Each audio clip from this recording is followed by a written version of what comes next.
How's everybody doing, guys?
Let's see, Oski Woski with a 2. Did I sleep well?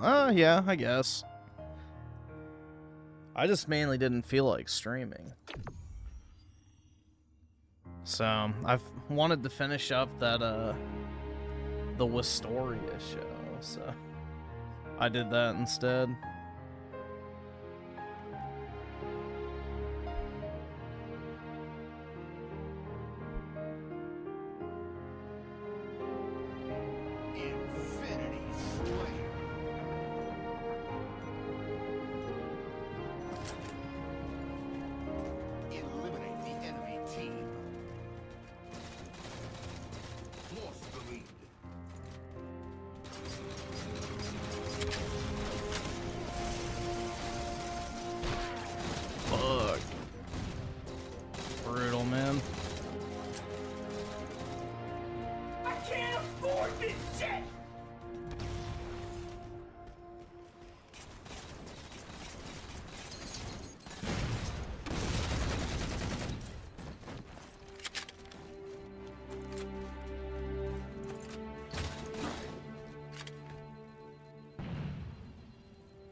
Shit, really? Damn, man. It didn't give me any bit of lunge whatsoever. It was like, nah, you good?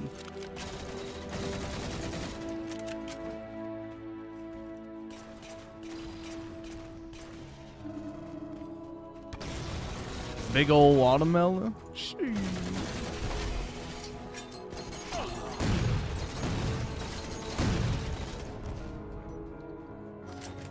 I don't know, is it too late to buy watermelons in the year? I only got one, which usually I get a bunch of them, but I don't know. This year I've only gotten one.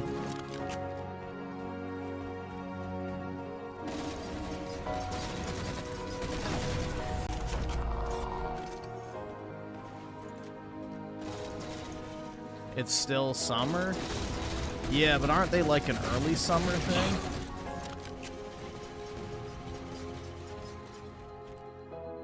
I don't know if they're still in season or not. I can't afford this shit!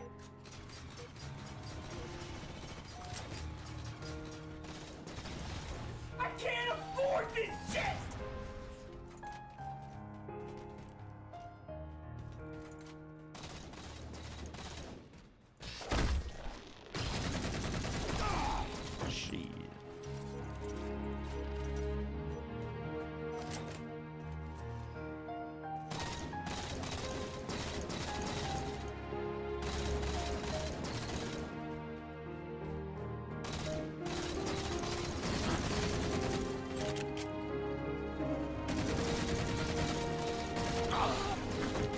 Dude, what the fuck one-tapped me? He must have had a shotgun or something.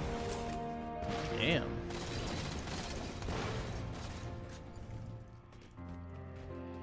He did not. Oh, fuck. Bleed a sniper. I can't afford this shit!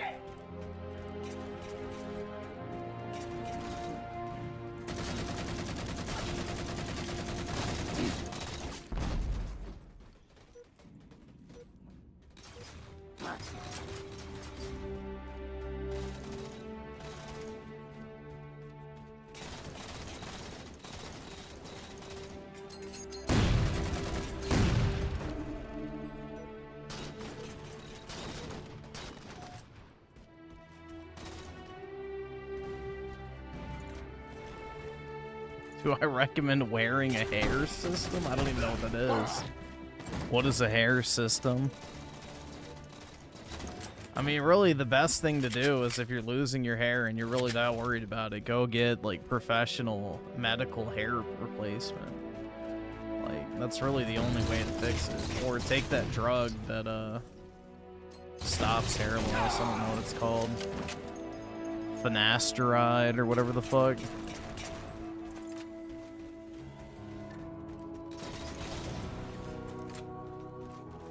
Those are pretty much like the only two real methods to stop hair loss.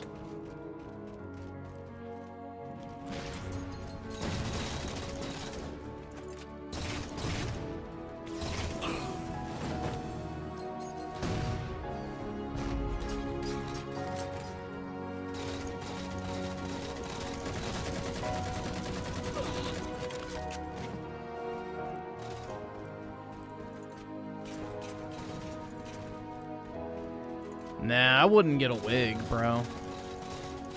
Everyone can tell you're wearing a wig if you're wearing a wig.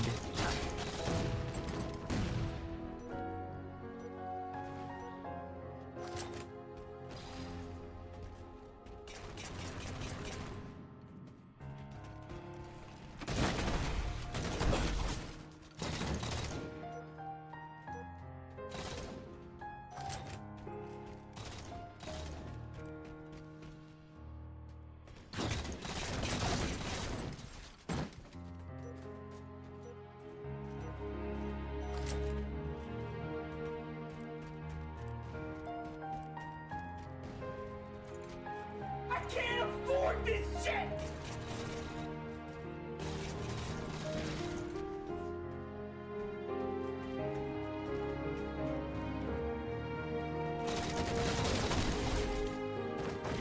Let me open the super chat feed. Oops. Let's see. So Wingcake with the 2. Okay, we can check it out, I guess. And Dr. Tiberius with the 2. Ager, if you get around to watching Equalizer 3.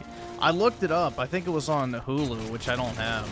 So, if by some chance I do get Hulu, I will watch it, but I don't have that particular streaming service, so. At least that's what Google said. The only one I have right now is Paramount Plus, and I don't think it was on that one. I think it was on HBO and Hulu, if I'm not mistaken. Which neither one I have currently. Wing Cake with the 2. We'll see. I don't really know if I want to watch a fucking Hitler Zionism video. We'll see how I'm feeling. Also depends on how long it is. If it's like 10 minutes, maybe. I'm not watching like a 30-minute history autism video on that shit. Daryl Zone at the 2. Pokemon Bank is shutting down, Griff. End of an era. I thought it already was shut down, but then I remembered you can sell 3DSs with Pokebank on there for a premium because you can't download it.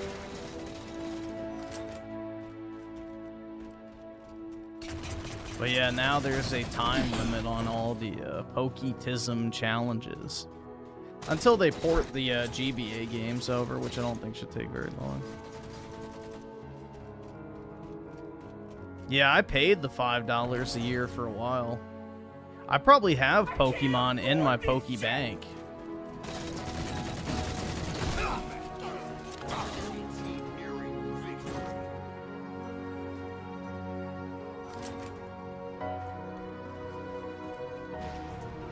Let's see, CEO Rocco with the 2. Thoughts on Manaphy Dream Shine Collection. I like all of the Dream Shine cards. I think they're pretty nice. But yeah, the Manaphy's pretty cool. Another one to look into is the Full Art Manaphy EX from, I don't remember what set.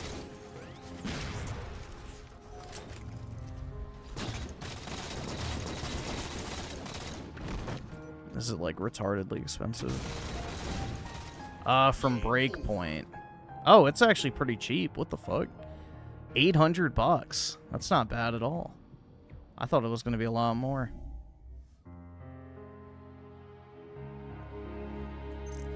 This is a good one too.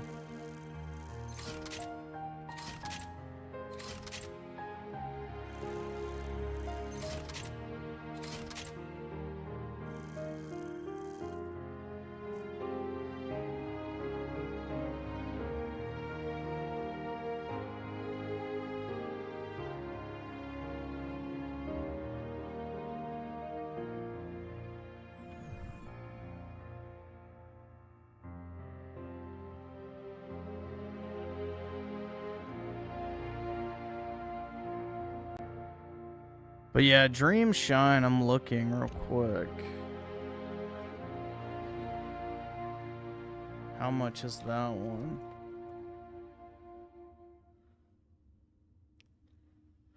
Dream Shine is 500-ish. That's not bad.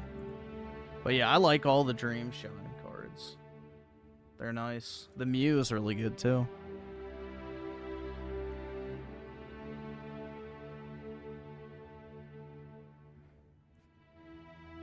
But yeah, I think that's a pretty good card. It's not super expensive yet.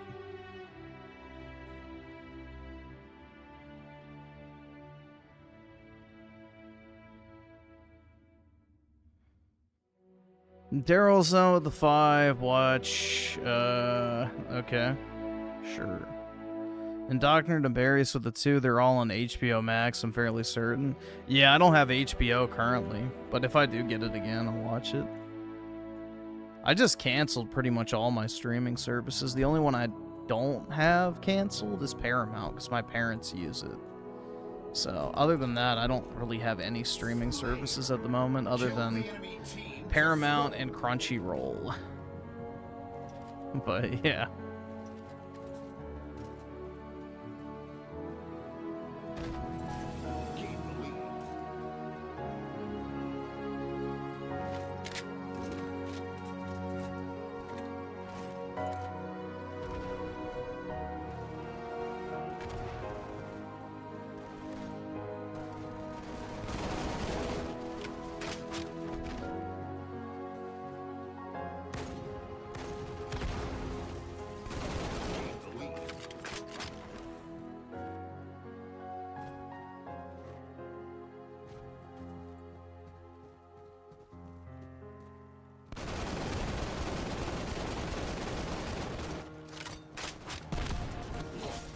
Shit. Finally finished Beast of Reincarnation. It was a cool. I need to finish it still. I think I'm on chapter 4 or 5, which I think there's 12, so I'm a decent chunk of the way in.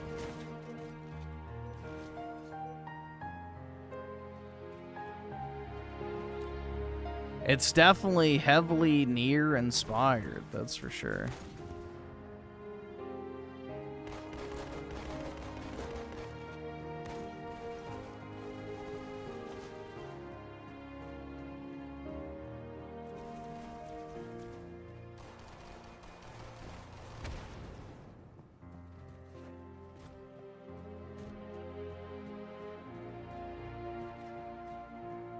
Yeah, dude, that's the thing. It's like, if Raymond's so miserable, why doesn't he just fucking drink again?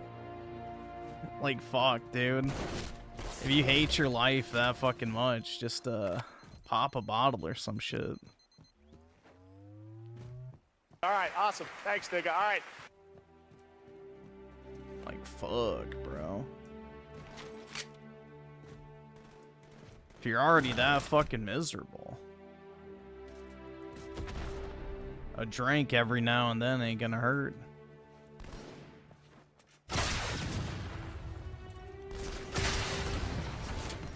Aw, fuck, man. I thought I could get the chain explosion with the tanks up there, but nope. No such luck.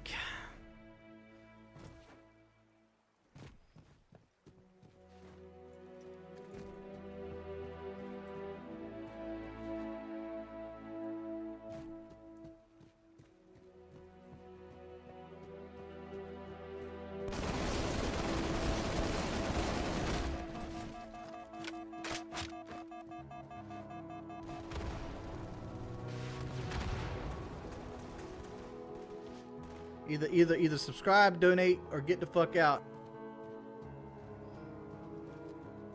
It's definitely near. We have near at home, but that's why I like it. Yeah, I mean, that's the thing, man, is I'm happy with more games like Nier, personally. I find that style of game to be very satisfying, personally.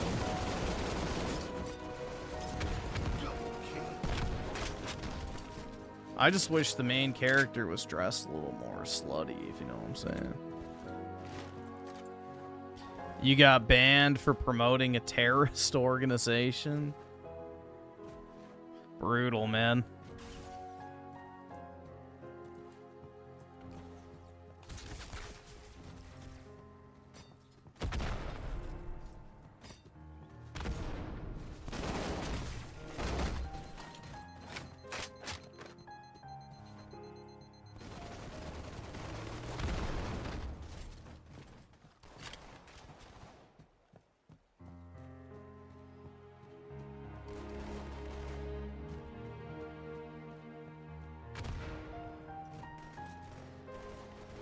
Lost the lead. Killing spree.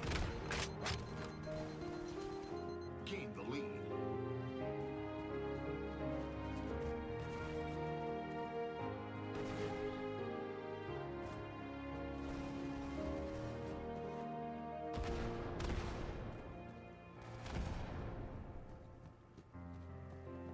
Let's see. Hold on. Shit.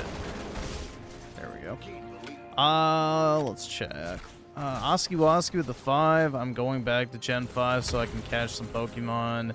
Transport them to Pokemon Home. I'm still hoping Unova comes to the Switch eShop soon. Yeah, I don't know if they're going to do the DS games anytime soon. I mean, maybe if that patent's to be believed, they'll do 3DS and DS Virtual Console, but I don't know. They could easily fit both screens on a single screen. All it would take is a little bit of creative menu readjustment, but I don't know.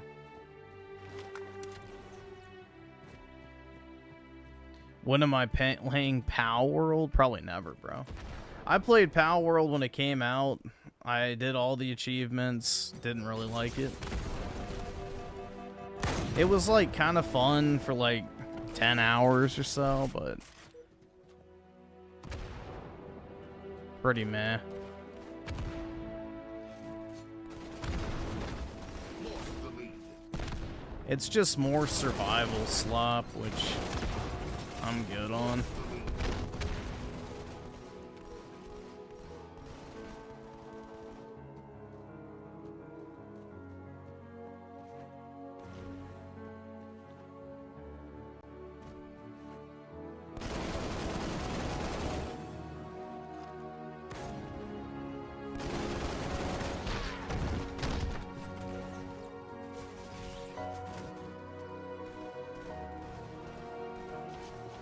I can't afford this shit!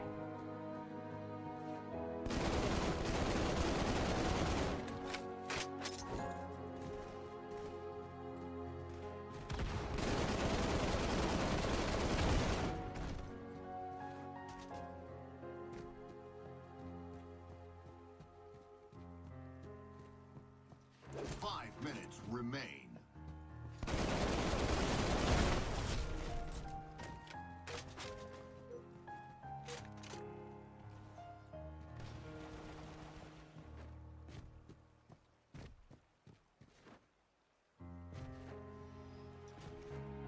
Oh shit.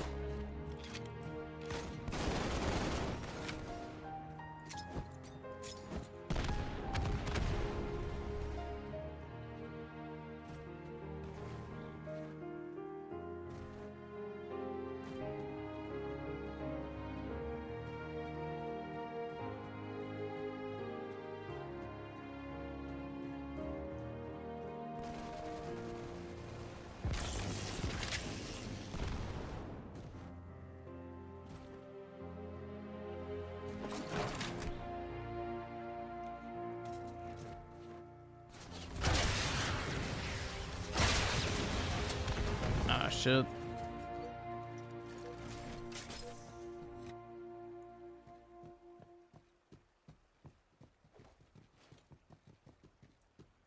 Raymond banned another close friend, Chad Elkins, today.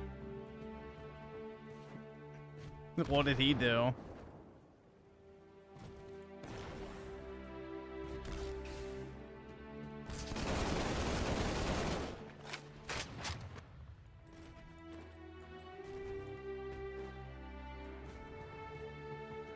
Did he have hair or something? Seems to be enough.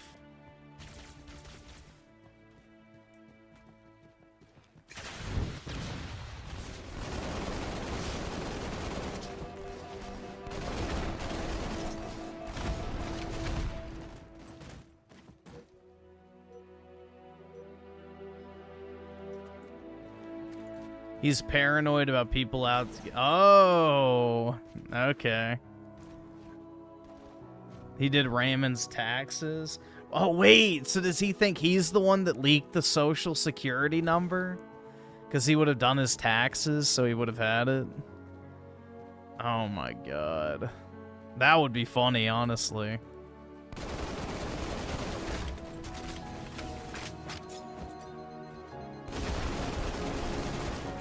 Yeah, dude, like somebody would risk their fucking job to fuck with Raymond.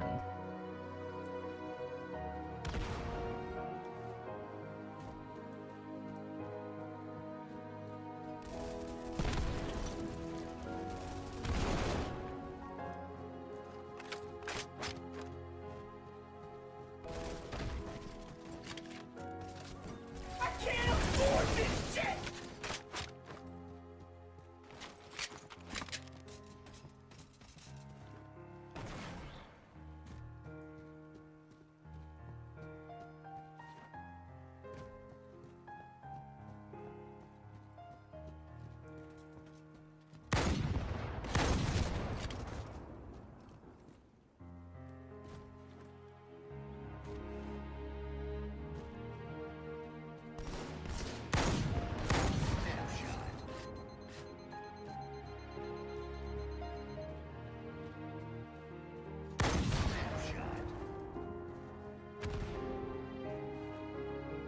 Oops.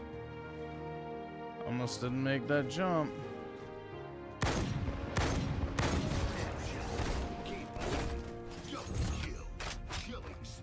There we go. Raymond has friends, unlike Griffin. Yeah, it's true, man. That is true. But can he keep them is the question.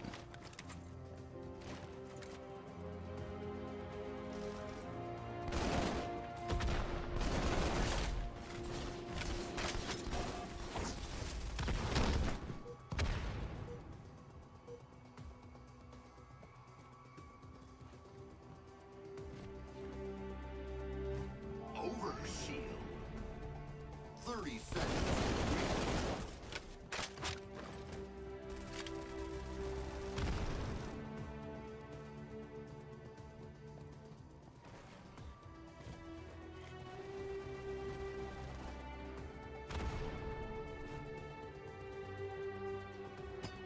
To win.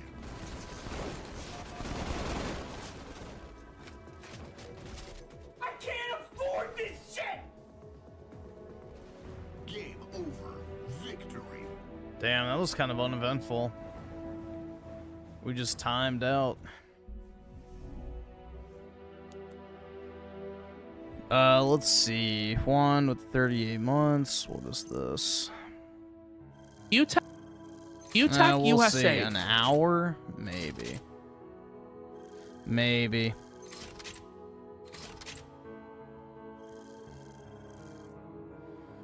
Chaga Shaka with E3. But Fratanga says Power World destroyed Nintendo. That's right, dude. Well, let me just ask you this question. Do you think Power World will ever be celebrating its 30th anniversary? Just think about that for a while.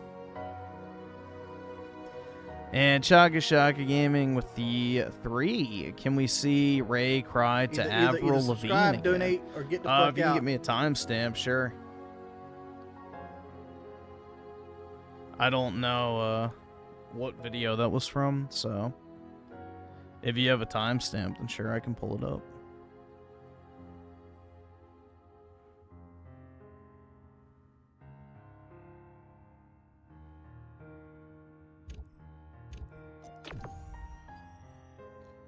Let's see. Aerith the Queen with the 2, Ghost Recon, Future Soldier is real fun. It's $5. Yeah, it is a good game. It's the only Ghost Recon I actually liked, but yeah, it's pretty good. And Kig 9 with the 8 months. Let me see what this is. Is this a song?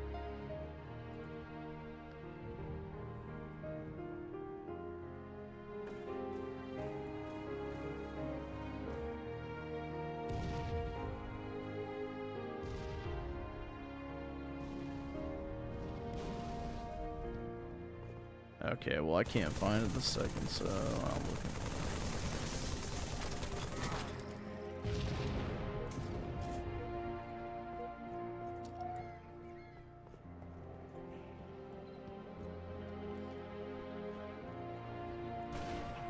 Lagging is never okay unless it's someone that gives you money. Are we really doing this? Schizo. I want you to take a long, hard look at yourself in the mirror and actually say with a straight fucking face that the type of shit you had on your fucking channel goes like in perfect lockstep with YouTube's TOS.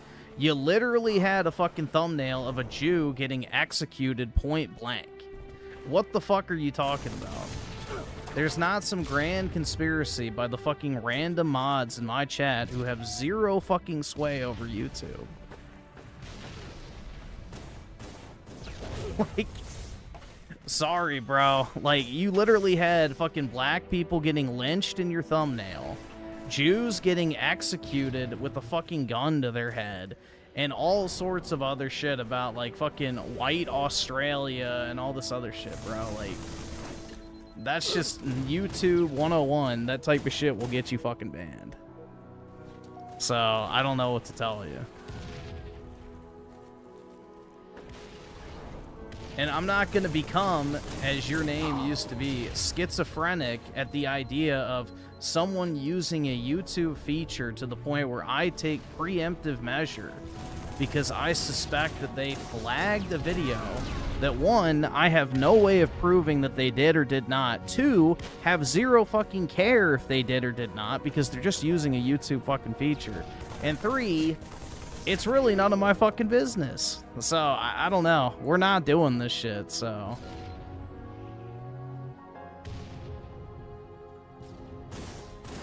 I am not in control of what people who fucking watch my stream do in their free time. Just like I'm not in control of what you do when you're fucking online. I am not in control of anybody else. So, we are not rehashing this shit again.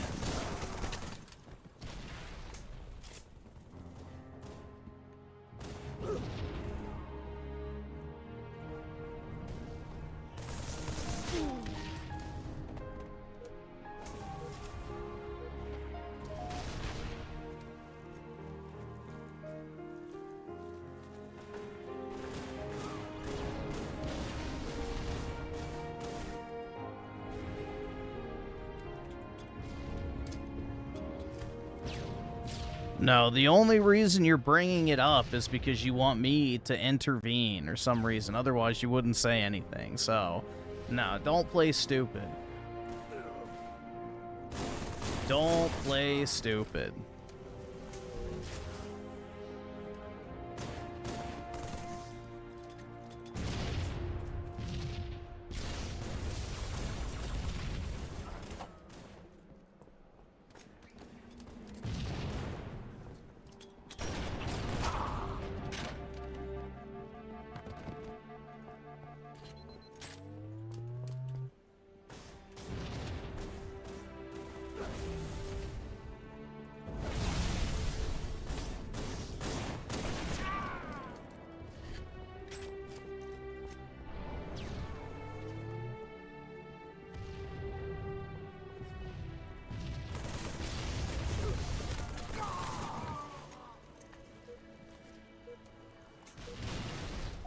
All right, awesome. Thanks, nigga. All right.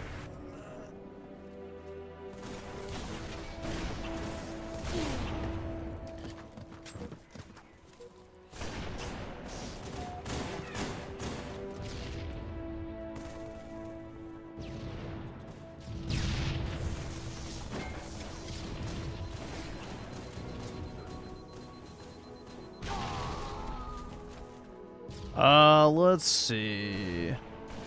So Chaka Shaka Gaming with the 8. Play Raymond. I don't have that. I don't have the Raymond. I want to try one. I never clipped that.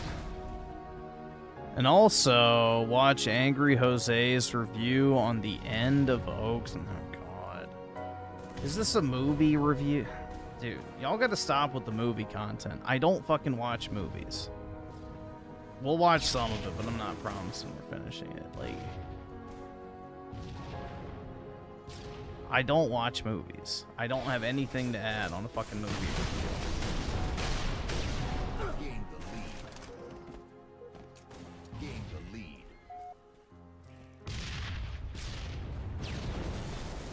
The only reason I bring it up is because I'm gonna keep sneeding. I should be allowed to post my ship. Okay, then that's fine. Good for you. You should be allowed to post your shit posts. I don't fucking care. Why are you talking about it here like I'm gonna do something about it? I don't have any fucking say on what you upload or not, bro. Literally zero. I don't care. To be completely honest, dude, I don't care. It has nothing to do with me. I don't know why you're, like, seeking my validation on something. It has nothing to do with me. So, stop acting like, oh, you don't want me to do anything about it. No, you're literally trying to preemptively get me to not do anything about whatever you're going to do in the future. So, no, that's completely antithetical to what you're saying. So, I'm done. Like, I don't fucking care. It has nothing to do with me. Like, I'm sorry, bro. Like, your channel got banned, but that shit was a ticking time bomb in the truest sense of the word. So, I've told you that, like, multiple fucking times over the past year, too. That you need to be careful with the fucking thumbnail. I even refused to pull up your channel on fucking stream because of the thumbnails. So, you can't really act like you should be surprised. Like, I literally warned you about that shit in the past. Either subscribe, donate, or get the fuck out.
Let's see. Is Bud Sunny with the 4 months?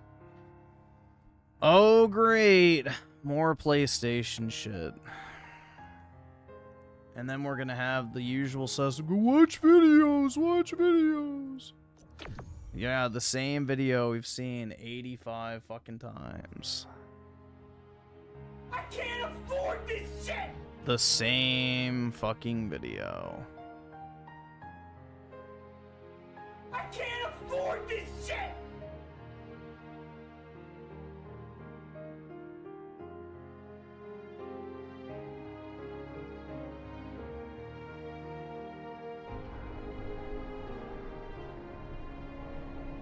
Infinity Flame. Let's see. Bud Sunny with the 2.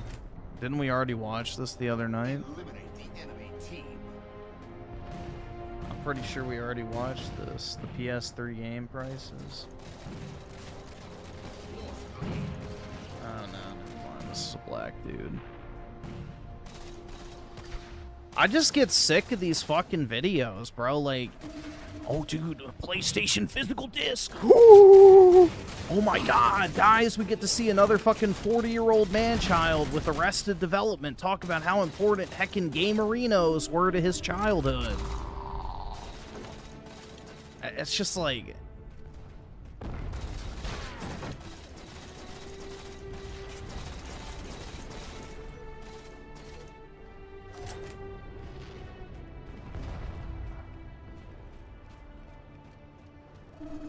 When I was 5, my dad bought me an N64 and I didn't want to kill myself. But now I do, because my life is meaningless aside from the plastic I put on my shelf to feel alive. Wahoo!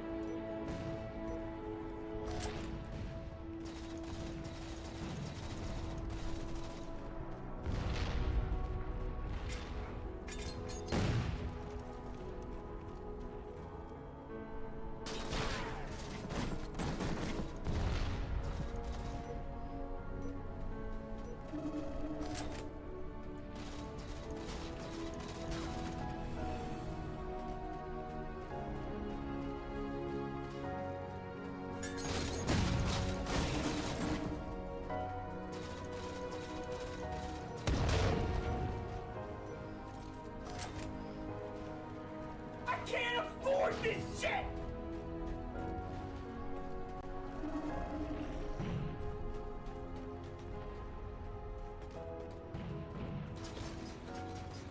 I was a jester in another life. Nope, this is what I've become as a result of this one.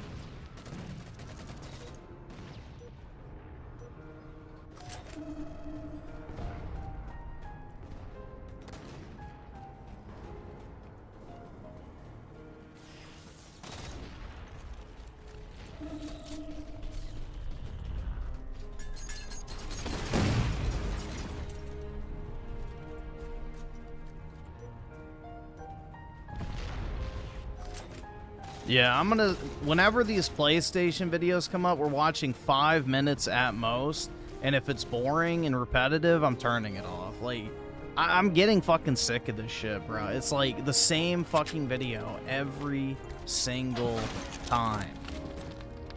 There is nothing added to any of those fucking videos. It is a waste of everyone's fucking time. Like, it is literally 20 minutes of the same fucking bullshit. Reading the PlayStation blog post. Talking about Sony removing access to movies. Oh my god, guys, that's literally the same thing, bro. And they even delisted PT. A demo that no one paid for. Oh my god. It's so important to go and buy a game and hold it in your hand and be able to sell it, guys. Wow, 20 minutes well spent. Thank God. I don't know what I would have done without hearing that for the 100th time, dude. That's just insane. I never thought about it that way. It took 100 times for it to finally set in.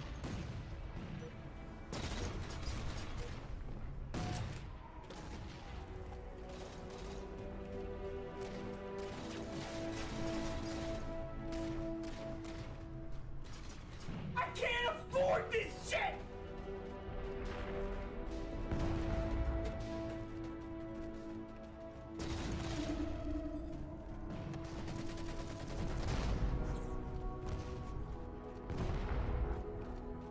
All right, awesome. Thanks, nigga. All right.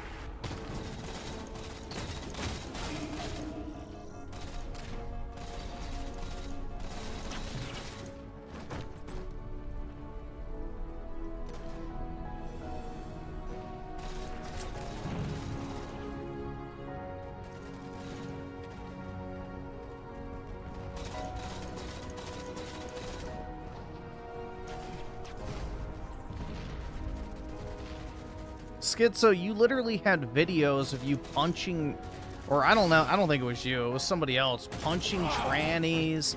You had some dude running up to Jewish people, calling them, you know, bikes with a K, physically assaulting people, the fucking thumbnails. You had videos about white Australia. Like, dude, stop. You had fucked up shit on your channel. What the fuck are you talking about? The shit you have sent over the past year has been insane. Like, most of that shit gets most YouTube channels taken down immediately. So...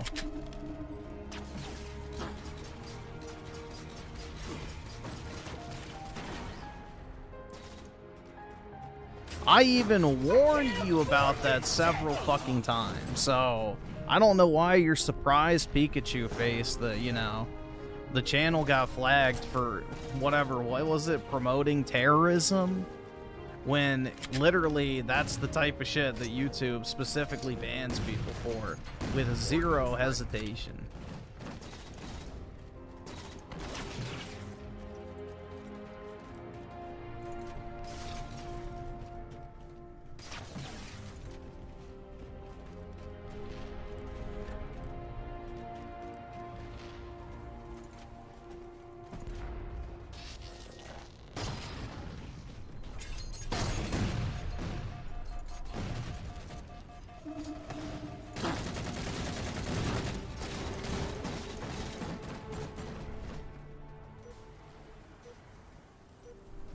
Let's see. Chaga Shaga Gaming with the 3. Griffin, is Noctis your favorite Final Fantasy main character? No, Jack. Jack is.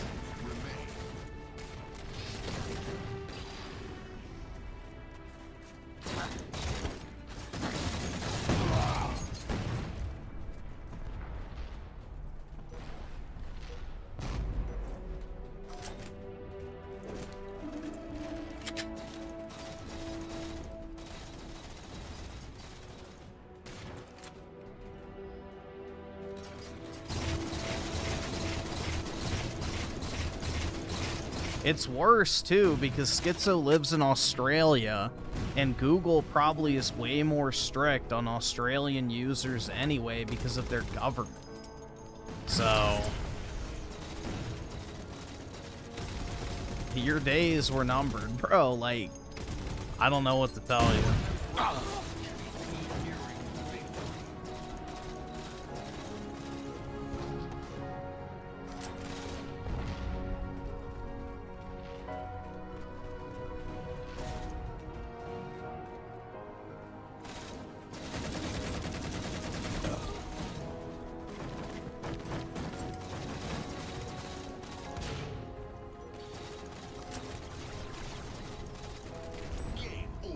That's like posting a mean tweet in the UK.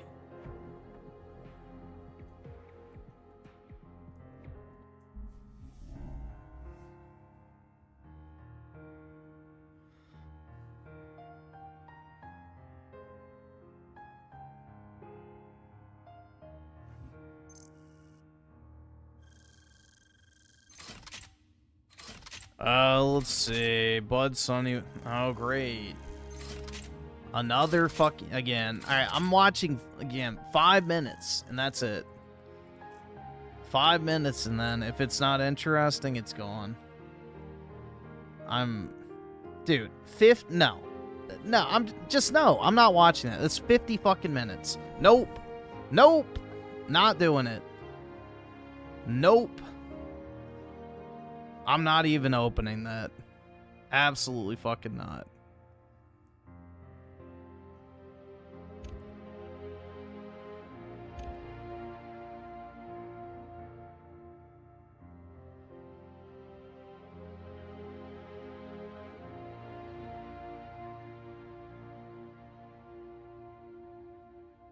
Ain't gonna happen. Yeah, exactly. $2, bro. Yeah, no. That's like $1.40 an hour. Like, fuck, nah. Fuck. Dude, I could work at McDonald's and make 10 times that. Fuck that shit. Fuck that.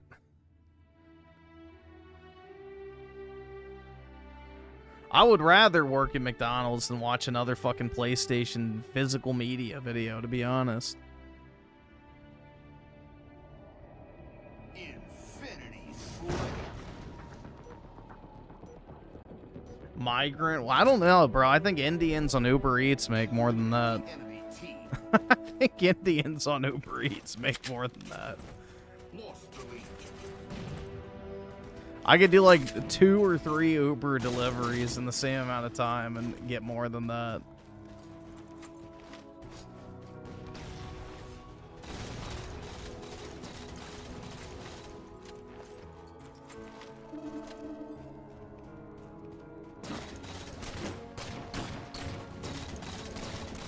Distraction. Lost the lead.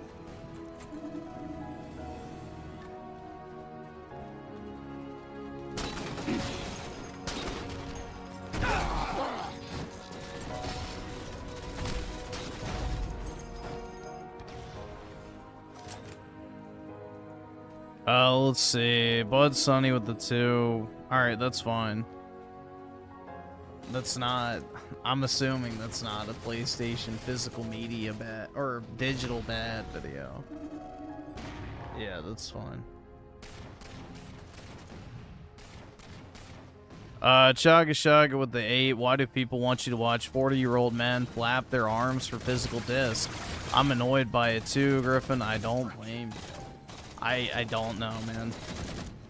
It's literally the same video every single fucking time. There's zero variety in any of these videos. It is the most cookie cutter, copy paste, just zero effort thought video possible every single time. It's the same emotional, reactionary, zero putting yourself in a different perspective type take ever. Dude, I thought Sony was my friend, and now I realize they only care about money. What a shock.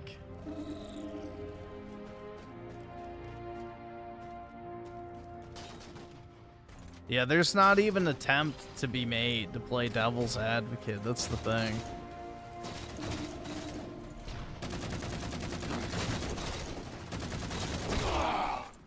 I'm just over it, man.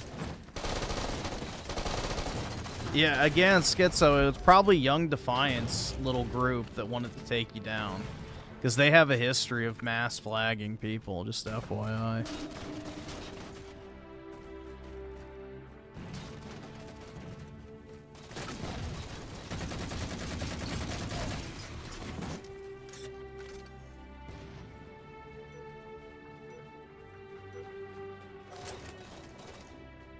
And Aerith the Queen with the 2. Griffin is spitting facts. Numbers don't lie. And also the 2, I make 50 an hour.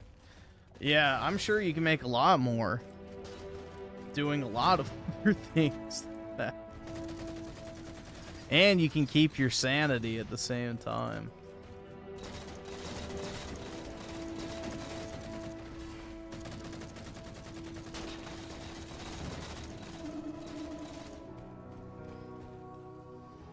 I can't afford this shit!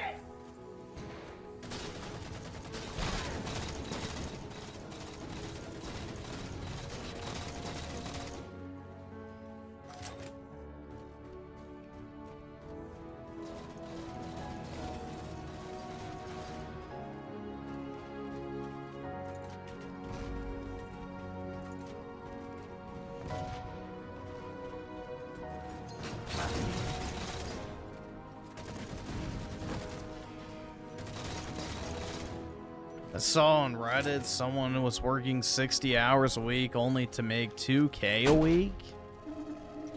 Well, that's 8,000 a month. That's pretty good.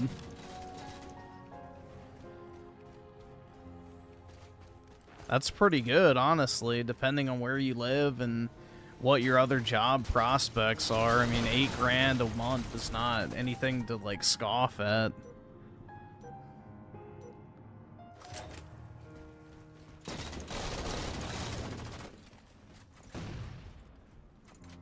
That's almost 100K a year. So it's not terrible.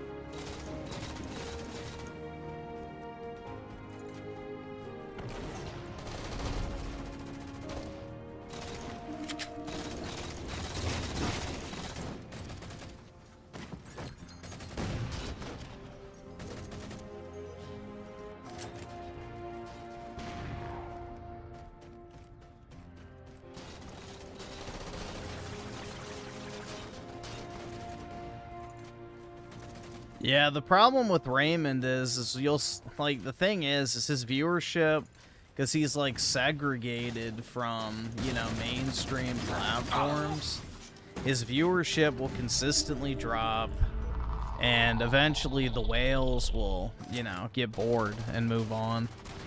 It's usually what happens. That's the normal cycle of social media viewership anyway. You watch somebody for a while, then you kind of drop off of watching them. It's just the natural course of things.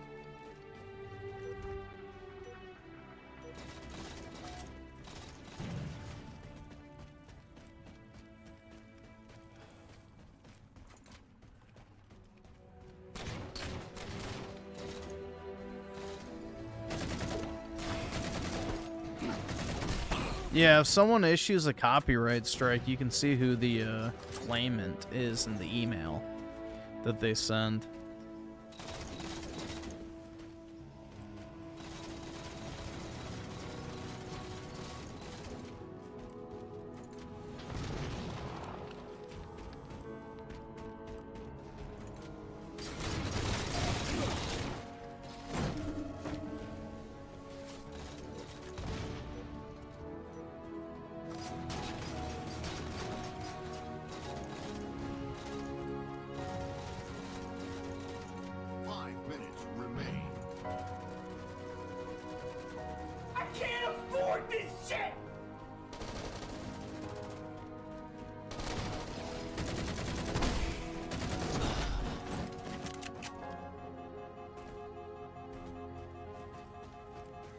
Raymond doesn't crash anymore. That was his bread and butter. Now he goes for some air in his backyard and kicks his ugly green chair. Dude, that's the weirdest fucking shit ever. Like, I've never seen, like, a streamer consistently rage so fucking hard that they have to walk away from the stream for, like, 10 minutes. That shit's pretty crazy.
Let's see. Bud Sunny with the 2. Let me check.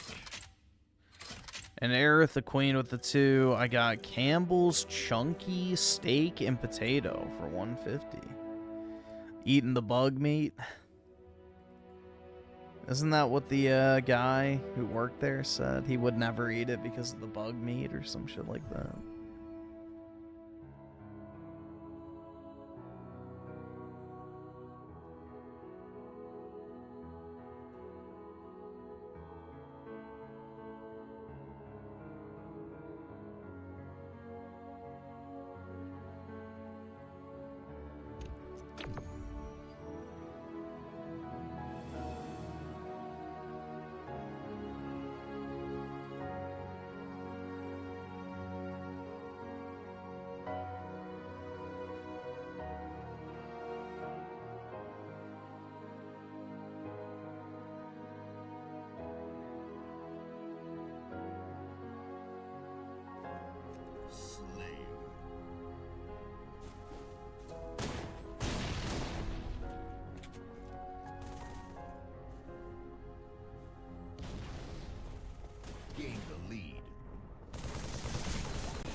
It was 3D. Okay, yeah, I forgot what he said.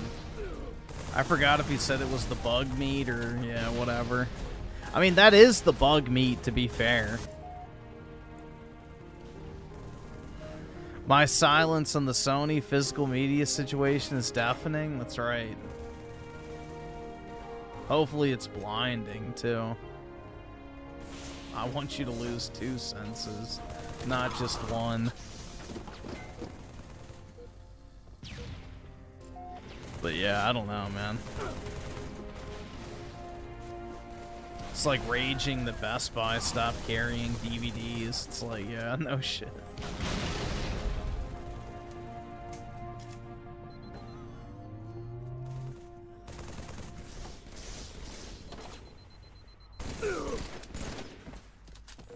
Why don't they make VHS tapes anymore, guys?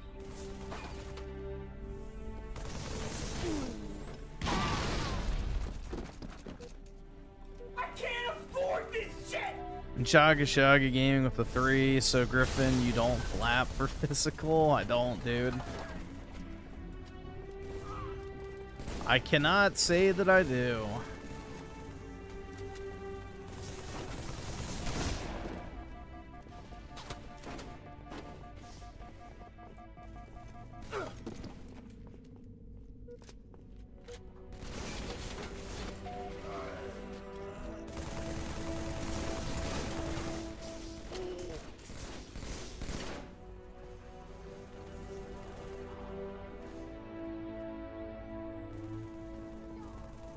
A trad chud. I'm not trad.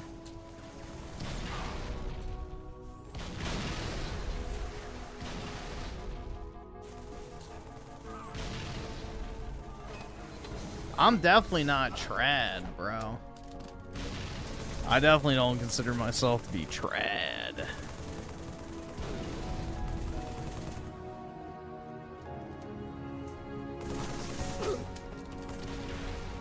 I'm a trad wife, that's right.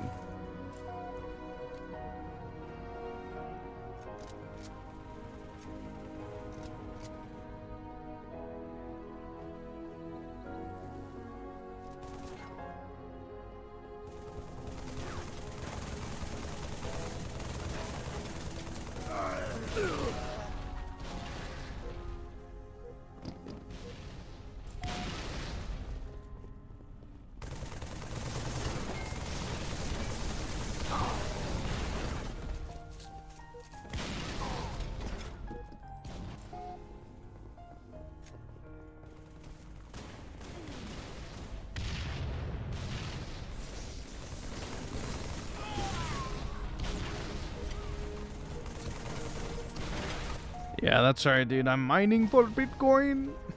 If we dig deep enough, we could find 2 Bitcoin.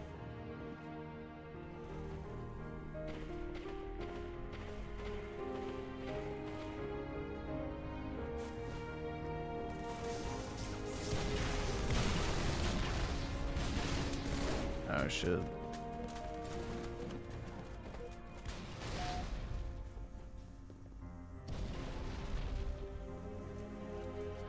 Oh, man.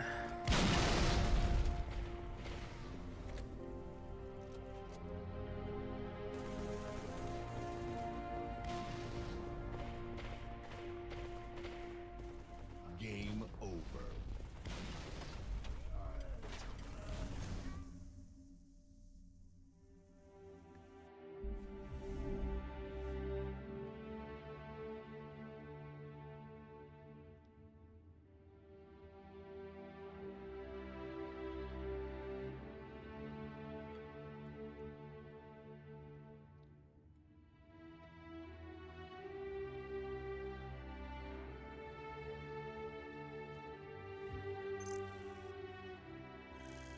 When are we moving to Dubai? In this video.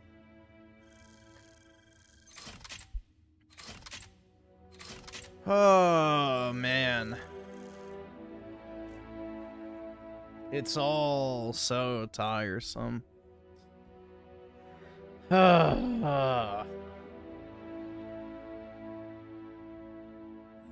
It really is so fucking tough these days, guys, to even just give a shit. I don't know. Every day, it's even more and more tempting to just be like, nah.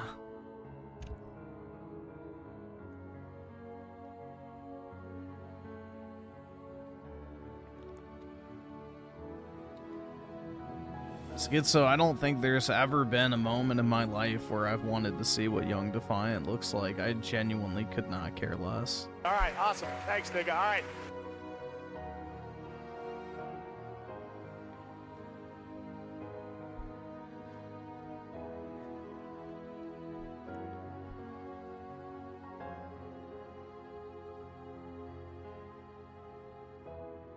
Young Defiant is just one of those YouTubers that says X piece of media sucks, and that's his entire shtick. That's his entire shtick, basically. It's everything sucks, and, you know, it's super clickbait.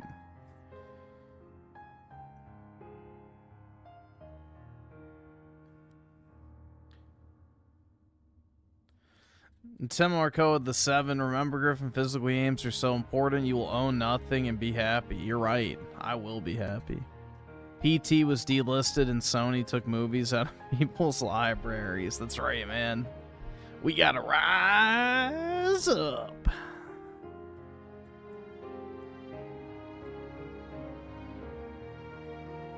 Nah, I am grumpy, dude. I'm grumpy. I have to fucking stare at Excel all day doing the same repetitive shit. And then I get to come on stream and watch all the same repetitive shit. Brutal, dude. I wish I had the wings. I hate my life.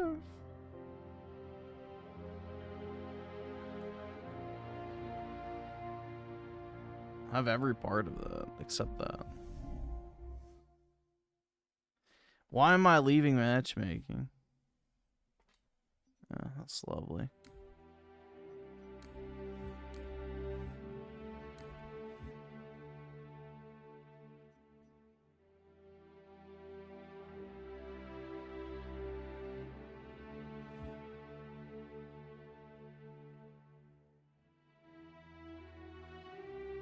Griffin is grumpy because he needs to crack a Japanese trad waifu. Yeah, exactly.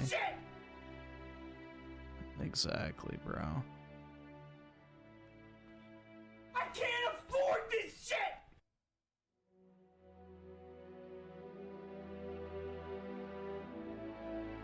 The elite of the Mormon culture, the cream of the pie. The cream of the pie, man. That's what I need to do to some Japanese trad whore. Culture, the cream of the pie.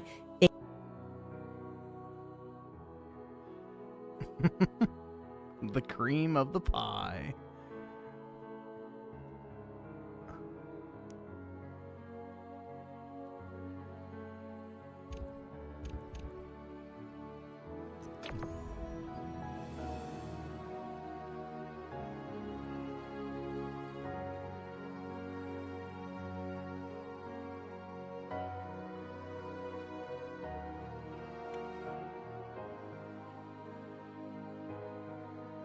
Let's see. Chaka Shaka Gaming with the 3. How many physical copies of Kingdom Hearts 4? I'm gonna buy so many physical copies, dude, that I'm gonna build everything I could ever dream of out of the molten plastic of my Kingdom Hearts 4 physical copies.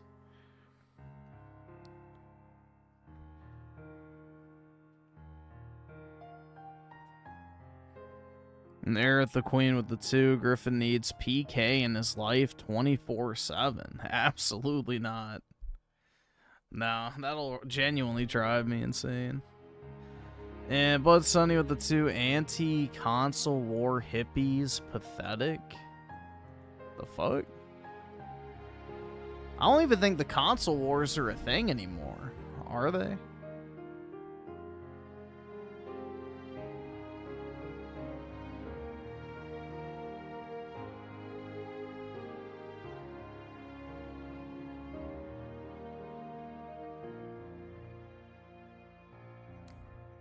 Yeah, the multiplayer might be down.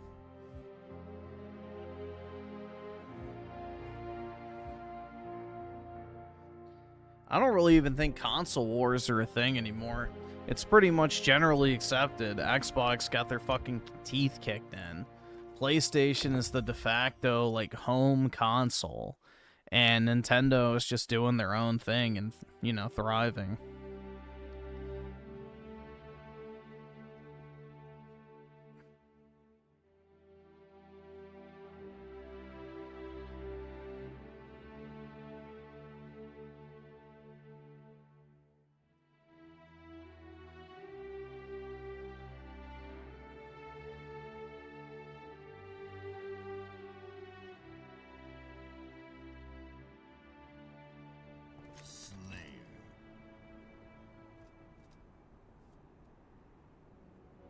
Yeah, I would only buy a Switch 2 right now if I had to pick out a console. I would much rather have a PC and Switch 2 than a PC and PlayStation. That's for damn sure. But we will be doing our part on the 23rd of the PSN Blackout by streaming a digital-only PlayStation 5 game. So, you know, I'm helping.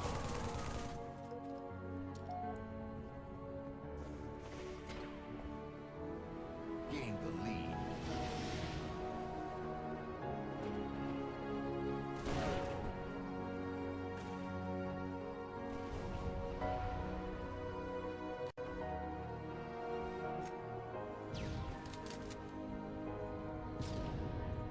Oh, it's some Candace Owens clip. The cream of the pie one. It's some random Candace Owens clip on Twitter.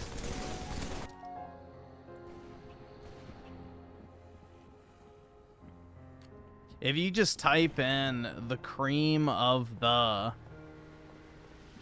it'll pop up on Twitter. I can't afford this shit!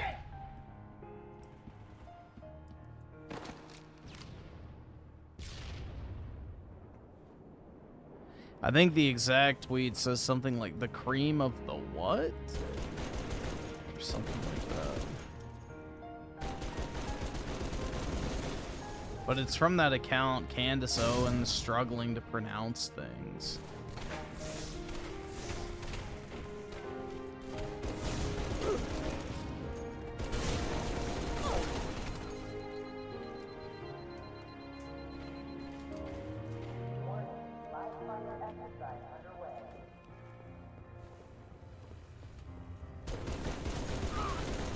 Aw, dude, I got assist cucked again. Brutal, man.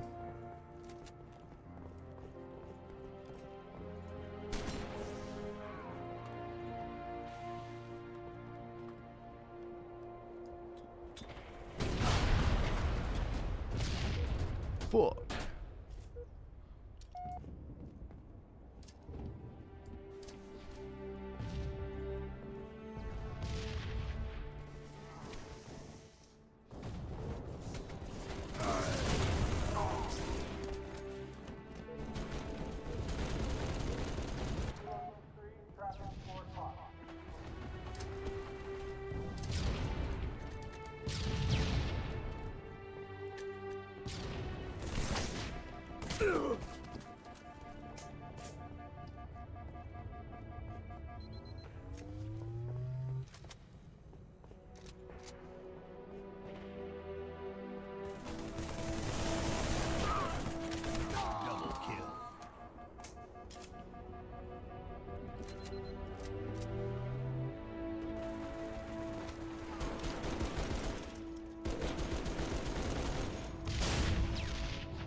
Ah, shit. Boo.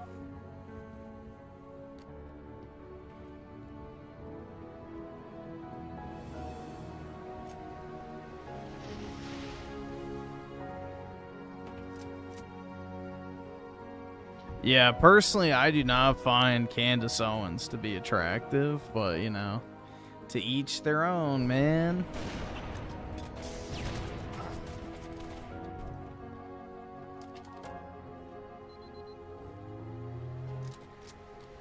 She's definitely not the cream of the pie, if you know what I'm saying.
Find her money attractive? I mean, I would take her money, but I don't know, man. Even that doesn't do it for me.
Oh shit, he lagged.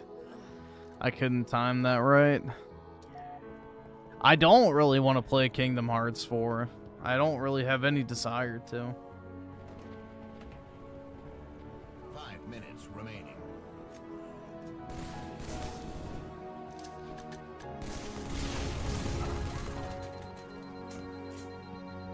There is little interest in Kingdom Hearts 4 as possible.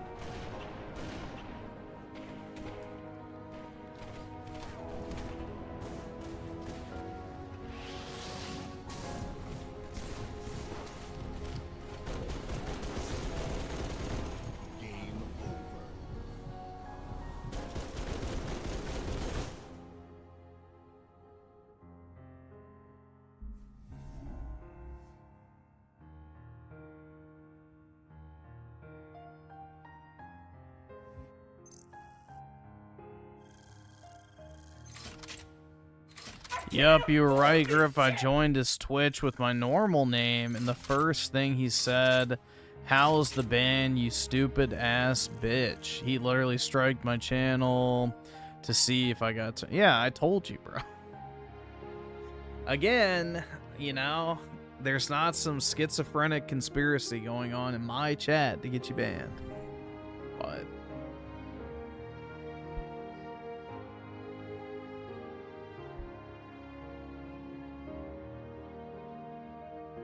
that dude has a history of mass flagging people and getting his audience to do the same.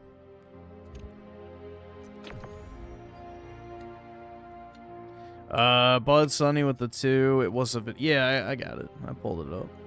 Also, Puppeteer review. That's a pretty mid game. It's like that era where PlayStation was really trying to revive 3D platformers, but just couldn't do it.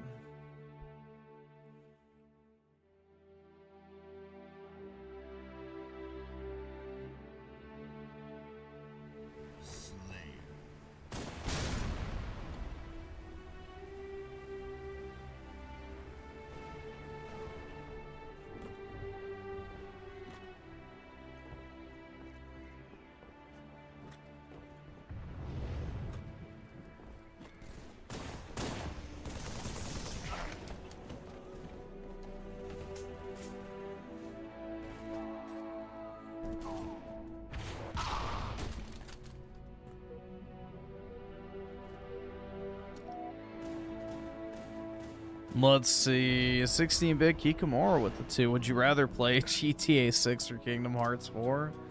I would rather play Kingdom Hearts 4.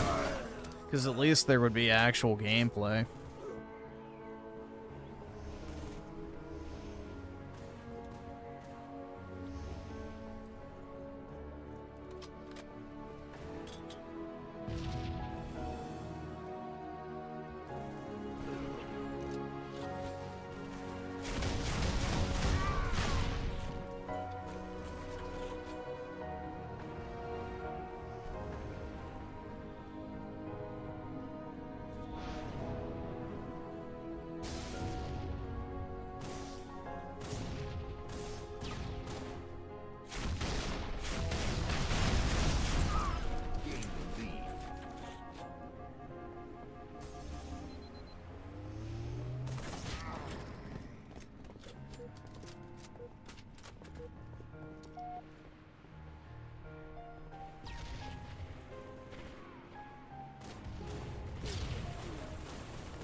Oh shit, I forgot to duplicate the tab, so there we go.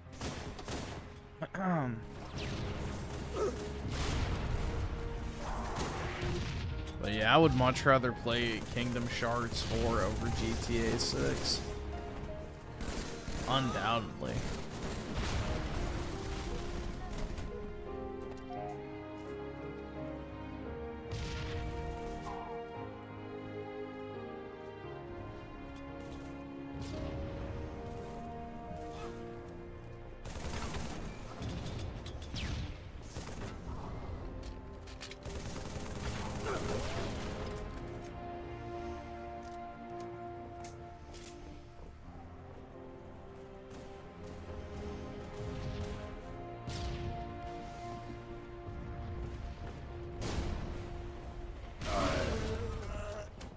Gain the lead.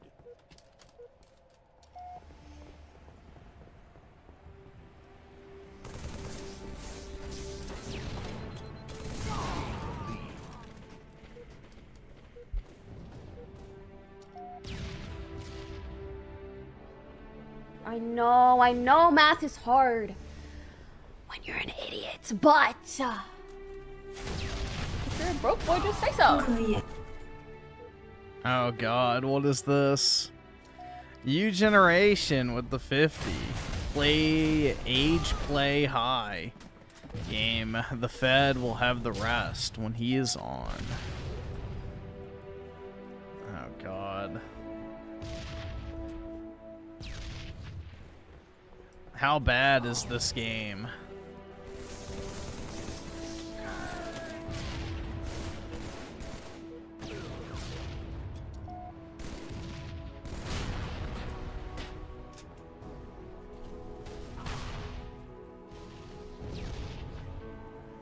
It's bad, so like the other game. Hopefully it's not a fucking top-down point-and-click type game again.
It's a bully ripoff. Oh, great. I've never played Bully, so I don't even know what that entails, other than it being a Rockstar game, so it's probably kind of meh.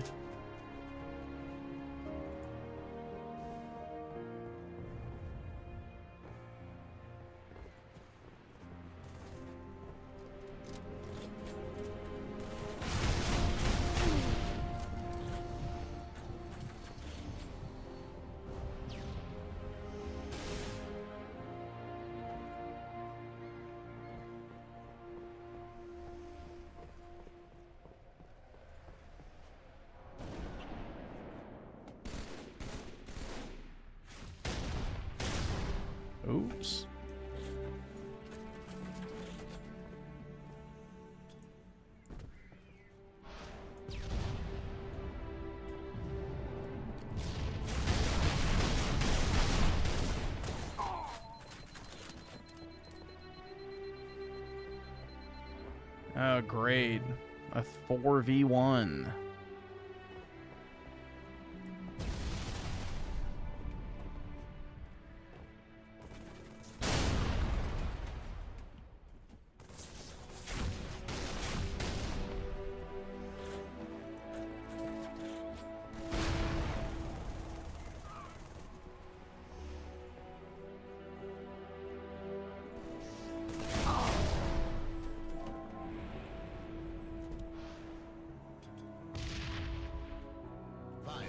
Remaining.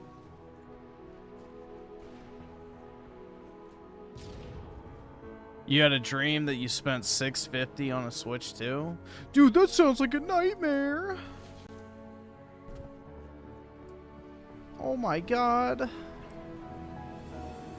I will say, bro, it is pretty jarring to go back and forth between like the gaming world and the collectibles world, because you know, in the gaming world, you have people bitching about stuff being like $80. And then on the other hand, in the collectibles world, you have people celebrating that something's only $80. Like, it's actually kind of crazy. It's like everybody loves expensive shit in the shiny cardboard world. Like, the more expensive, the better. But meanwhile, in gaming, it's like, if anything costs more than free $99, it's literally an affront against humanity as a whole.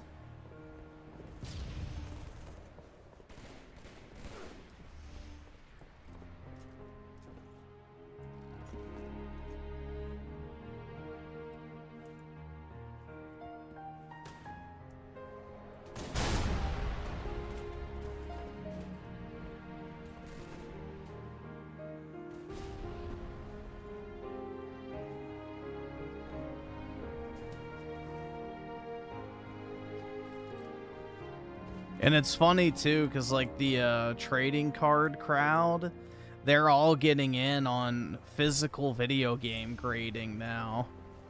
So it's kind of interesting. There might be another resurgence in interest for physical game grading coming up. So that'll be funny to watch people cope about that again. It's literally ruining the video game industry, guys. First, they're trying to take away our physical games, and then the ones that are left are getting slabbed.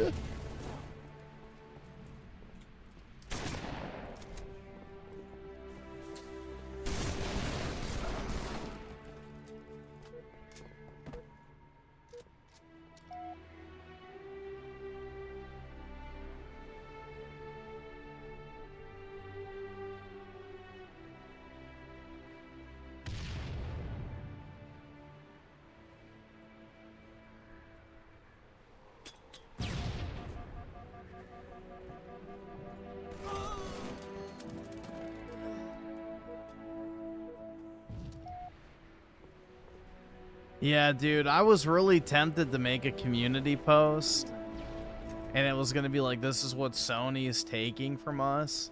And it was like, basically this thing for Dragon's Crown was $4 digital, and then $20 physical. And I was really tempted to just make a community post and say, this is what Sony's taking from us. Oh, man. I was real tempted.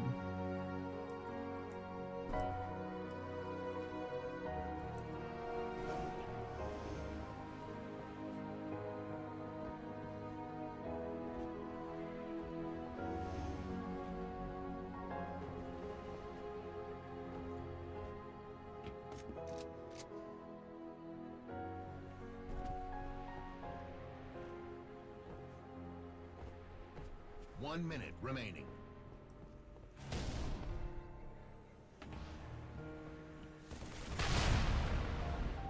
Was scared, so I didn't post it. That's right. I was a little fearful, dude. It was scary.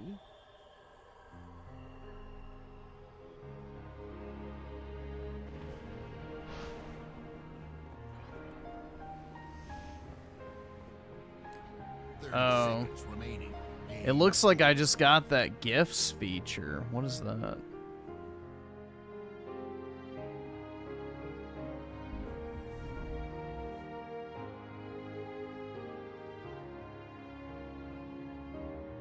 Blah, blah, blah.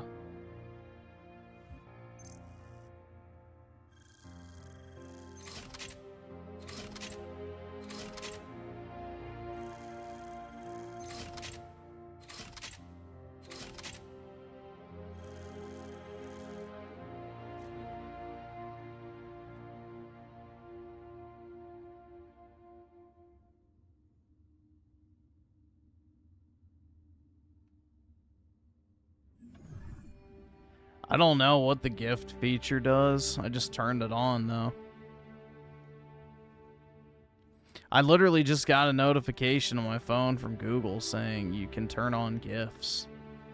I have no idea what the fuck a gift is.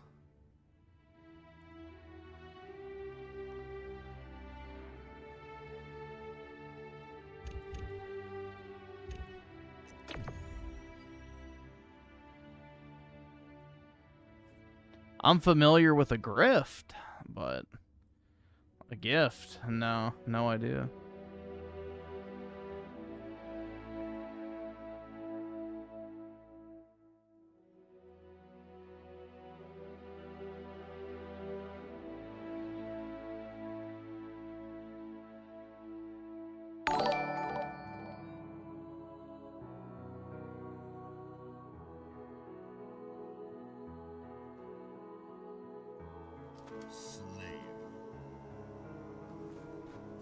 U Generation sent... What is that? Hiding for 10 jewels. The fuck? What the fuck is a jewel? Oh my god. Stay hydrated for 550 jewels. Yeah, I saw that shit pop up in the chat. What the fuck? Alright, well, I guess, yeah, they added some sort of fucking, I guess, more animated version of, like, the fucking dogs. That was odd. Okay. Did that pop up, like, in the stream or just in the chat?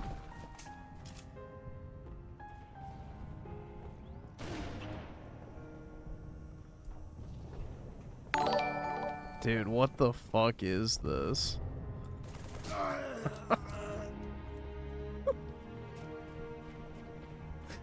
Yeah, I saw the cat.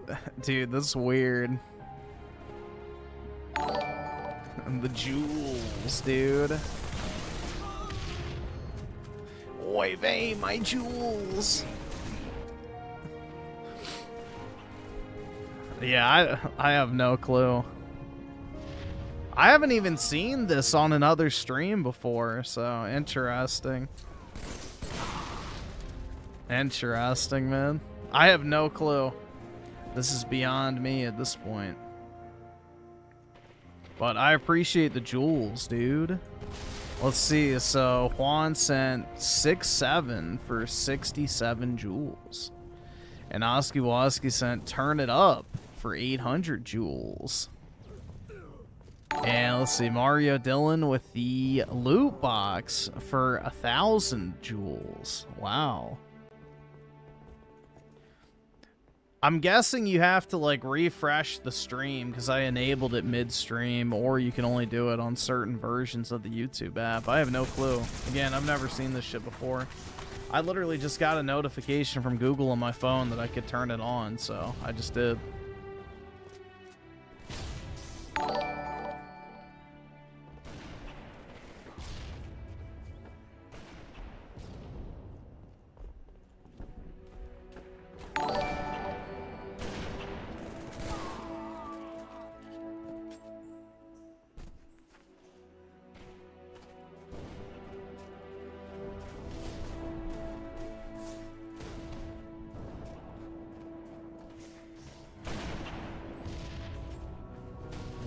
You had 1,000 jewels on your other account. Interesting.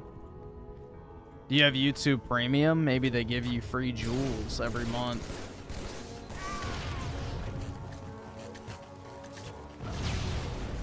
See, Aerith the Queen with the 2 with the gay pair. Much appreciated. Can you send the gay pair with the jewels or nah? Let's see, 16-bit Kikamura with the 67 jewels. With what? Sent 6-7 for 67 jewels. And Juan sent a flower for 30 jewels.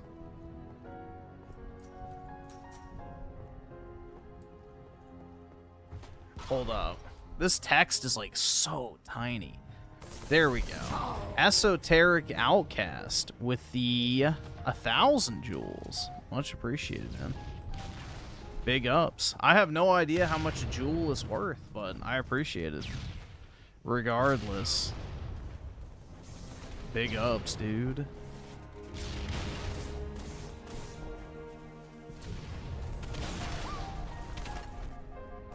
Yeah, I have no idea what a jewel does. I'm assuming it's monetization, but...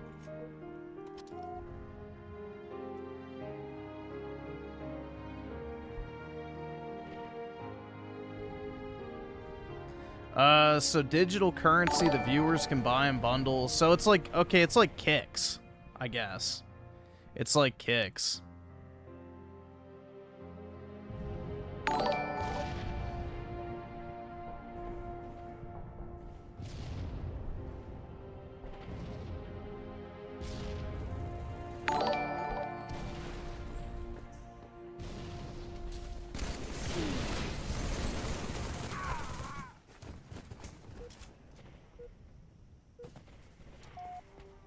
It's only on mobile. Oh, okay. It looks so goofy on the mobile app. Yeah, hold up. I'm gonna pull up mine and see what it looks like. Let me see what it looks like on my end. Yeah, this is definitely a new thing.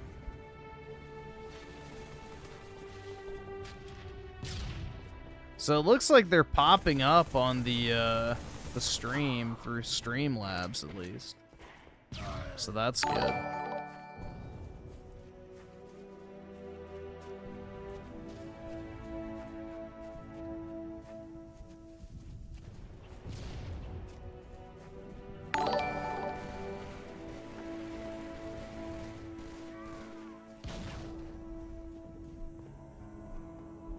Yeah, I see the like little animation thing pop up on my desktop chat, but I don't know if that's just because I'm streaming.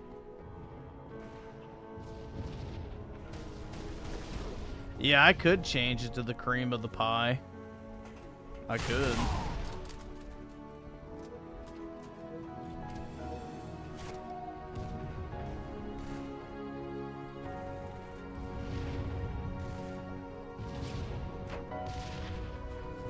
That would be a good use for it.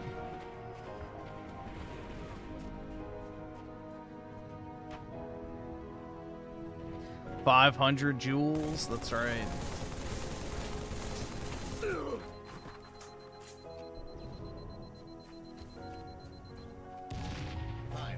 Remaining.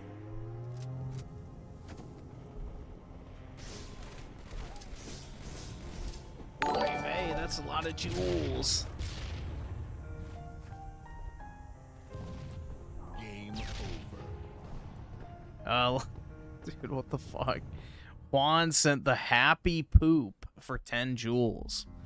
And Into the Nines sent the Watermelon for 500 jewels.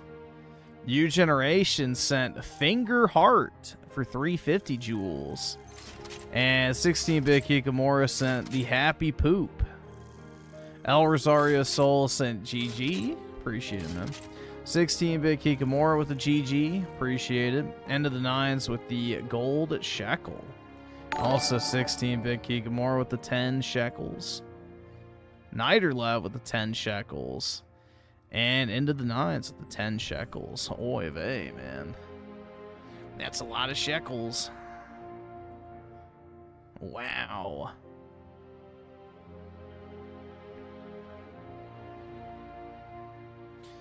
So let's see. I have no fucking clue what these jewels even do. Let's see.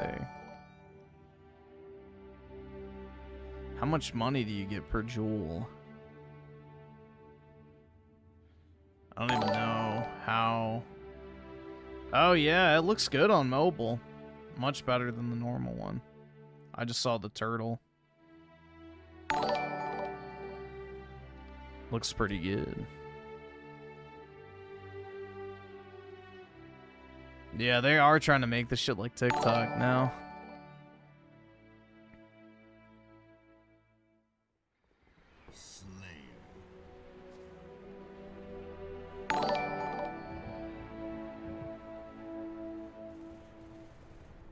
Gain the lead.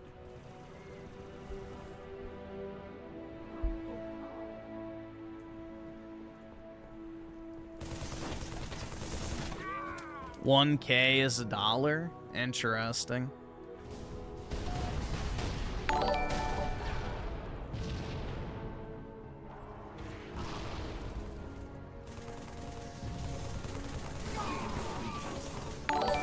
I would have thought they would have done the bits model where it's like basically a cent. But I don't know. Maybe they wanted to do something different.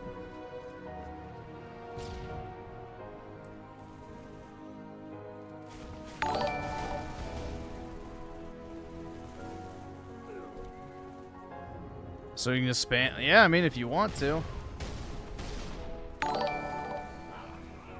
If you want to spam shekels, then go for it. It pops up, so why not? You get your little logo thingy that you sent and pop up in the top right corner, so there you go. But yeah, I'll probably change the sound effect to something less annoying. I hate that default Streamlabs sound.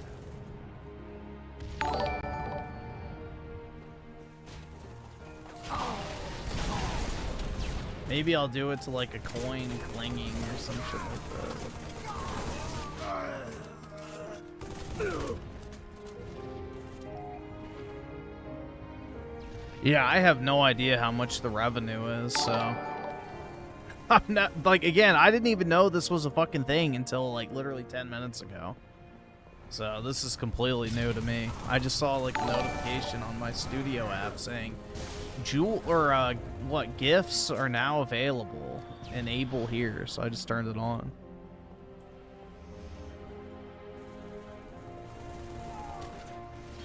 I can't afford So, no this clue.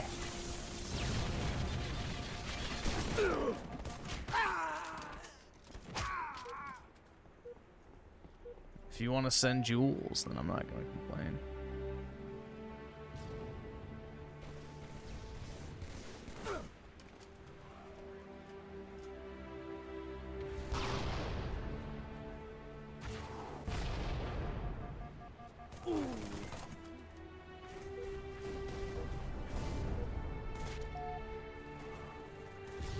Okay, so every 2 jewels redeemed converts to 1 ruby for the creator. Each ruby is worth 1 cent. So, I guess, what? For every 100 jewels, I get 50 cents, is, I guess, the way to look at it. So, there you go.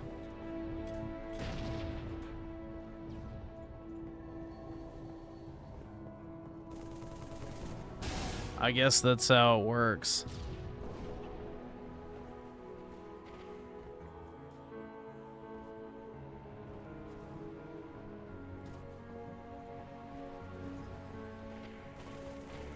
I have no fucking clue, man.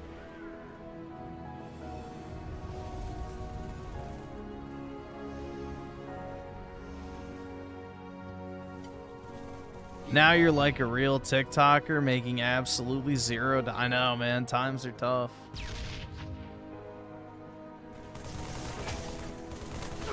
Times are tough.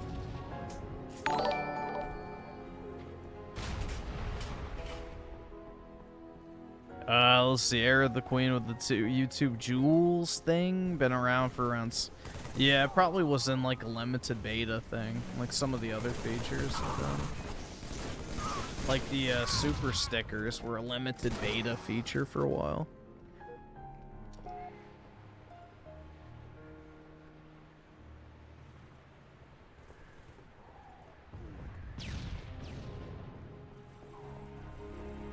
So how much does it cost y'all to buy like 100 jewels? Because I don't see the option to buy them on my end. Just curious.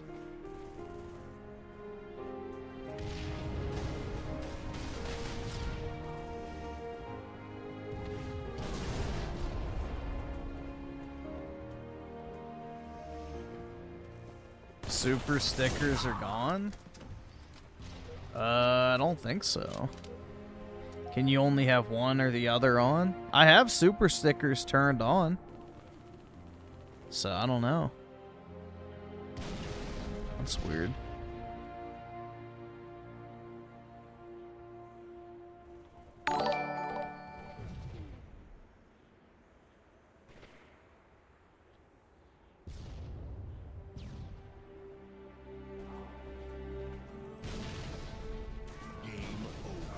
See, Donna Ecclesia's midriff with the loot box. Appreciate it, man. I'll read out the bigger jewel ones. I won't do like every 10-cent one, or else we'll be here for like 85 years. But, you know, I appreciate it. Again, I have no idea how the fuck this shit works.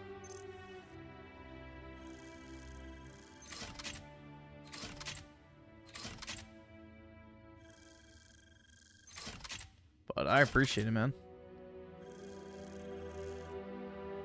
YouTube is getting extremely gay now. It's been gay for a while. You just haven't been paying attention.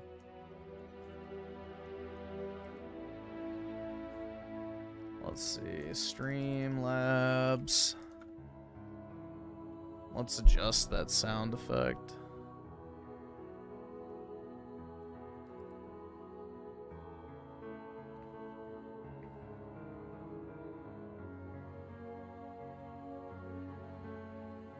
I get it. Bro, how many times do I have to say I grant access? Okay. See, alert box. Jewel gifts. There we go. Alright, I can change the sound effect.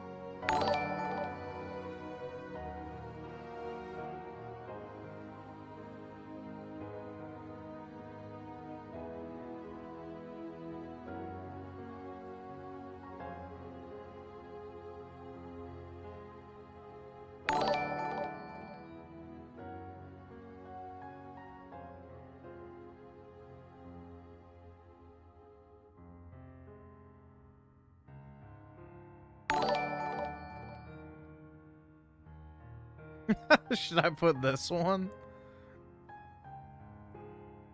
Hold on. Why did that not play? Sugar fathers. Sugar fathers. You guys remember that one?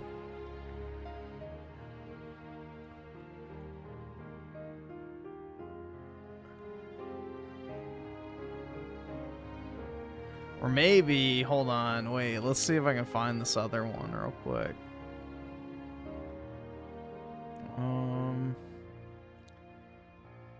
Should put this one. Groovy. That's probably good. That's a good one. That one's not super jarring, so I'll do that as the default one. We'll do that as the default. And then add variation, save. So variation, we'll do this one for 500 and up. And then I'll do the cream of the pie one real quick.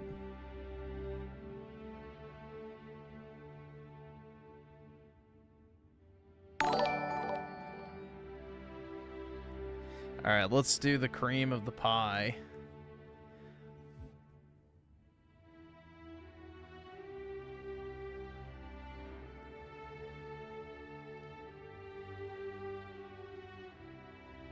sound effects. Alright, I don't care if I'm running an old version. Alright, videos, video download. Care if I'm running an old version. Alright, videos, video download. Cream of the pie. Alright.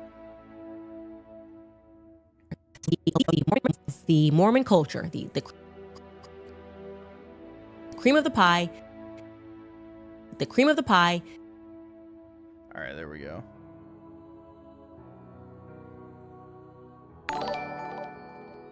The cream of the pie. The cream of the pie. All right, that's perfect.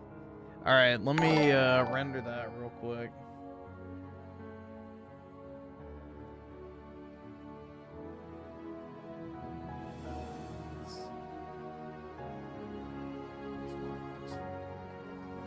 Control. Yes. Cream of the pie. Alright, save, export. Okay, so let me do MP4 to MP3. Select file, videos, YouTube videos, cream of the pie. There we go. Convert, download to soundboard, save.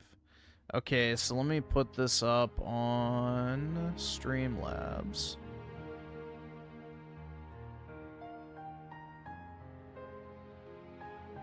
Cream of the pie. Where is it? There we go. Select. So threshold. We want.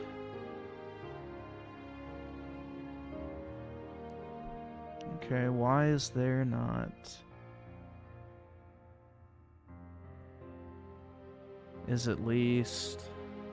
Alright, 500.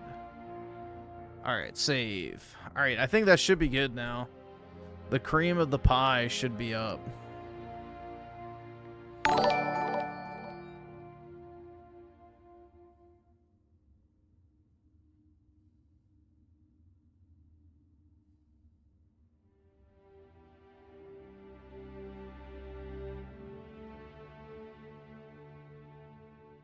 Groovy. So that one worked. Groovy. That one worked.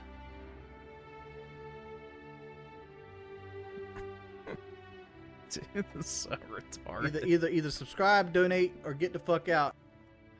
Oh my god. Dude, this is like so brain rot. I'm just looking at the chat and it's like so brain rotted, man. It's over. Groovy. It's so over.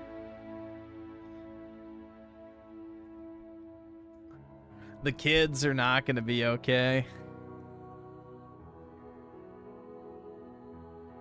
Groovy.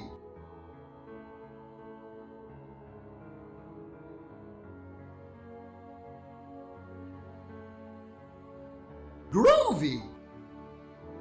I guess this is like the perfect way to do like an automated soundboard activation type setup, because there's like so many like different variations you can send with these GIFs. Because I imagine you can send like 15, 20, 25, 200, 10, you know, all the way up to like whatever, and you could probably like just set it up to where it's like basically your entire soundboard is activated by a specific amount, and that way people can just spam fucking sound effects if they want. Yup, they added the TikTok GIFs pretty much.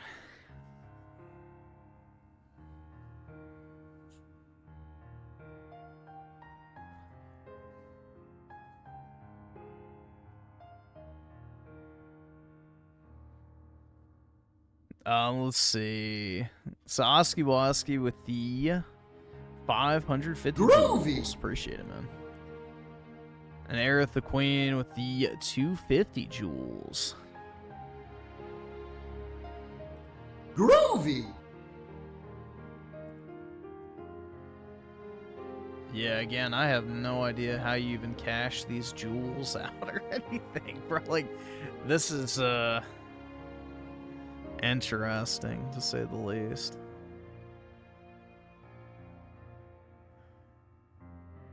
Because they don't even show up in your stream revenue. So, this is odd. I gotta sign into Google. Why?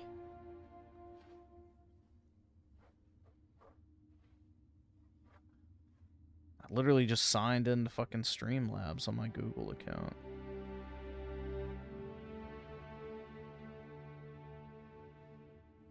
Okay, there we go. There's a $250 option that gives you 20,000 of them. Jeez. Oh my god.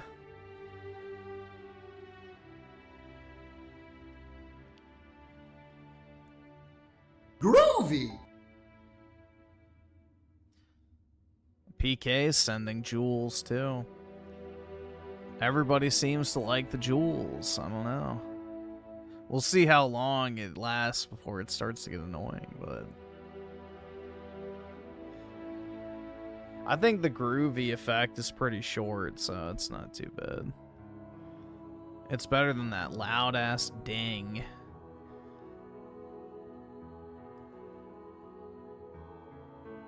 Groovy.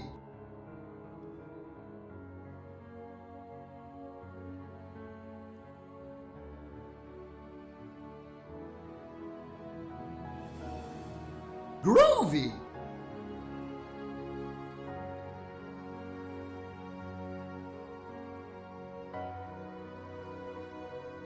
Groovy.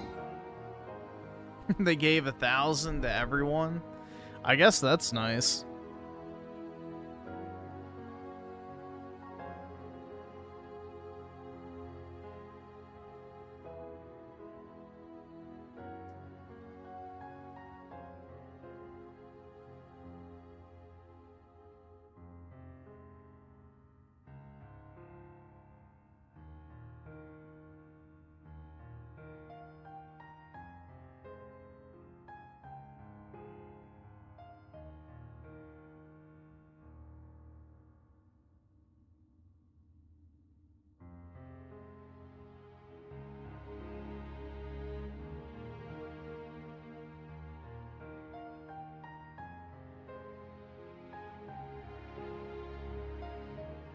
Yeah, this is odd, Groovy. man.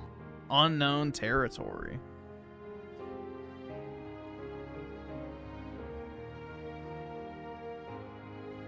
Groovy.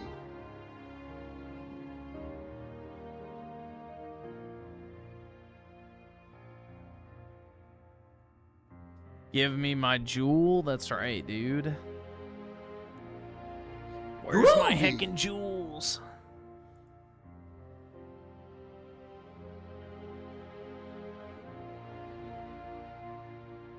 Groovy.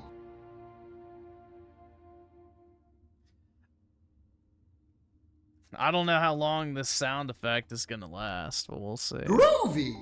I might have to raise the threshold. Let's see. Groovy.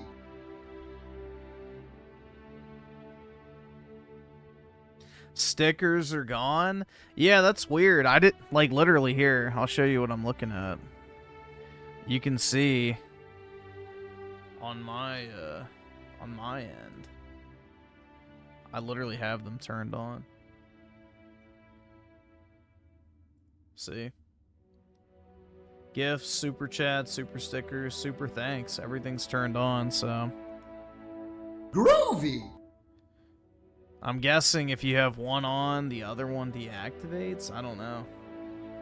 Again, this is all new to me. I literally just got this, like, Groovy. 20 minutes ago. So.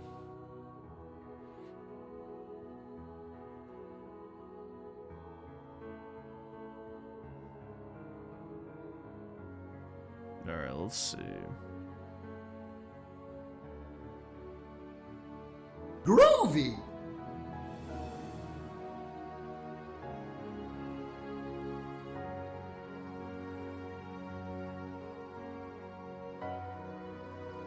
We'll do 100 add.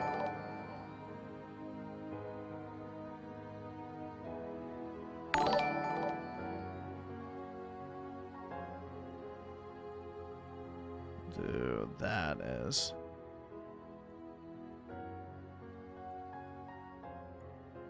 Groovy. now we should be good. I took off the sound effect for like the little ones, so that way it doesn't get super annoying.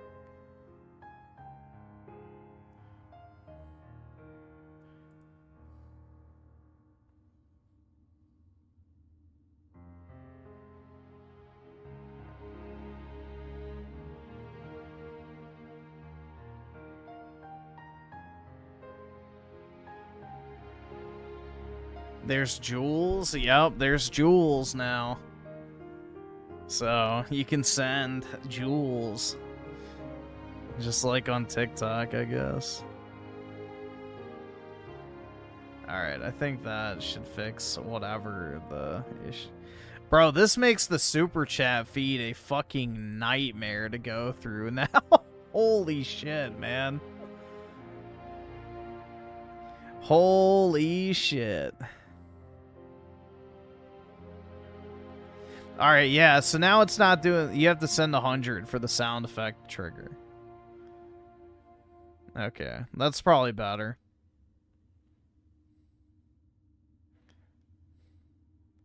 That's probably better, and that way it's not, like, just constant. You gotta send 50 cents to be annoying.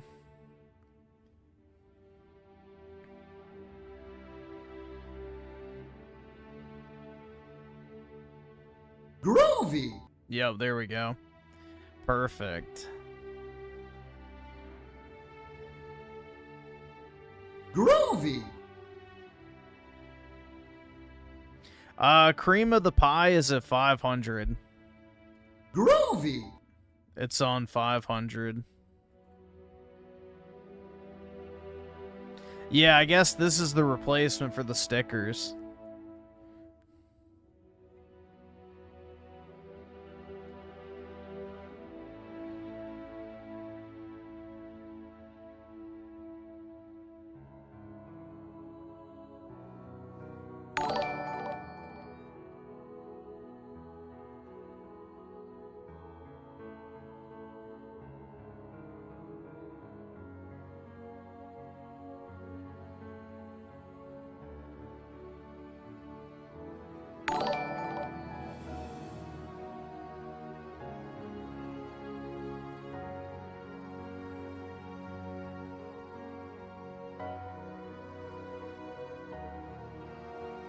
Hold on, I gotta message somebody on eBay real quick.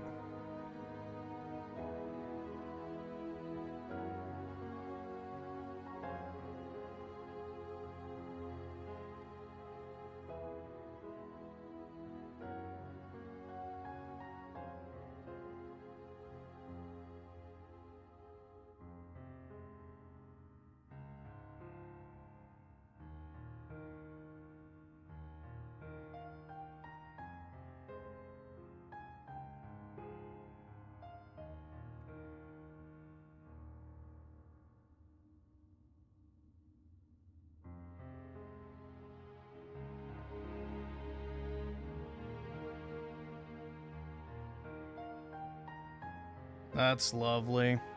I shipped something and the UPS people, or USPS people, like, crushed the shit out of the box. That's lovely, man.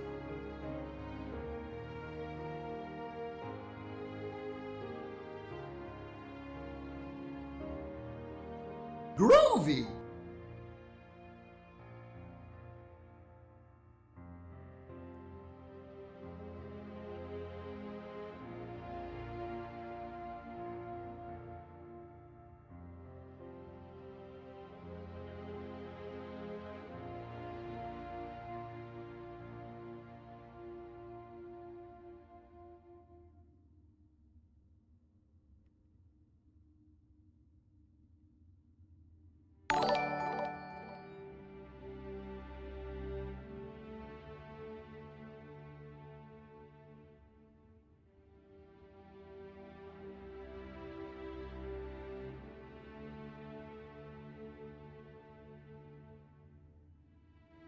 Groovy.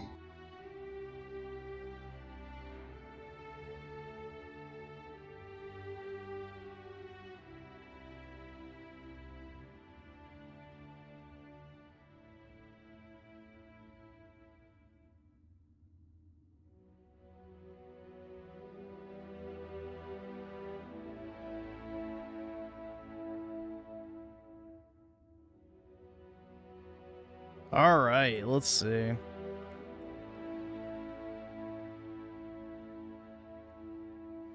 Oh, shit, dude.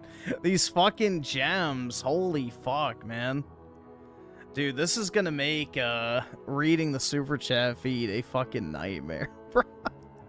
Like, there's no separation of it either. You can't even filter it. Groovy. Jeez.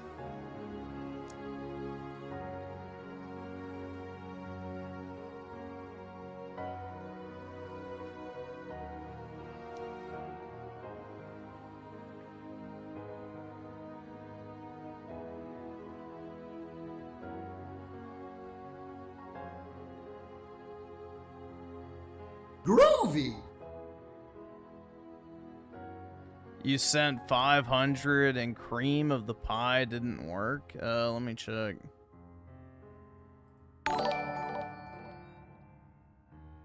Oh, and now the sound. Hold on. I gotta figure this out. Groovy.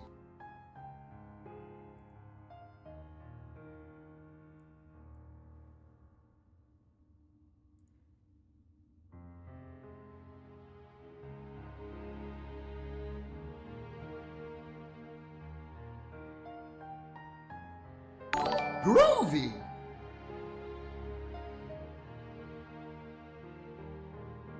Streamlabs is not super intuitive. Alright, so yeah, it just didn't save it. Hold on. Let's see if this The works. cream of the pie. Groovy. The cream of the pie. Alright, I think it should work now. Groovy.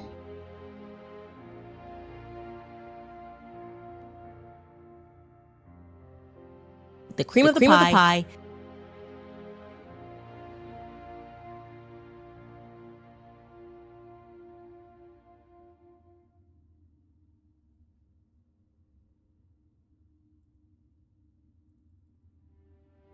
Okay.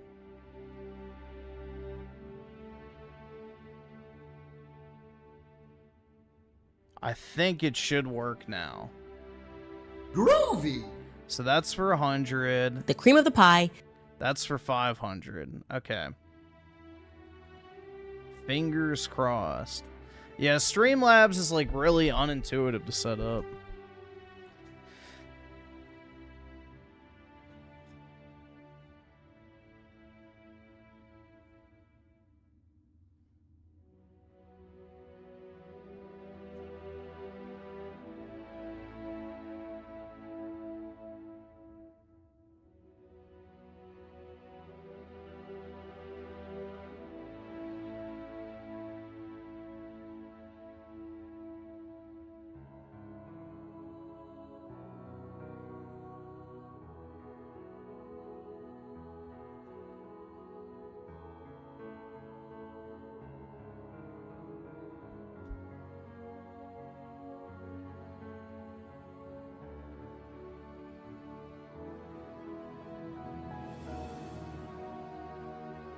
What should I do for 1,000? I have no idea.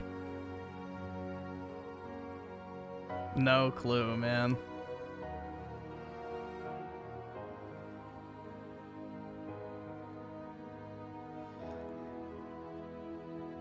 I'll do... Maybe I'll just put the Sugar Father one, and that should be fine.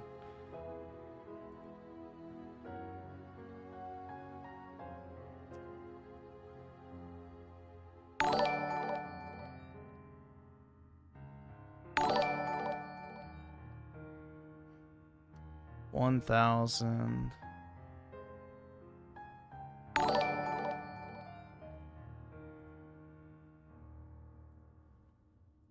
Groovy. Sugar Father. The cream of the pie. Alright, I'm guessing that works.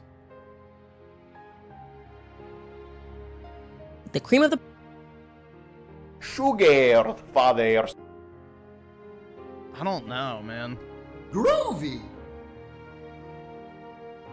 Why did the groovy one just play? Did somebody send more? Dude, I don't even know. This is hard to keep track of. I guess it does give me money. I don't know. It doesn't show up in your stream revenue, but I assume it, like, adds to, like, a jewel pile or something. I have no fucking idea. I have no idea.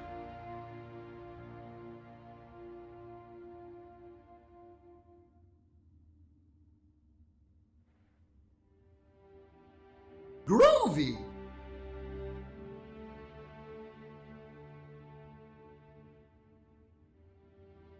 The cream of the pie. Alright, there goes cream of the pie.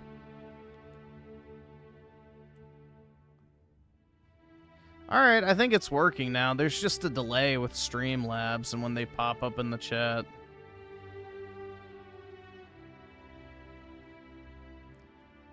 Alright, I think we're good.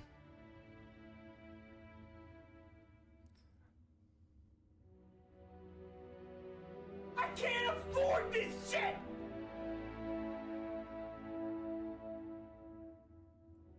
So I'm gonna turn it down a little bit. Sugar fathers.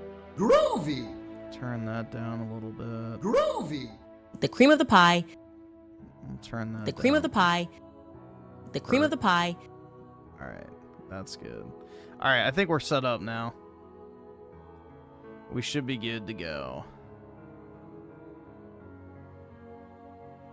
Let's see. Bill Herb with the 5. Okay, I'm gonna say this is kind of gay. They need to give it far more time to work better. Well, you're not supposed to have the sound effects. I'm using Streamlabs to do that. So, in theory, it works fine, because it just pops up in the chat for, you know, a normal experience. There's not supposed to be, like, a sound effect to it. I'm adding that after the fact, so... For, I guess, YouTube's intended purposes, it works fine, but, yeah. I guess it works fine.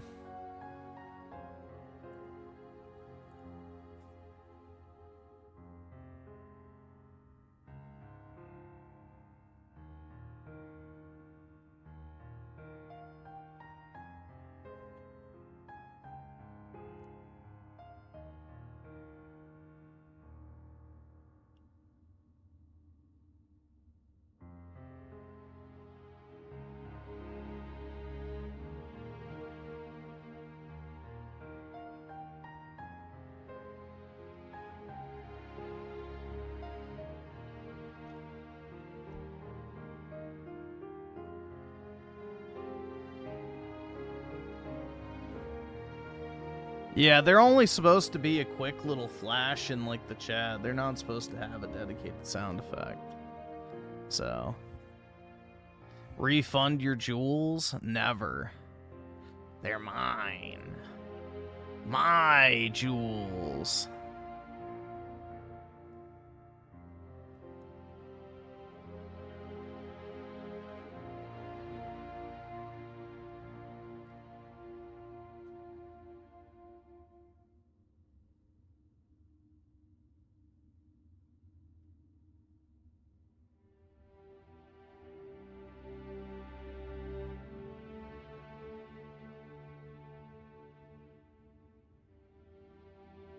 I can't afford this shit!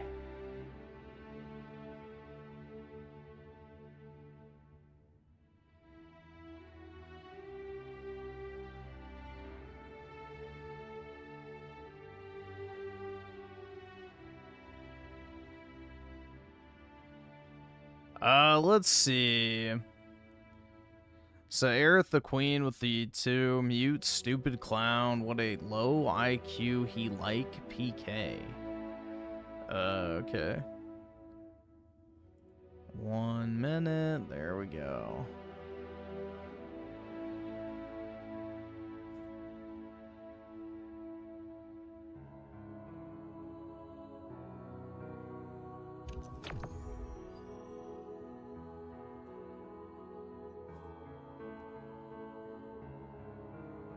There we go. All right, I think everything is under control now. Sugar fathers. See, Bill Herr with the 1,500 joules. Appreciate it, man.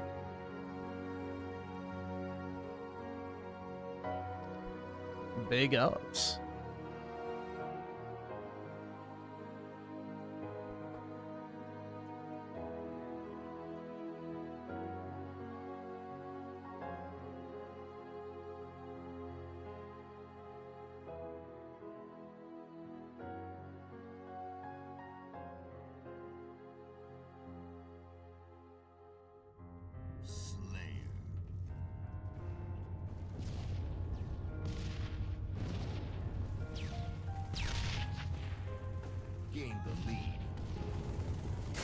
Yeah, we'll worry about adding more later, but I don't know. I mean, I don't know how many Joule sound effects we need.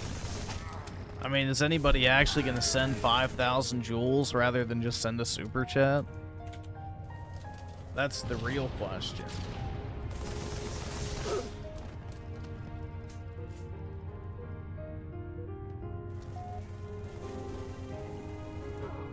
That's the real question. Like, the joules, I get, like, sending, like, a little quick, you know, a little quick, like, animation thing for, like, a few cents or $1 or something like that, but if you're gonna spend, like, $5 or whatever it is, wouldn't you rather just send a super chat or something? Or you can actually, like, type a message?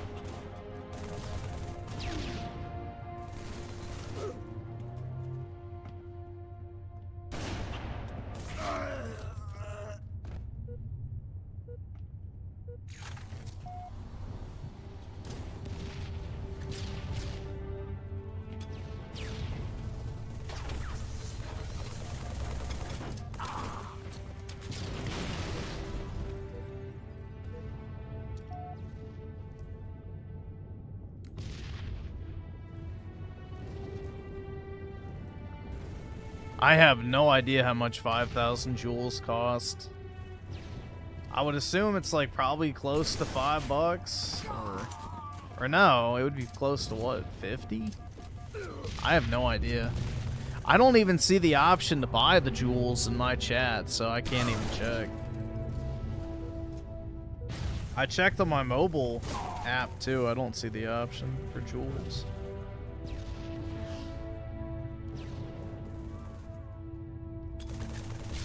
Oh wait, now I do. So what, 5,000 joules is like a little over $30.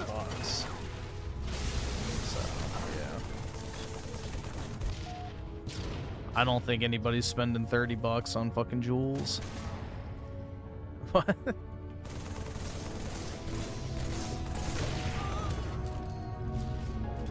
Fuck that, yeah.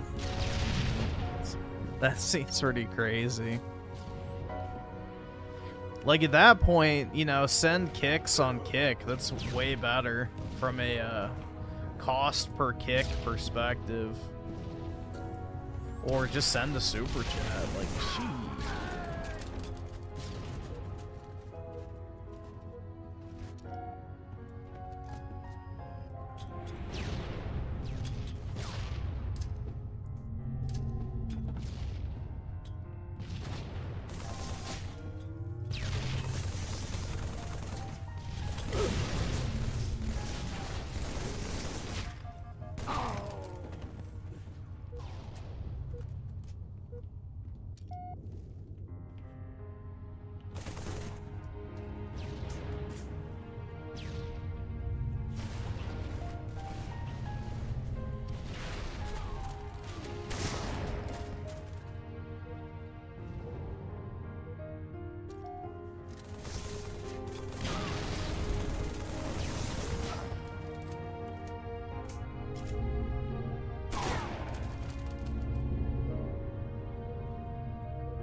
Everyone gets 50 jewels for free on top of the starting 1,000 jewels. That's pretty nice. I guess they want to encourage people to try it out, so chalk it up as a marketing expense.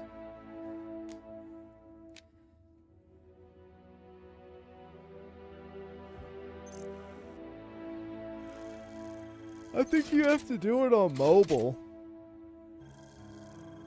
I can see the jewels now on my end on mobile.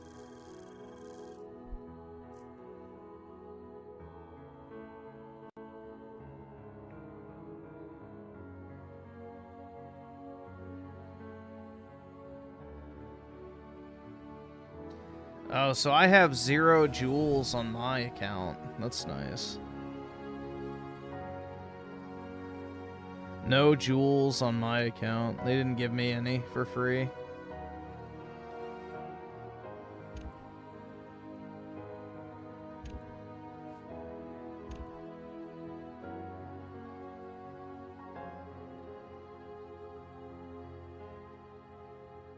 I was gonna send myself the jewels, but nope, I don't have any.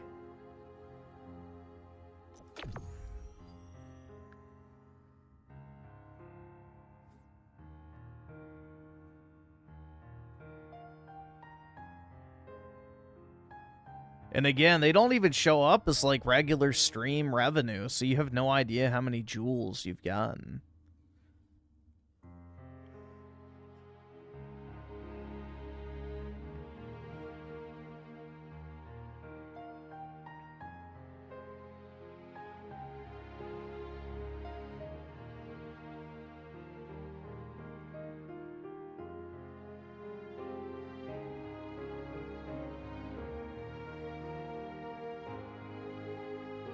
Okay, so I guess you go here to analytics, revenue, and I guess it shows you how many rubies you've gotten. I have no fucking idea, man. This shit's super autistic.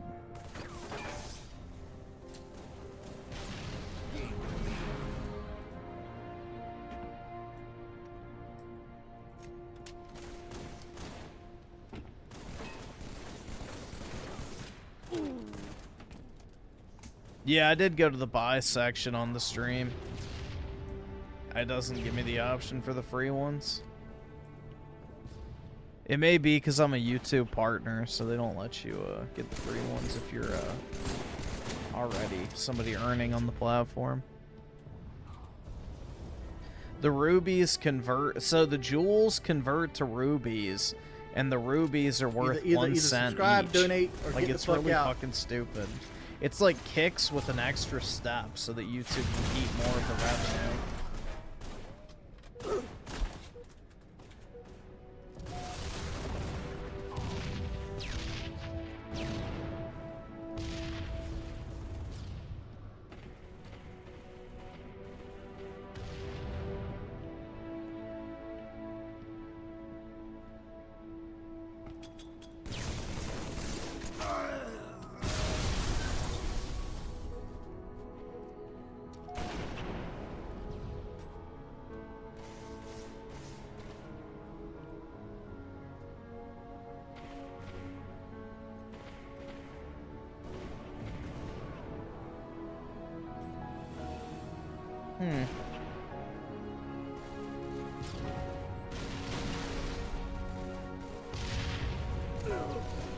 Yeah, I don't see anything. Maybe you have to wait till the next day. I have no fucking idea how this shit works, man.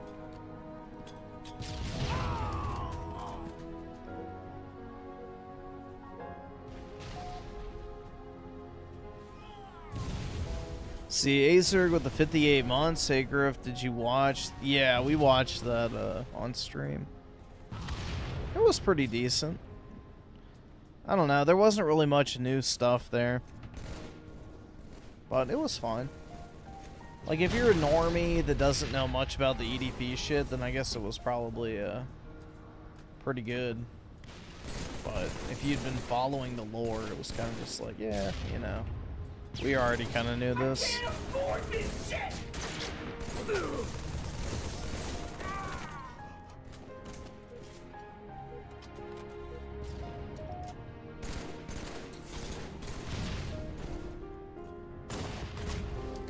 It was definitely targeted towards the Normgroid audience.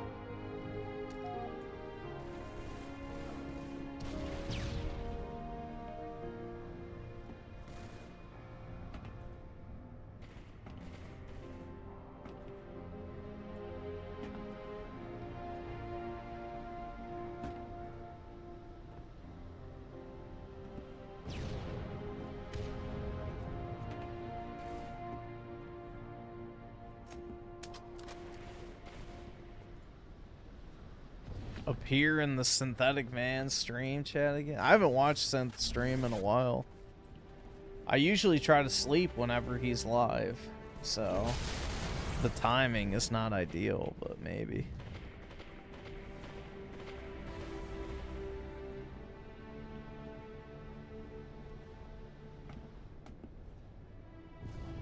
Let's see, Aerith the Queen with the two. Yeah, I can put it on. So he ain't ever coming back.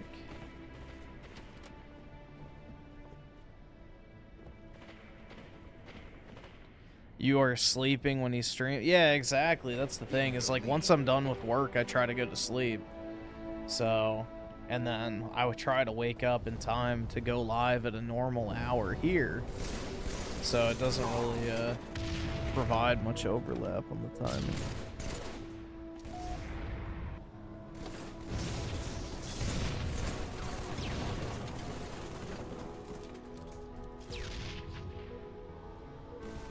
A busy chud. I do my best, man. You know? I do my best.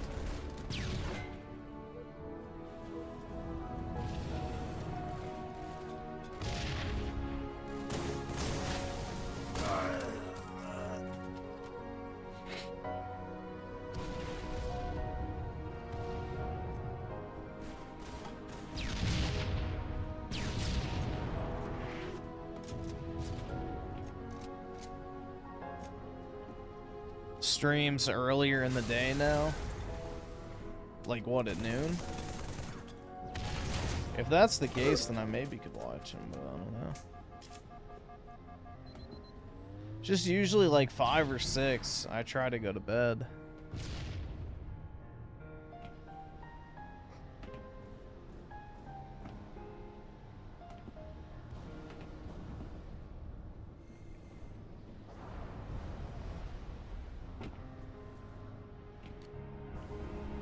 Stacking jewels? That's right. I love my jewels, dude.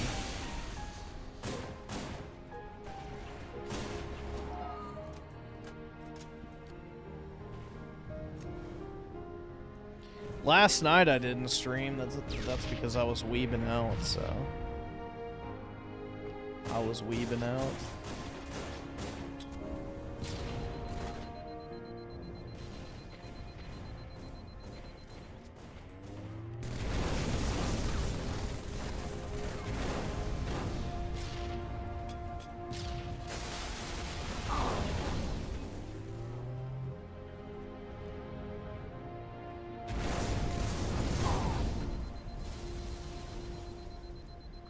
Still hitting the gym.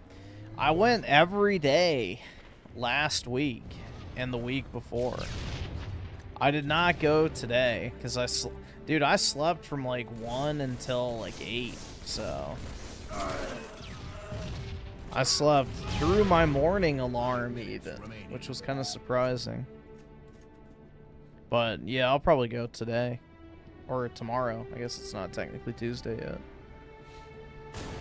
But yeah, I went every day for the past 2 weeks, which is why I've kind of been spotty on when I've started, because it's like, now I'm even more tired. So, yeah.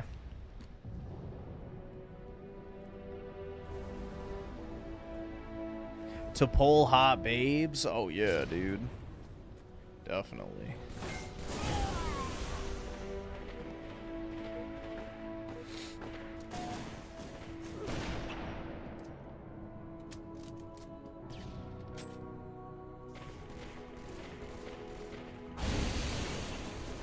Ooh, we got some more gold coins and jewels, dude.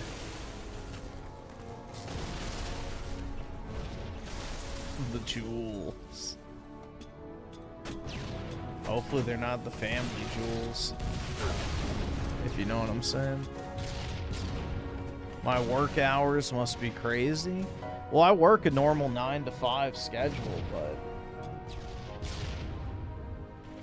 the way you have to look at it is I sleep usually in the like middle to late afternoon until I guess late at night.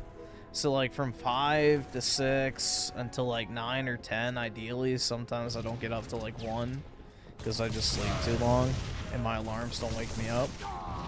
But yeah, basically my morning is when I start streaming. I'll stream for like 8 to 10 hours and then I will work for 8 to 10 hours. So yeah, it is kind of brutal at times, man, but it is what it is. I can't afford this shit! Game over.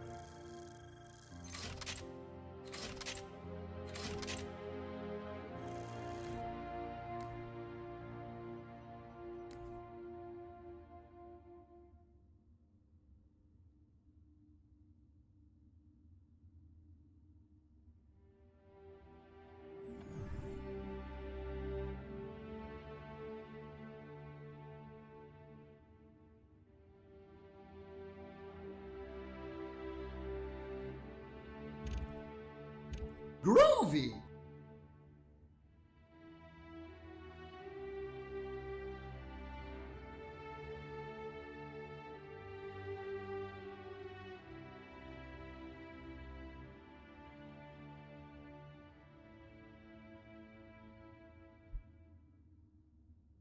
Groovy.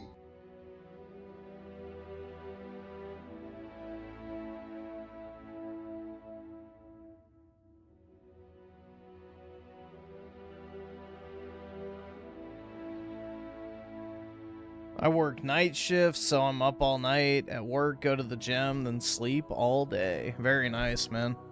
That's basically my schedule, except I work during the day.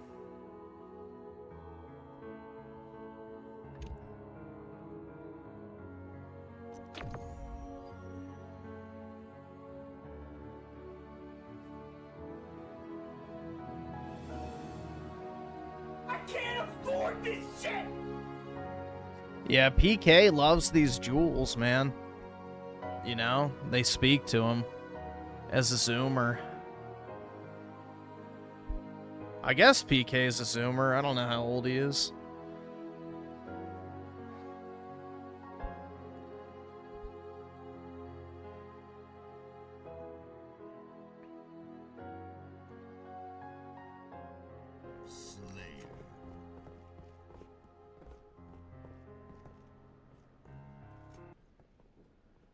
Groovy.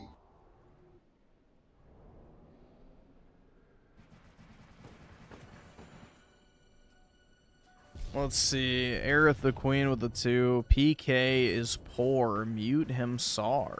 No. Alright. The other thing that's very alarming is that 1 minute. I need that money. I need that money. Yeah, PK is providing lots of positivity, man. I must say. Shocking.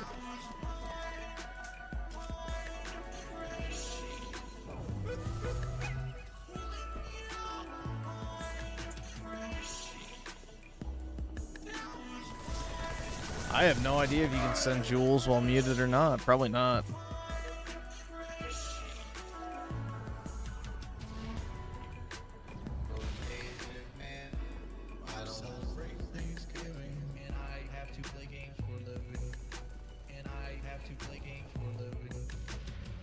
They're trying to claim I'm a pedophile now. Uh-oh, he's spamming jewels.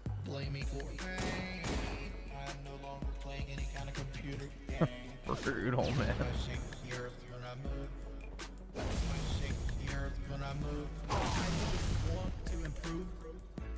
I don't want to improve my screen. The lead.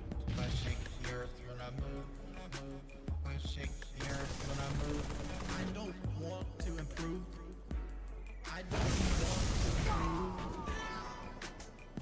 to improve. I'm a Jew? Whoa, dude. Curb your anti-Semitism there, boy.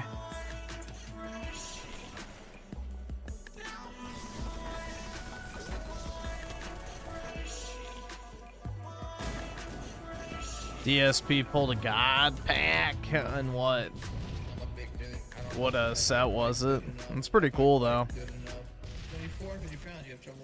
I've never gotten a god pack in English, but I don't open a lot of English, so. Or Japanese, but. I've been sitting 4 hookers. Oh, Gengar EX. Okay, I know what he opened. Like the Ascended Heroes equivalent. Forget what it's called. It's pretty nice though. Groovy.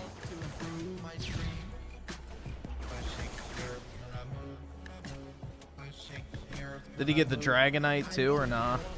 Dragonite I like. I don't want to improve.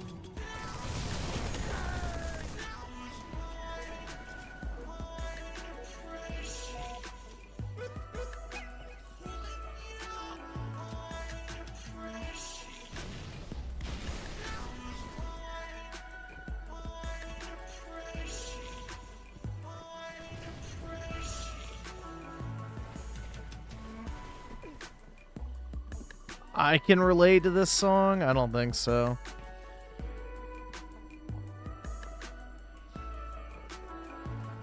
The Liquid Richard albums that come out just recently, they take the lyrics or words that I've said throughout I don't the have stream depression. and edit them together to make a whole complete new sentence. That's how he makes his fucking albums. He steals a beat, puts them together into an ensemble. He just steals content, makes money off of it. That's how he makes his fucking albums. He steals a beat, puts them together into an ensemble.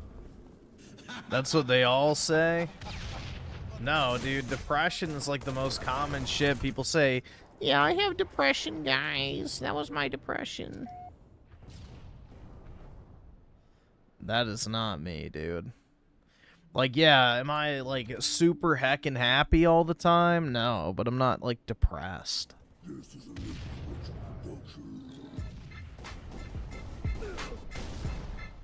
to Band World. I make shitty content. Help your boy out. Subscribe, donate, get the fuck out. Who can fuck the ugliest bitch? I got you. Give me the fat bitch over there. I got you. That's what I want. That's who I am. That's what I want. 450-pound man. West Coast, nigga. It's a way of life. You're out of jewels? No! Nobody wants to help me. We could be at the fucking club, right? You don't like the slack pussy? Go for the prime cut. The pussy's not gonna slay itself. Play it slow. All day slay. All day slay. Nigga. Go bother somebody like fucking Syndicate, who steals money from children and drives Lamborghinis his entire life. That's all it is. Drives Lamborghinis. Hey! Who can fuck the ugliest bitch? I got you. Give me the fat bitch over there. I got you. That's what I want. That's who I am. That's what I want. 450-pound man. Who can fuck the ugliest bitch? I got you. Give me the fat bitch over there. I got you. That's what I want. That's who I am. That's what I want. All day slay. Shout out Sean Rankin. Lord of the Wing. Shut the fuck up, Lean. It's ridiculous. Lean. I hope your family dies in an automobile wreck.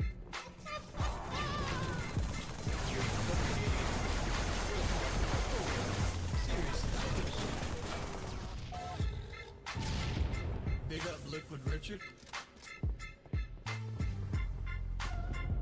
I can't afford this shit! 16-bit Kikamura with a 2. I wish Richard... Oh, wait, Liquid Richard would make songs out of Ray. You probably have some good material on that. Like, fuck, man. True.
Let's see, 16-bit Kikamura with the 2. Yeah, I can put it on.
Game over.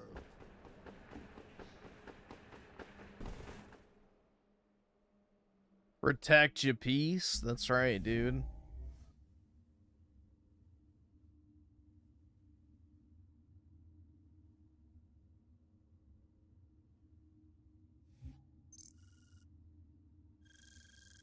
Groovy!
Let's see.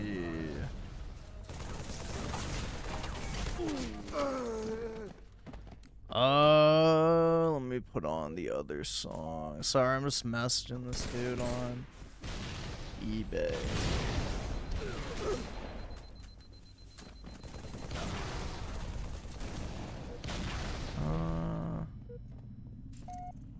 Why did that not pop up? There we go.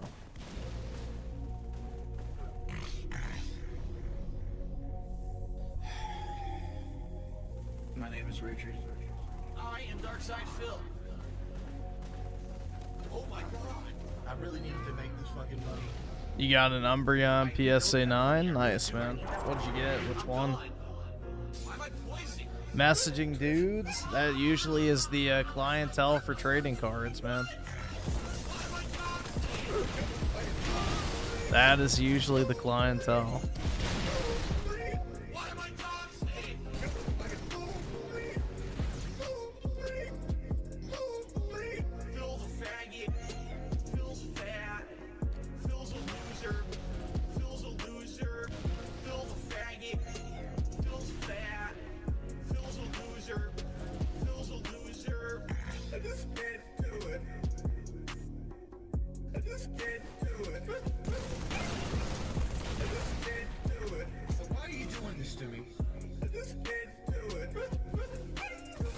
Yeah, the 25-year-old pokey neats aren't a real thing, man. Unfortunately. I wish they existed. You guys earn 3 minutes of commercials. I don't spill my fingers. I touch my face. Did something that's a twitch. Did something that's a twitch. No bitch in my blood. Zero bitch in my blood. Honestly, straight live in people's faces. I don't spill my fingers, right? That was my depression. I need that money. Pay my bills, electric bill, the internet bill. That was my depression. I need that money. Pay my bills, electric bill, the internet bill. Ah, shit. I just can't do it. I just can't do it. But why are you doing this to me? I just can't do it. Why am I toxic? You're the fucking lonely. Why am I toxic? You're the fucking lonely. Phil's a faggot. Phil's fat. Phil's a loser. Phil's a loser. Phil's a faggot. Phil's fat. Phil's a loser. Phil's a loser.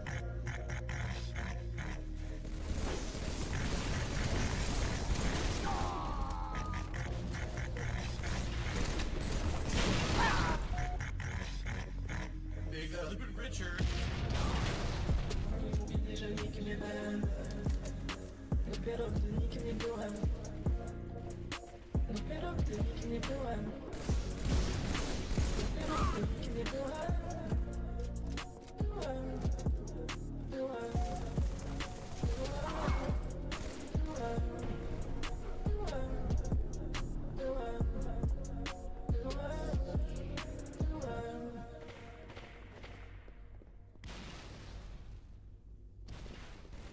That's the squeaky chair. I should be able to turn that off. That part's kind of annoying. Alright.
Alright, that should be done now.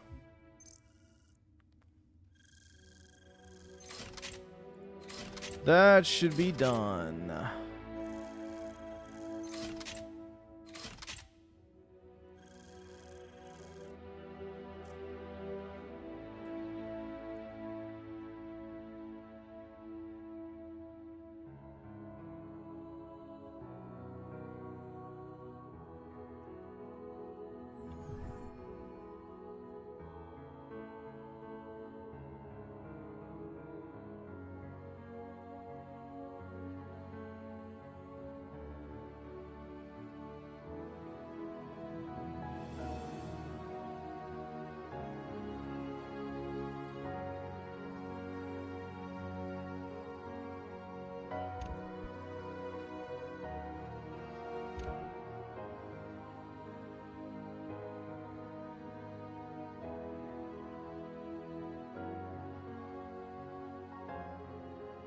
FBI needs to get his abo ass on so I can suffer? Gee, thanks.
Griff, you need to start protecting your peace more from the Nephilim. I'm trying, man.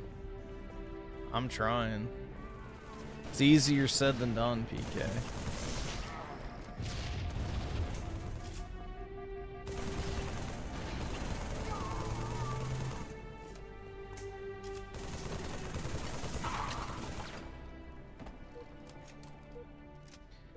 Yeah, I just had to eat a $400 return thing on fucking eBay, which sucks. Because the card or whatever, the slab got crushed, even though it was in a fucking box. Wrapped in bubble wrap, but it looks like some fucking USPS employee, like, literally curb stomped the motherfucker and, like, bent it in half. So, it's fucking wonderful.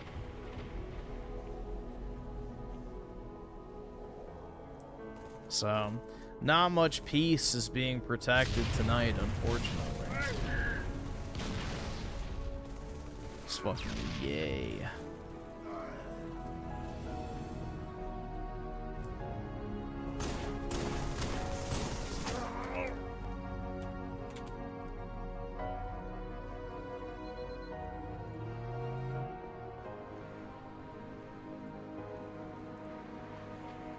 But, oh well, it's the cost of doing business.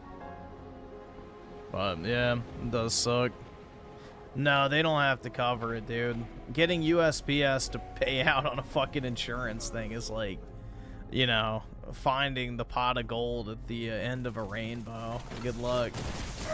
They don't insure shit. Plus, trading cards don't even fall under the,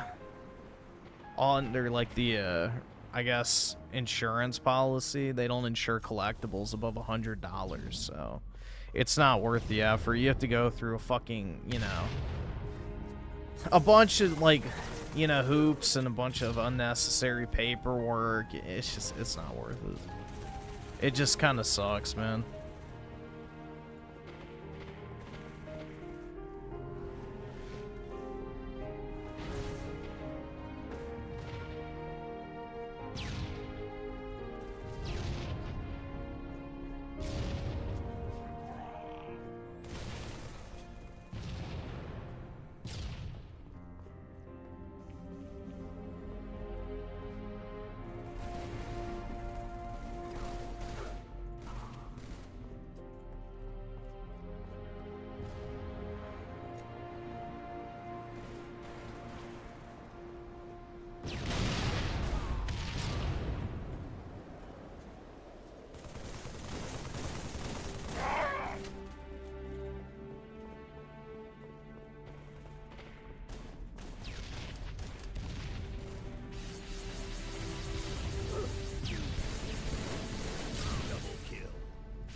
I almost did a triple, man. Shit.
Shit. Oh, well.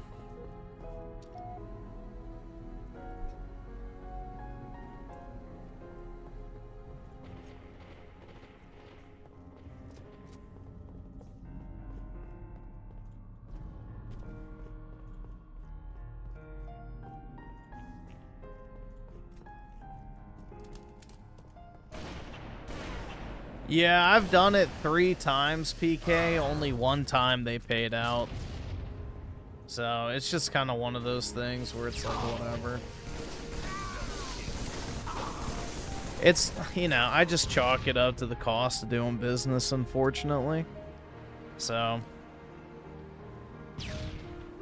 it's an operating expense. As gay as it might be, it is what it is. But, oh well.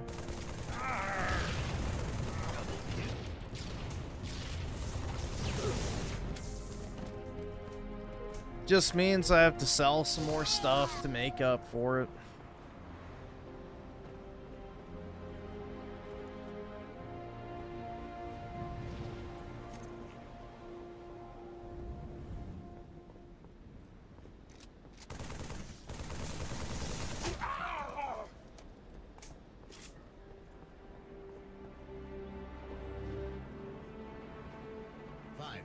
Remaining.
The cream of the pie. Wing cake with the 800 jewels, dude. Appreciate it. Thanks for creaming my pie.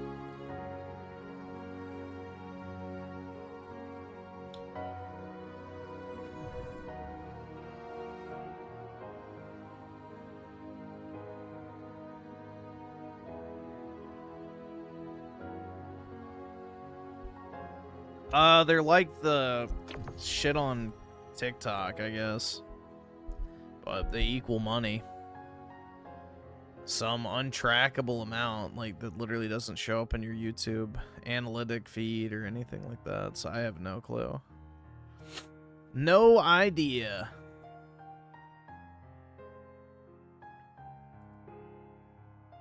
They convert somehow.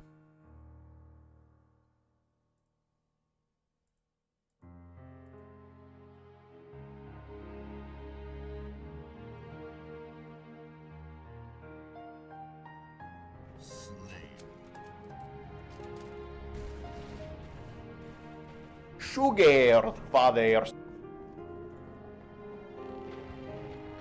Let's see. B. Gorkson with the Corgi. The 100, or not 100, 1,000 joules. Appreciate it, man.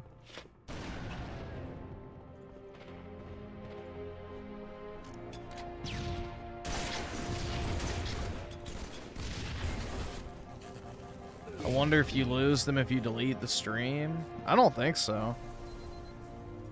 I don't think so. You don't lose super chats if you delete the stream, so I would imagine it's the same. Groovy!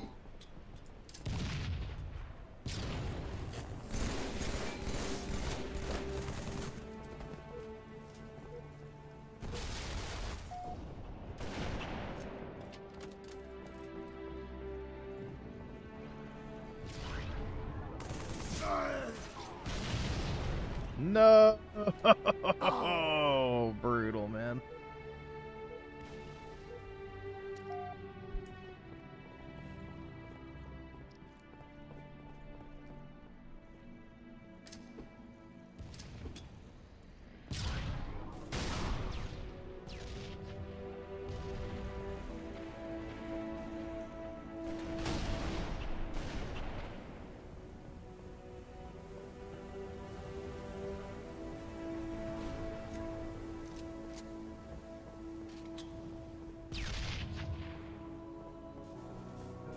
DJ Cat on my screen, what the fuck? Yup. Get with the times, PK. The future's now, dude. The future is now.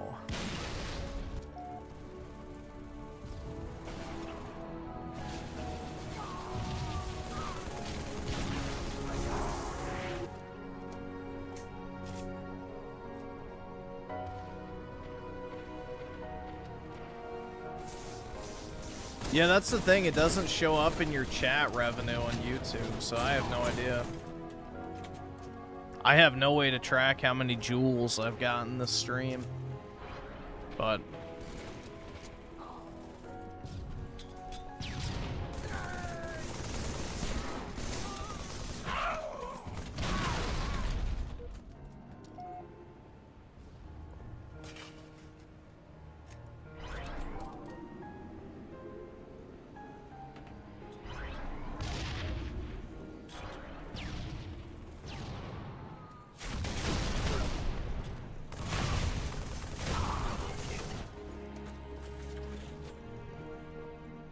BB's collected all the jewels. That's right, man.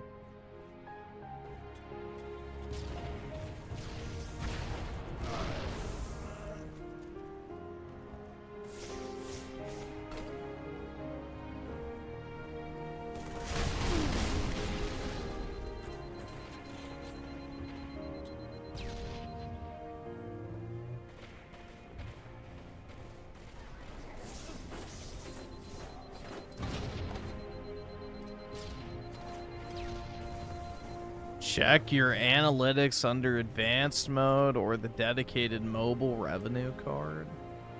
I can see, but I did check that and I didn't see it.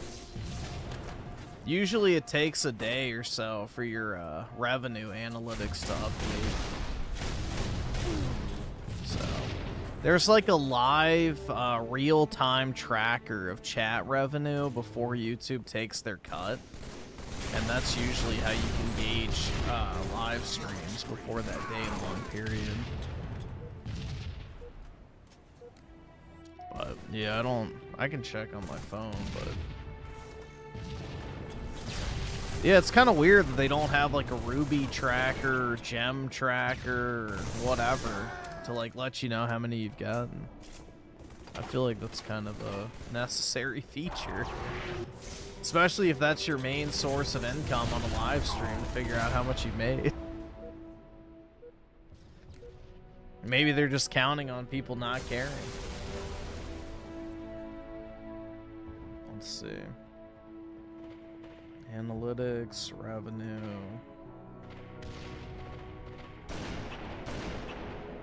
Shorts, video.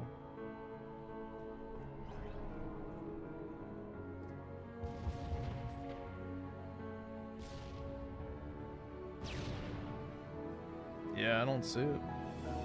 No clue, dude.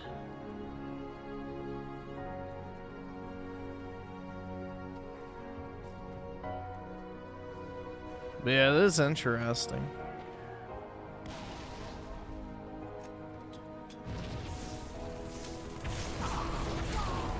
Ah, shit. I shot that too close.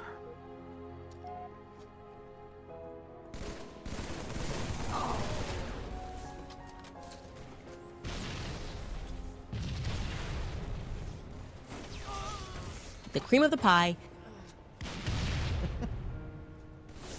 That's such a great fucking voice clip, man. The cream of the pie. Small shriveled nuts with the mystery gift. Appreciated, man.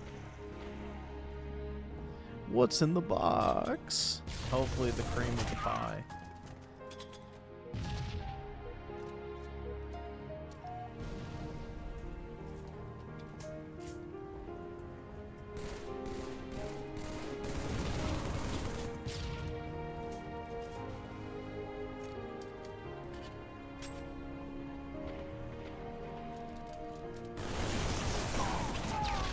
Ah, shit.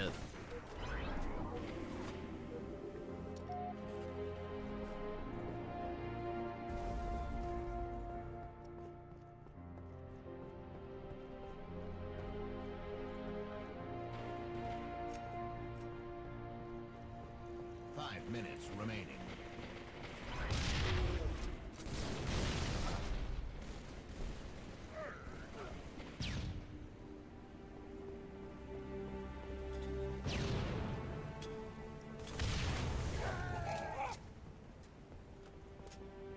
Game over.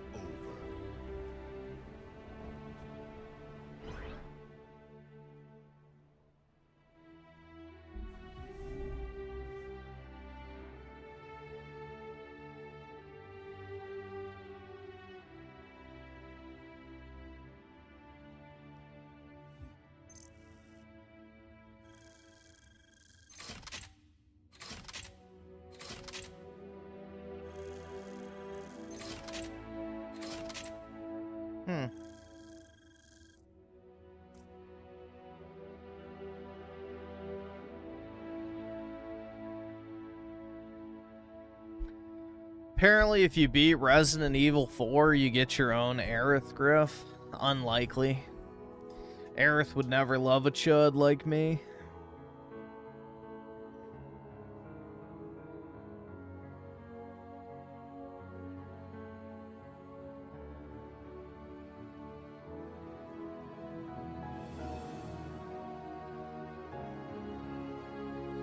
To put it bluntly, she's too good for me, dude.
Shit.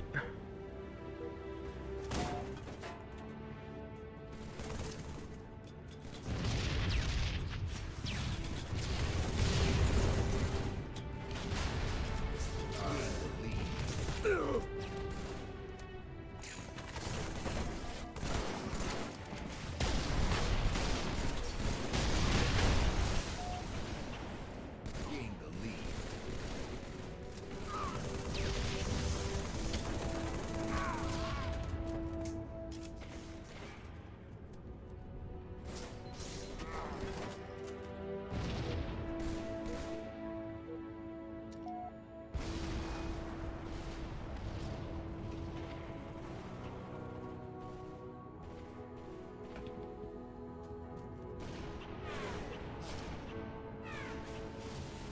Thoughts on Jedi Fallen Order? I don't like the fact that the lightsaber hits like a pool noodle, so I kind of got bored of it.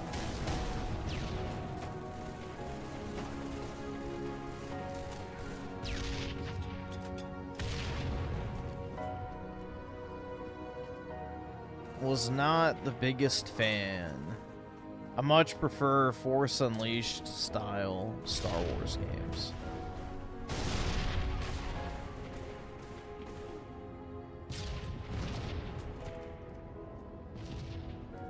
Like, if I'm gonna be a Jedi, I want to have a power fantasy. Like, that's the whole point.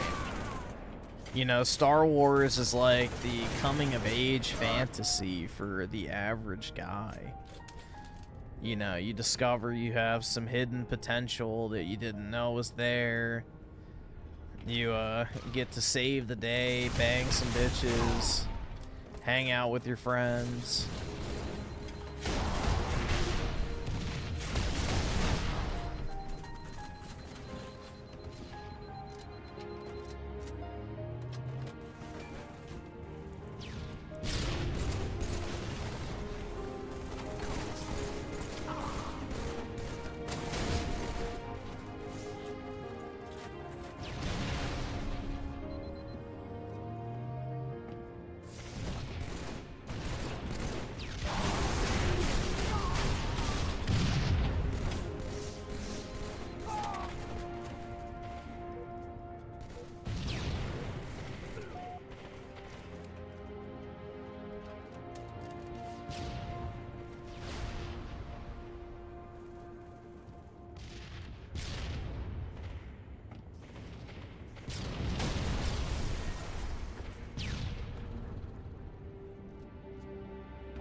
Oh, at least I killed him. Hunter eats Hunter with D2. Appreciate it, man. What do you think will happen to Halo? Nothing good, that's for sure. Unfortunately, I don't really think the future looks too bright for old Halo at this point. You know, unfortunately, I think it's kind of on its way out. Which it has been for a while, but now more than ever, I don't really think there's a chance of it coming back. As much as I wish that were the case, releasing a Halo game in 2026 with no multiplayer is, you know, just a perfect encapsulation of just how retarded Microsoft is. So, if they wanted any chance of revitalizing interest in Halo, that would have been, you know, releasing Halo 3 more than any of them with multiplayer, or just porting the MCC. God forbid.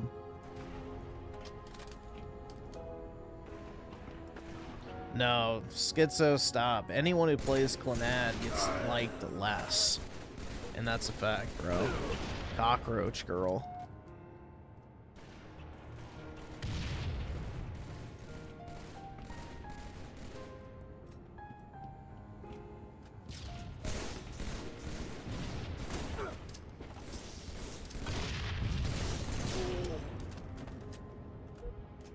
That's not true. Well, Schizo, can we at least agree from an aesthetic standpoint that Kirino from Orimo is the better high school girl compared to the chick from whatever the fuck Clanad? Like, purely aesthetically speaking. Or have you truly lost your grasp on sanity? 5 minutes remaining.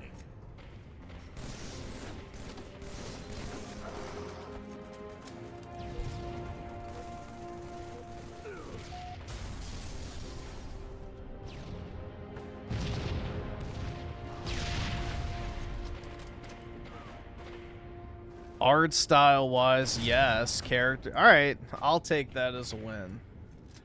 Because the character wise, you can chalk it up to personality preference, so fair enough.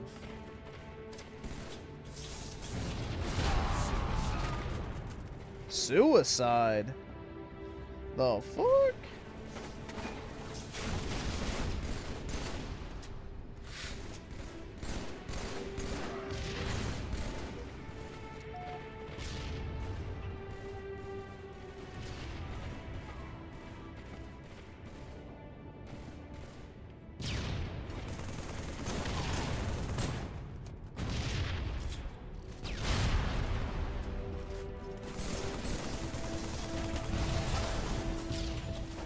Yeah, I figured out something today, which, you know, I didn't know. Which I guess makes sense, but that Wistoria show that I was watching, apparently the guy who made that also made that Don Machi show back in the day. Which apparently is still airing, which I didn't know. But I also liked that as well, so I guess it makes sense. I liked his other franchise as well, but... yeah, I did not know that. I might read the book. Let's see. Tim Marco with the Stay Hydrated for 550 jewels. Appreciate it, man. Gain the lead.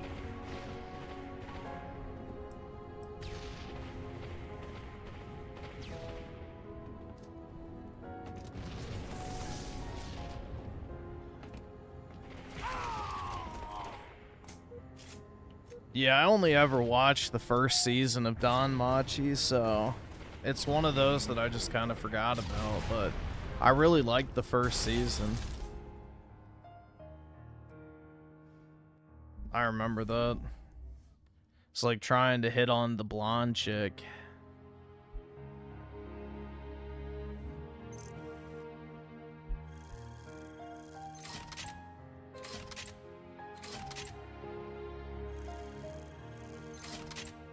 Oh yeah, dude, that would make sense that I didn't know there was a second season. Because season 2 came out in 2019, which is when I stopped watching anime, so... makes sense.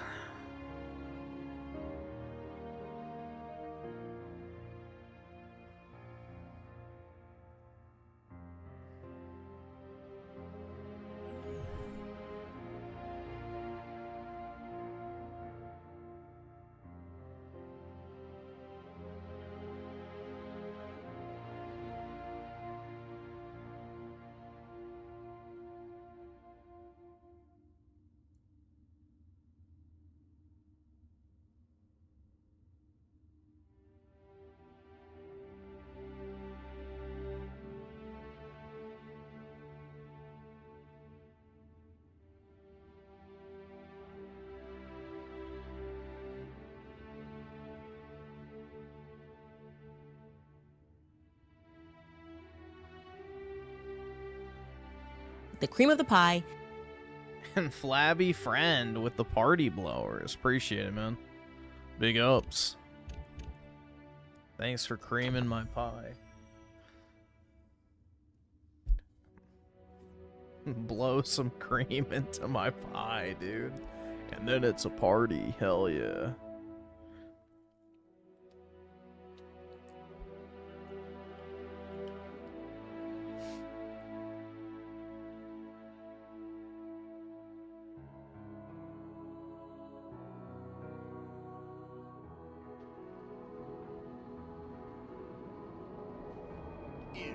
Humanity slain.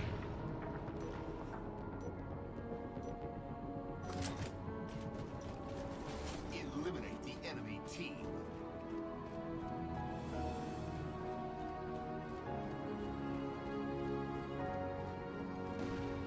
Yeah, I don't like the character designs of Glenad. That's like my main hang up.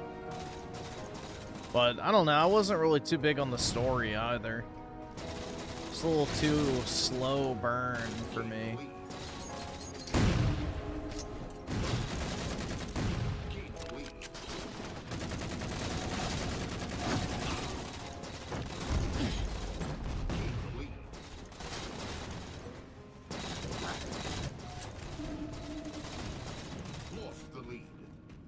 I don't know, the super romantic animes I've never really been into, to be honest. You know, maybe because I'm not a romantic type, but... yeah, I don't know. Griff, I want to donate 400 so you wouldn't lose out on the shipping, but I don't have any money. Well, I appreciate the thought, PK. I appreciate your thought. It's all good, bro. It is what it is. I mean, like, let's look at it this way. My Pokemon card account in the past 7 days is up $6,911.02. $400 is not even, what, 15% of that? So, it is what it is, bro. It's all good. No worries.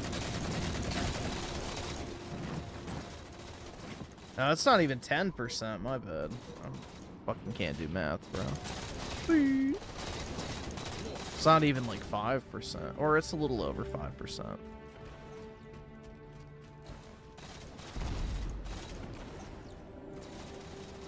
It's all good. It is what it is. Just means I can't buy something for a short period of time. I gotta recoup some money, but yeah, you know, it does suck. Because it's like, you know, you take precautions, you ship it properly, you put it in an actual box, and then some fucking fanook at USPS decides to fucking stomp on your package because, you know, they're probably sub-room temperature IQ and they think, oh, it's funny. But it is what it is.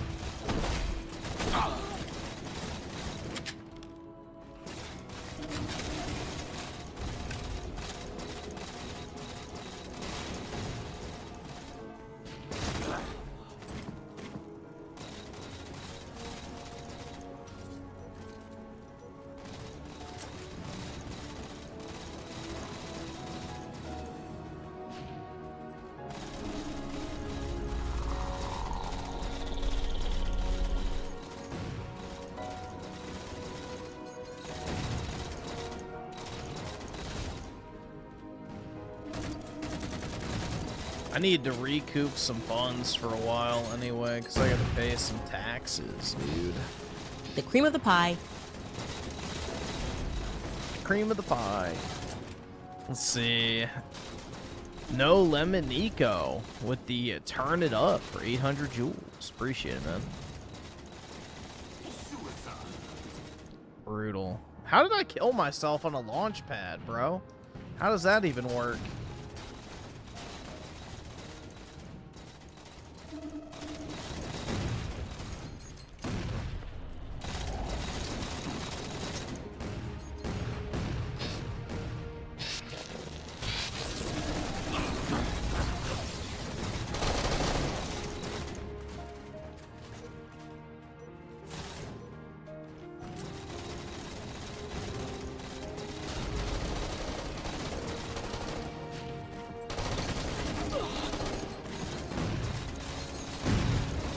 Griffin really needs that money. I do. Well, I do need to like save up some money for a while, because I do have to do my prepayments for taxes. I've been putting it off for a while, just because like I've been buying so heavily on cards. So Unfortunately, I do have to put some money aside for taxes and all that fun stuff. But I don't know. It's also not a bad idea just to save up some more money so I can buy like a bigger card later down the line versus a bunch of smaller stuff. But yeah, I mean, I've been spending a lot recently, so I probably should chill for a little while.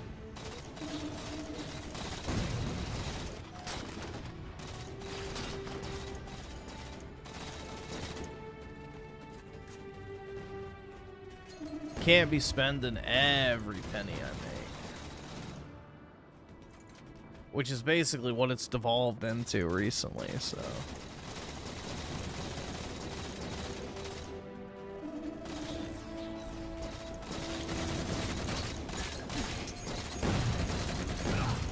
I have a running estimate in my head of like, you know, 2 credit card cycles out, and basically right now I'm only plus, I think, 4,000, which is not really ideal. So, because that means basically I can't spend any more than $4,000 for the next 2 months. Outside of like my predetermined expenses, so I need to kind of lay low for a little while on the spending, just to accumulate some more money.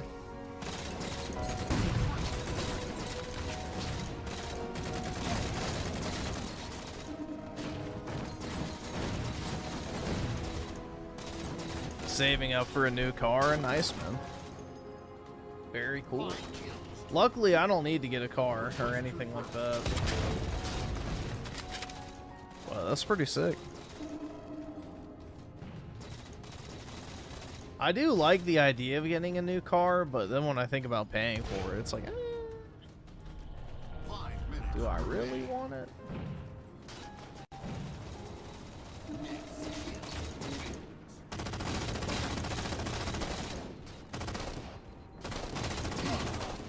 Game over. Victory.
Griffin needs more jewels. That's right, dude.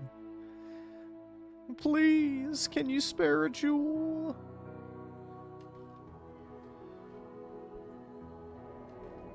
Infinity Slayer.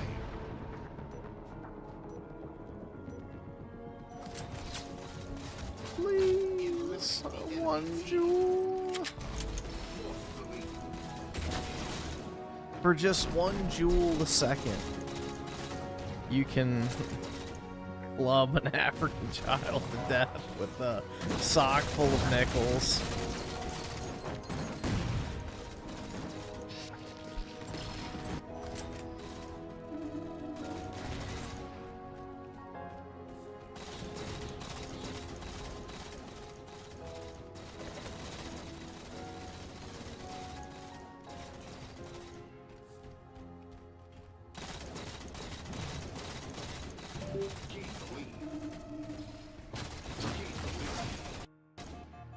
Uh-oh.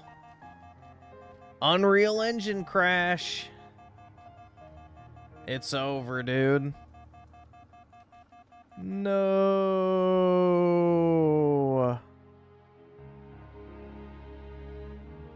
Come on, man. Gaming. Let's go, Microsoft.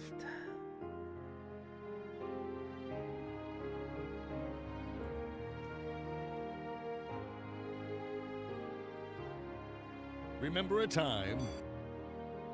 Yeah, so this Agefield game is like mostly negative. That's brutal, man.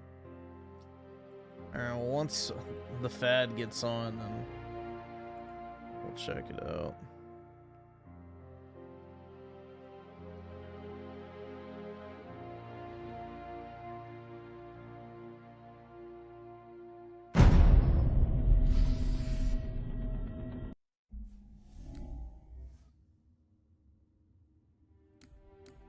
I don't like how you have to sign in every single time, bro.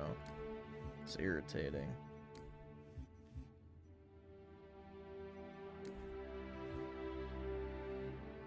Alright, there we go. And properties, Master Chief Collection.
Ah, shit.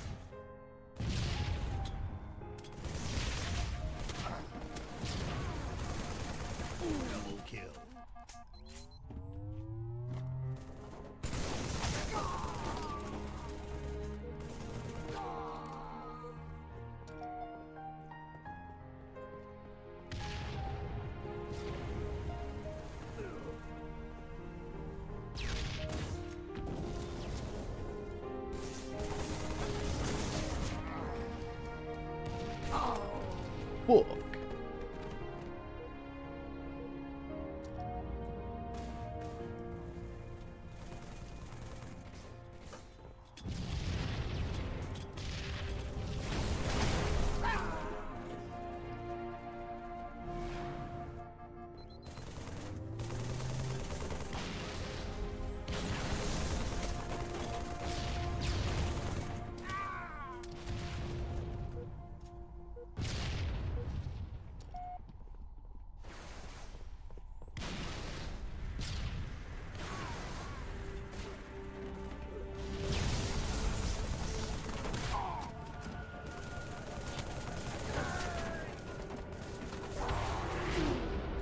Blink 3 times if you're being held by PK. You're acting like that's a bad thing. Until you've experienced the warm embrace of PK as he wraps his arms around your chest from behind, you know, you won't understand what you're missing out on.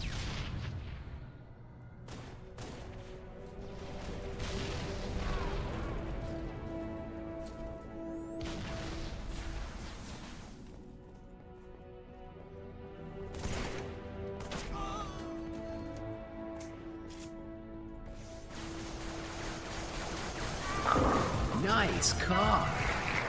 Perfect.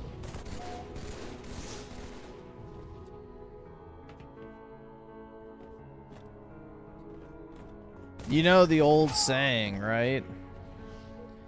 It's not fat, it's fluffy. Well, that perfectly sums up what it feels like.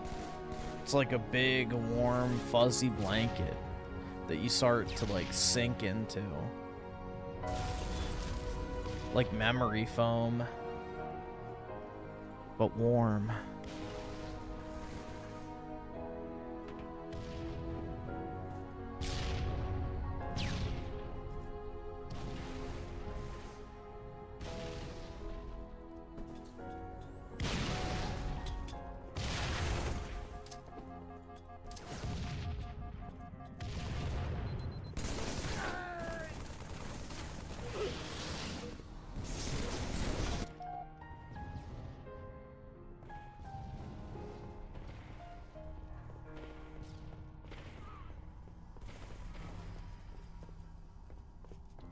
Let's see, FBI, the $50 dues. All right.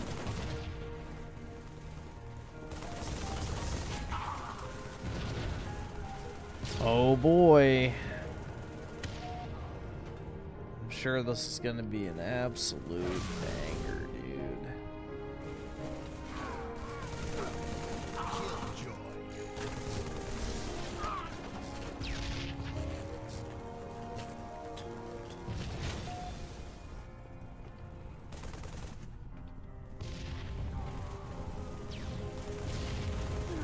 Nah, I don't care about Mortal Shell 2. Isn't that just a Souls clone?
Infinity Slayer.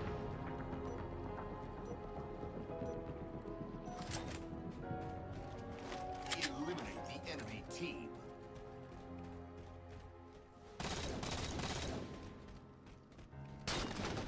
Gain the lead.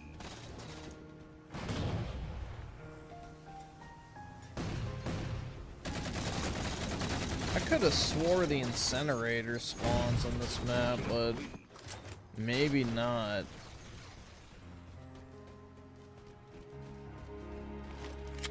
For some reason, I remember that.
Fuck.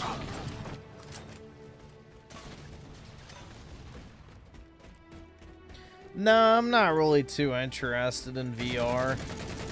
I had an Oculus Rift back in the day. Not really my thing.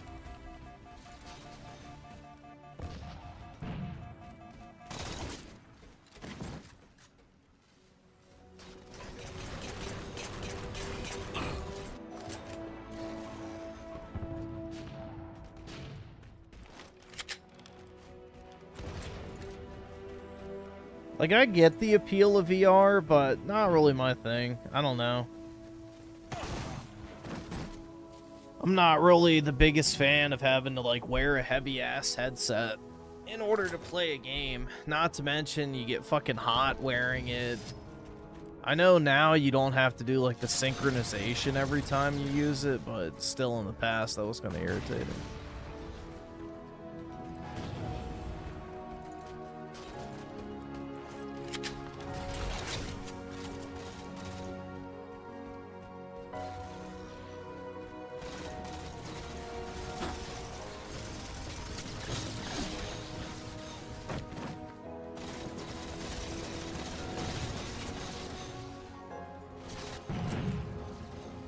VR is Kino, I guess. VR porn, maybe, dude. Hell yeah. Imagine slapping some anime tits in VR. Worst thing about the OG Vive was having to mount all the sensors. Yeah, dude, my friend had the sensors mounted in his living room. I remember that. Yup. What was it, like 3 of them you had to do, or was it just 2? I don't remember. But yeah, I remember he had them in like the corners of his room, like in the living room, and they were like the little black cubes. But yeah.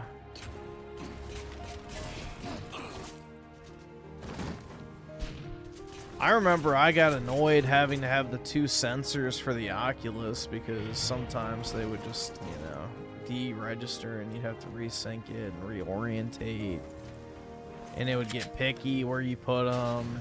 Yeah, I don't know. I mean, in theory, VR is cool. I just think it's one of those things that needs some more, you know, time in the oven before it's truly ready for mass consumption. I think it was 2 and it was really picky about placement. Yeah.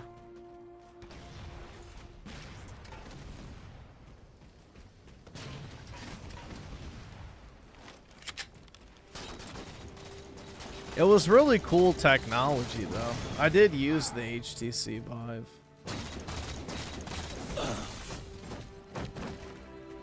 It's definitely cool.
God, this gun's beautiful, man.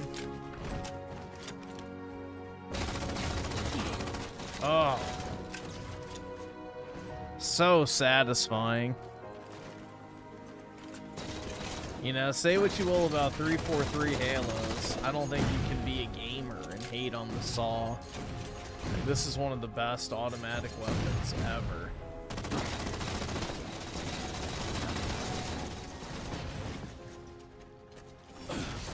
The last indie slop game I played, well, I'm about to play an indie slop game, so you'll get to experience it in real time, dude.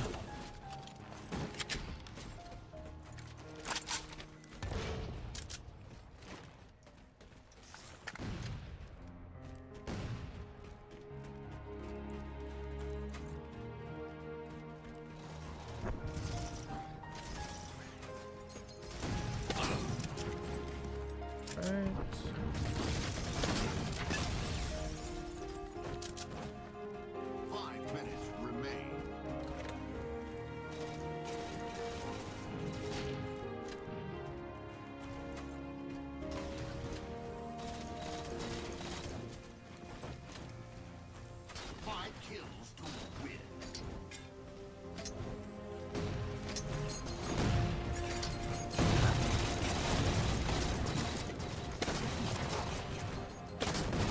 Ah, I could have had that if I didn't miss that shot.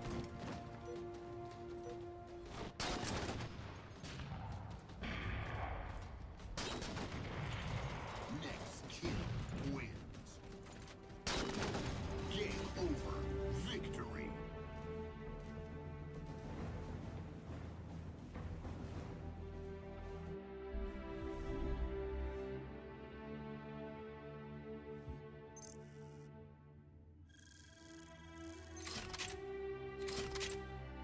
Interesting. So the jewels disappear from the monetization feed after a while. Huh.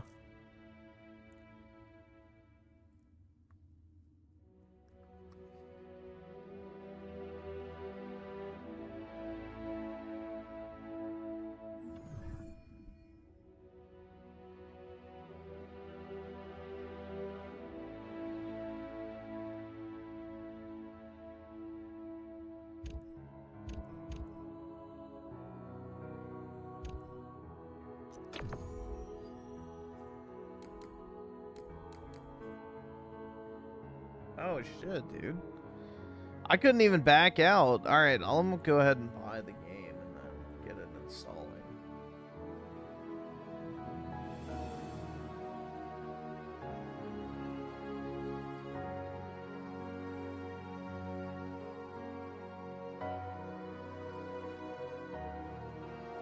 Yeah, they don't show up on fan funding. They don't count towards the stream revenue, so I don't know. There's no real way to track them either. So it makes me wonder. Eliminate the enemy team.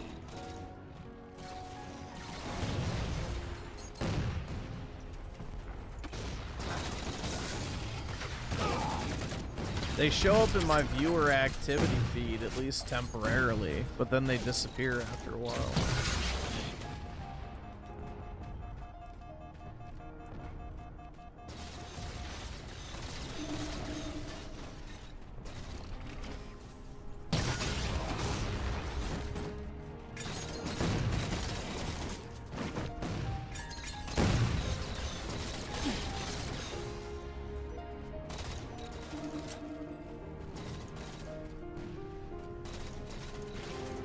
You can't be a chud and not be an incel? Well, I guess I could be a chud.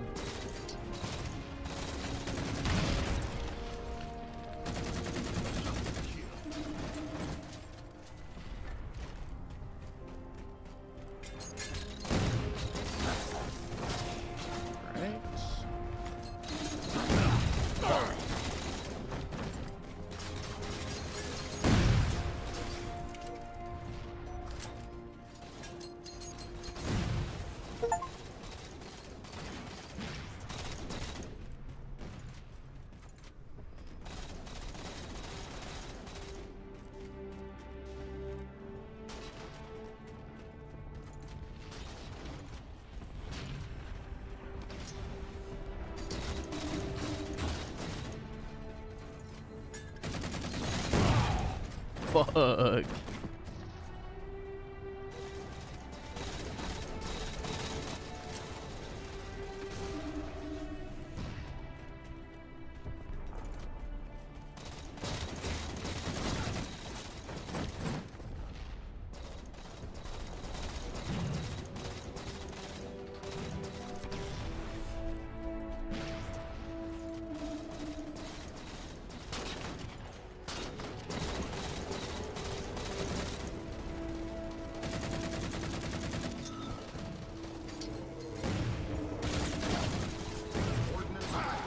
Well, that works. All right.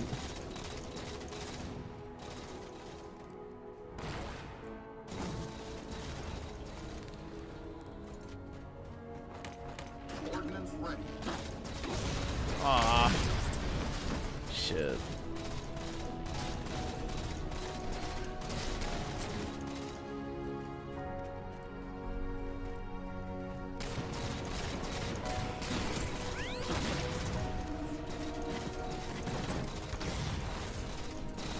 Yeah, I saw the thing with Elder Scrolls 6. The, whatever, Sentinel title, which I guess is fine, I don't know. No idea what that's in reference to, but hopefully it's not shit.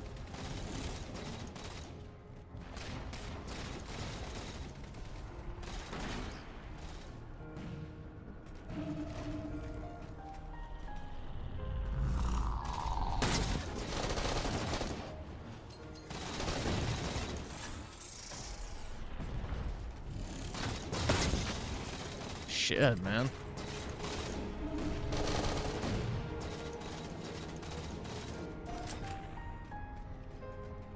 Well, dude, she's never played an Elder Scrolls game before, so it's not really impressive when you jingle, you know, shiny keys in front of a baby's face and they look up at it with a sense of wonder.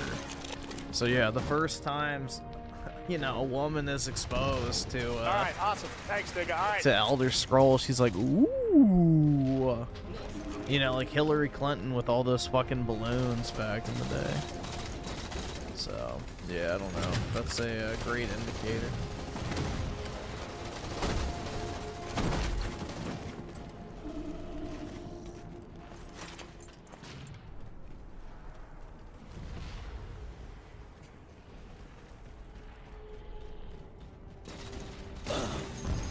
Oops.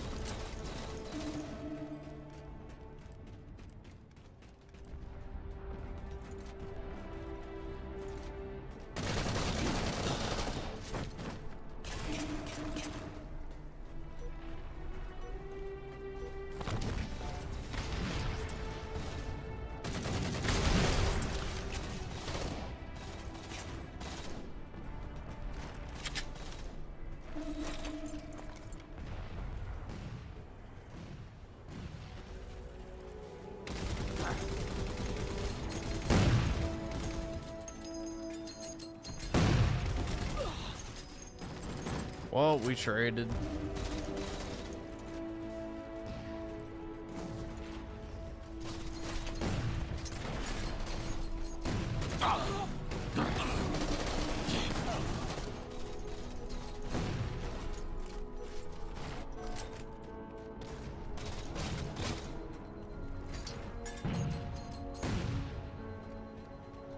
The fake black professor? No, I did not.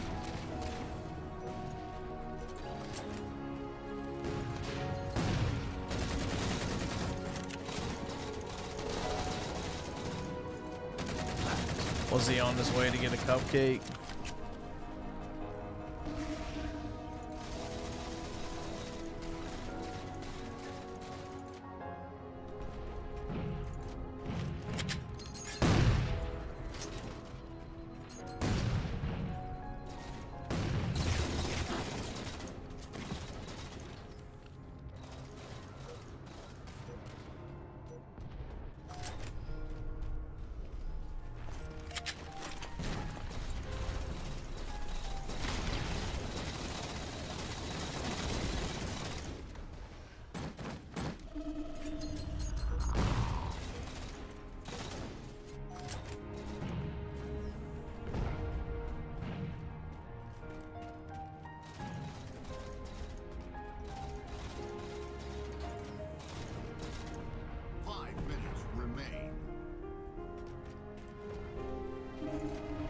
Terrible, man.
Yeah, I don't know, dude. I don't remember talking about the black guy who faked all his credentials, but I also could have been really tired, so I may have forgotten.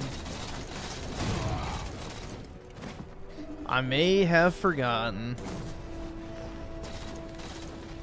Let's see. Vendetta with the 5. Mortal Shell 2 is the very definition of better in every way. Bought 2 copies to support. Amazing sequel that is actually fun and isn't hard to be hard. Well, glad you're enjoying it, man. Happy to hear.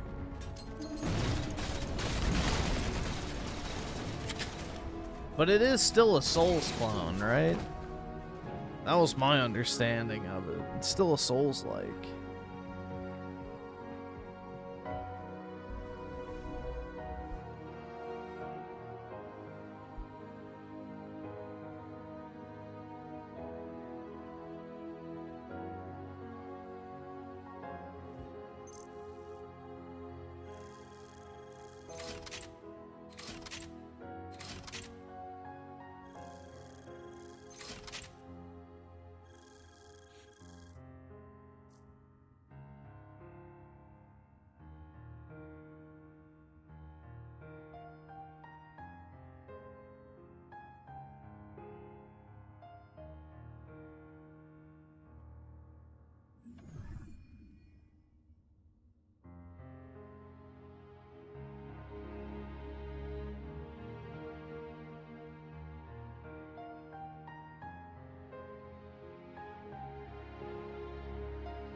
Oh shit, I forgot to back out again. Fuck! I got distracted with my phone, dude. Zoomer moment.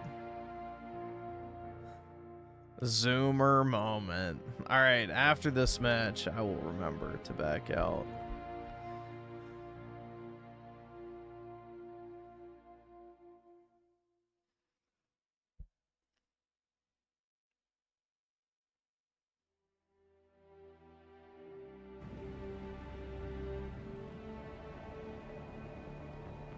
Slayer. Kill the enemy team to score.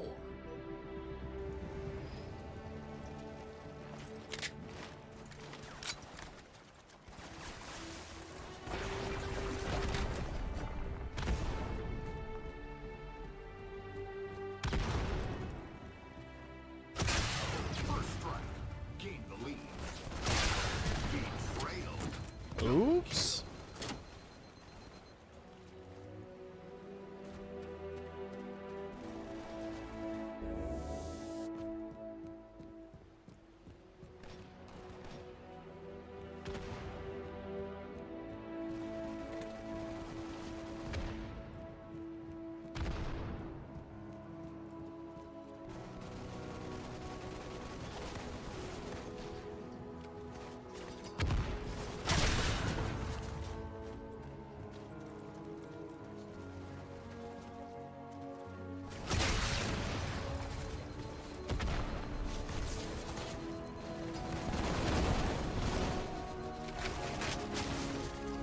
Fuck.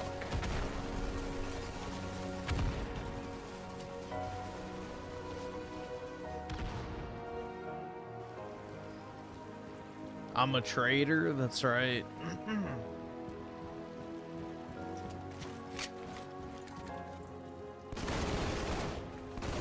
I told y'all I would fold for a hot Jewish chick, bro, so. Traitor.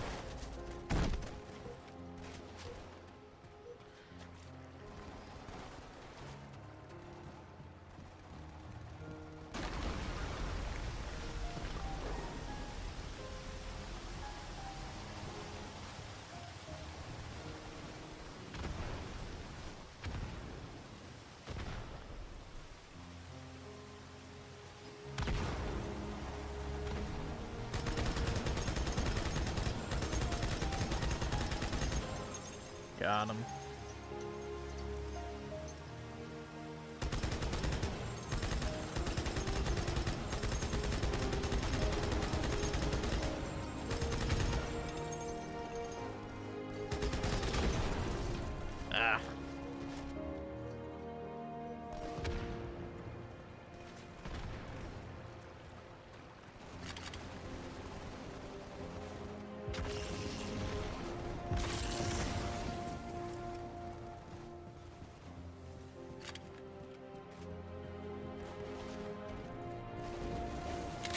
Yeah, bro, I would happily fold for a beautiful mid. Like, that's the thing, man. Give me a beautiful mid and I'll be happy. You know, give me a beautiful mid, pokey neat, and we're good. We're good to go.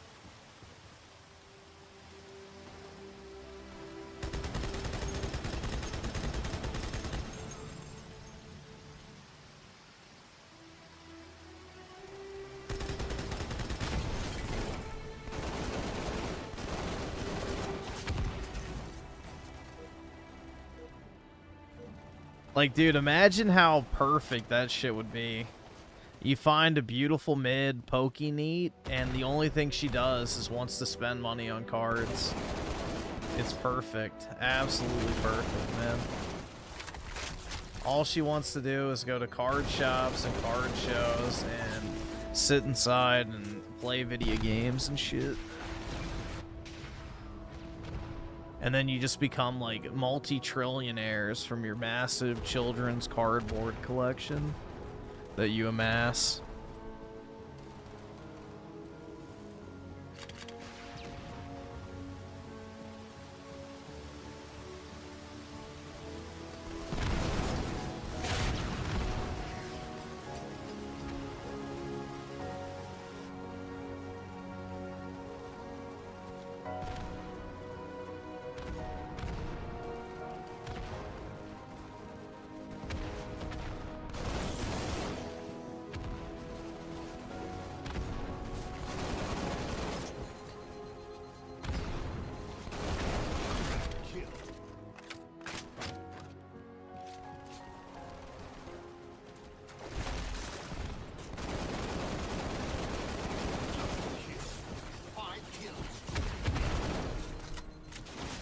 Fuck, I got stuck on the rock.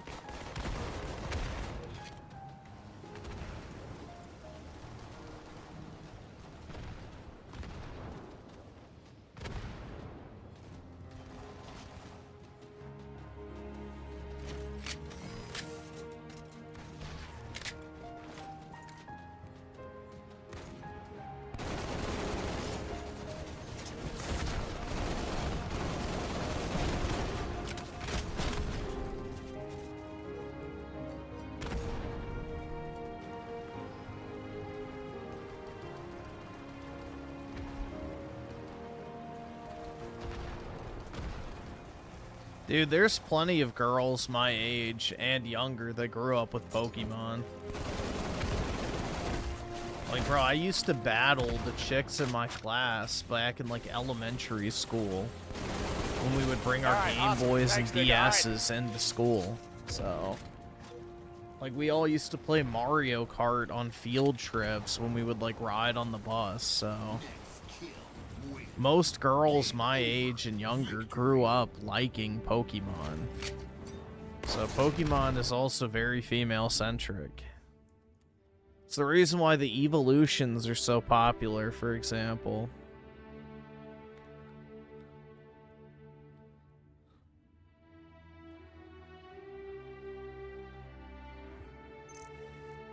So, a lot of girls have nostalgia for Pokemon already because most of them grew up watching, playing, or collecting it. It's not just a male thing.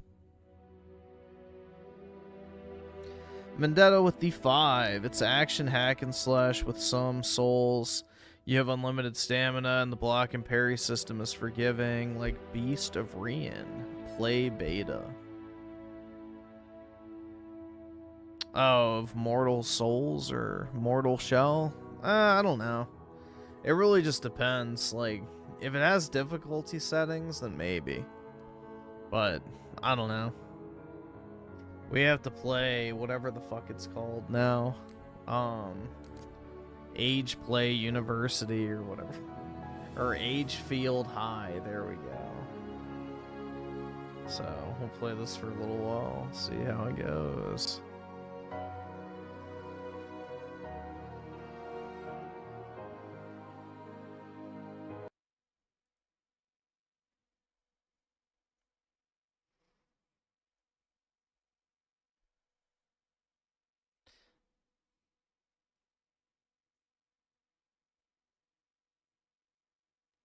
Well,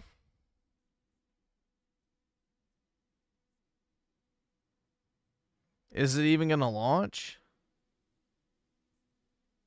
My computer is like revving up insanely hard right now.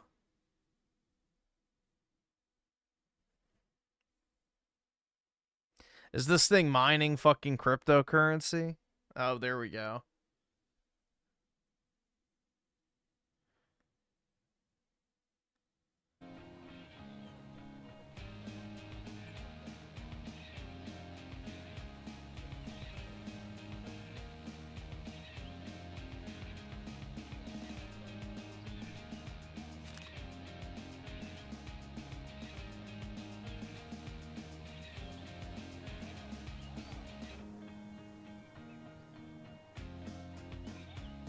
ADFOV is the max.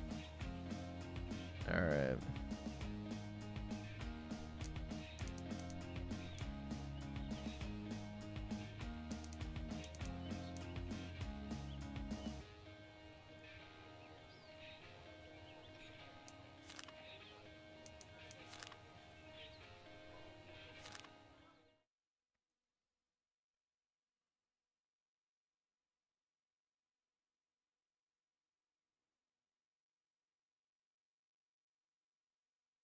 I got a review code? Worse.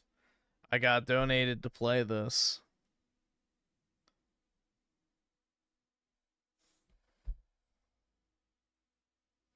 Oh, it's definitely gonna suck. It has a overwhelmingly negative rating on Steam. So, yeah. Good morning, Agefield. What a beautiful summer day it is today.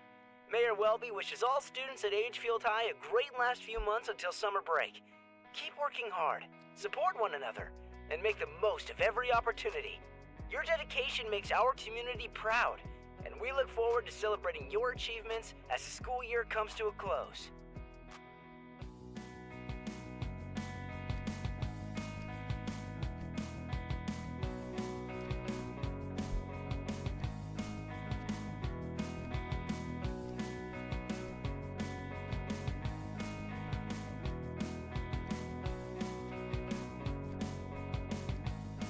Sam, get up!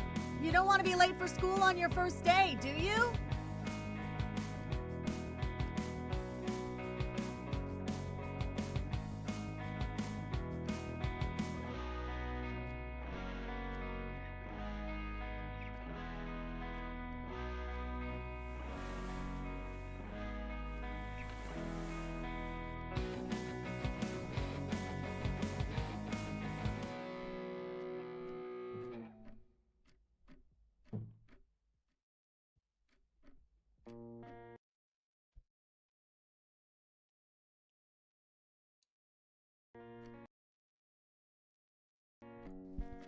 I should probably change my clothes first.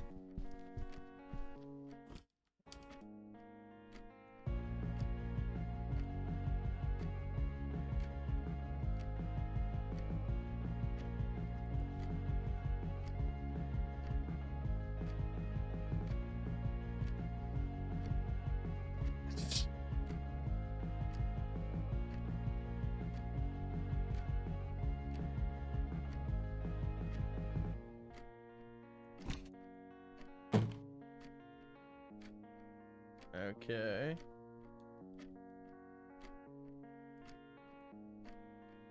So it just doesn't work.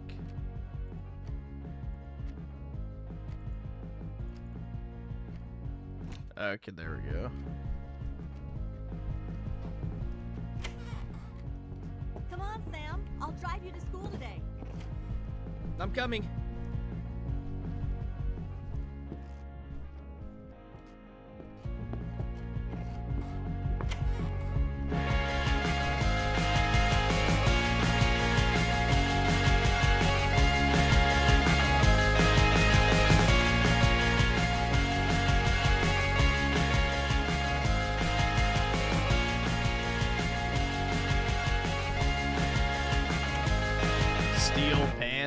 Can you?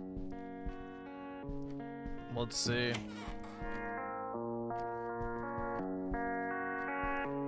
Doesn't look like it.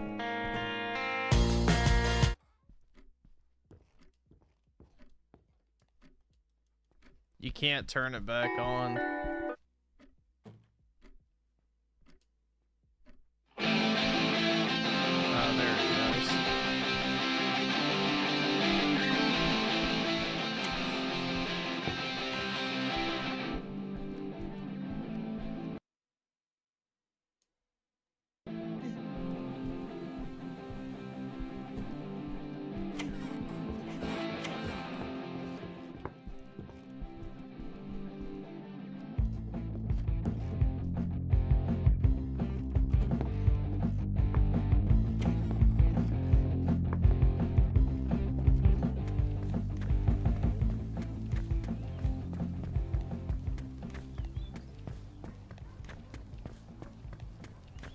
Ready for your first day? Oh, yeah.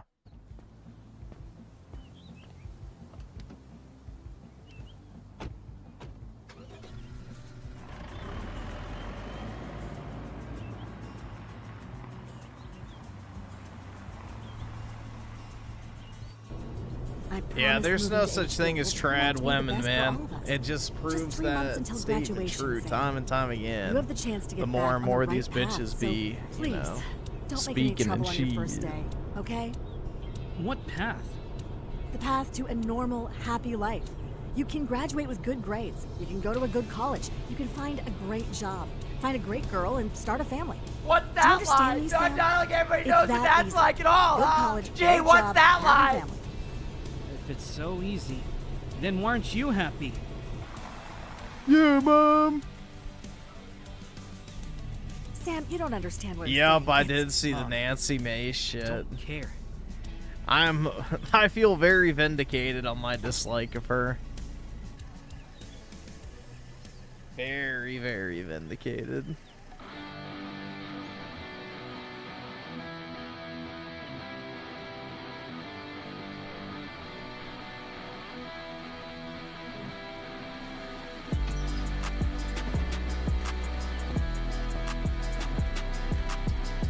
Hell yeah, dude.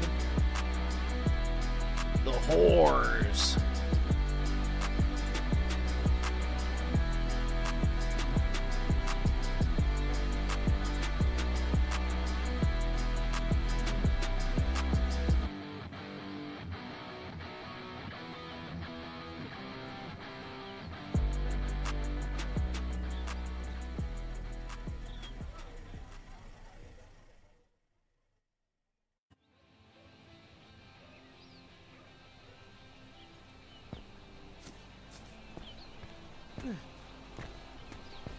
I bet school was God, school's over soon. We used one, but I was so scared I took the pill. Oh my god.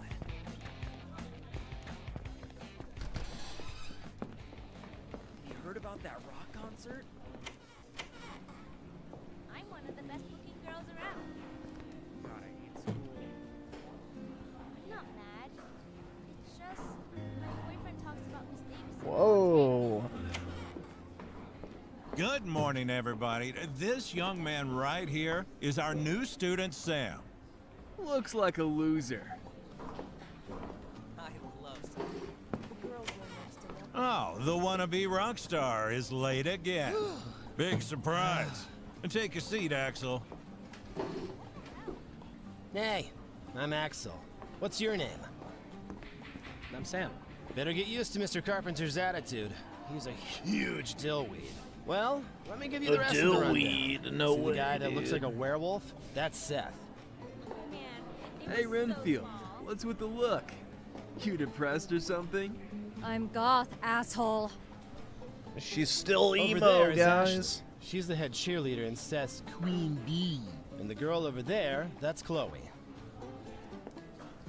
Ah, you're the new guy, huh? What's up?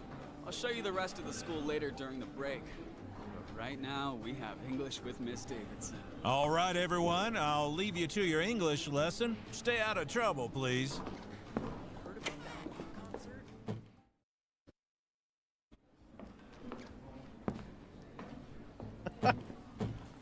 Welcome to class, boys and girls. We have a new student in class today. Hello, Sam. I'm Miss Hopefully we get Davidson, some your statutory English rape teacher. going on Would you here. like to tell us a couple things about yourself? I am curious. I'm 8 inches and Well, I thick. just moved in with my mom and sister to Agefield. Seems like a nice place so far. I mean, I'm just not used to country life yet. Country life? Do you think we're some kind of dumb hillbillies or rednecks? Like Chloe? Shut up, Ashley. Just because you don't have anything in your mouth right now doesn't mean you gotta talk, skank. Girls, stop that! My apologies, Sam. I'm sure you're going to have a great time here in Agefield. As long as you behave, we don't need any more naughty boys around here. Ooh. Well, let's get started. Today we have a spelling You exercise. gonna give me for a you. spanking? Good luck.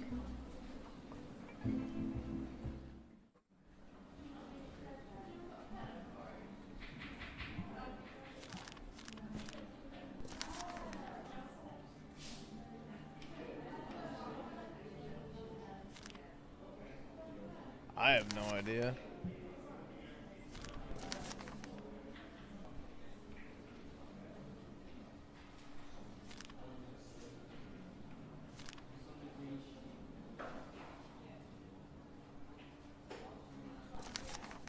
I guess.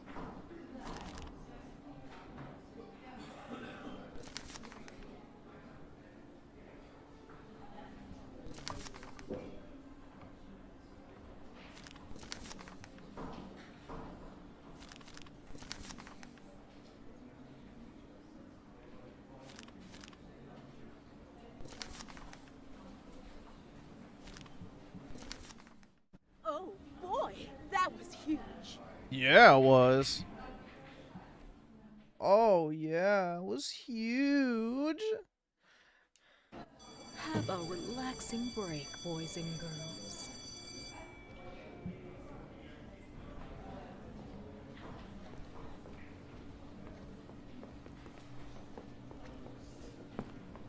My dad doesn't like my new boyfriend. It was just a prank. I didn't know he'd end up in the hospital. I'm Kale, by the way. Why'd you move to a new school just a couple of months before graduation? My parents divorced and my mom wanted to move as fast as possible. Oh man, sorry to hear that. My grades weren't that good either. My mom wants me to fix them fast so I can go to college. College, they always talk about college. Hey, you want me to show you around your new prison? Yeah, sure.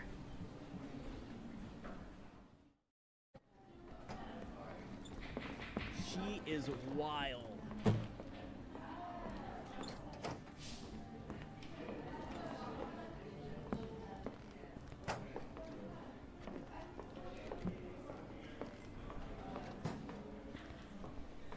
I think I like older women. I think I like older women. Mr. Carpenter is so annoying. He expects us all to go to college. I mean, I don't need a fucking college, dude. I'm gonna do my own thing, instead of becoming even more brainwashed by some old loser from the fucking Stone Age. School sucks lately.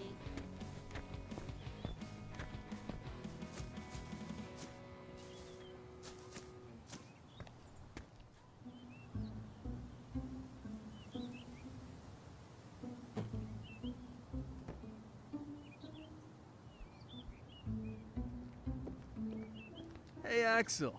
Why don't you call your band Fat Axel and the Lardasses? Seth Should we do something? Yeah, sure. I mean, to rebel against the king of the school on your first day, that'd make a statement.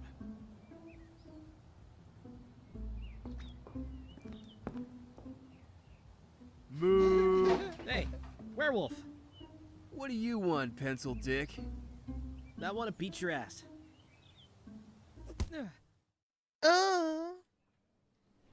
Look.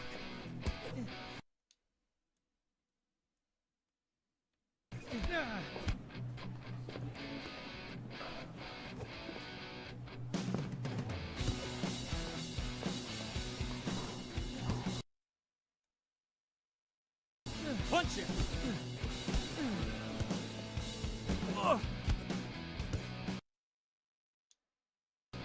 position!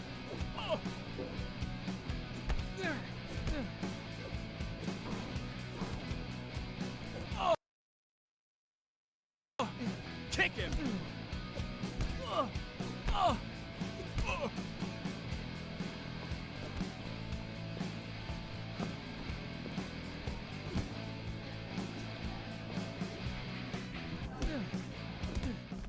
Dude, that's lame as fuck, man. Doesn't re-heal you after the tutorial. Okay, there we go. Does it really taste that bad?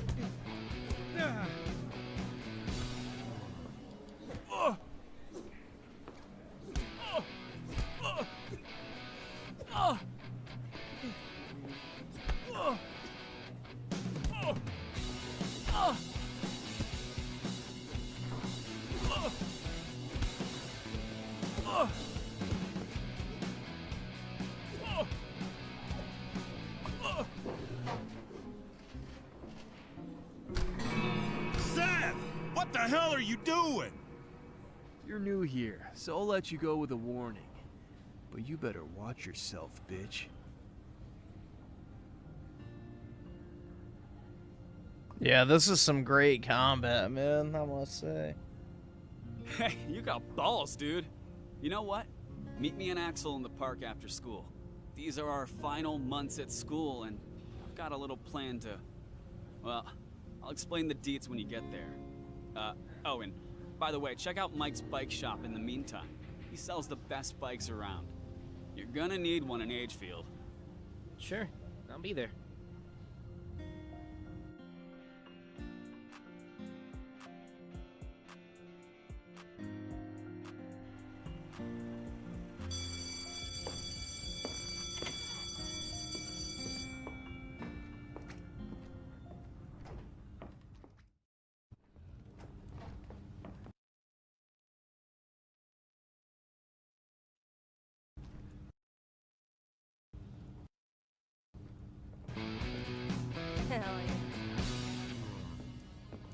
The goth, dude. Hell yeah.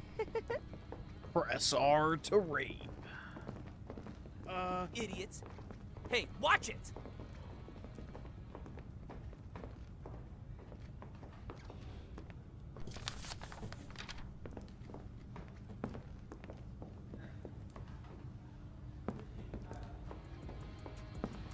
Guys are all the same. Yeah, they are.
I hate my job.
They done stole my bike.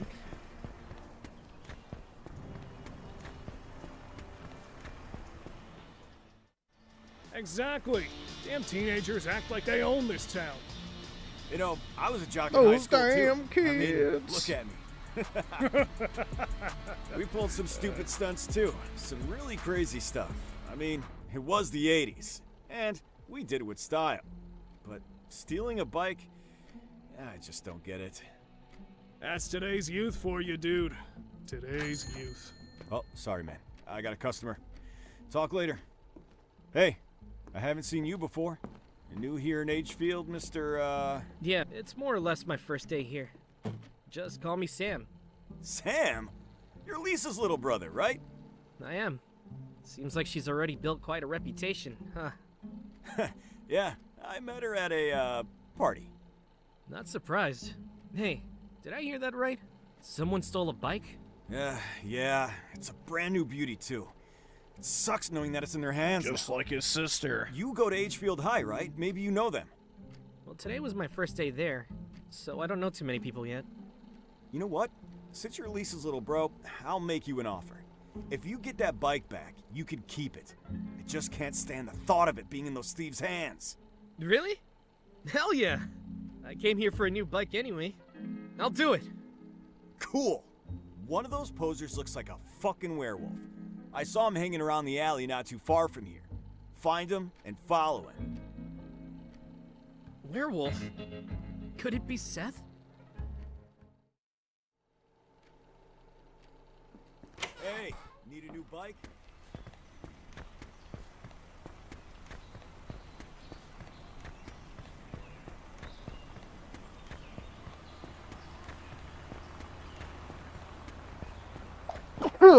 Damn.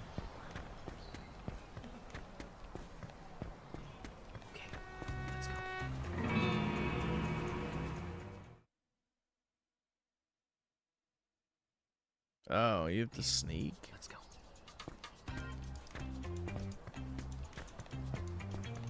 Fuck the police!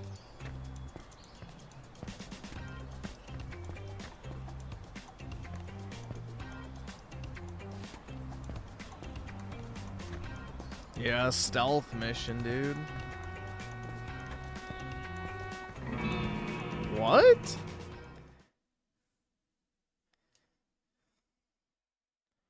Okay, let's go.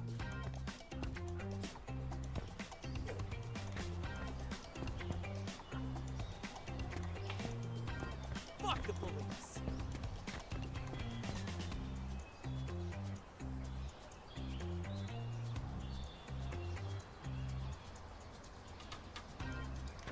Why no one making Griffin play Kingdom Hearts? Maybe because they do have a heart. I don't know.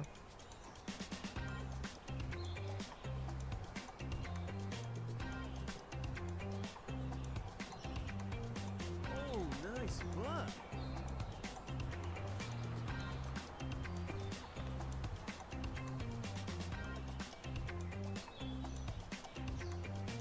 Ew, he's sitting on the black chick. Oh, he deserved to get hit by that car.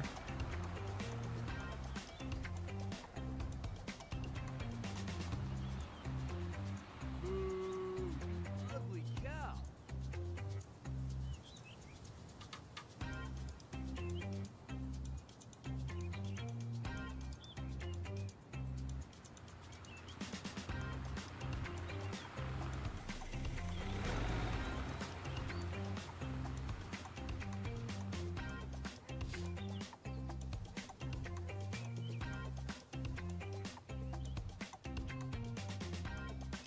Sick car, dude.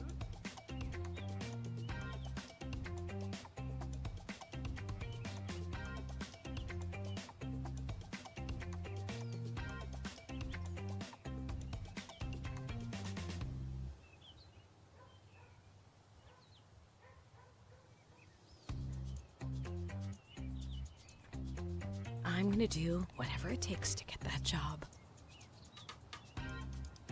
Including anal.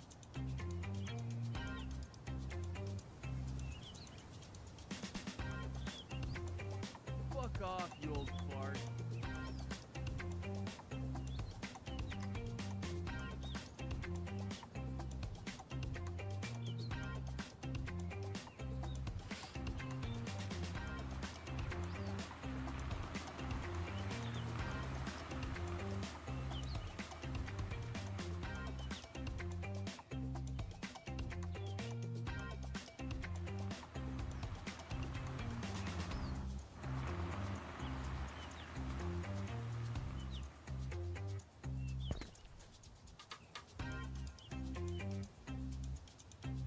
Hey, biatch. Whoa. It's like Raymond looking through the window. Smile.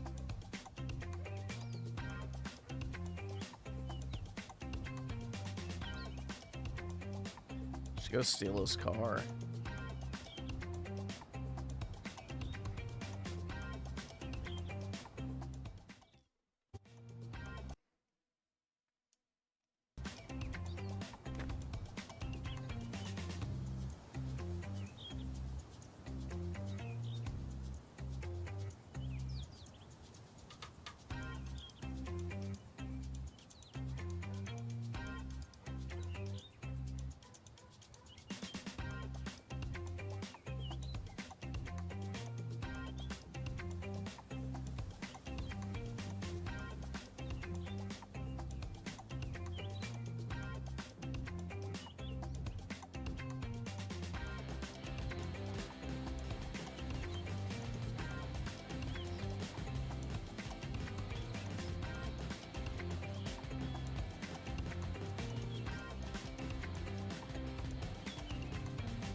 Alright, so you just have to be quick.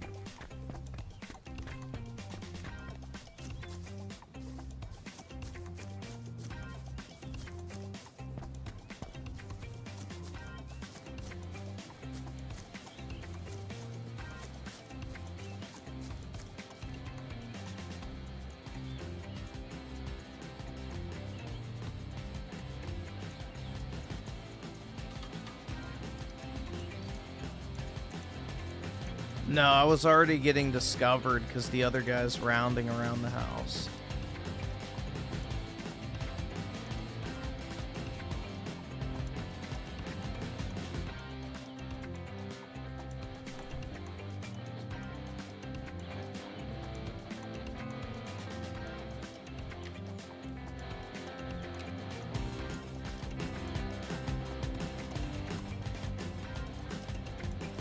Hey, he's stealing the fight!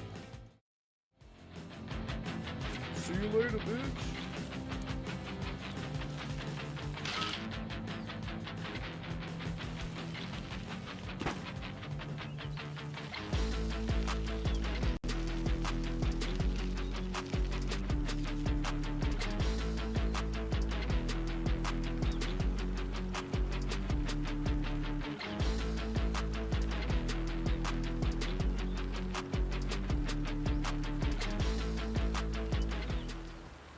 Alright, back to Mike's. Thank God school's over soon.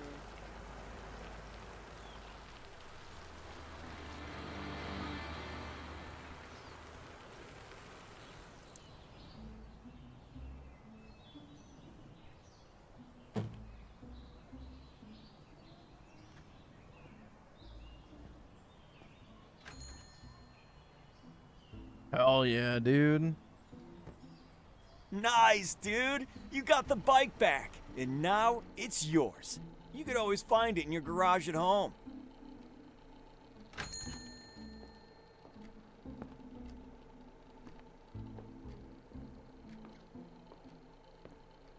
Hey, Mike.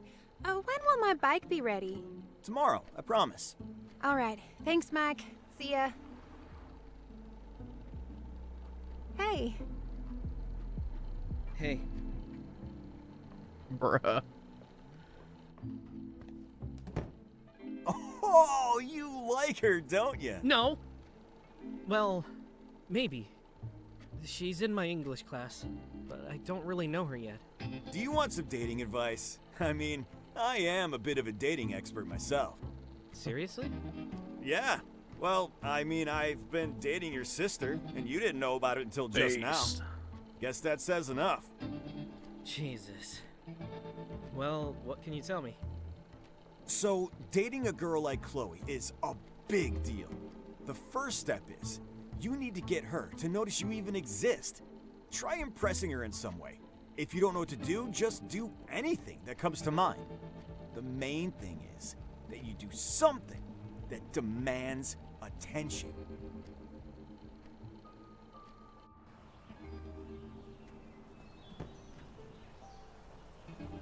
Attention.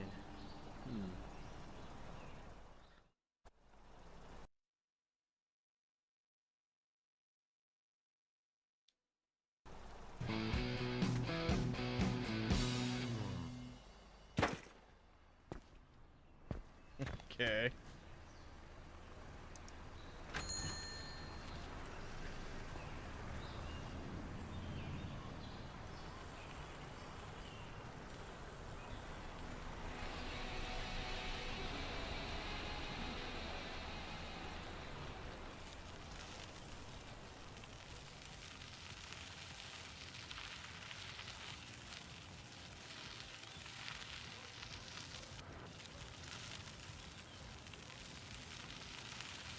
Am I having fun? Oh yeah, dude.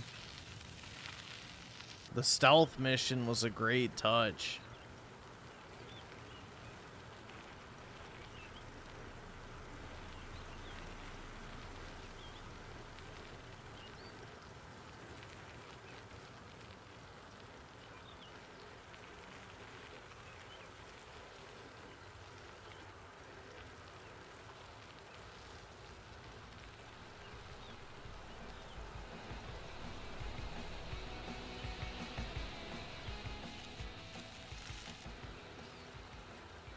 We go to school for 12 years, and after graduation, everything we learn Huh? Was that poll there like a second ago or what? Alright, let's see. You really think this dare thing's gonna freak him out? Maybe we should just... Dude, he's gotta earn it. You think we just let randoms into this? Hell no. Hells no. Well, damn, look who finally made it. Yo, what's up? How was your first day in your new prison? Honestly, not terrible. Mr. Carpenter seems pretty chill. But Miss Davidson, she's kinda weird, right? Yeah. She's always been a little weird. Anyway, thanks again for helping me with Seth earlier, man. No problem. Alright, so like I mentioned before in the lunchroom, Axel and I made a plan that's gonna turn us straight up into fucking legends. Yeah, so we've got 3 months left at school. And we don't want to leave this place as a bunch of nobodies. The plan's simple. First, kick the jock's ass and let the school know who the real ballers are. Second, throw a massive party. And most importantly, get the girls and rock the prom. Whoa! I'm in. So, how do we start? Whoa, hold up. First, you gotta prove yourself with a little dare. Sorry, but you're the new guy, dude. We've been planning this forever, and we need someone who's actually got the guts to go all the way. I can take whatever you got. What do I have to do? You know Ashley. Big mouth, wears almost nothing, most popular girl in school. Also Seth's girlfriend. You gotta steal her panties, dude. I know who she is. So? Back in junior high, she pantsed Axel in front of the whole class. Everybody saw his tiny dick. KO! Well, he won't do it if he doesn't know how big of a bitch Ashley is. Will you two shut up and just tell me what the dare is already? All right, tough guy. Chill. You gotta Dude, I was making that shit up, but you know, I guess You're I guess kidding, gray minds right? think alike. Dude, I get that she's a nightmare and all, but that's insane. If I mess this up, I'm gonna be labeled as a pervert forever. Listen, Sam. Axel's uncle was in this exact situation back in the day. He bailed, played it safe, graduated as a nobody. Now he's almost 50 and still a virgin. Is that the future you want? No, but... Dude, stop overthinking. It's just a dumb dare. Just grab the panties and then hang them on your wall like a badge of honor. Not to mention, it's hella funny. If If you do that, consider yourself part of the crew. Oh my god. Did they really steal panties? I don't know, honestly. I have no clue. Okay, time to head over to Ashley's place.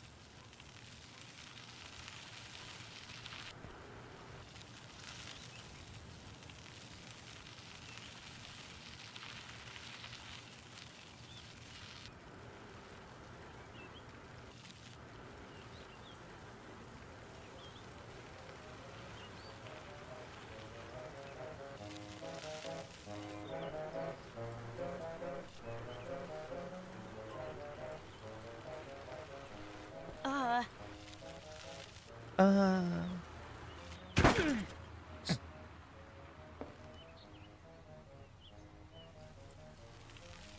can't afford this shit! Don't move, kid. I can't afford this shit!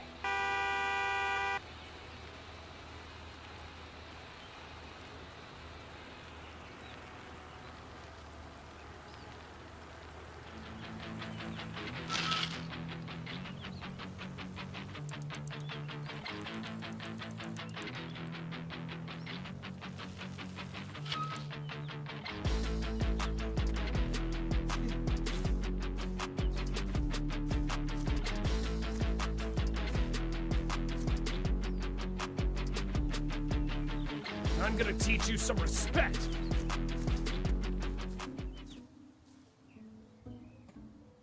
What the fuck? What did I even do? You're ugly with it anyway. Ashley, I need it. It's mine. Give it back. No, loser. It's mine now. I'm sorry we were even friends in the first place. Why don't you go hang out with all the other cows in this shithole town?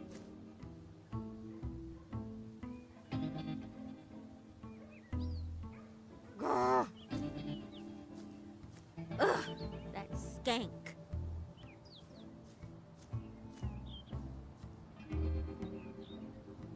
What the hell was that all about?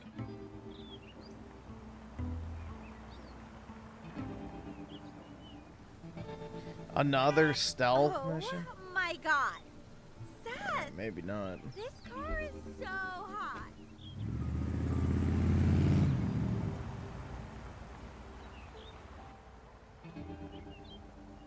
Let's go. Mamma mia.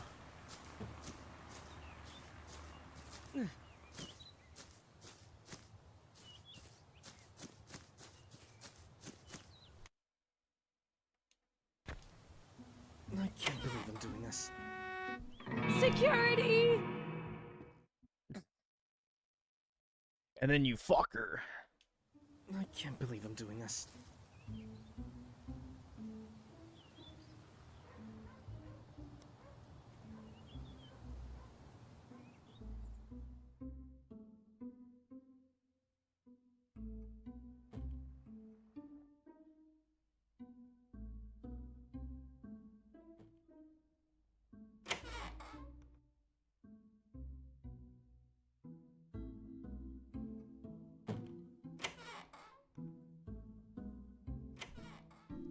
Groovy!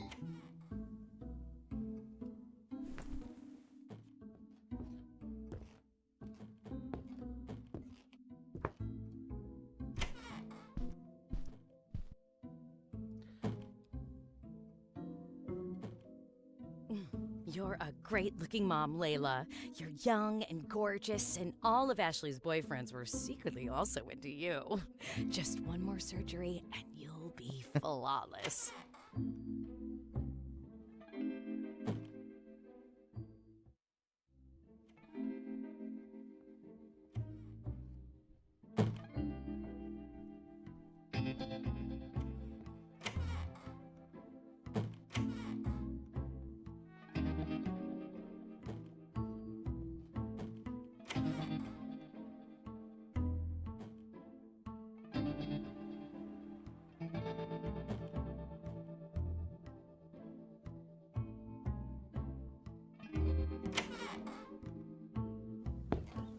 Hey, you! What are you doing in Ashley's backyard? Nothing. What are you doing here? I thought Seth was her boyfriend. He is. He just told me to protect her place. So you're his guard dog. Do you bark on command? I'm gonna make you eat shit, punk.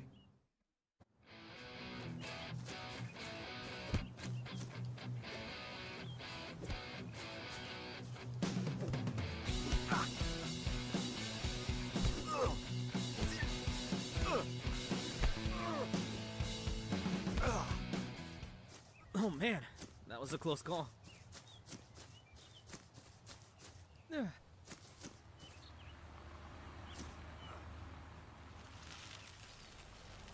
Hell yeah, dude.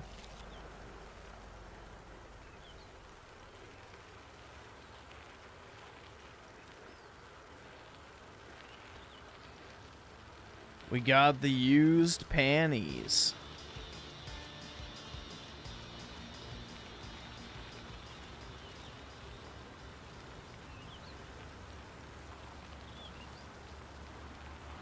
Let's see. Hunter eats Hunter with the 2. When on a bike, try pressing left stick repeatedly. I don't think it does anything. It toggles like the boost mode. So it's like a toggle. Raymond with the 2. What is this? A bully knockoff. Just play bully. Or you just play neither. It's also a possibility. Kale, I got the panties. Man, her mom almost caught me. Her mom? Where'd you get those panties from? From Ashley's room. What? Oh my god, sick, dude. We thought you were gonna get them from the girls' locker room. She's a cheerleader, you know. Oh man. Whatever. You already showed you got balls by stepping up to Seth in the lunchroom, but I didn't expect this. I think we got the right one for this plan, Kale. Hell yeah, Axel.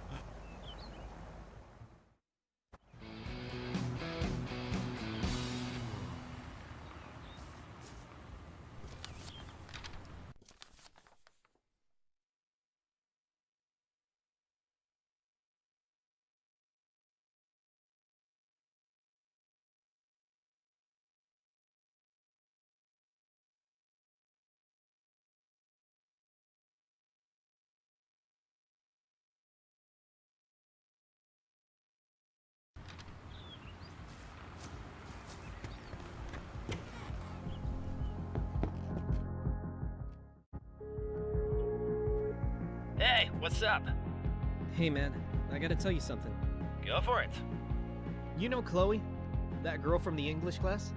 She's kinda cute and I wanna try to get her attention. Wait, stop right there. I already know where this is going. The thing is, ever since junior high, I have always had a thing for Laura.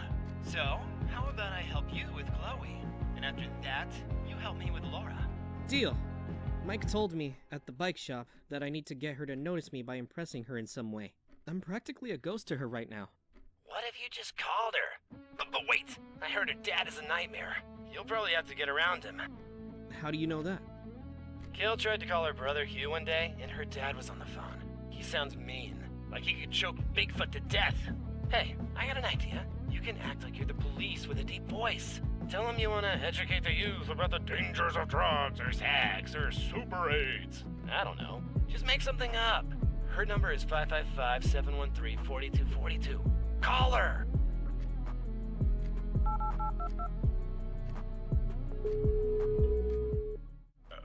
Hello? Who's calling? Hello. This is the police. My name is, Drebin. Officer Drebin. I want to talk to Chloe. Wait, why do the police want to talk to Chloe? Is she in trouble or something? Probably has something to do with one of those damn punk rock concerts. The hell do you want?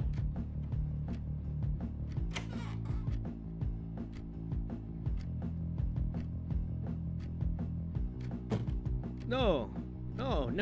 We want to educate the youth about the dangers of being a teenager these days. Well. Hello?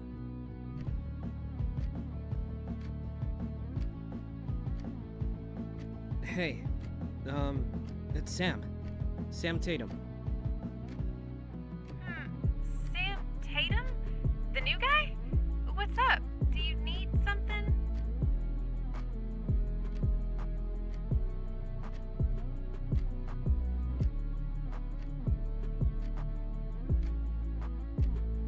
Well, I wanted to ask you if you could give me a little tour through Agefield.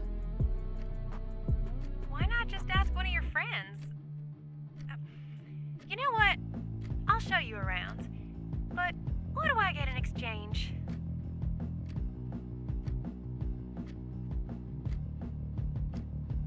What do you want?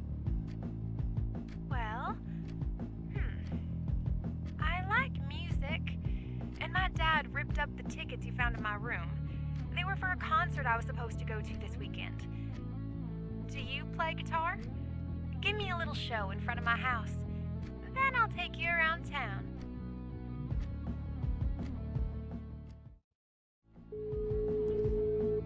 Axel, this is my chance. She wants me to play the guitar in front of her house. That's weird. But whatever floats her boat, right? Okay, what if we both play the guitar in front of her window? Then the show is even bigger. That's an awesome idea. Let's go. But first, I gotta change it to something decent. We'll meet at Chloe's house after. Fuck yeah! Fuck yeah, dude!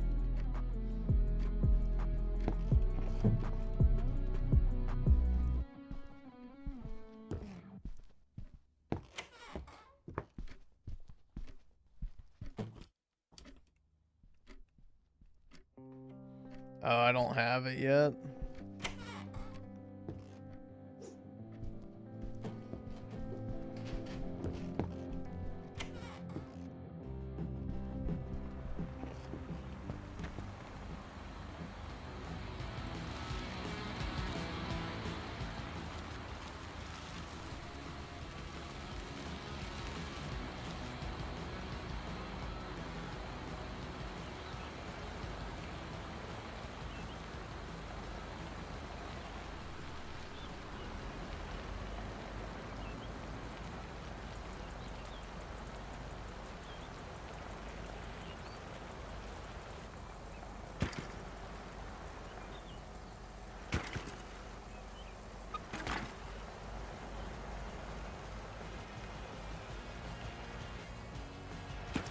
Hunter eats Hunter with the 2, ready to rock the school, Griff. Oh yeah, dude. I can't wait to show off my new AR-15.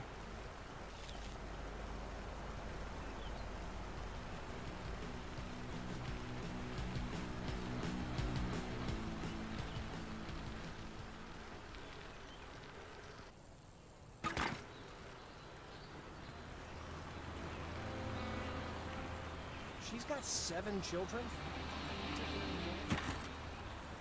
Andrew Wilson's Hey! wife?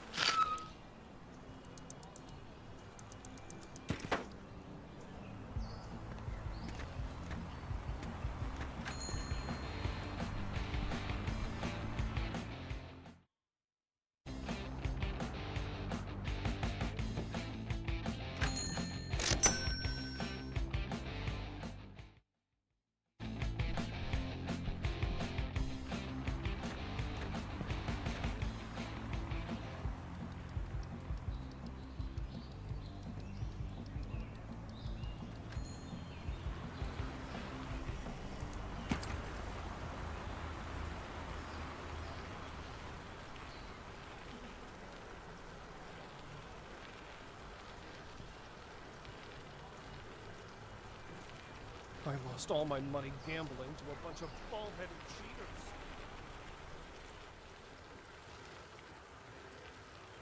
Brutal gambling addiction.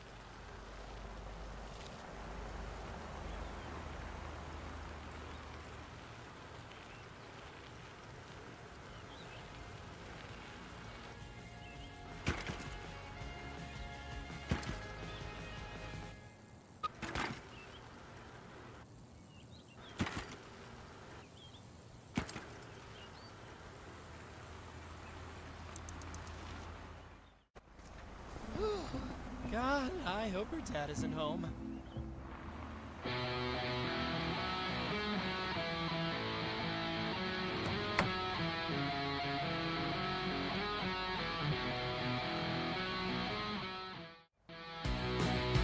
Oh, God.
Perverts. What? Good luck, guys.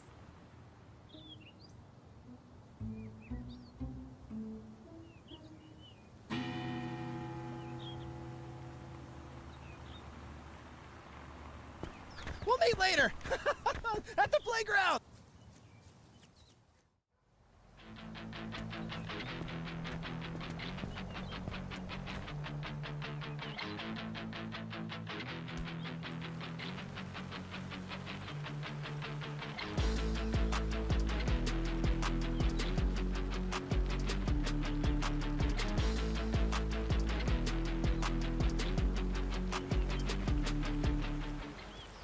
Phew.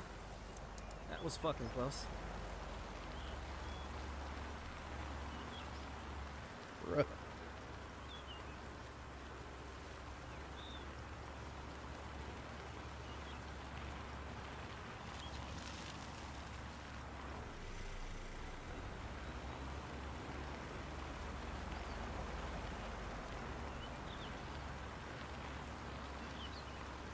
That was an intense chase sequence, dude.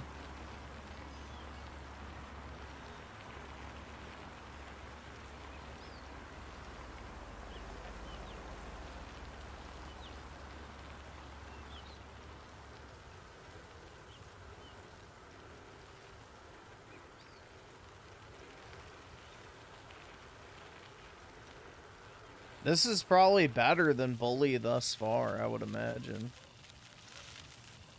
Every time I've seen Bully, it looks incredibly fucking boring. She tricked you, man! Hey, isn't that Laura Glinfield? They pick on her for being goth. They say she's suicidal just because she dresses that way. But she's not! She's a good person. We need to help her. Fuck, that's Chloe right there. This is it. This is our chance, Axel. Yeah, dude. Dipshits. I'll make you cry for your mom.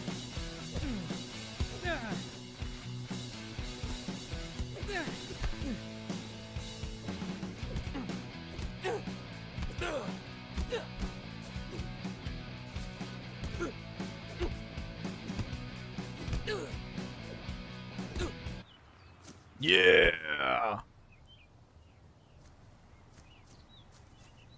Oh my god. Thank you, Sam. I'm sorry about what I did to you earlier. It's kind of funny seeing my dad getting mad at guys that try to hit on me, but hey, you're kind of different from the rest.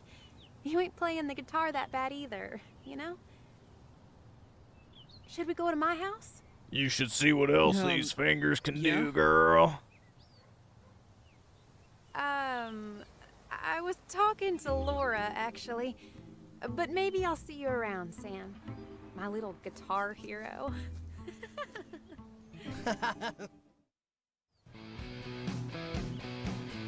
Hell yeah, dude.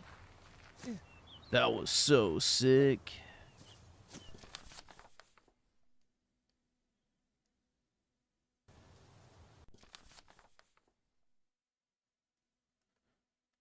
Oh, it's like glitched.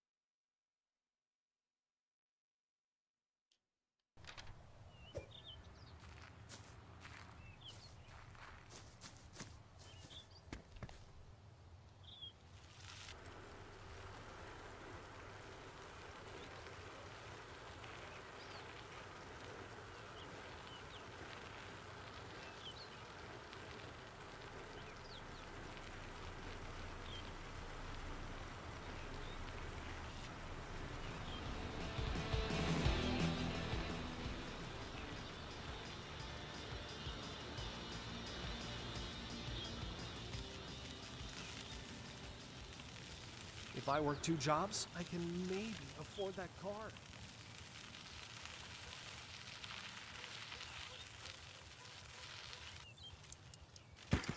Sam.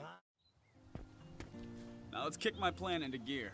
Step 1, dethrone Seth. He's throwing a party soon, so we're gonna need some money for supplies to fuck his shit up. Where do we get it? Well, we're just gonna offer the fine folks of Agefield our help. Ring some doorbells, offer help, you know, that sort of thing. Fine. I'll ask around my neighborhood. Perfect. I'm gonna take Welby Road. Which house should I go to first?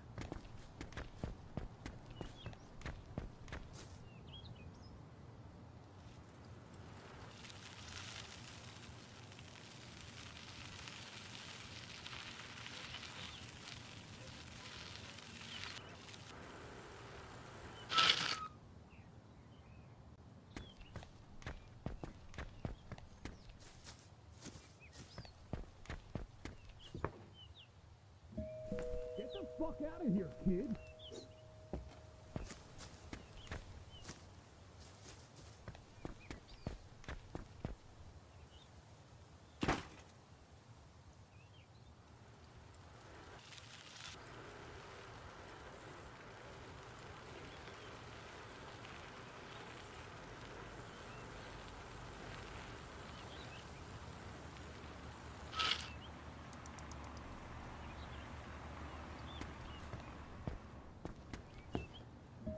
Not now.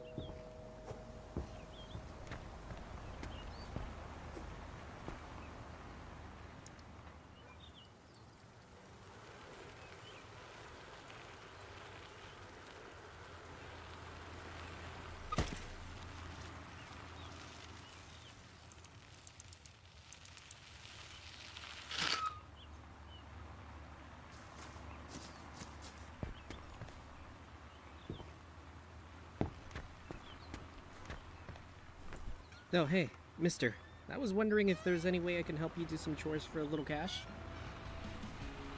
Huh. Well, kid, you could mow my lawn. The old back won't let me do much these days. I had to chase after the jocks twice this week already. They tried to steal my lawnmower. The name's Clint. Those damn Sergeant jocks. Clint. You don't look like a thief, so I'll trust you won't steal it. But I'll be keeping an eye on you. Uh-oh.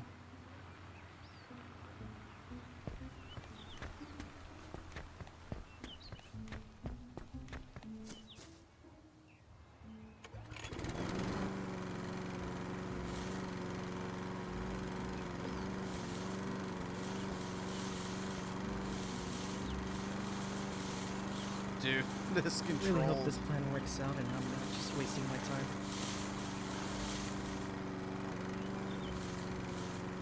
This control's so bad. Holy fuck. Yeah, where's Juan when you need him?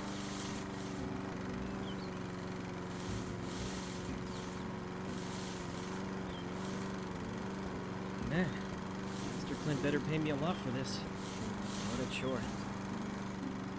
Yeah, they could start by naked mods and then not making the women look, you know, 40, but...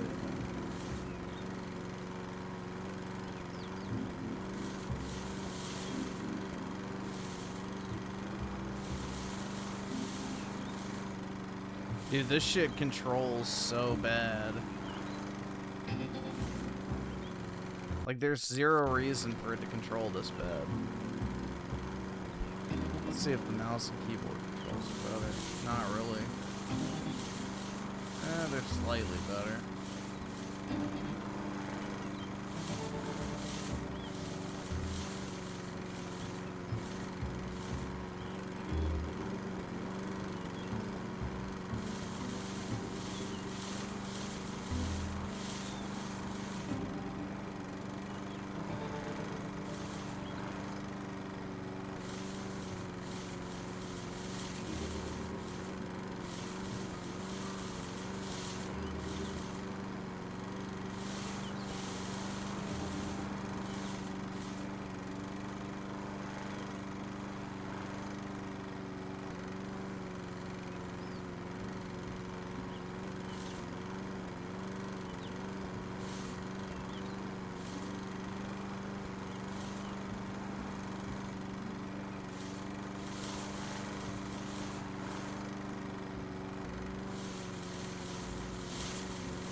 This is reminiscent of my time in high school.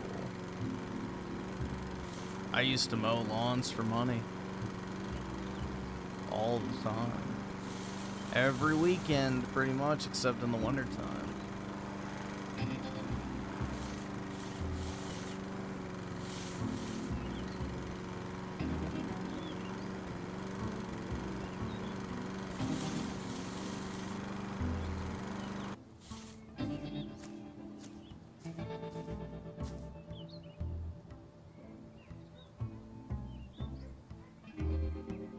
Good work.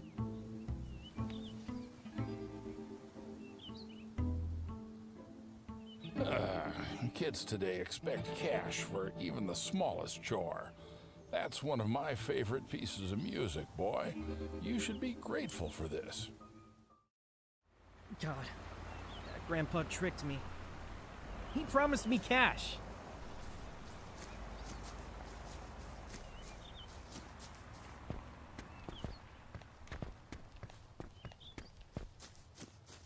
I was gonna see if the mower was still there so I could mow over his flowers.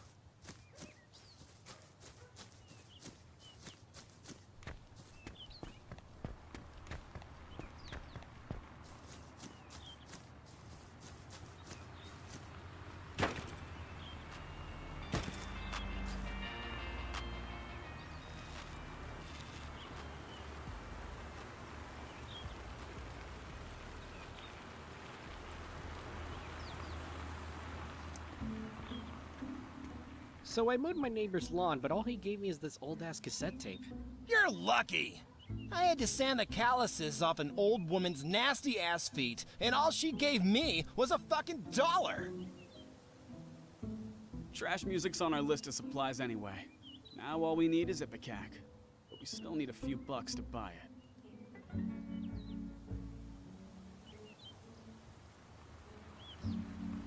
Whoa.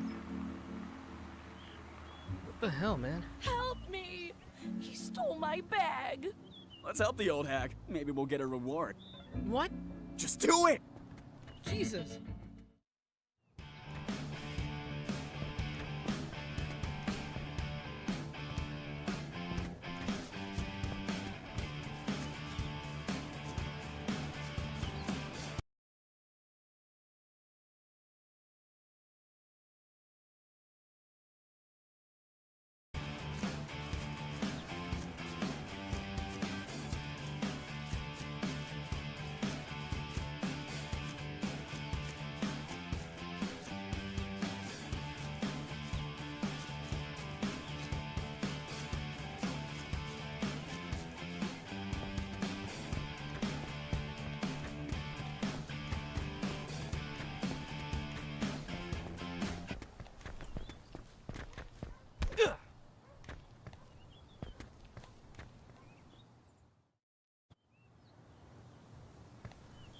Phew.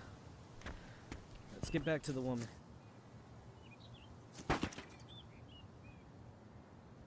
Why don't I just take the cash out myself? Say I brought your bag back.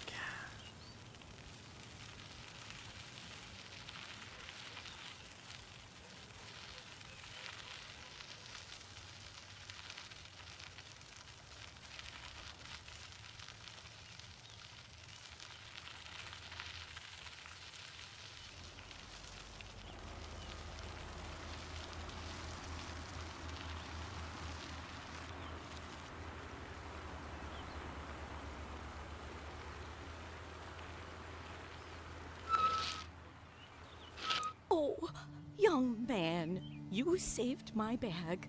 You saved my life. Those All right, jokes awesome. don't Thanks, respect nigga. All right. the elderly, but look at you, such a beautiful young man showing Whoa. how to behave. Thanks. No problem. I do what I can. Well, you're such a gentleman. 40 years ago, I would have taken you to Makeout Point and given you a day to remember. But the best I It's could still do good, now is sweet a cash cheeks. reward. Here, take $50. It's the least I can do. Cha-ching! I'll buy the Ipecac. You know, vomit juice. When we were kids, we put that shit into the counselor's drinks at summer camp. That was a hell of a summer. It'll definitely make a splash at Seth's party. It's in a couple of days, so I'll call you when we're ready. Smell you later.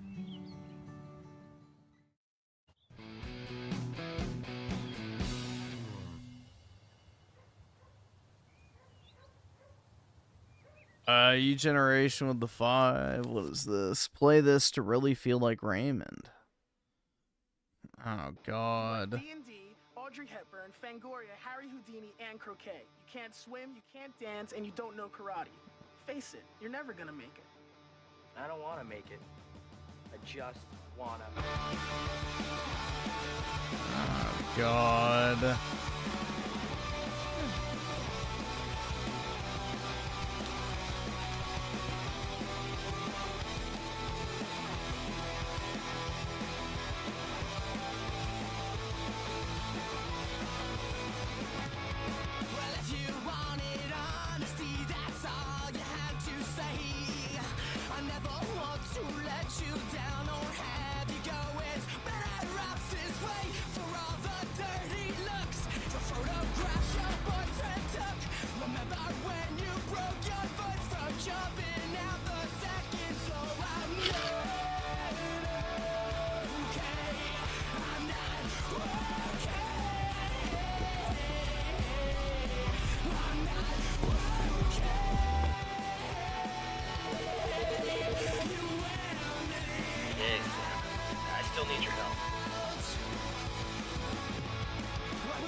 So you want to ask Laura on a date? Yeah. Brushing up against the cute scene girl's hand at the concert. God.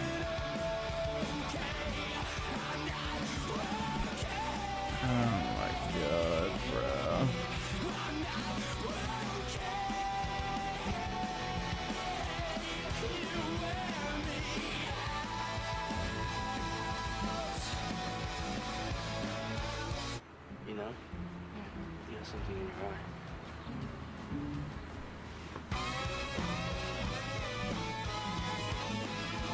Oh shit, that's Seth! Where's my bike, new guy? It's literally right out front. I'll try to lure them away. Stay here. I'll go ask Mike for help.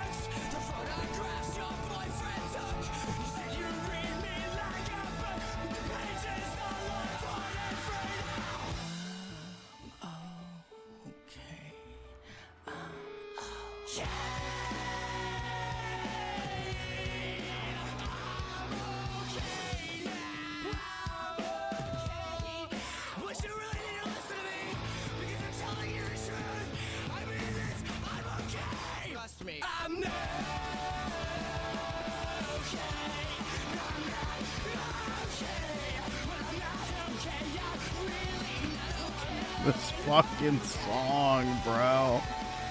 Jesus.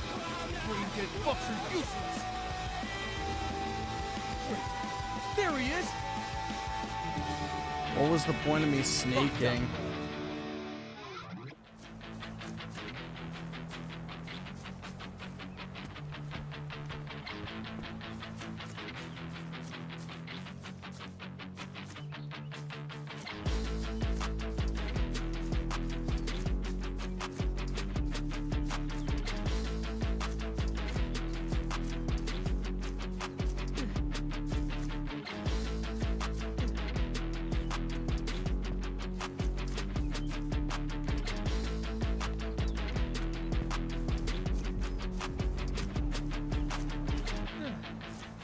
I need to ask Mike for some help.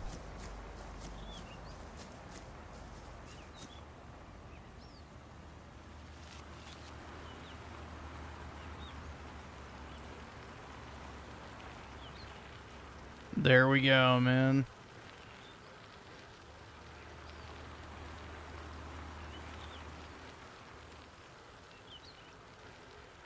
I just want to drive my Dodge Dakota and listen to My Chemical Romance. God. Driving through the cornfields on a hot summer day.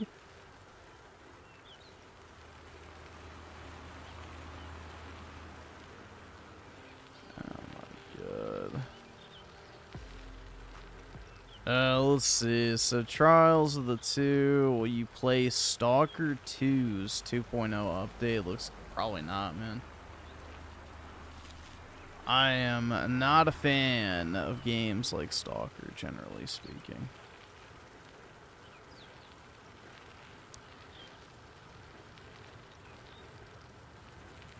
Getting a bunch of jewels, dude. Hell yeah.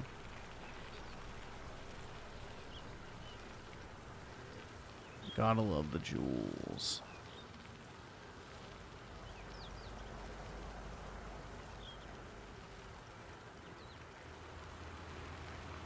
I guess.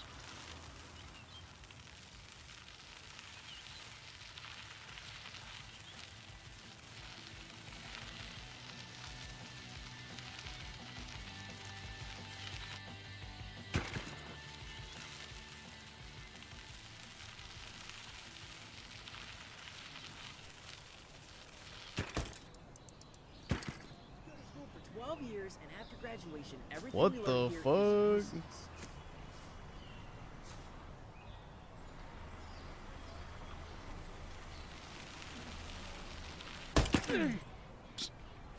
These physics, man.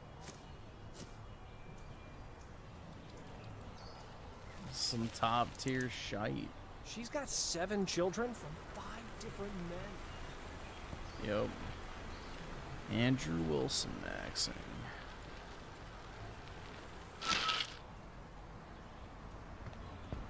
You know what?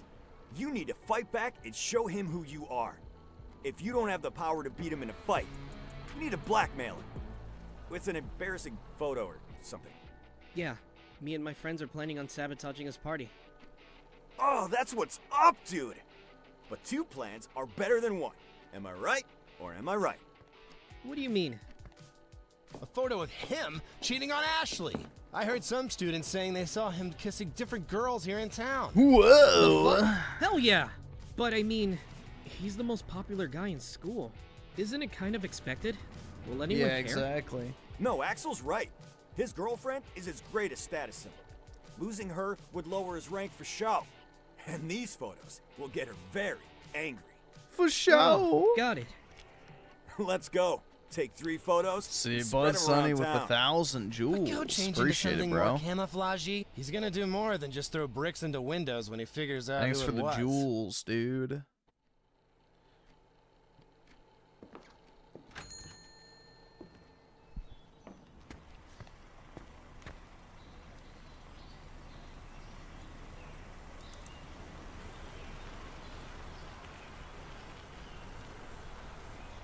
Watch out!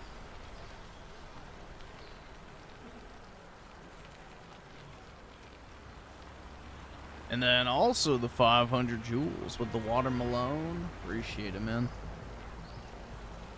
I sure do love some watermelon.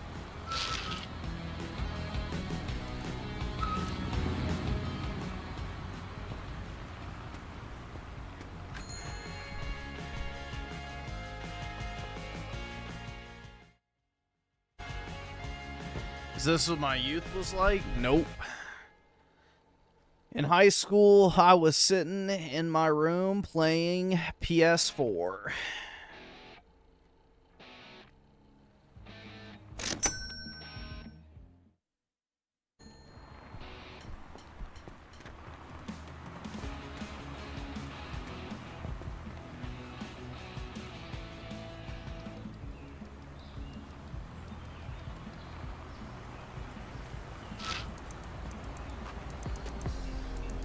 I was mainly Destiny grinding back in those days.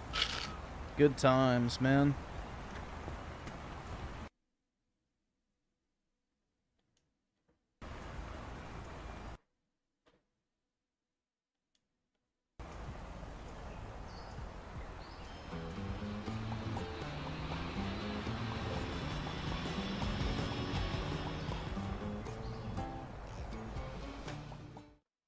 What's that like? Not like everybody knows what that's like at all, huh? Gee, what's that Never like? get married.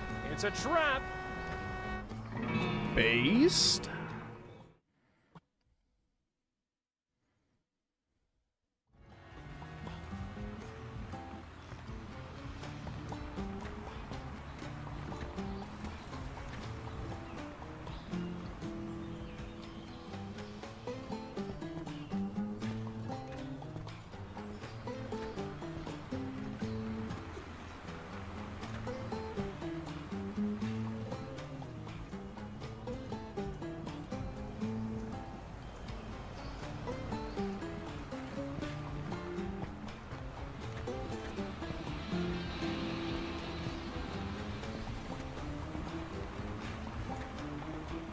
I hope I don't get kicked out of school before graduation. Are you going to that concert this weekend?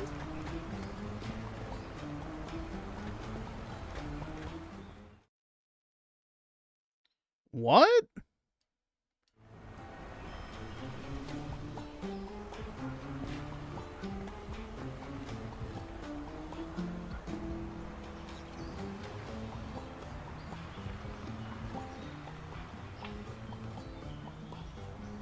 Griffin should have been married at 18. I agree, man.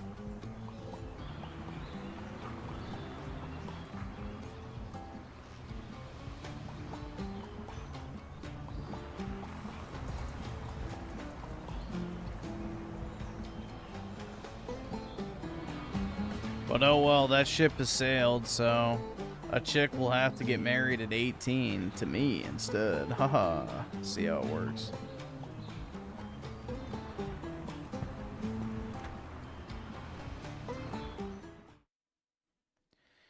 Alright, so what button am I supposed to hit?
going to that concert this weekend?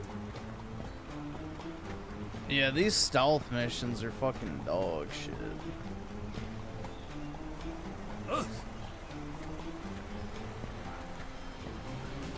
My husband left me.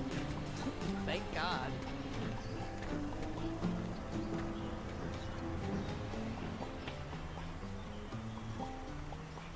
I want a new bike from Mike's place. Dude, what the fuck? Well, at least they gave me a checkpoint.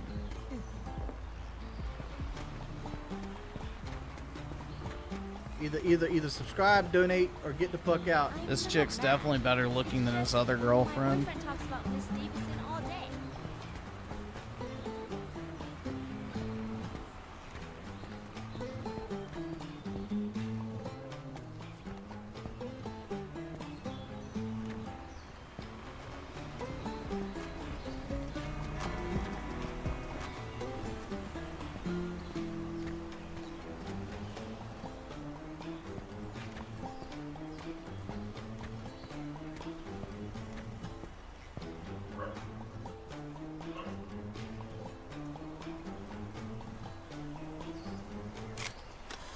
That should be enough. Alright, there we go.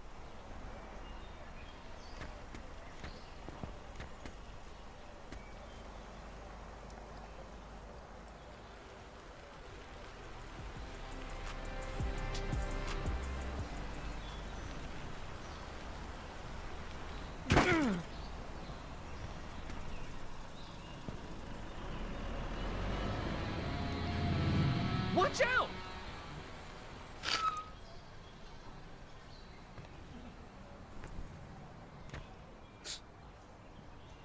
What is that gonna do? Guess word gets around, bro.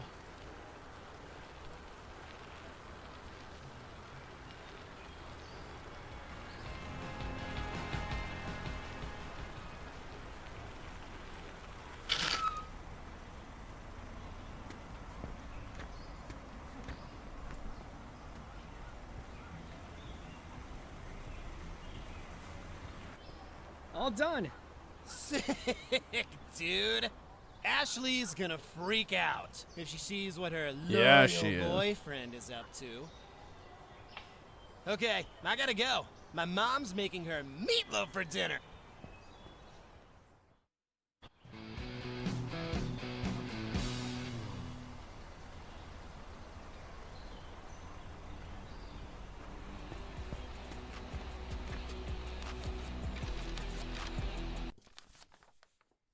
Alright, so I think I'm locked out of everything, right? Yeah, 7 p.m., 7 p.m. So I guess just go home and go to sleep.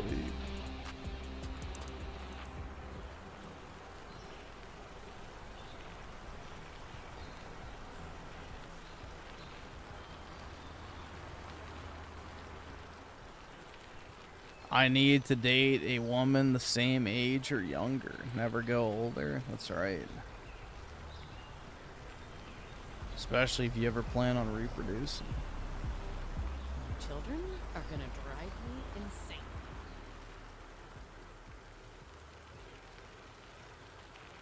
Nobody banned Schizo. His account got fucking deleted.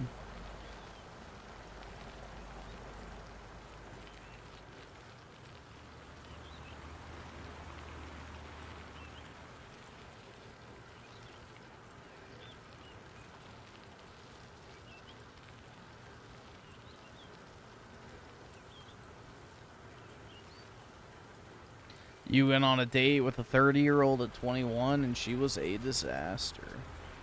Well, I don't have that problem.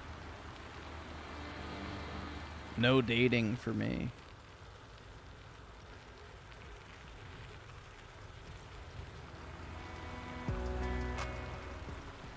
Yeah, PK tragically passed away, choking on a phallic object.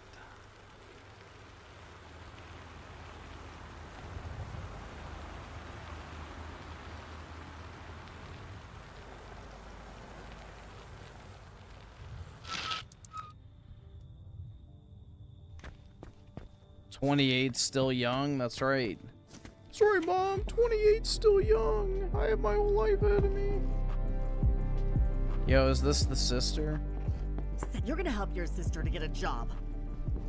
Nope. Where's the sister at? Is that her? Fuck, where'd she go? Oh my god! There she is. Ugh.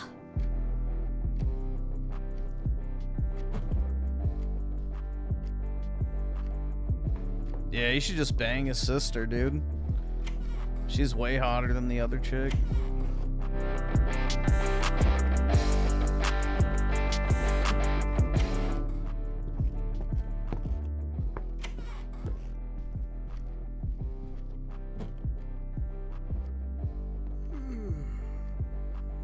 Dude, I wish I could do that right now.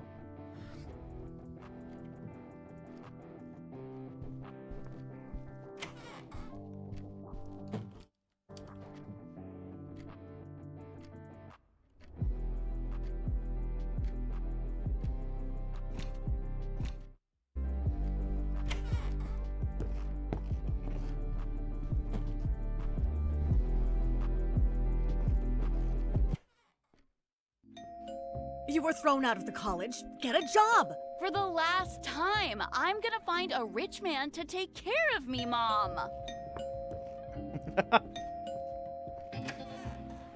You won't believe it. Mr. Simmons, one of Agefield High's illustrious teachers, you know, he's been spotted stalking girls just down the street. There's a rumor for a while that he's a pervert, just like me, but for real, this is for real. Next level shit. Come on. Mr. Carpenter would freak if he knew this. Come on, Mr. Simmons is right there. This is crazy.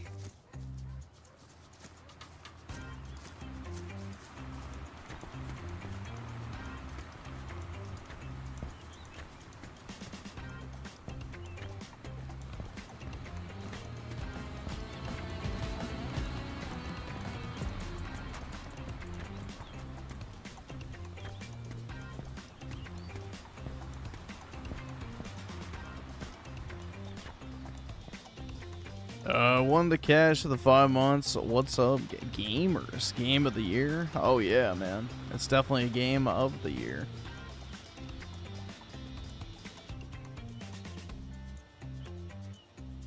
Whoa. I'd be looking too, dude.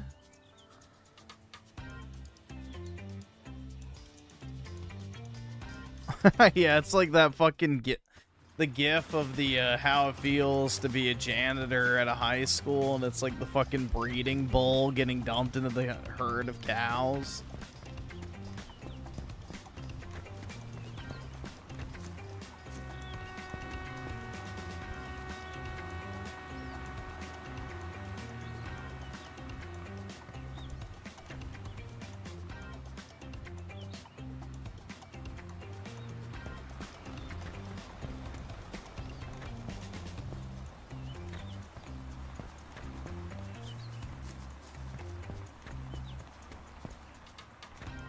I can't believe this is actually happening.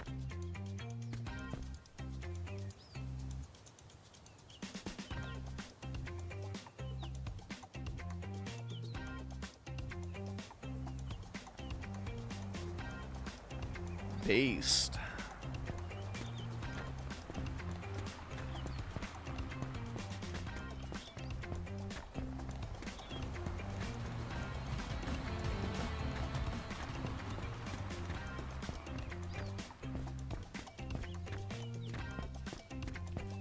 This is insane.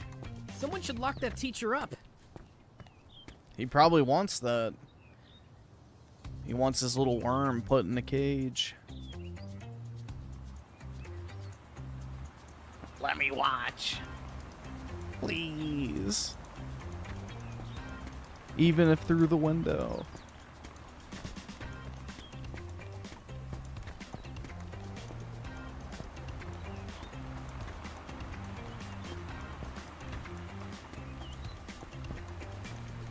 He's stalking Laura!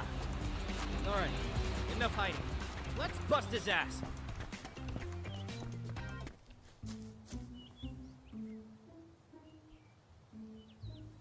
Whoa, dude. Take your top off. What are you doing here, Mr. I'm not doing anything. We know exactly what you're doing. You were stalking teenage girls, weren't you? You pervert! Kids, everyone has addictions. And if you both tell anyone about mine, I'm going to make your lives a living hell. And who are they going to believe? A teacher? Or some teenage dirtbags?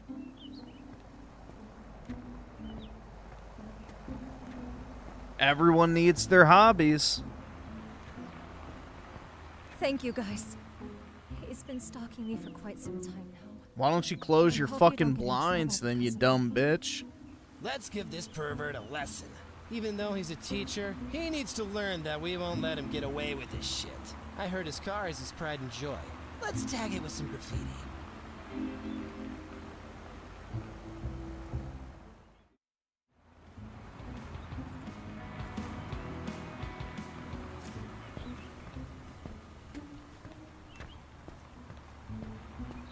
I can't believe this pervert tried stalking Laura! That scumbag! I know! Yeah, do you think Supposed to Raymond trust them used to guide us, binoculars to watch his touch us. neighbor? Yeah, and they're not as smart as they think they are. Kale always says, teachers are just people who could never make it out of school. What do you mean? They went to grade school, middle school, high school, college, and now they work at a school. Because they never had the courage to leave. Anyway, it's time we give this teacher a lesson.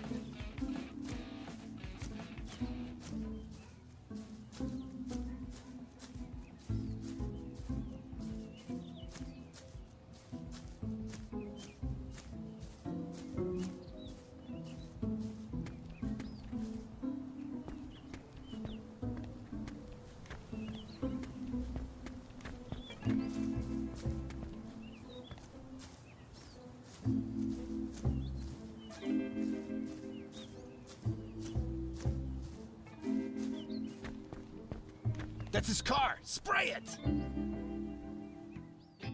What a shit box.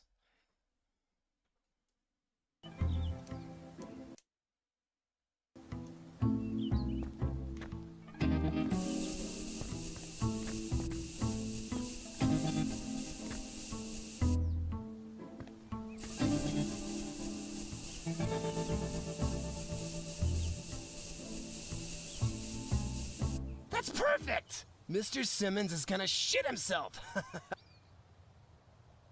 What are you doing there? Yeah, what are you doing there? Nothing. Uh-huh. And the graffiti just appeared there by itself, or what? You're darn right. Should we run away? No, we... fuck it. The truth is, Chloe, Mr. Simmons was peeping at Laura Renfield's goods with his binoculars while she was in her room. He's a scumbag stalker. It's the truth, I swear. Glenfield! I meant Laura Glenfield. Sorry. Is this how you solve your problems back in the big city, city boy? Playing guitars and spraying cars? Well, kinda. I like it. So, you won't tell anyone? Probably not. Probably. Bye.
Real gamers don't get women? Exactly, man.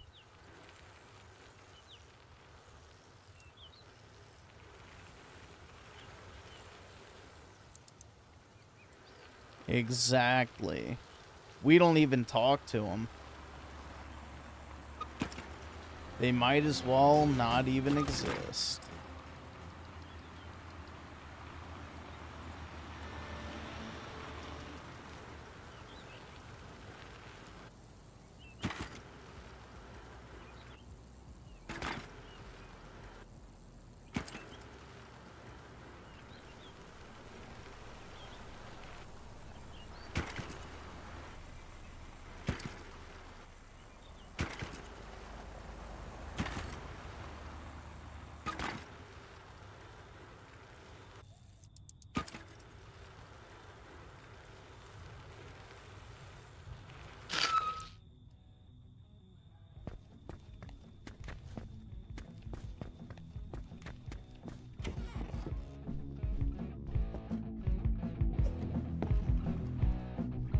I can't afford this shit!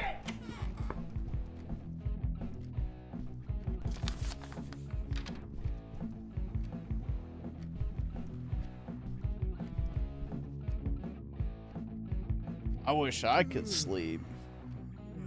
That'd be nice.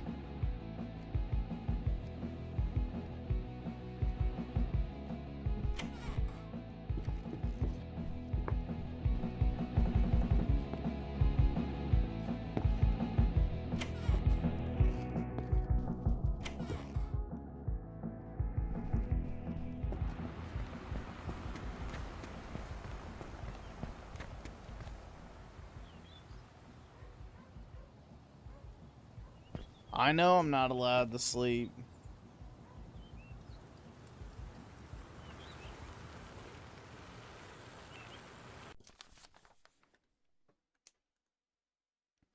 I'm not allowed to do anything that will make me happy. It all must be misery.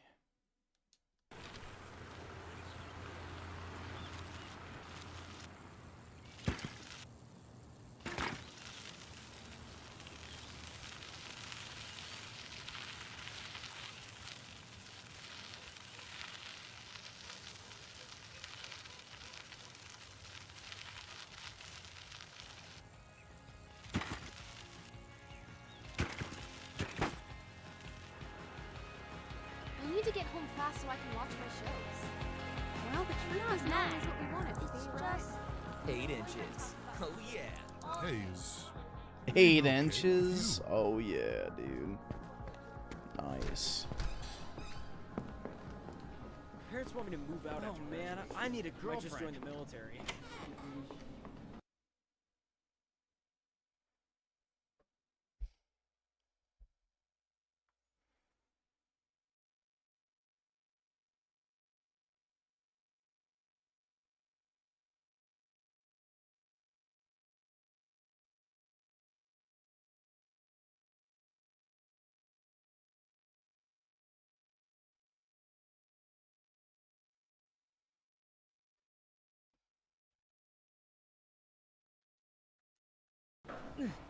School sucks.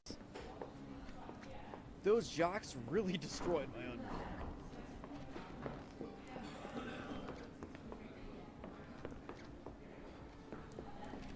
I think I have a crush on her. Hey!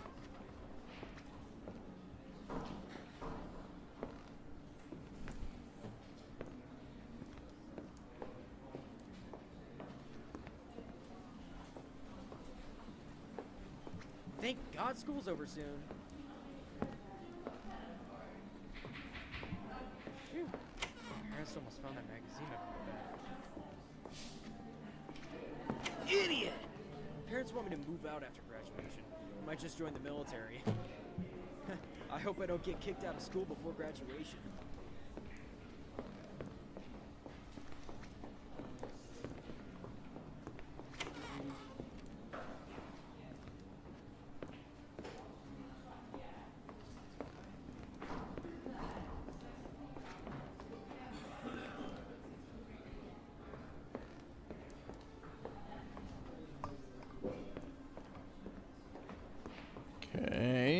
we supposed to be able to do? I can't wait for summer vacation. Who do you think Ashley would choose to prom? I'm gonna ditch school tomorrow. I think I have a crush on her. I mean, Kayla and I were talking for years about how cool our graduation's gonna be. Okay. Thank God school's over soon. There we go. Welcome to class, boys and girls. We'll just start stripping already, bitch. Oh shit. I think it's just the pussy.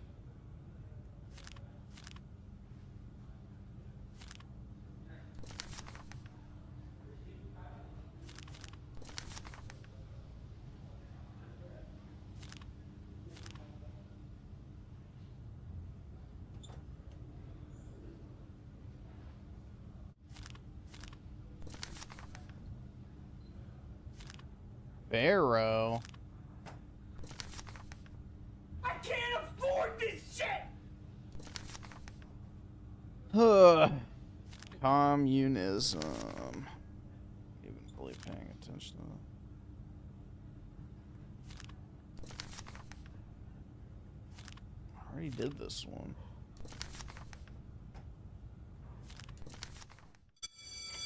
Yours is just like the others.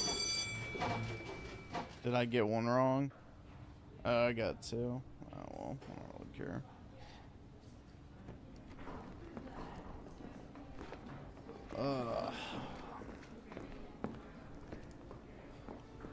Growing up, all the adults around me told me that taking risks is hard, not worth it in the end.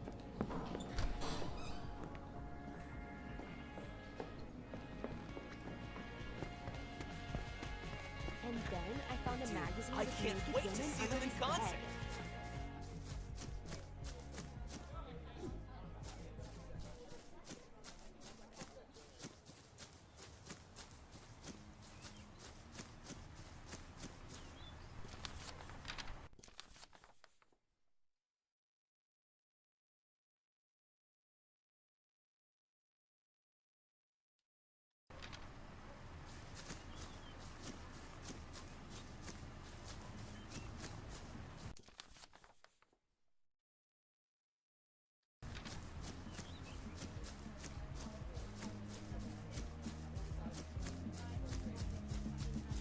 I hope I don't get kicked out of school before graduation. Why is everyone so obsessed with who Ashley will choose for prom? Cause she's got a great rack, dude.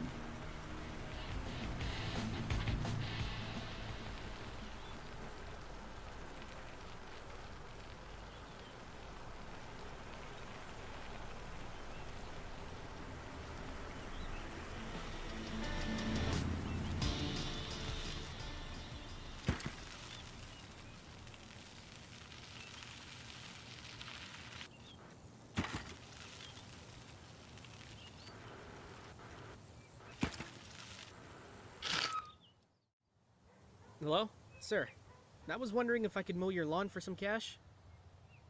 Sure. Sounds good. Mostly escorts. Nice, bro.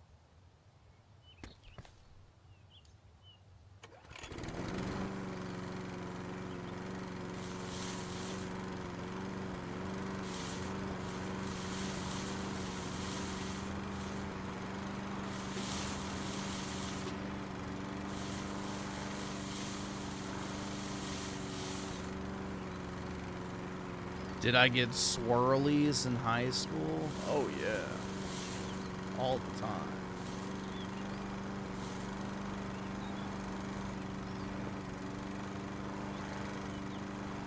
Dude, these controls are so bad.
25 schmeckles.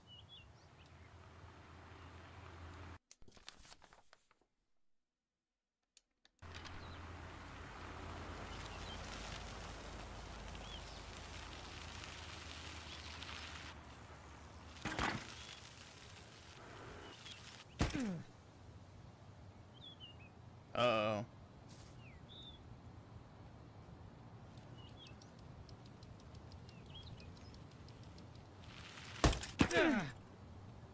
Oh shit.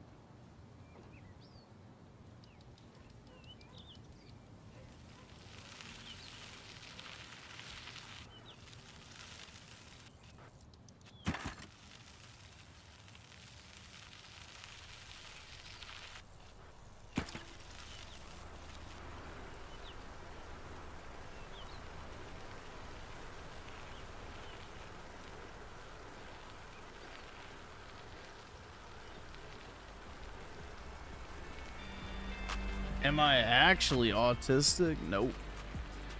Sorry to disappoint. Guys are all the same. My parents are gonna buy me that new CD player. I just need May.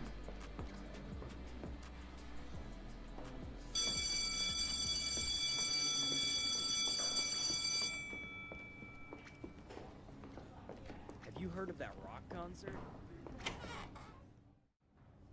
Maths. Today, you're going to learn something you'll need in everyday life.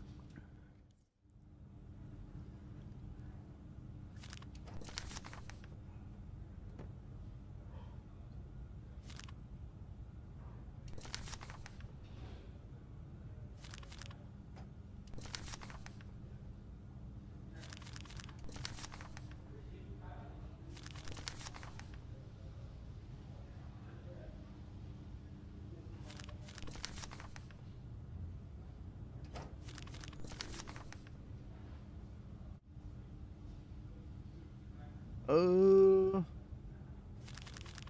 think it's that. Yeah.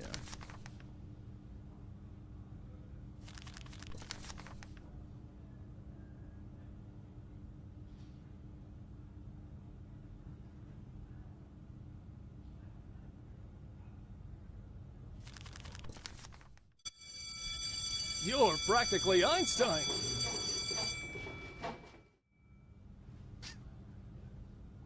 Oh, what it feels like. Is it really like warm apple pie?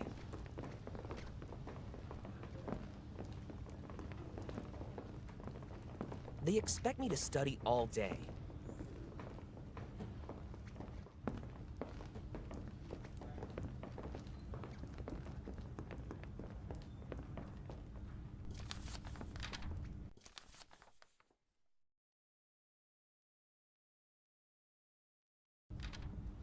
Are you going to that concert this weekend?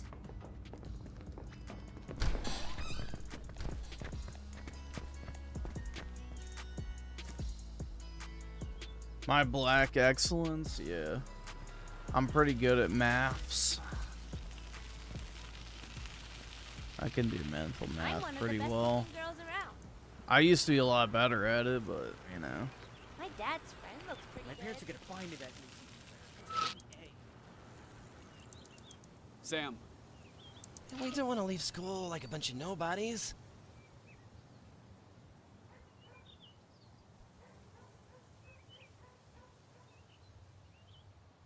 Let's see. Bill Herb with the 5. I found the best named Roman gate. What is this? The Porta Nigra Oh, yeah. I've seen this. Here, we can pull it up real quick.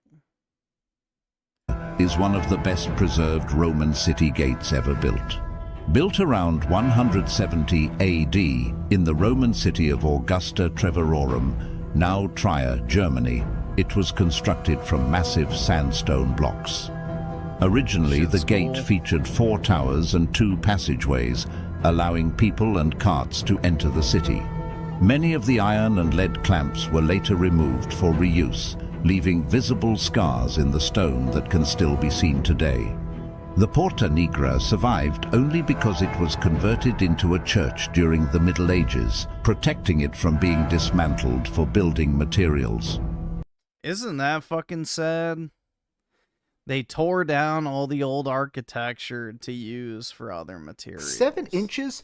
That's Sad. pretty big. After the church was removed centuries later, the gate was restored to its Roman appearance. That's good. Its modern name, Porta Nigra, meaning Black Gate, comes from the dark color the sandstone acquired through centuries of weathering. The Porta Nigra is... At least they, you know, restored it, so that's nice. That's nice.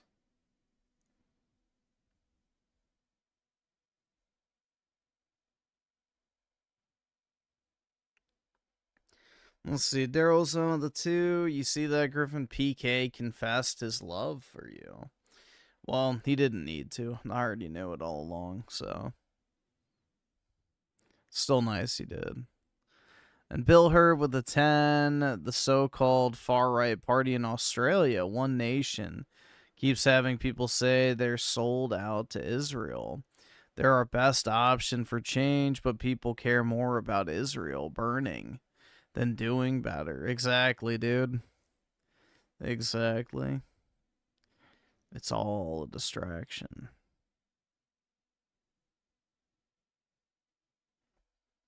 It's all a distraction, bro. Meanwhile, another 10 million migrants are going to get imported, I'm sure.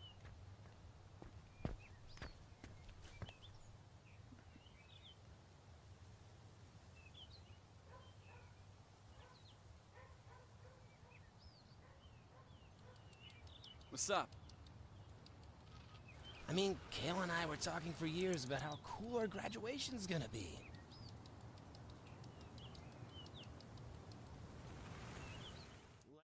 Guys, I got an F in English. Miss Davidson is the worst teacher ever. She's a douchebag.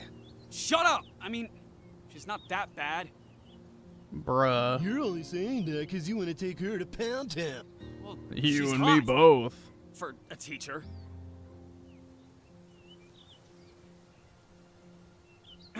Anyway, this afternoon she's at school, so there's a good chance that her papers are in the teacher's lounge. If we can get to them, then we're gonna get all A's. First, you need to pick up the pre-graded papers from Chloe's younger brother, Hugh. He's kind of a geek, but he's got balls. Meet him at his clubhouse in the outskirts.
How can anyone actually enjoy school?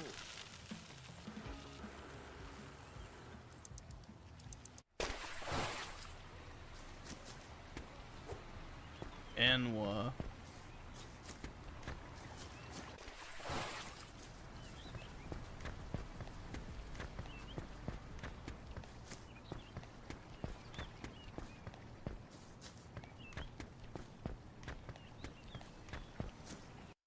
What archetype was I in school?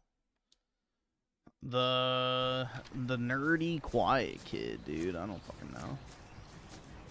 Nah, I wouldn't really say I was nerdy, but I was definitely not a social butterfly. But the ironic thing is I got along with pretty much everybody, so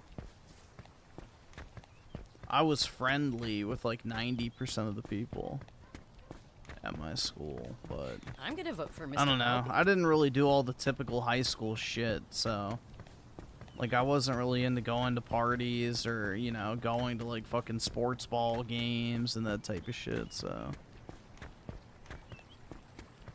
usually, you know, anything related to school was done at 3:30 and I just dipped the fuck out.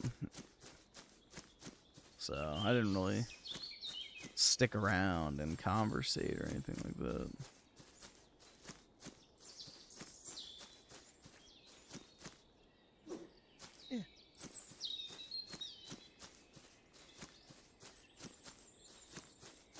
But yeah, I don't know, man. I never really did much of the typical teenage or young adult type stuff. I was more focused on gaming and making money. I'll make you cry for your mommy. You dipshit. Hey, leave them alone. Come on, loser.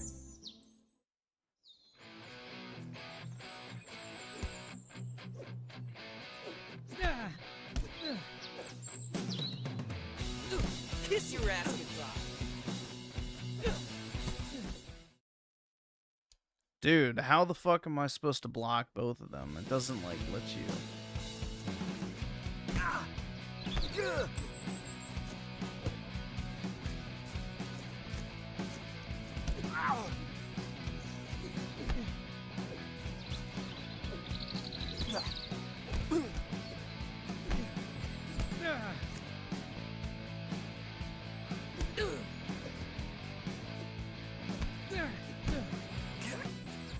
Come on, loser. Dude, what the fuck?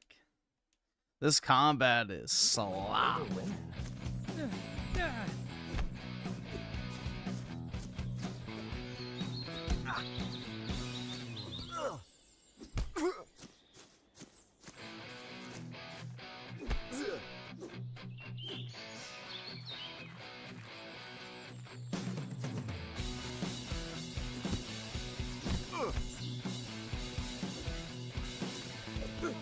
Cry for your mom.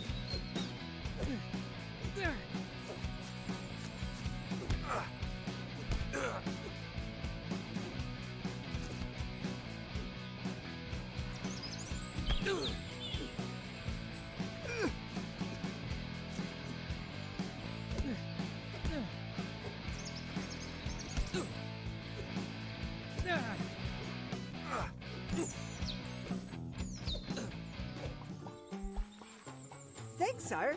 You've been granted a meeting. I had to defend the authentic for your kid. bravery and strength. Now! Now!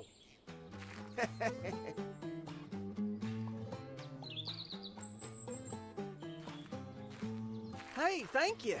That was really dangerous. You're Sam, right? New here in Agefield, ain't you? Yeah, I'm here for the graded papers. There you go, cowboy. Yeehaw. Howdy. Yeah, let's steal this nerd's bike.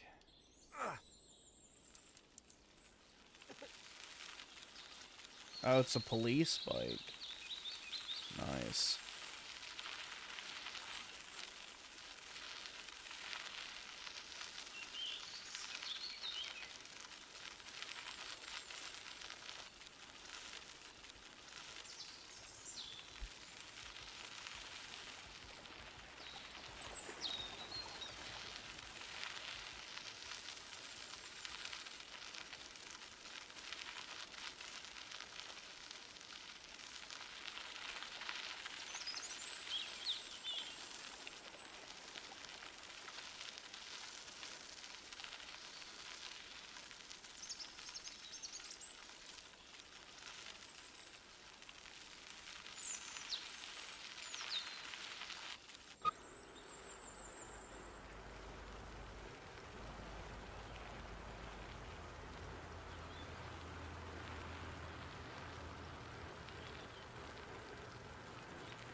Okay, so here's the plan. As soon as it's dark, we sneak in. Then Sam, you go to location A, which is the teacher's lounge through the lower hallway. Meanwhile, Axel and I will go to location B, the geography class, which is upstairs.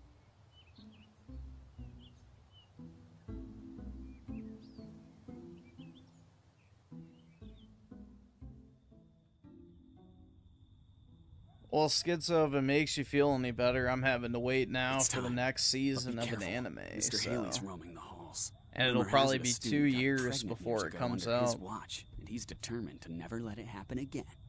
Really? How? Don't you know how sex works? Yes, moron. I mean, what happened? Oh, well, I heard back in the 80s, 2 students... We don't have time for this. Let's go.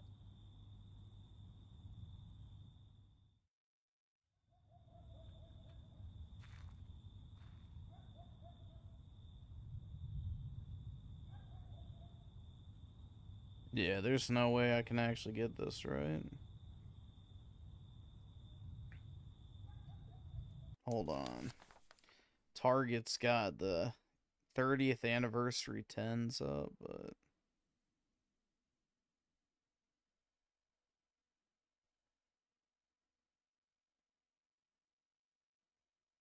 Okay, yeah, it's just gonna do this shit again. I still don't know how sex works. Don't you put your penis in her belly button, dude? That's why women get pregnant in their belly.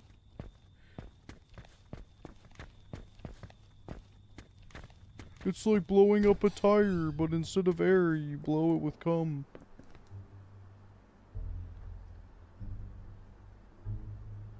Okay, just as we planned. Sam, go and switch the papers in the teacher's lounge. Meanwhile, Axel and I will check if there's anything else we need to change in the classrooms upstairs.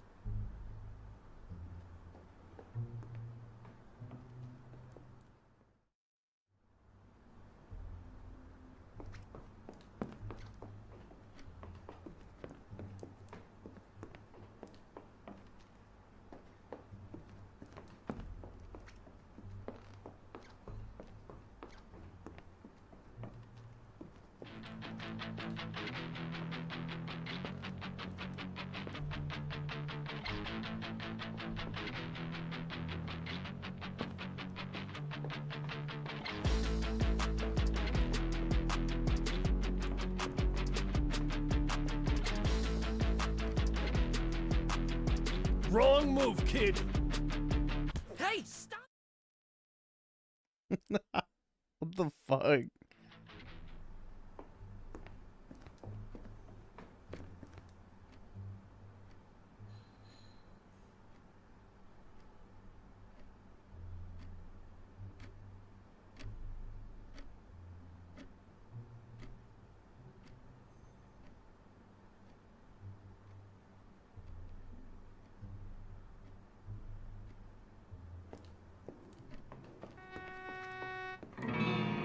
Wait, how the fuck did he see me through the wall?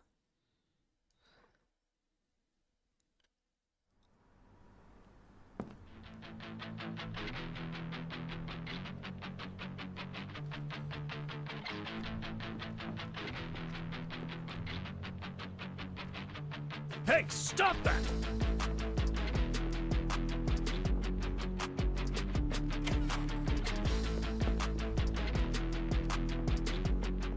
I don't know if that guy's supposed to be there or not.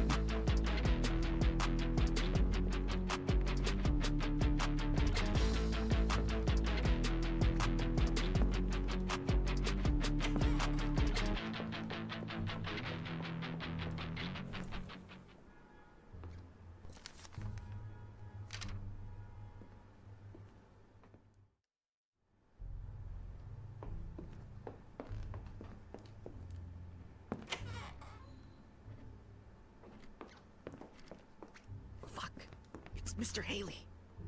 I gotta warn Gil and Axel.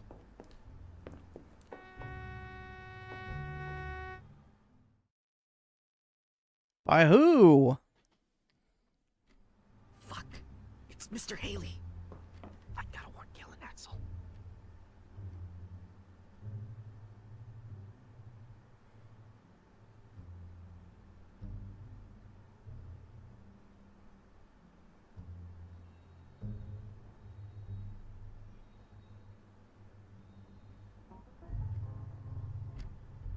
Sam, what are you doing here? Mr. Alias downstairs walking around. Shit! Now what? Let's just find our way out from here. We can. Hey! No one gets pregnant on my watch! Run! Run! Run! Bro, what the fuck? Nobody impregnates the students but me.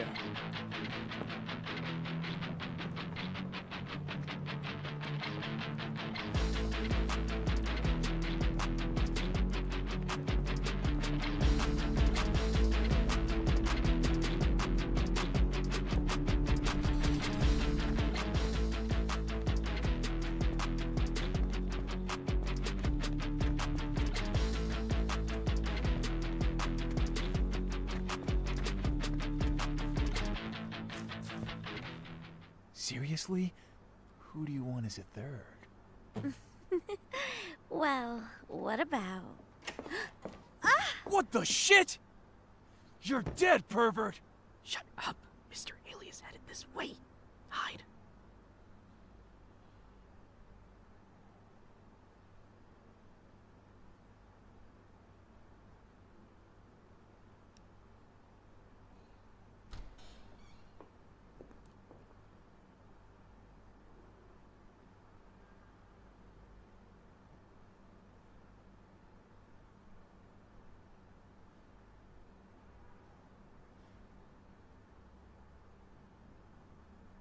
If we get busted because of you, I'm gonna kill you, virgin! Seth, shut up!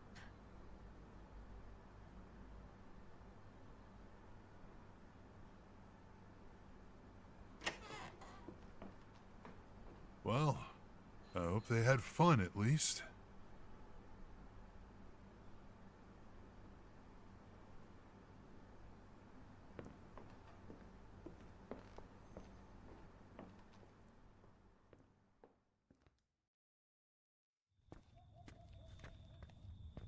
That was too close, man.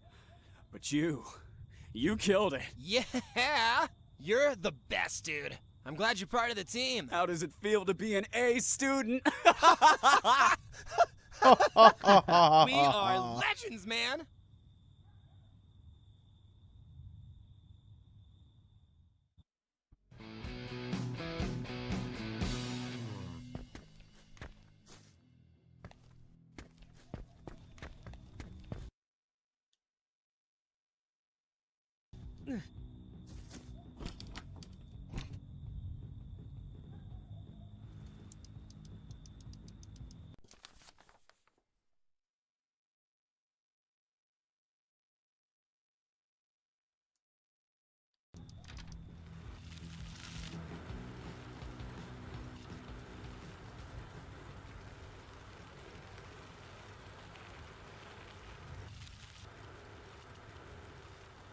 We've been watching Lucky Star. Absolutely not. Why would I want to watch Lucky Star? I'm not looking to tune out. At least for the foreseeable future, that is.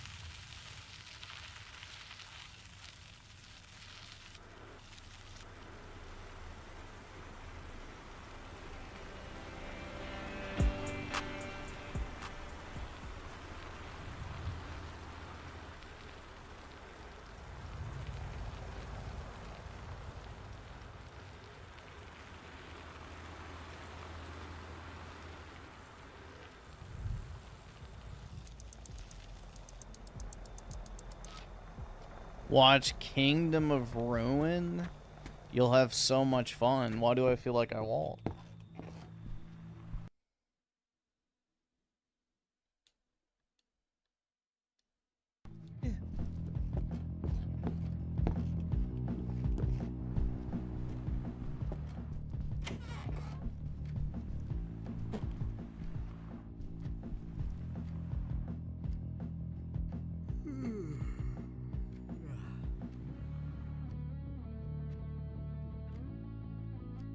A Spice and Wolf hoodie. Oh my god.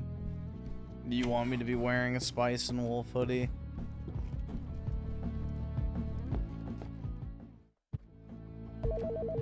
Hey! Me and Kale want outskirts of town. Want to join us? Yeah, sure. I'll head out now.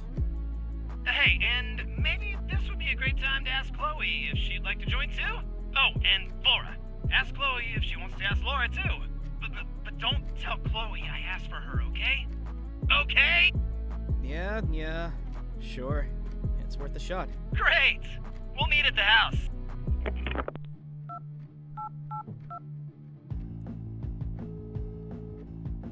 Hello? Hey, Chloe. It's Sam. Your guitar hero.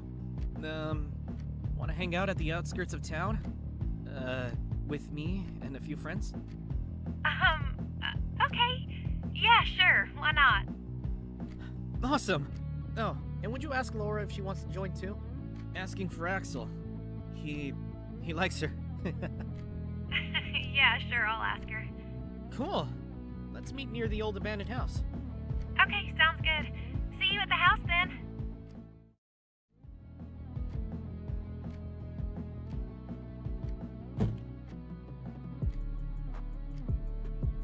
Get to the meeting point. Oh yeah, dude.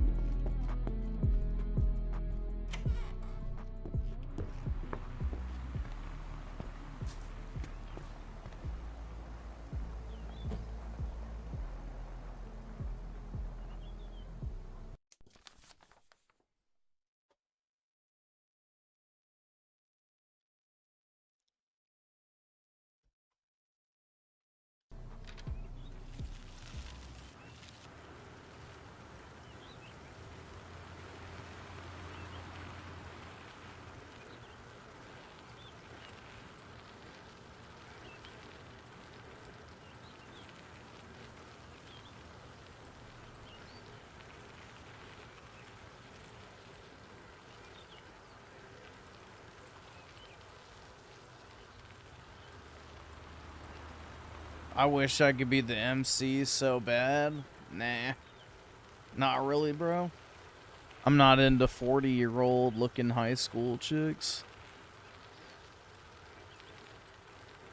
If I wanted to Cougar Max, I could do that now.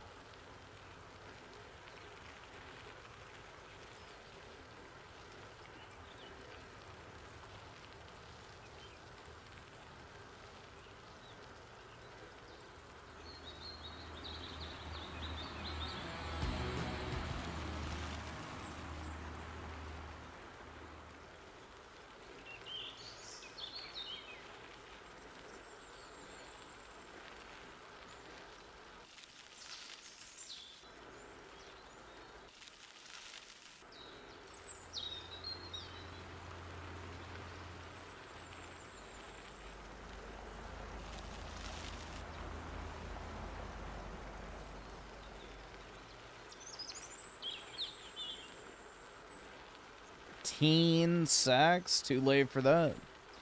I'm no longer a teen.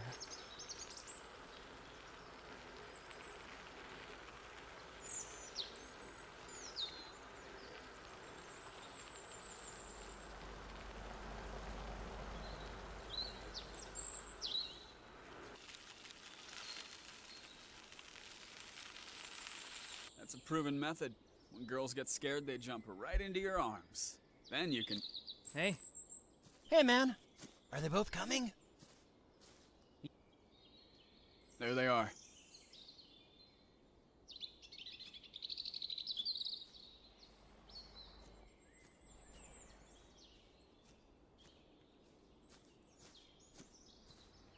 Hey, guys. What's up? Hope you got booze. I could use some today. Mike, the guy from the bike store is gonna bring some beer later. Hell yeah. Any ideas what to do till then? What about the spooky house? Have you guys ever been in there? Hell no! There's some creepy-ass stories about this place. What stories? No normal person would ever go in there. I've always wanted to know what it looks like on the inside. Okay, let's do it. This shack kind of reminds me of my old creepy neighbor's house. Your old neighbor's house? Yeah. The guy was obsessed with his chainsaw. He called it his timber toy. He revved it up so loud his front door would blow off its hinges. I can still hear it in my nightmares.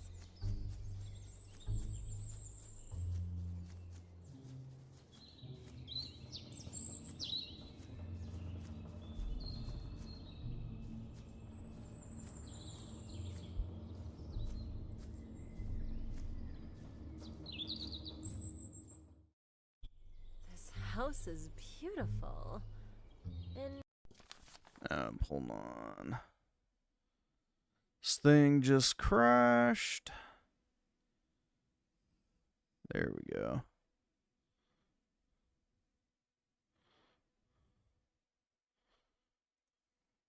in a weird kind of way. Oh yeah, very beautiful. Ready to go in, Sam? My game of the year? Oh yeah, dude. It's letting me live the high school life I never got to experience.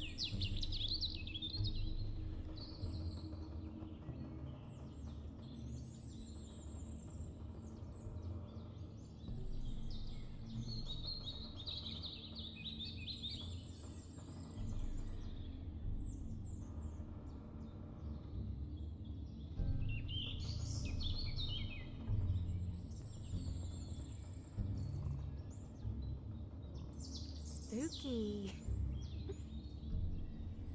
I can hold your hand. In your dreams. Would you hold my hand?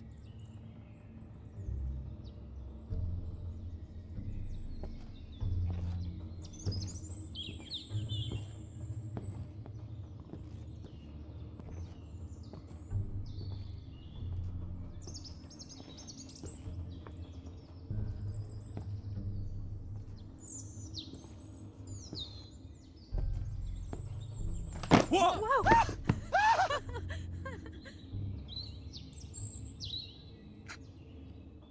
The fuck? We should find a way up. Okay. I think I'll just stay here. I'm staying with Axel. I wonder who used to live here. Maybe we could find an old photo.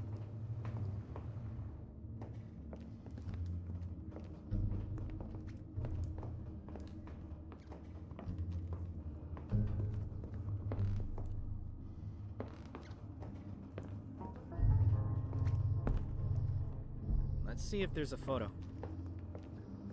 So scary, dude. Oh my god.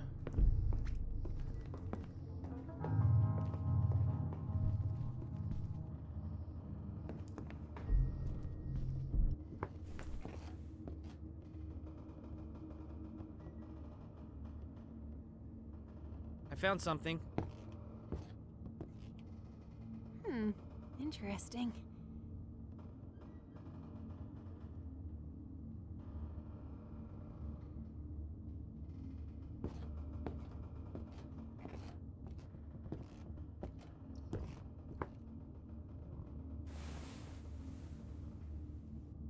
Look at this.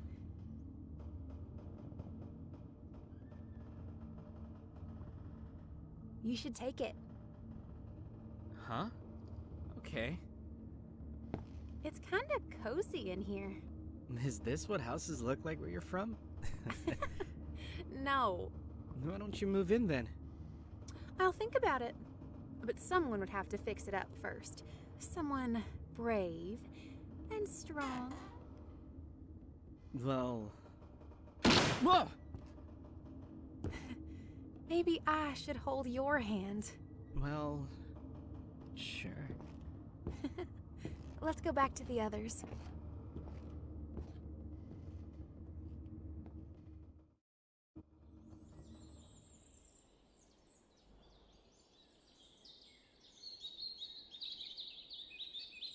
I knew it was a bad idea. Well, Chloe was pretty chill. Yeah, but she's used to stuff like that. I mean, where she's from, they dress up as ghosts and dance around burning crosses for Halloween. Oh my god. What? I saw it on TV. What you saw had absolutely nothing to do with Halloween. They do that for other reasons. Yeah, moron. I'm not affiliated with those scumbags. That's right. Well, she ain't lynching some them. of you. Hey guys, I have delivered. Finally. So, what have you little dudes and dudettes been up to? We went into the house at the end of the street. But you guys know someone was killed in there, right? Really? Don't fall for it, Axel. He's just trying to scare us. No, not this story. Are you guys ready? All right. See, this guy, who lived there, right? Got eaten by his dog. It was midnight, and... Well, I gotta pee. Anyway, Sam, I want to thank you again for helping me with the, bike thing. No problem. I want to thank you again for giving me the advice. What advice? Nothing. Well, back to the owner of that house, right? You were... Hey, guys? Let's hide. What? Let's hide. Kale is trying to act like he's not afraid. But I bet it'd scare him if we just disappeared. Sounds fun. Okay, but just don't go too far. Okay.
Guys?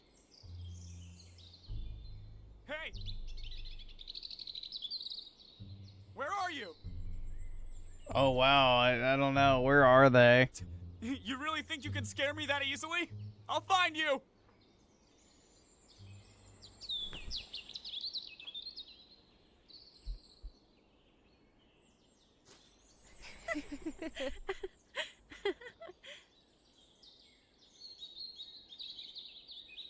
Booyah! Whoa! Holy...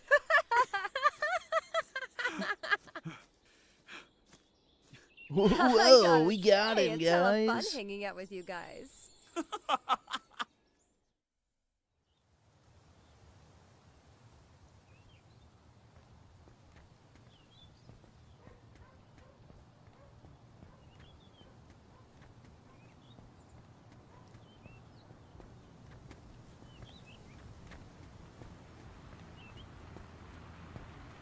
Bye, man. But be ready for that final part of the first step of the plan. Sure. Bye, Sam. Bye, Chloe. When will I see you again? Tonight, in your dreams. I can't Well, afford this shit! Yes.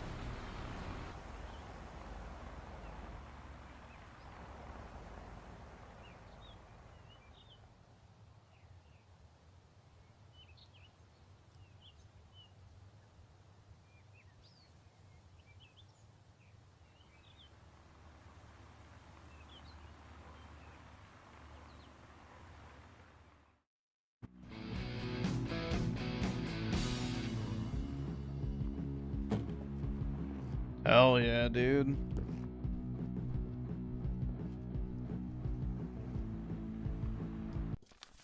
Let's see. So Bill Herb with the 2. OJ Simpson did nothing wrong. She. That's right, man. Free him. He ain't do nothing. He innocent. For real, for real. And Bill Herb also with the 5. A black died quick to the sneaker and iPhone store. Trust me, bro. It's for social justice, defeating bigotry. Nah, they just trying to put bread on their table. They need some food to feed their kids. That's why they need them Jordans. And Bill Herb also with 5. I'm having trouble breathing. Maybe I should take more Fent. That's right, and make sure to pay with a counterfeit 20 too. Pro tip.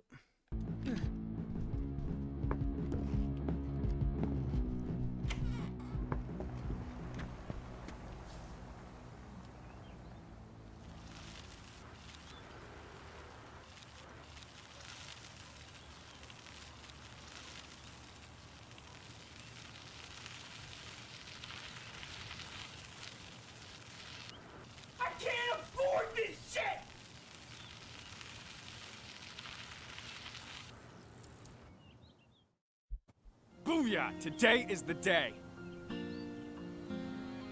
Let's go, guys.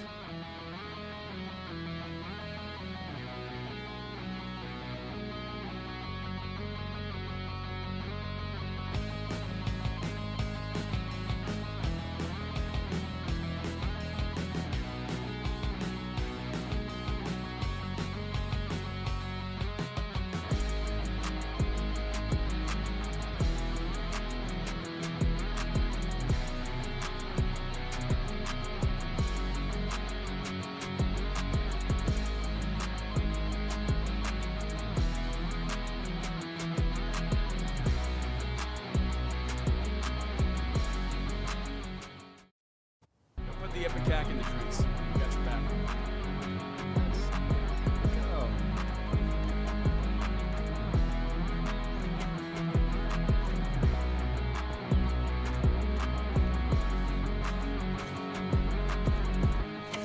And then I kissed her. You should have seen his face.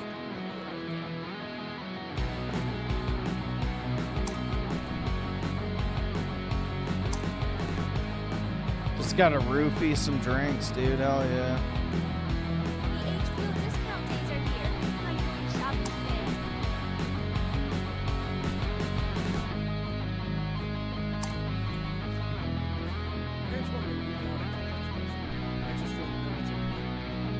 Hell yeah, dude. He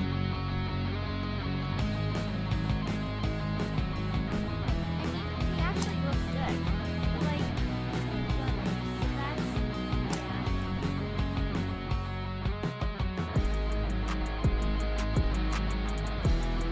I heard something crazy about that pervert.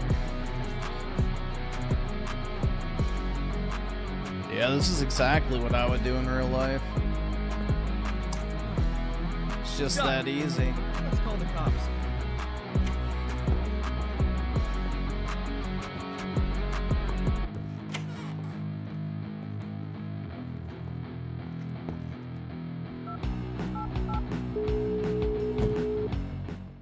Agefield Police Department. Hello?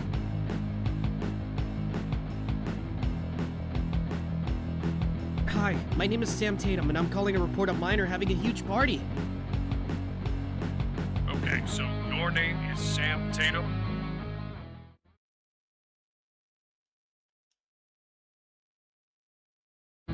Fucked it up, dude. Agefield Police Department. Hello? Hi, I need help here. My neighbors are having a party. It's too loud. Okay. Tell me what's going on at that party.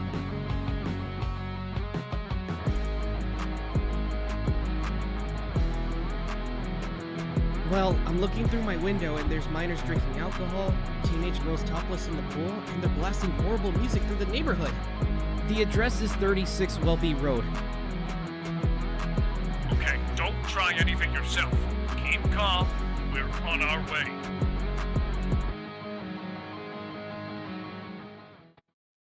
Time to call Seth's parents. Hello?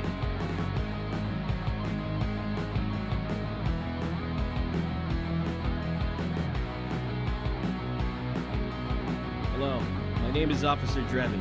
We've been notified that your son Seth is having a party at your house. Yeah, sometimes he has a little party with his friends. That's fine, officer.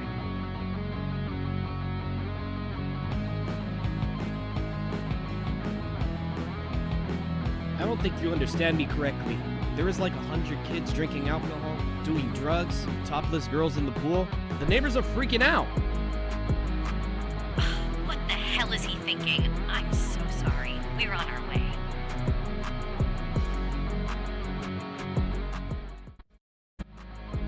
Finally, switch the music.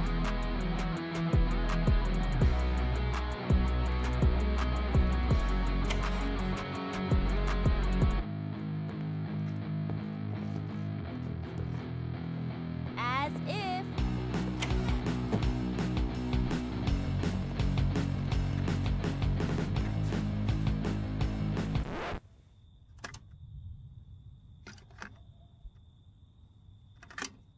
Have a nice little party, Seth.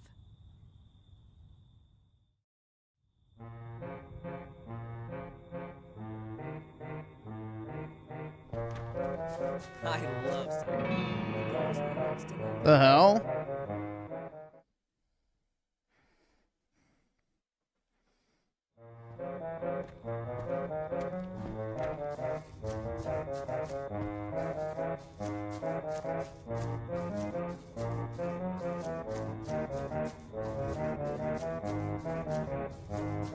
Yeah, they're really all done. Inconspicuous. Now let's watch the show. That's a nice spot. Look in that window.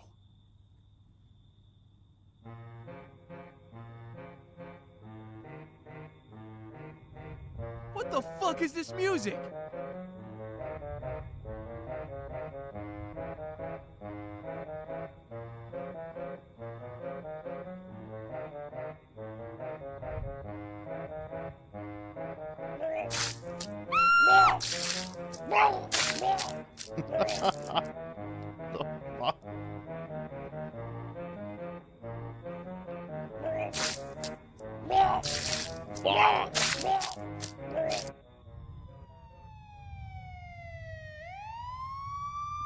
What the fuck, dude?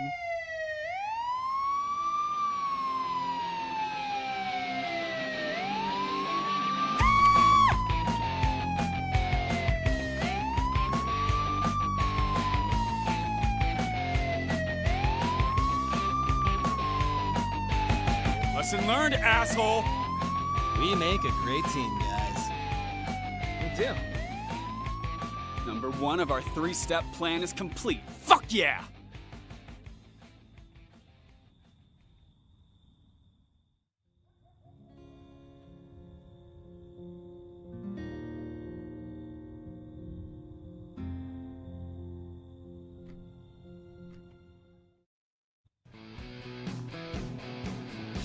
Dude, underage drinking is no joke. They have to respond with proper force. Did you get into a fight? Yeah, I did.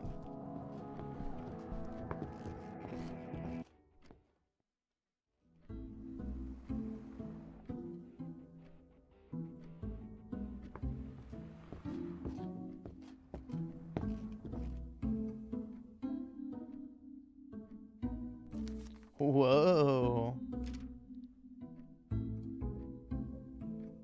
Meet me at the alien fields alone.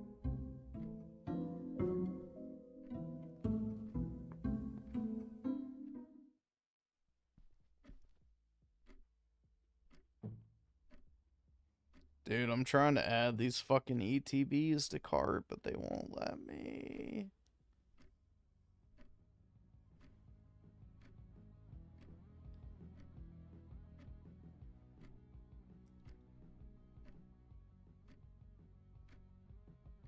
The only reason I'd want to go back in time is to make more money. Because I'd know what to put my money into. That's about it. I would just stick all my shit in Bitcoin. Then once it hits 100K, cash it out, and then buy heavy into Pokemon.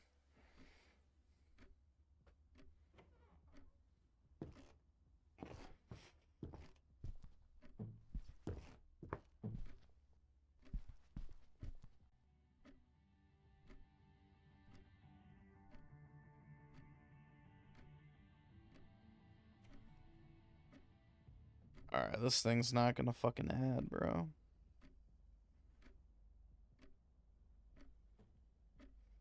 Brutal.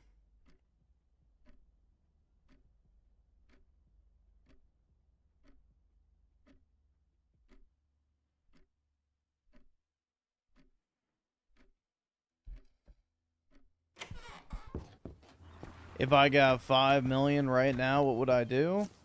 I would just put it in CDs and live off the 5%.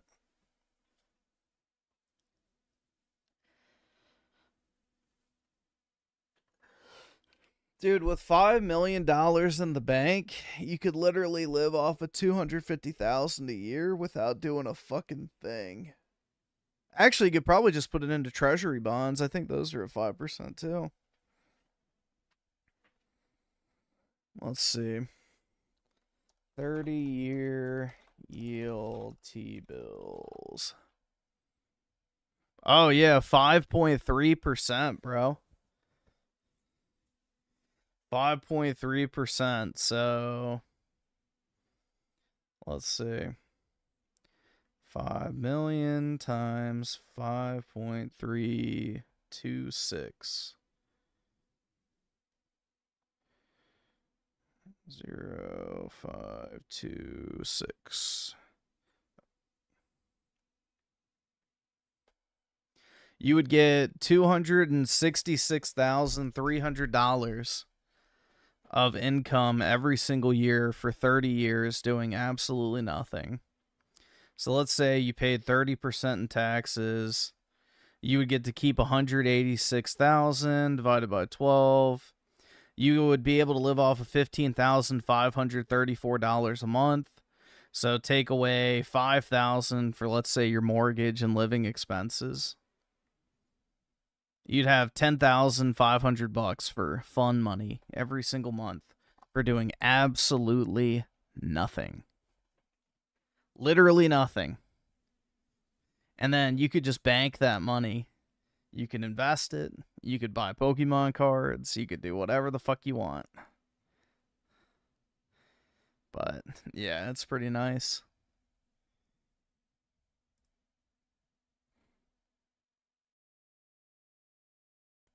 You're, like, fully done at that point. You could literally just completely check out.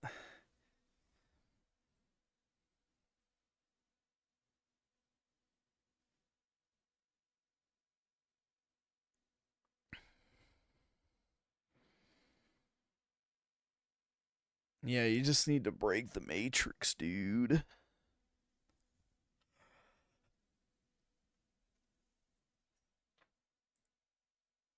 Oh, that'd be nice, but I'm not anywhere close to 5 million bucks, unfortunately. Unfortunately.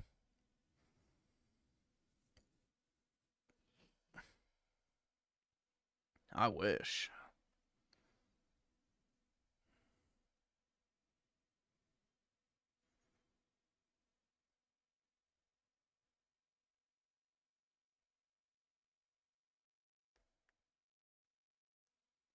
Do I have a savings? Yeah. It's called Charizard, Mewtwo, Mew, EX cards. Yeah. I guess. Of sorts.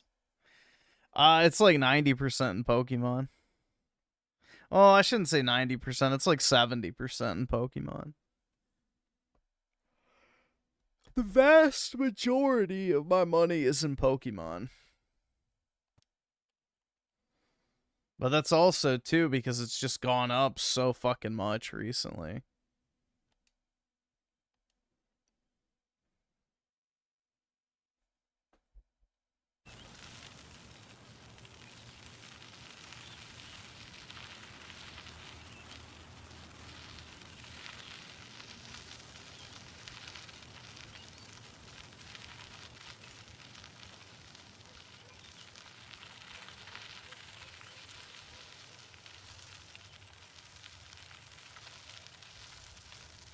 Would I play Clannad for 5 million? Sure.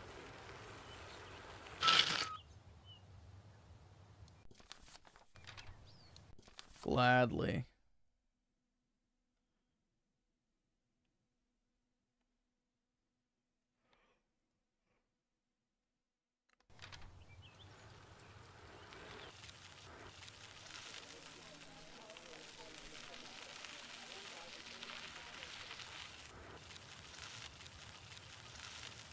It's better to invest in V-Bucks, I guess so. Oh well. Hindsight's 20/20, dude.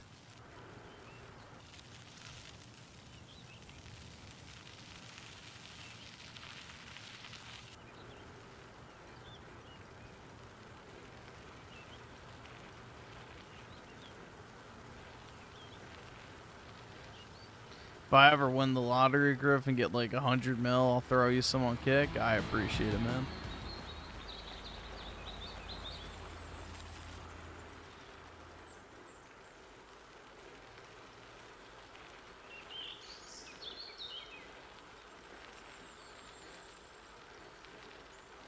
Like, the crazy thing to think about is, like, let's say you had $100 million, right?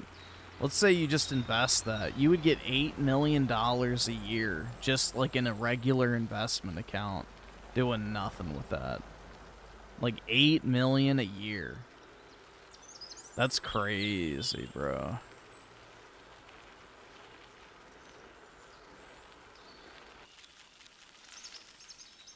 Griff, if I ever get 100 million, I'll continue to make you play terrible games. Just add a 0 to the end of your usual donation, and that's fine. You know, do what you must. That's all I ask.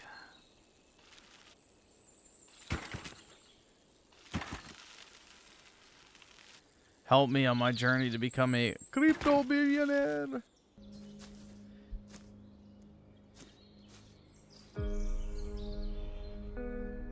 Hey, dipshit! So you think you can move to my town, come to my school? They're gonna lynch him. My friends and ruin my party?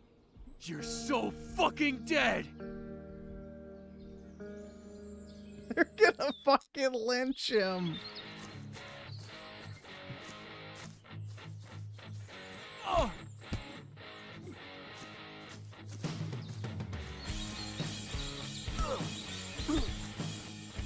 I can't afford this shit!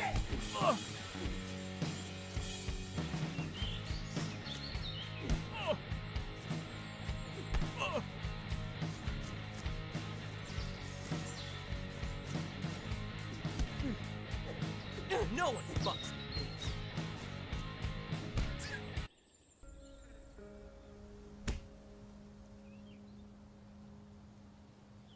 Yo, I was winning.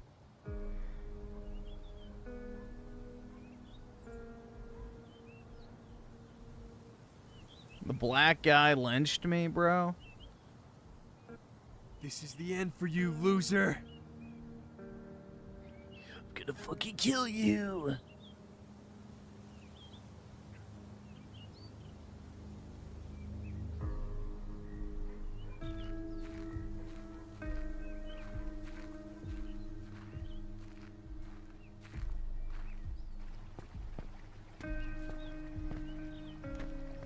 Fuck.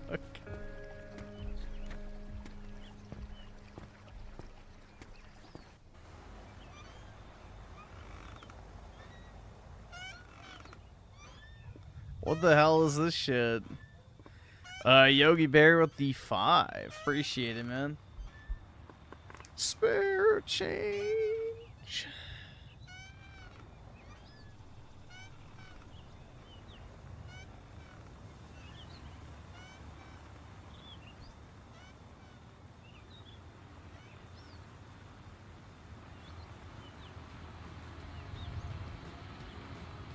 Hey there, Sleeping Beauty. It's been nothing but trouble for you since you moved here, hasn't it? What is it? Is it werewolves? Satanists? Aliens? Hell, I'm afraid of small green, gray men. No. Just a jerk from school. Yeah, I know. I watched you sabotage his party. Just promise me you won't throw some stupid party like that, too. That loud-ass music annoys the crap out of me. You know what? Come to think of it, You and your friends remind me of me and my old war buddies. We shouldn't have listened to our commanding officers. Now they're all gone. If we just left when we should have, they'd all be here today drinking a beer with me. Hill 1138. Oh, Lord, forgive me.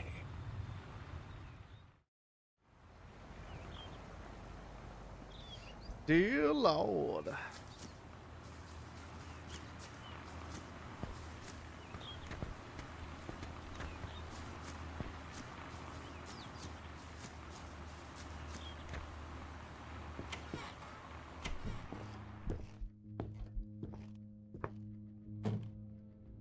Sam, do you know how late it is? Where have you been? Did you get into a fight? No, I'm just... Are you doing drugs, Sam?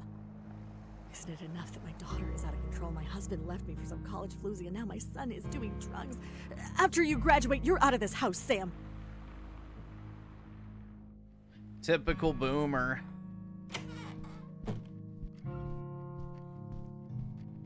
I fucked up my life, so now I have to fuck up yours.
Hey.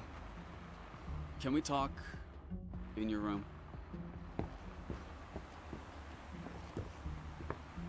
No. Hey, Laura.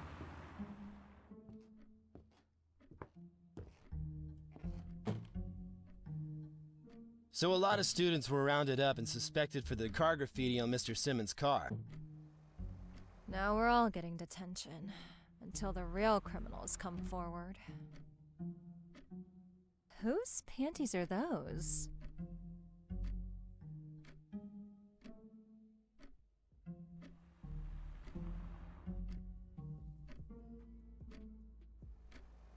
They're his sister's panties. Lisa's. Bruh. It doesn't matter. We need to get to detention.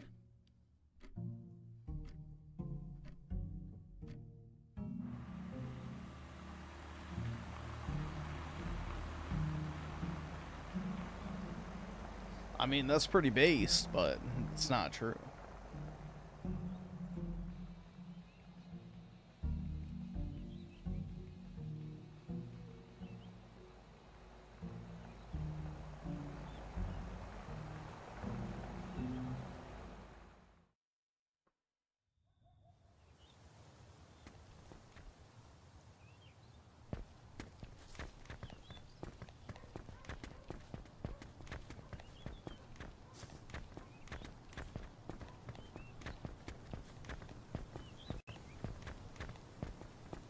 I never expected my son to get such a hot summer is girlfriend. officially Not that here. I'm looking.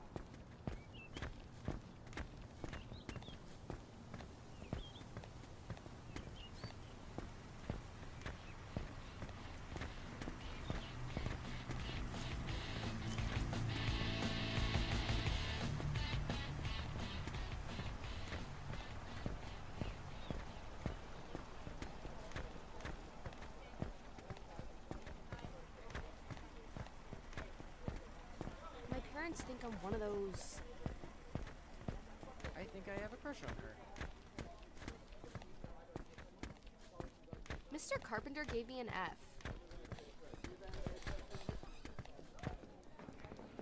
He is so cute.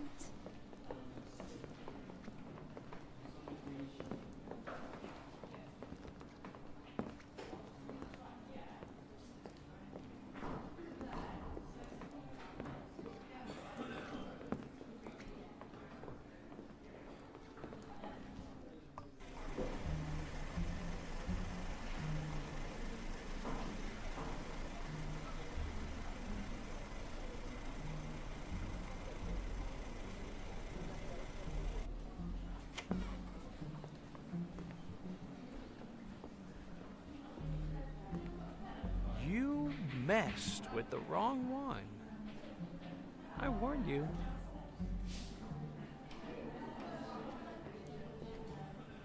Well, we don't know who it was exactly, but this better not happen again.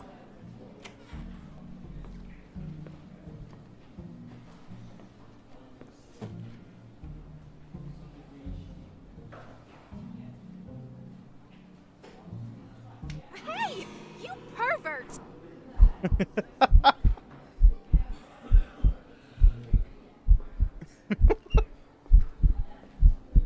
Bruh.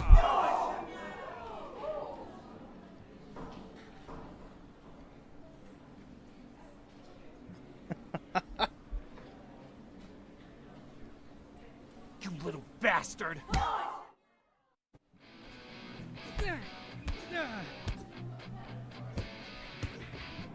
You little bastard!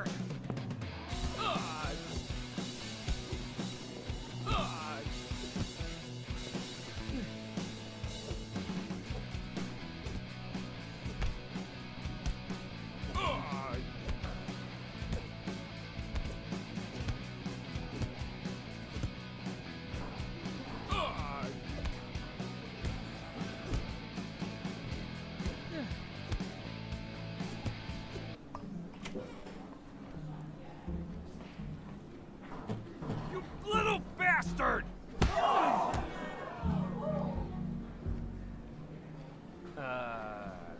What the hell is going on? Mr. Haley, help!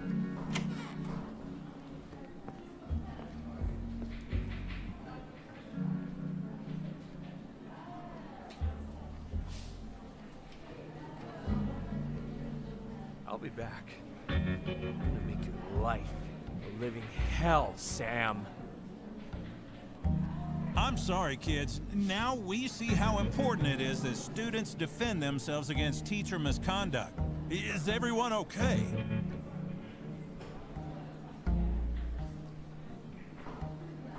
She liked it when he slapped her ass. I heard something crazy about that pervert, Mr. Simmons.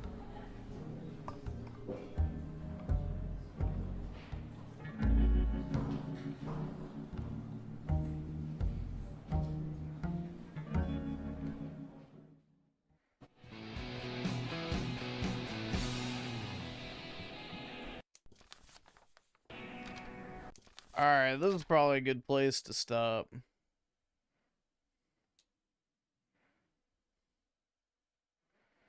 We got a bunch of shit to get through.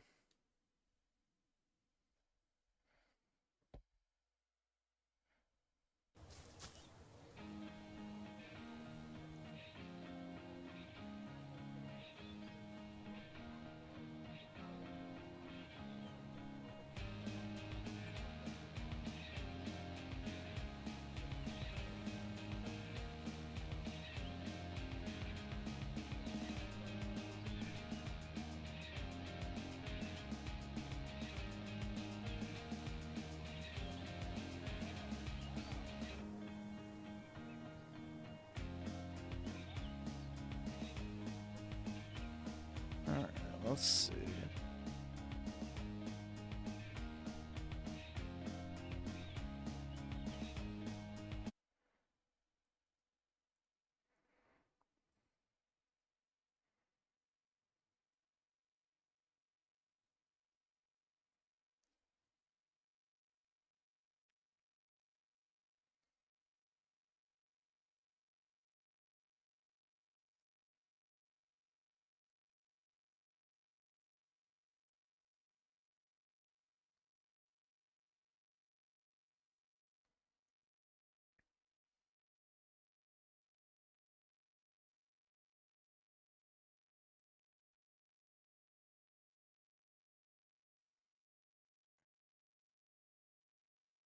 Let's see.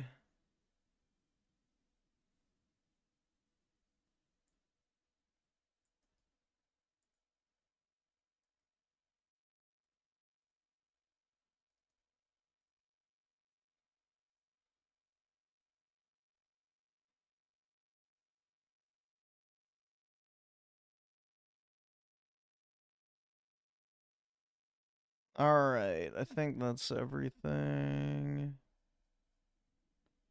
Okay.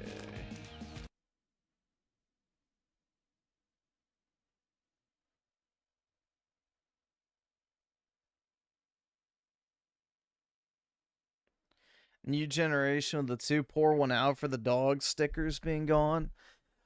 Yeah, I think you have to turn off the GIFs in order to turn the super stickers on for whatever reason. I don't know. Like, literally, I have both turned on in my settings, but for whatever reason, you have to have one or the other turned off in order to use the other. I don't know. It's odd. So I'd have to turn off the GIFs, and then I guess the stickers would return. I don't fucking know. I can't afford this shit! No idea. I don't get how it works or why they would remove that, but it's Google in 2026, so.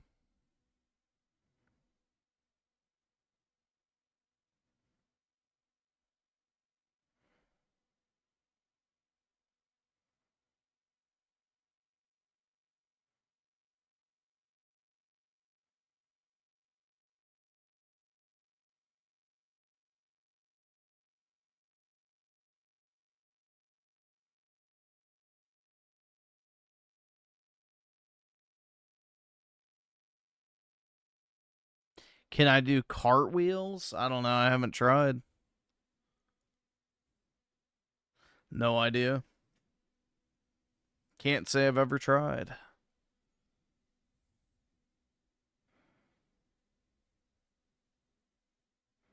Time to try? Nah. No thanks.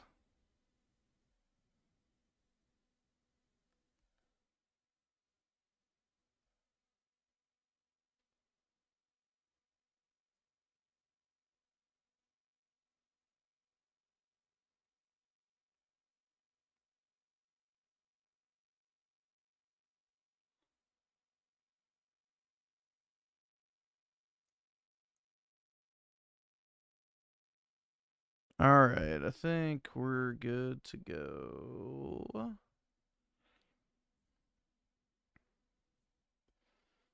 Alright. Yeah, the gay pairs is a tragedy. I don't know. We'll see. Maybe I'll turn off the GIFs. But I don't know. They've been pretty successful tonight. I mean, again, I don't really have a way to track how many I've gotten, but it's been quite a few. So, I don't know. Guess we'll find out.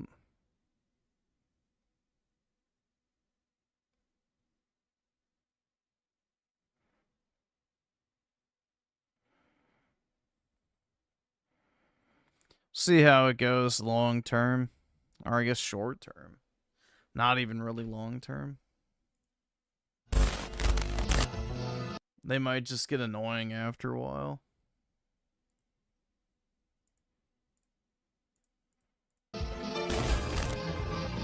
We chilling? Well, probably the beginning. It's not going to be that chill if you're paying attention to the screen. I'm not going to turn this into a big drama thing, or at least hopefully not.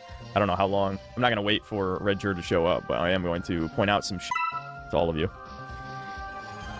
Yeah, Oswald, that's exactly what I'm going to be addressing here.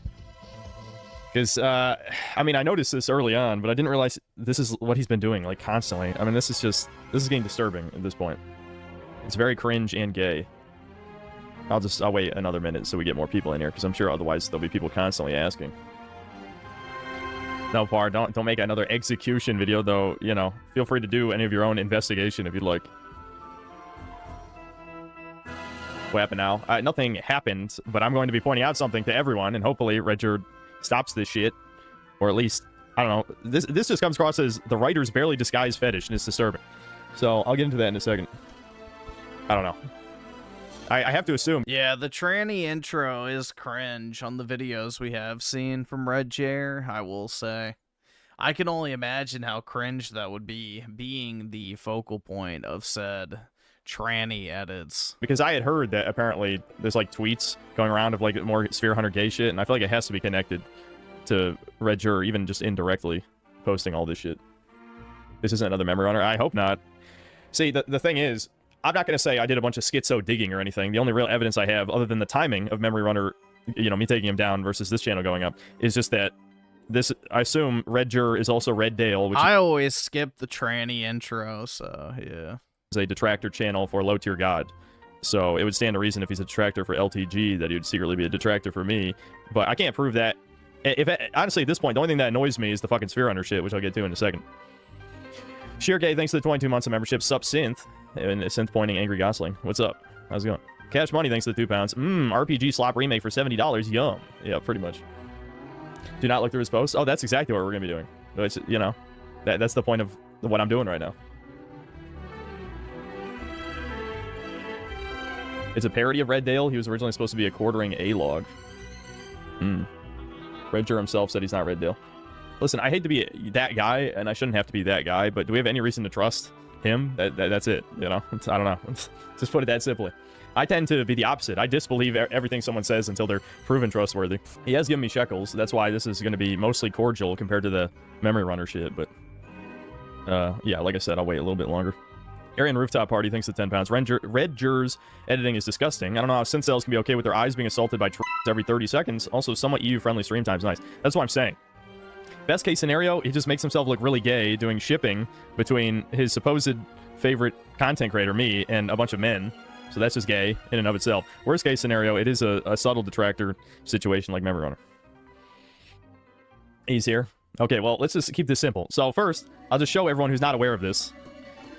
Okay, recent community post. I'm not going to read this whole thing. Basically, he's talking about, yeah, he's reached 2,500 subs. I know some people suspect I'm a detractor, but I assure you I'm not. I've been in almost every stream. I chat during the streams, and I understand if some people still don't trust me. I can't force anyone to change their opinion. All I can do is keep proving myself by clipping Synth's live streams and hopefully continue doing it for a long time. As for the AI joke, I promise it's just the infamous Fuda meme. Now, putting aside the fact that Fuda and Ari and well, to be fair, Fuda is a little bit different than literally fucking Sphere Hunter, but yeah, I don't know. I always skip the Fuda intro because I find it kind of cringe, but... not the same thing. I know chat doesn't care about the difference, that's fine. This is far beyond a meme, as I will show you in a second. As in, it's just permeated throughout this channel to a disturbing degree. Anyway, and that's where it ends. I know some of you enjoy it, while some find it offensive, but I'll never take it beyond that. You have my word. Doesn't mean anything. There is a huge difference between anime porn and literal trannies, bro. Like, I hate to break it to you. There's a huge difference. Now, is Fuda troon coded? Absolutely. But is it literally tranny porn? Fuck no. And does that mean I think Synth is gay? Hell no. I don't think Synth is gay. Well, I appreciate that, I guess. Everything you see on this channel with those AI-generated pairings of him and is just meant as a comedy. Yeah, sure. Nothing more, nothing less. To all those who are who's suspecting me, I know he's ESL. I'm not gonna be a dick about this. I've watched it, dude. I don't have to fucking consume ample amounts of Fuda porn to know that there's a difference between hentai and real fucking trannies having sex. Like, sorry, bro. Like, that doesn't require frequent flyer miles on Fuda.tv. Like, come on. It's fine, whatever. I think we should stop suspecting each other and focus on spreading and enjoying Synthetic Man's word of wisdoms instead of suspecting/fighting among ourselves. I'm not a fan of this wording, I'll be honest. Like, it's not that serious. Well, I mean, the situation might be serious, but I mean, in terms of there being some kind of war, I'm just a video game review channel. I'm not going to change the world. Like, there's going to be some right-wing eat-itself infighting or something. Whatever, I guess that's just nitpicking. At the end of the day, we're all fans, right? Well, there's a certain green Reddit page that would heavily disagree with it. Anyway, those are my thoughts for now. Thanks again. I'll see you on the next clip. Okay, so this is supposed to be me, Sphere Hunter. I think that's Hunter Schaefer, and I don't know if that's a too. I have no idea. Next community post. Me as a manlet. Okay. Next community post. Me. Okay. Next community post. Me.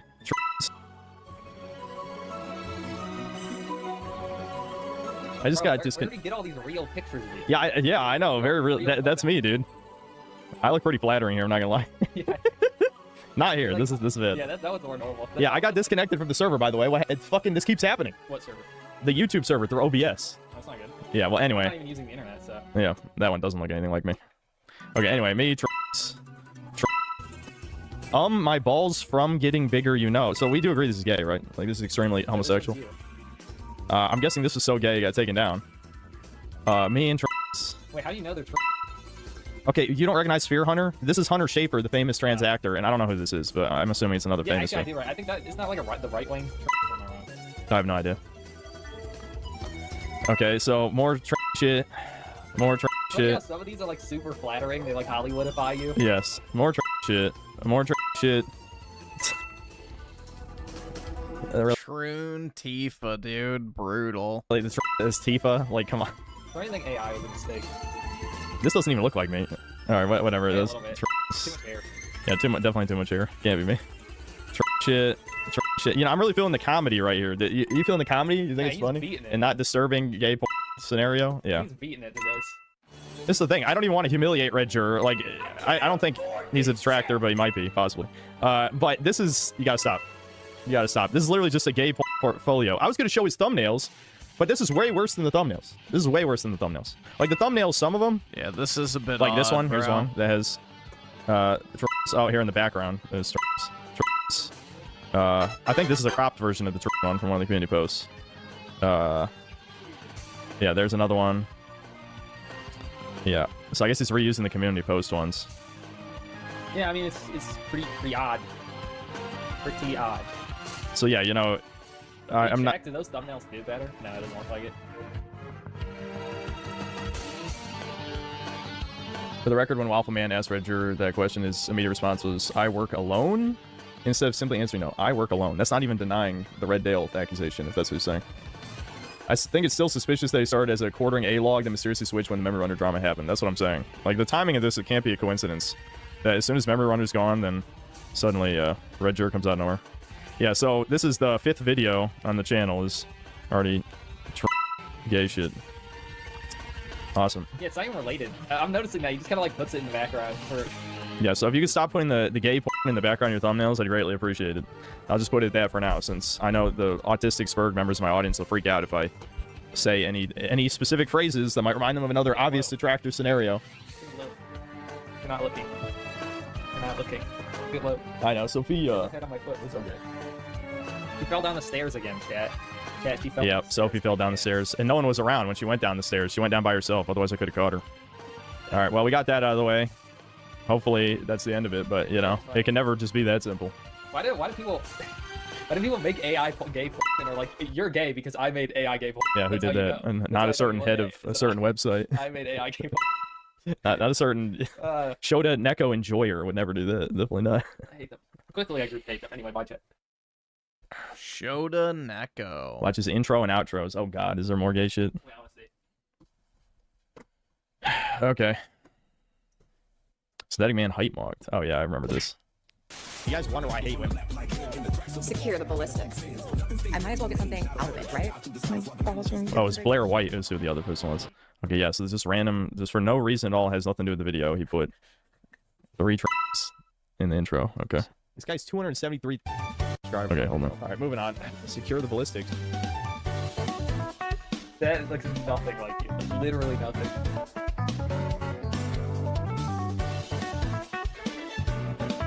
Yeah, I think this is just fetish content. Yeah, that's awesome.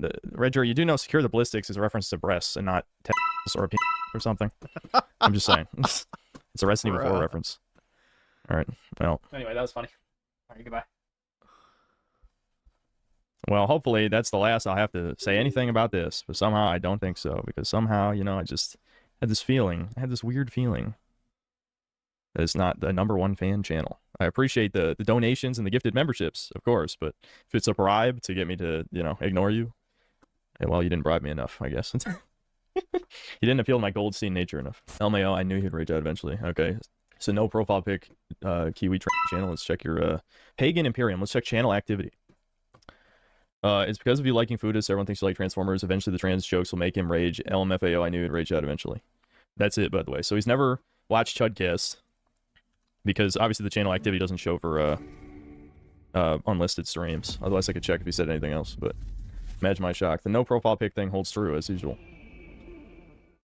Yeah, I know, a Canadian gamer. That was my first red flag. It's like, the first video on the channel is about Memory Runner. Interesting. Again, I would think... Press R3 button to enable narration. Why can't people just stop being freaks? That's all I'm asking for. It's not even just thumbnails, by the way. Those images aren't That's too much to ask on the internet nowadays. every single one of his videos. Yeah, I mean, just... I don't even know what to fucking say at this point. What is it to say? I don't want to do the typical brown slander shit, but I feel like when the entire joke is just, hey, look how gay this is. Look at these gay images and videos I made. Isn't that funny? It's like, I don't know. You guys said he was Malaysian, right? That's like brown Asian. That so it still counts. He's brown. A beautiful place, isn't it? Red Chair, really, man? Why do you want gay in the intro and outro? Just seriously, no one is laughing. You're not laughing either. You're touching yourself to it, be honest. Just keep it to yourself. Stop or I'll break your knees when I catch you. It is funny. You're gay. You're the 24%, unironically. Black Metal Gamer, thanks $2. His new album, Kobe and the Synthetic Mams. That was in response to... In response to the Red Jer shit earlier. Black Metal, thanks to another $2. Dude, he's doing way too many weirdo art with you. Yes, it was weird. DW, hyphen whatever, thanks to the $2. Why is it you getting arrested multiple times? I don't know. Zevin Cross, thanks to the $50. Last Trans is Blair White. Yeah, I saw with the intro. Also have this homie. Love your stuff. I appreciate it. Thanks, man. Black Metal Gamer, thanks $2. His vid intros are also AI view in the trans. Yeah, we saw that. Stallion Milk, thanks $5. Nona calling to ask Synth why he's been hanging out with 3 trans. Neo Entertainment, thanks $2. Turtles are bankers who hide your money in shells. Yeah, they deserved it. Red Sure, thanks $10. I'm not Memory Runner and Red Dale, though. They're my non-ambiguous and clear statement. Let the intro and outro stay synth. It's dope. It's dope.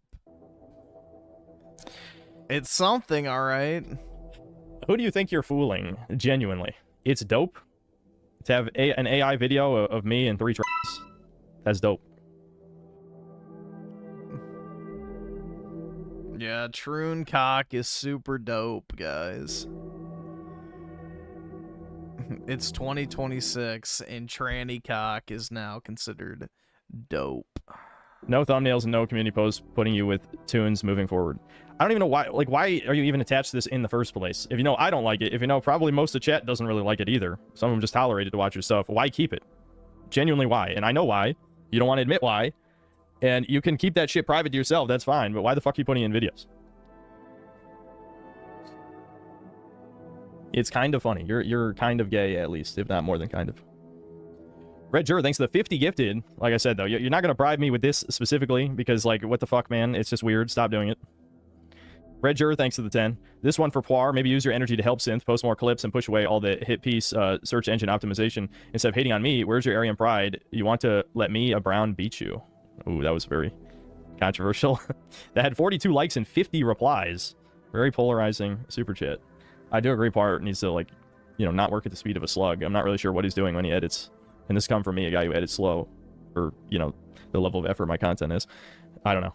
But regardless, I don't know, this strikes me as deflection. Sir Burslag, thanks to the 4 months of membership. You know it would be dope, TND. But it starts with a K, though, anyway. But regardless. Aryan Rooftop Party, thanks to the 2 pounds. Is very dope. That's all I got. Just the best friend, thanks to the $2. Secure Ballistic, Smiling Hearts, they are Red Dale and Brown. User hyphen whatever, thanks to 20 months of membership. Let's set up Thunderdome for Puar and Red Jur. Go boxing. No, enough with the drama. Can we not do drama? Like, alright, X is actually X. I have to appreciate this game for giving me the PlayStation inputs instead of Xbox, like almost every other Steam game does. Like, how hard is it to just ask someone to not have slop in every video? Especially when, I don't know, every person who finds that funny, you need to stop touching your for 6 months. I'm serious. It's time. That ain't funny. I've seen too many times the ironic trick jokes, somebody stop being ironic. I would just even say it's not even really a joke. Like, I know humor is subjective, but I'm just saying, given all the things I've seen in my time on this earth that I've talked about many times, that did not strike me as humorous. That struck me as the writer's barely disguised fetish. No, I do not edit at the speed of a slug. Most of the time when I clip a video reaction from a live stream, I upload the video less than 2 days after the live stream itself. Alright. Oh, there you go. He's not a slug. We have Redger. There's multiple people that are blaming me for what happened yesterday, even though I never emailed you about Redger. If they're blaming you, then they're probably stealth green Reddit users, because you literally had nothing to do with it and didn't know about the situation. Which again, if you unironically think the shit is funny, you're probably gay. And not even like 24% gay, like you're full blown. How the fuck is that funny?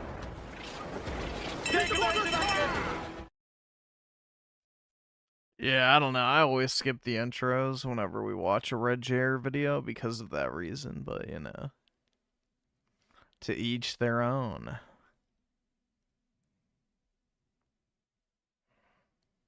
You know, I like to live in a reality where I forget that Sphere Hunter even exists. But, you know, whatever.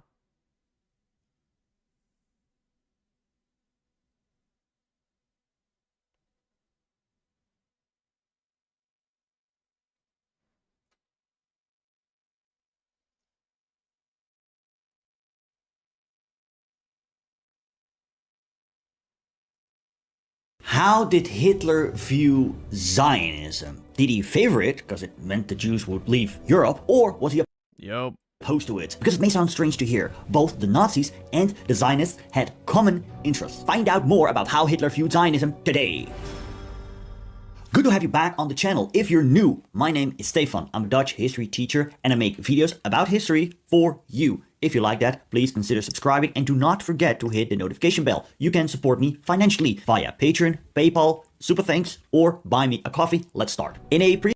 Or just buy me a super chat. Give me money! In the previous episode, we talked on Hitler's views on British Mandatory Palestine. British Mandatory Palestine was established after the First World War. The region had been under Ottoman control before and during World War I. The British forces captured the area. In November 1917, the British issued the Balfour Declaration, in which was stated, His Majesty's government view with favor the establishment in Palestine of a national home for the Jewish people, and will use their best endeavors to facilitate the achievement of this object, it being clearly understood that nothing shall be done which may prejudice the civil and religious rights of existing non-Jewish communities in Palestine, or the rights and political status enjoyed by Jews in any other country. This promise would backfire in the interwar period, as the British were granted a mandate over Palestine, which meant they would occupy the area temporarily before a long-term plan would be implemented. In the interwar period, Jewish migration from Europe to Mandatory Palestine increased. This caused tensions with the local Arab population. More and more violent clashes ensued. The concept of Zionism originated in the 19th century. During this century, nationalism gained considerable momentum, including among European Jews. They were a people without a state. Zionism, founded by the Austro-Hungarian Theodor Herzl, sought to establish an independent Jewish state where the Jews could live in safety. This was in response to persistent anti-Semitic violence in Europe. But the question was where this state should be located. At the beginning of the 20th century, there was a Uganda plan. Argentina was in the picture for a while, and in the 1920s and 1930s, Stalin founded a Jewish autonomous oblast in the far east of the Soviet Union, near the border with China. That turned out to be a huge failure. I visited that place in 2019 and made a video about it. And the French were talking about Madagascar. Yet Palestine remained the preferred option, because that was where the Jews had their origins. After the failed beer hall putsch, in which Hitler tried to seize power in Munich, he went to prison, and there he wrote his book Mein Kampf, or My Struggle, which was released in 1925. A few times in this book, he addresses Zionism. He reflects on the issue when writing about the Jews he encountered in Vienna, where he lived a while prior to World War I. A great movement called Zionism arose among them. Its aim was to assert the national character of Judaism, and the movement was strongly represented in Vienna. To outward appearances, it seemed as if only one group of Jews championed this movement, while the great majority disapproved of it, or even repudiated it. But an investigation of the situation showed that those outward appearances were purposely misleading. These outward appearances emerged from a mist of theories which had been Yeah, it's like how Bernie Sanders pretends to be anti-Israel and pro-Palestine, bro. He has like one of the strongest voting records shilling for Israel when push comes to shove. So this is what happens, is they all pretend like they don't support Zionism, they don't support what Israel's doing publicly, but, you know, behind the scenes or when an actual important vote comes up, then, you know, they all fall into line like it never even happened. Jews for reasons of expediency, if not for purposes of downright deception. For that part of Jewry which was styled liberal did not disown the Zionists, as if they were not members of their race, but rather as brother Jews who publicly professed their faith in an unpractical way, so as to create a danger for Jewry itself. Thus there was no real rift in their internal solidarity. This fictitious conflict between Zionists and the liberal Jews soon disgusted me, for it was fall through and through, and in direct contradiction to the moral dignity and immaculate character on which that race had always prided itself. He stated he was disgusted by the Jews of Vienna. Interesting enough is that we don't really know exactly when Hitler's anti-Semitism started. Most historians agree his anti-Semitic views developed after the First World War, yet the text I just read does reflect Hitler's views on Zionism in the mid-1920s when he wrote the book. He doesn't mention it often though. Later in his book he addresses the issue once more regarding Palestine. When the Zionists try to make the rest of the world believe that their new national consciousness of the Jews will be satisfied by the establishment of a Jewish state in Palestine, the Jews thereby adopt another means to dupe the simple-minded Gentile. They have not the slightest intention of building up a Jewish state in Palestine so as to live in it. What they really are aiming at is to establish a central organization for their international swindling and cheating. Yeah, this was prophetic. As a sovereign state, this cannot be controlled by any of the other states. Therefore, it can serve as a refuge for swindlers who have been found out, and at the same time, a high school for the training of other swindlers. Hitler Yup, they go out into the world, commit financial crimes, and then flee to Israel with 0 extradition. Every single time, like, that is a prophetic-ass statement. Very prophetic, because that's exactly what happens today. Basically denies the fact Jews... There are countless Jewish people that have committed all sorts of fucking crimes, and the first thing they do when they get caught is flee to Israel, and they never get extradited. I wonder why. Have a state of their own to live in peace, but rather to continue so-called swindler activities. Another document I looked at was Hitler's collection of speeches, 1922-1945, in which he addresses the issue of Palestine several times, yet he doesn't speak about Zionism. On several occasions, he talked about Palestine to speak bad about the British, and he wanted to point out they are hypocrites for criticizing German policies. For example, on the 1st of April 1939, in the aftermath of the German takeover of the Czech lands. Indeed, we do not want to be in Palestine, and just as we Germans have no business being in Palestine, the English have no business being in our German Lebensraum. One time, he showed sympathy for the Arabs, but this was only to criticize the British. Hitler did not have much sympathy for the national aspirations of the Arab Palestinians. Before World War II, he envisioned an alliance between Germany and Britain, and he also saw the Arabs as an inferior race. During the 1936-39 Arab Revolt, Germany ignored Arab Palestinian requests for material assistance. When World War II broke out, Britain was now at war with Germany. During the war, Hitler found an ally in Haj Amin al-Husseini, the Grand Mufti of Jerusalem. A very interesting subject I'm not going to dive into right now, as I address him in previous videos. Also because we're getting ahead of ourselves, as I want to point out a very peculiar agreement that was signed in 1933, and that was the Havara Agreement, signed between Zionist Jews and Nazi Germany on the 25th of August, 1933. I did address this agreement briefly in previous videos, but let's discuss it more in depth this time, because it may sound impossible to believe. Did the Nazis and the Zionists have common interests? Yes. Was Hitler a Zionist? No. So what were the common interests? Well, Hitler wanted to sacrifice... Well, you know, not in the textbook definition that he believed that the Jews had a birthright to Israel. But he was in the sense that, you know, if he could get them out of Germany by sending them to Palestine, then, you know, it's a win-win. The Jews from the Aryan population. The Zionists wanted a Jewish state outside Europe, which effectively meant the Jews had to leave Europe. When Hitler rose to power in 1933, anti-Semitism became the German government's official policy. In the following months, administrative measures were implemented to segregate the Jews from the rest of German society. What was the exact purpose of this? According to one eminent Jewish legal expert, the inevitable consequence of the campaign of dismissal and exclusion by law and of violence and outrage under the protection of outlawry of Jews and liberals was a large exodus of Jews, non-Aryans and liberals from Germany. How did German Zionists react to the Nazi measures? The Zionist movement believed Jews shouldn't be part of Gentile society. Because of the rise of Nazism, the Zionist movement increased in strength among German Jews. In August 1933, an agreement was signed, known as the Havara or Transfer Agreement. It allowed German Jews to emigrate to Palestine with a portion of their assets. At the time, Nazi Germany was under pressure from a global economic boycott. Meanwhile, British immigration policies in Palestine made it... Who was leading that global boycott? Who was leading that boycott? And when did that boycott take effect? Difficult for Jews to enter unless they could prove they had substantial financial means. To solve both problems, a deal was struck. Jews leaving Germany would deposit their assets into a German trust. That money would then be used to export German goods to Palestine. Once there, the immigrants would recover part of their money minus taxes and fees. This allowed some 20,000 Jews, roughly 37% of all German Jews who went to Palestine, to escape with part of their wealth intact. At the same time, the Nazi regime boasted exports and encouraged Jewish immigration. But by 1937, however, things got complicated. By this point, the Arab Palestinians had risen against the British in a large-scale revolt that would last until 1939. The Arab revolt in Palestine raised concerns in Berlin. One German diplomat warned, "We have disregarded the danger that the Arabs could become our opponents." Heinrich Dule, consul general in Jerusalem, stated the following: "Arab fantasies about a German intervention based on the fact that the Fuhrer shows interest in the Palestine question can be explained by the Arabs' desperate situation in their struggle against the Jews and the English. As talk of a Jewish state grew, Nazi leaders feared it might strengthen international Jewry, as they put it. Foreign Minister of Germany, Konstantin von Neurath, responded by stating, "The formation of a Jewish state is not in the German interest." Instead, he called for closer ties with Arab nationalists to counterbalance any future Jewish state. Still, there was division within the Nazi government. Some supported the Avara Agreement for practical reasons, others opposed it, arguing it helped build a Jewish homeland with German funds. The internal debate wasn't resolved until early 1938, when Hitler personally decided that Jewish immigration to Palestine should continue. Even so, Nazi diplomats in the Middle East were instructed to openly support Arab nationalist movements. Palestine had become more than just a destination for immigrants. It was now part of Nazi Germany's foreign policy strategy. The SS security service, the SD, also took an interest. Because most other countries had closed their doors, Palestine remained the most realistic escape route for German Jews. Zionist organizations were tolerated so long as they facilitated emigration. The complete expulsion envisioned by the SD implied tolerance of the Zionist organizations active in Germany, which, in contrast to assimilation-oriented Jewish groups, were able to continue their work largely unopposed. The other side of the segregation promoted by the Nuremberg laws was the use of all available means to promote the Zionist emigration of Jews from Germany. One chilling proposal from 1937 summed up this logic. Jews that would immigrate from Germany should be sent only to Palestine. This would be fully in the German interest. In the twisted calculus of Nazi policy, emigration, propaganda, and foreign relations all intersected in the fate of Germany's Jews and in the sense of British-controlled Palestine. As Nazi policy radicalized from forced immigration to mass murder, any tactical use of Zionism faded. Hitler increasingly linked Zionism to what he considered the global Jewish conspiracy. The idea was that whether Jews were communists, bankers, or Zionists, they were all enemies of the German people. Hitler did not support Zionism. He saw it as a part of a broader Jewish threat. However, he briefly exploited it for tactical reasons in the 1930s to encourage Jewish immigration. His goal was not the establishment of a Jewish homeland, but the eradication of European Jewry entirely. Learn about what the Germans knew about the death camps by clicking here. Thanks for watching. History Hustler is signing off.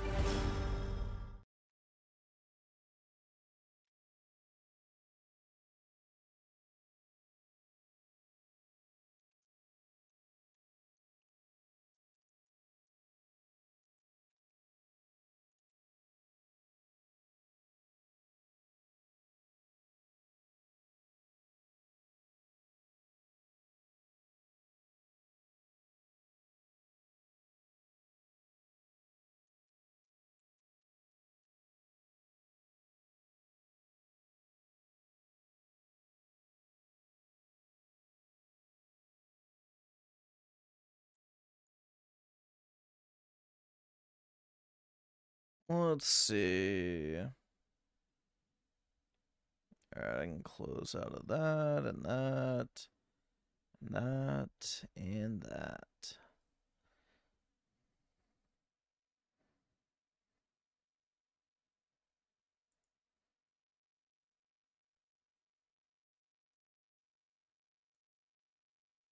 America's 36th president is best known as the man who never wanted to pull out of the war in Vietnam. But one thing he did love to pull out was his giant cock, constantly. All the time. Lyndon B. Johnson was known as LBJ for short. But as we'll soon find out, there was nothing short about him. America loves freedom. Okay, and so too must its commander-in-chief. This one freed the nipple. This one even freed the slaves. And this one apparently felt compelled to free Willie at any given opportunity. So how did we get here? What does this mean for America? And most importantly, where was Lyndon Baines Johnson's penis during the Kennedy assassination? Pull out some popcorn and cut a hole in the bottom of it, because we're about to start this lecture on one precocious Wishing it was planted in his wife. presidential pecker. Lyndon B. Johnson and his at-the-time infant dick entered this world in Johnson City, Texas, a town named after his father's cousin, James Polk Johnson. That basically makes him like small-town royalty, right? Hey kid, didn't your pappy cousin found this here municipality? Have a free sody pop straight out the jerk on me, aight? Oh, really? No fooling? I love when people found cities and other people are like, what are you gonna name it? And they're like, I think fucking me. Yeah.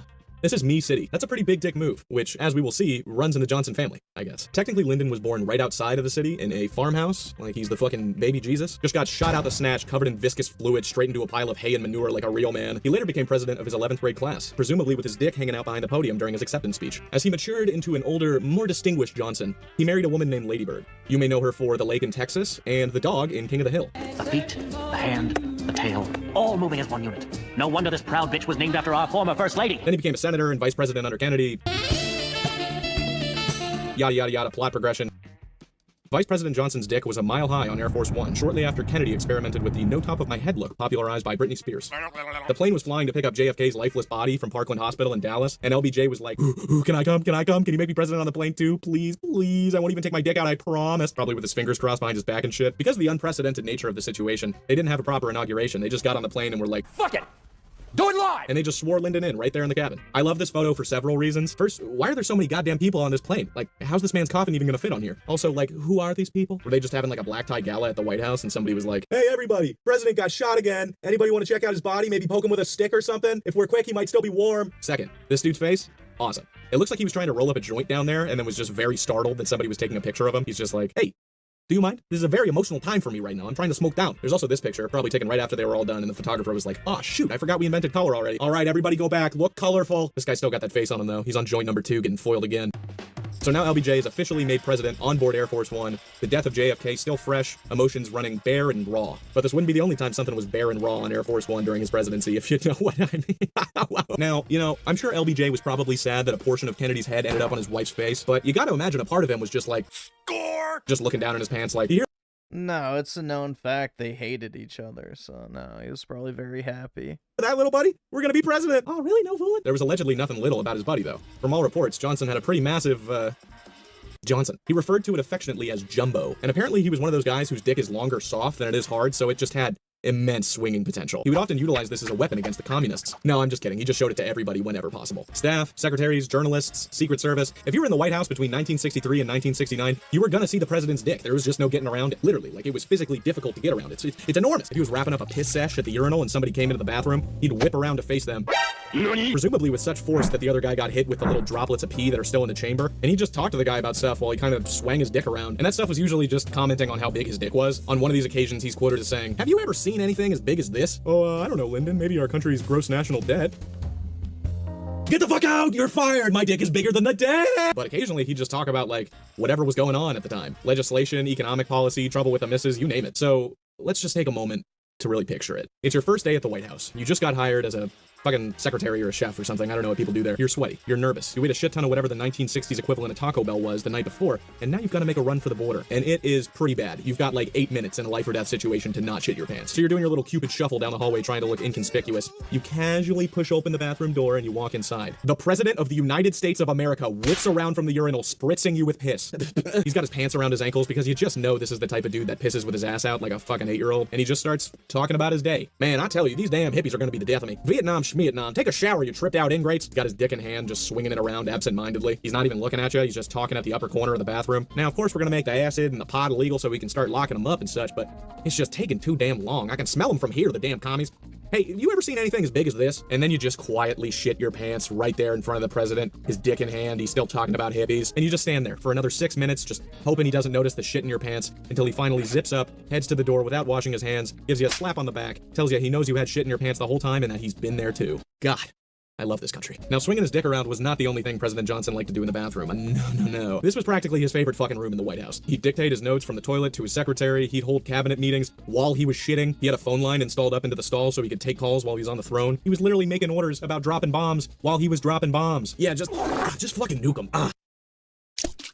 On one occasion, he was performing this while discussing national security with the president while he was shitting in front of his very eyes. Bundy decided he didn't really want to make direct eye contact with a leader of the free world as food waste violently evacuated his rectum. For some reason, I couldn't imagine why personally. So Bundy turns around to face the wall and Johnson yells at him to come closer so he can keep talking to him. Bundy sort of hits a and backs closer to the president while still facing the wall until he trips, falling ass first into the president's lap while he was still shitting. He's just sitting there on his knee like he's a fucking mall Santa. Now, we don't know exactly what happened next, but you have to assume that they just locked eyes and started passionately smooching right there on the spot. Johnson also pissed really just wherever he was at the moment that he needed to, including the parking lot of the White House, several surrounding bushes, and all of the sinks. To relax when he was out of the White House and on his ranch, Johnson would cruise around in his car, just slamming beers naturally, while the Secret Service tailed him, presumably to cover up any pedestrians the president might strike in the process. On one of these occasions, the president pulled over to get out and piss on the side of the road. His Secret Service rushed out of their cars to give him cover while he did so. After they were in this little position, the wind changed and caused Johnson's piss stream to just go directly onto one of their legs. When the agent on which the president was pissing on said something to the effect of, "Hey, sir, you're pissing on my leg." The president said, quote, "I know, that's my prerogative." Immediately after moving into the White House, Johnson was apparently disappointed with the state of his shower's water pressure. Understandable, nobody likes a limp stream, especially if you're the president, you know, that shit should be gushing, I don't fault him for that. But in addition to requesting that the pressure be that of a fire hose, he also requested that a special nozzle be put in to face directly at his penis, which sounds, painful, honestly. I don't know why you'd want that. Maybe that could be somewhat enjoyable if it wasn't the pressure of a fire hose. In the end, the president's shower was equipped with your standard shower head and then 6 additional body nozzles. He basically just wanted to step into one of those little circular X-ray tubes you go through in the airport and just get body blasted in every fold and orifice for 5 seconds and come out sparkling. This man must have hated scrubbing. Because of the Rube Goldberg-inspired layout of its construction, this thing was constantly breaking down and had to be replaced completely at least 5 times. Reportedly, after Johnson asked for this, and the staff complained that such a thing was going to be costly, impractical, and borderline Bond villain-esque, Johnson said, "If I can move 10,000 troops in a day, you can certainly fix the bathroom any way I want it." His shower ended up costing tens of thousands of classified taxpayer dollars that had been allocated to the president's security. So the president might not have had the required funds to maintain his own safety, but at least his dick was clean. So in 1964, the year after Kennedy's little cranial oopsie daisy, Johnson's free ride was over, and he had to actually run for president like a normal person. He was up against Republican Senator Barry Goldwater, kind of like the Goldwater that the president whizzed onto the leg of that Secret Service agent. To drum up some support, Johnson invited White House reporter Frank Cormier and 2 of his colleagues onto Air Force One for a conference. Now, apparently, this was a hot... I don't really care about the Phantom Blade gameplay, to be honest. The last little snippet they showed made it look like Perry Slop, and... yeah, zero desire.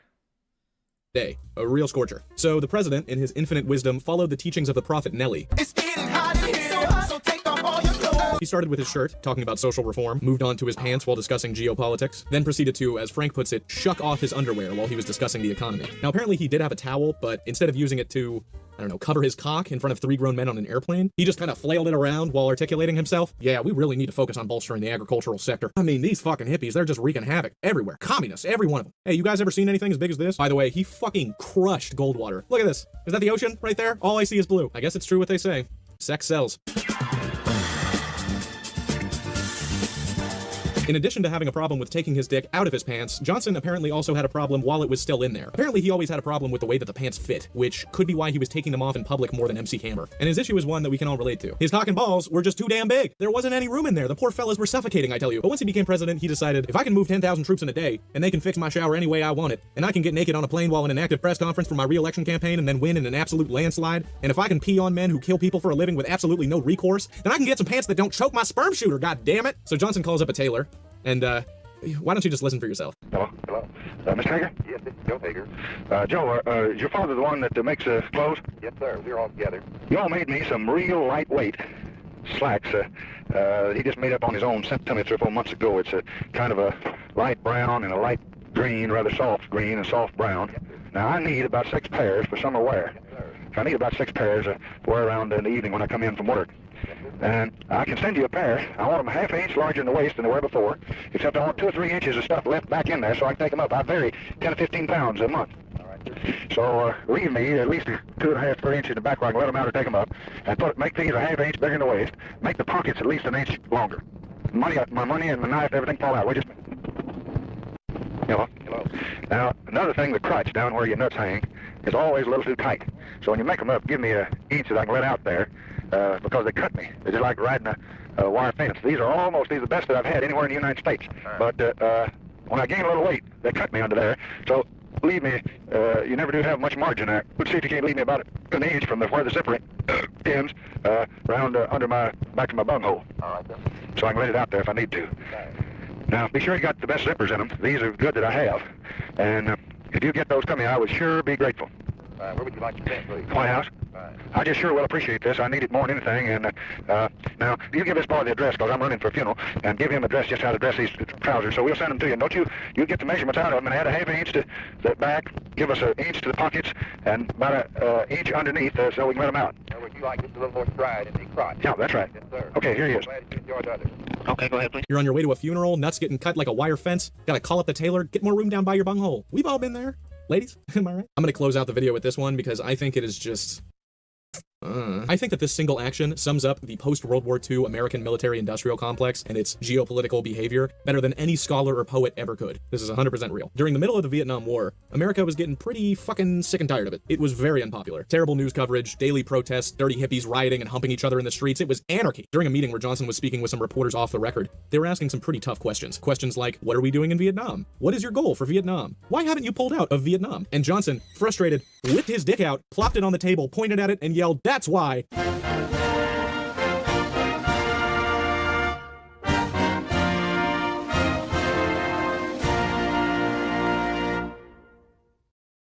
So yeah, that's the guy who led the entire country and took his dick out all the time. Wild stuff. If you like the video, like the video.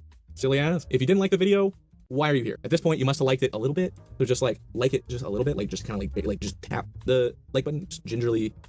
Yeah, there was definitely a lot of gay fanfic in there. Leave a comment about your dick. Is it short? Is it long? Is it discolored? Is it a vagina? And if so, does it have balls? These are the questions America needs answers to. Lastly, be more like the president, undress for success, whip your dick out, and just slap it right on the subscribe button. It really does help. He wants his viewers to describe their penis in the comments section. Yeah. Me out, gets me motivated to make more of these. And if you really want more content like this, take your dick out again, insert it into your wallet, wrap it around some money, take it out, whip it out, and just give me like cents on my Patreon or on the donation button. Okay, we don't need to hear you shill your Patreon. Alright, we'll see how this goes. I'm not watching 36 minutes of PlayStation bed. Last month, Sony announced that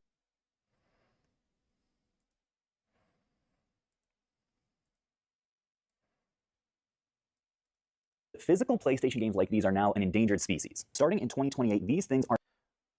How are these endangered species? Only this stack is, but even then they're not, because they've already been printed, so therefore they can continue to be printed even after the first of the 2028?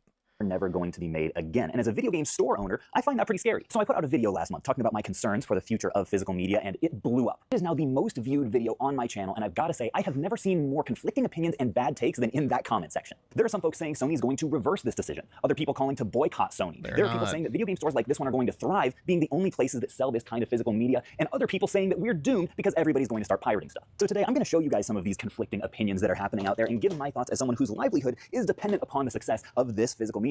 I'm also going to be asking my team for their thoughts because they've all got skin in the game and have a deep understanding of these markets. I may not be all that smart, but the QuickFlips team sold $5 million of physical video games last year, so they know a thing or two about the media business. And because this is a QuickFlips business vlog, we'll also be sharing some updates about the state of our personal business, and I even went yard sailing for the first time in like 2 It won't really affect his business at all. If he's smart, he'll start stashing away rare games and just putting them in basically a vault for the next 10, 15 years. And then slowly drip feeding the stock back into the market. 2 years, and spoiler alert, I scored. Now, the first bad take that I wanted to address is that any day now, Sony is going to walk this decision back because they had no idea how big the backlash was going to be. I think this take is laughable for a couple of reasons, but let me show you why. Yeah, it's not In order to really understand why Sony does what it does, you have to understand their bottom line. Because they are not run by a bunch of idealistic collectors and gamers like you and me. They're a publicly traded company run by a bunch of corporate suits. Check this out. Don't look at the bottom yet. Spoilers. Sorry, this isn't prettier. This is the business model when Sony sells physical games. You can see there are a lot of different people that are taking a chunk out of this pie, or, as I drew it, this disc.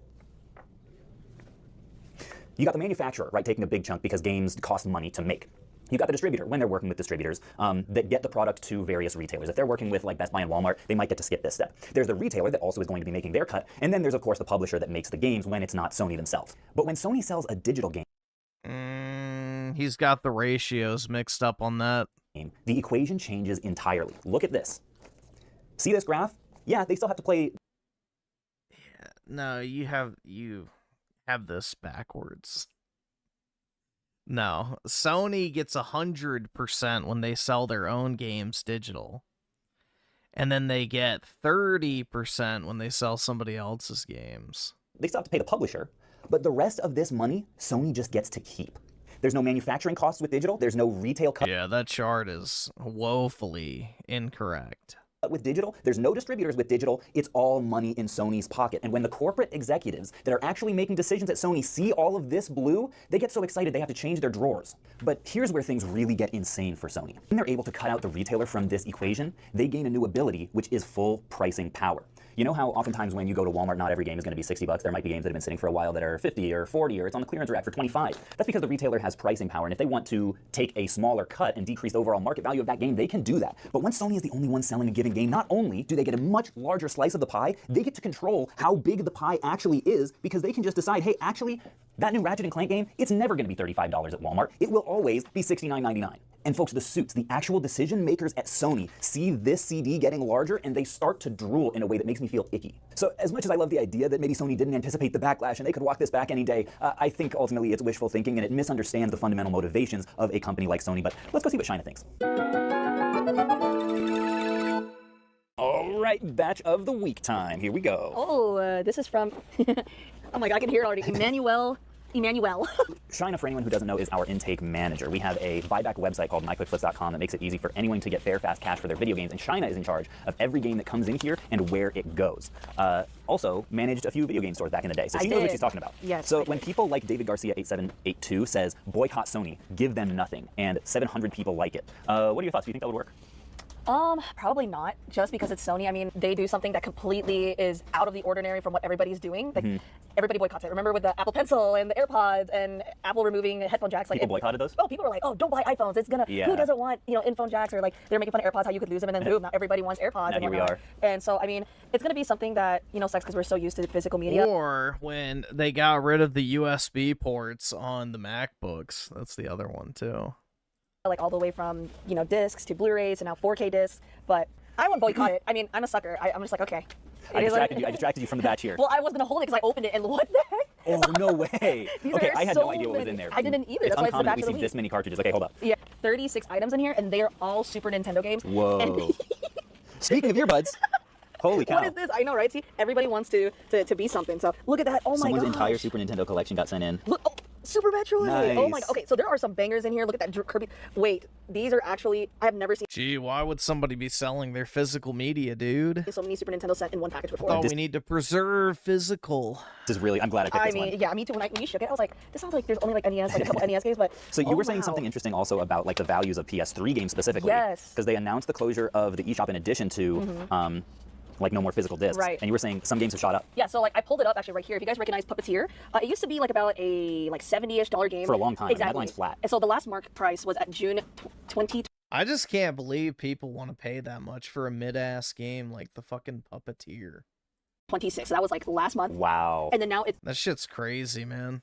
at in August at an all-time high at 210. And this is just one of them. And you can see here these are multiple sold listings going. It's like the same phenomena with a lot of retro games, though, like from the NES and SNES era. It's like some of the worst, most unmemorable, nobody actually fucking cared about games of that generation are the most expensive because nobody fucking wanted it in the first place. So very few copies ever got produced because nobody was buying them. For that price. So I mean, Yeah, a lot of games it's right not a fluke. now. I mean, this is the trend that it's going, and it hasn't even started yet. The whole digital thing's going to start in 2028. Can you imagine like PS1 games, PS2 games? It just, I feel like if Interesting. anything, this is like our next COVID. That sounds so bad, but like Yeah, this you is think next. that ultimately it could cause a lot more things to jump in value. Exactly, and especially that PlayStation is like, it's in like almost everyone's household, kind of like Nintendo, and a lot of people grew up with PlayStation. I feel like this is like the second arc of like the renewal of retro video games. And I can't wait to see what it's going to do for the business, but at the same time, I'm Yeah. sad for collectors because now they're just going to. A little more optimism. I like it. Yeah, no, I think I'm excited to see what happens because I mean, again, you should, if you guys have your PS3 games, you should see how much they're going for right now because it's absolutely nuts Yeah, what is happening. Dude, $200 is not even remotely close to being the most expensive NES or SNES game. It's not what I'm talking about. And I think a lot of people will see that and assume, oh man, it's harvest time for quick flips. This is incredible. But the reality for us is because we're flipping things quick, we don't sit on stuff. So it's not like we've got $200 for a, popular SNES or Super Nintendo game or whatever the fuck, NES game is very normal. I'm talking about like the $1,000+ games that are like utter dog shit that nobody fucking bought, so therefore they're super low print that nobody wanted back in the day, but because they're rare, now everybody wants it. That is the perfect summation of the Puppeteer. Nobody fucking wanted that shit when it released, so therefore it's extremely rare, so now everybody wants it.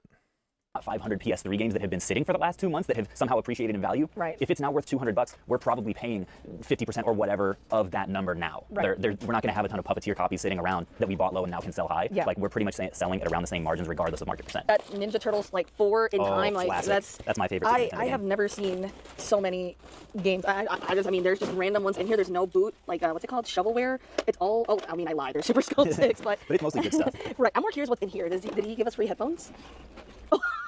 Pokemon Ruby. Emmanuel knows what's up. What a surprise. I love it. He has it in here. So This is incredible. I know. I think this is his collection because like there's not doubles. Like you got Cooper, you got Goats and Ghouls, Claymates there. I mean Donkey Kong. So I mean I think this was his like stuff. But I mean that's super sick. That's I'm glad awesome. I'm glad. Emmanuel will get you paid soon. Appreciate it. All right, folks, we're back in the yard sale grind, Phoenix resale mode. Feeling really good. Ignore the sweat, please. I am in shape. But some of the fun of all things Pokemon cards at one of these yard sales. Actually, I'll back up. Let's just tease it. First thing, first huge come up. Pepper shaker, $1, needed one. Second big come up. Look at this. Sopranos in the box. Don't worry about my son, he's fine on this hill. In the box, sealed. Marked at 55. I paid 50. Swindled a lady on Amazon. Used condition, 118 after fees. The Sopranos complete. Yeah, I was about to say that's probably pretty expensive. Series. Who would have known? I thought that I was hunting for furniture and like house knickknacks today. Fish is gonna swim. What can I say? Then come across this thing out on the table. Not even open, mind you. Poor marketing on the part of those 8-year-old girls. I was like, hey, there's some Pokemon cards in there. Start flipping through. I'm losing hope a little bit. I'm like, oh, it's Pokemon Go. It's the Halloween set that I know isn't worth anything. But then I'm seeing some interesting stuff. Like, this is a holo, at least, from the 25th anniversary. I'm like, there's some old stuff in here. There's like a warped Mr. Fuji. Oh, some of these are double layered. Hold up. Are they just, okay, yeah, they're just duplicates. Never mind. But like, there's some sort of mid-era stuff. Never buy cards in these 3-ring binders. Almost every single one of these cards will have binder ring damage. Stuff like 2015. Nothing crazy, mind you. Until, like, a little bit of vintage, so that's cool. But then what do I spy? But these bad boys up here. I ask, what's the price, by the way? 25 cents a card. Pretty good. Look at this. There's a, what is this, an art rare? Or no, it's a trainer gallery card. Yeah, that's like $6. Little flappy, little gold up there. Some vintage. This thing's not worth anything. Monkey Dory, which is some sort of a illustration rare. Probably like $1. I think. And then the craziest one, Kingra EX, which I've seen in that's like $80, yeah. My own store for over $70.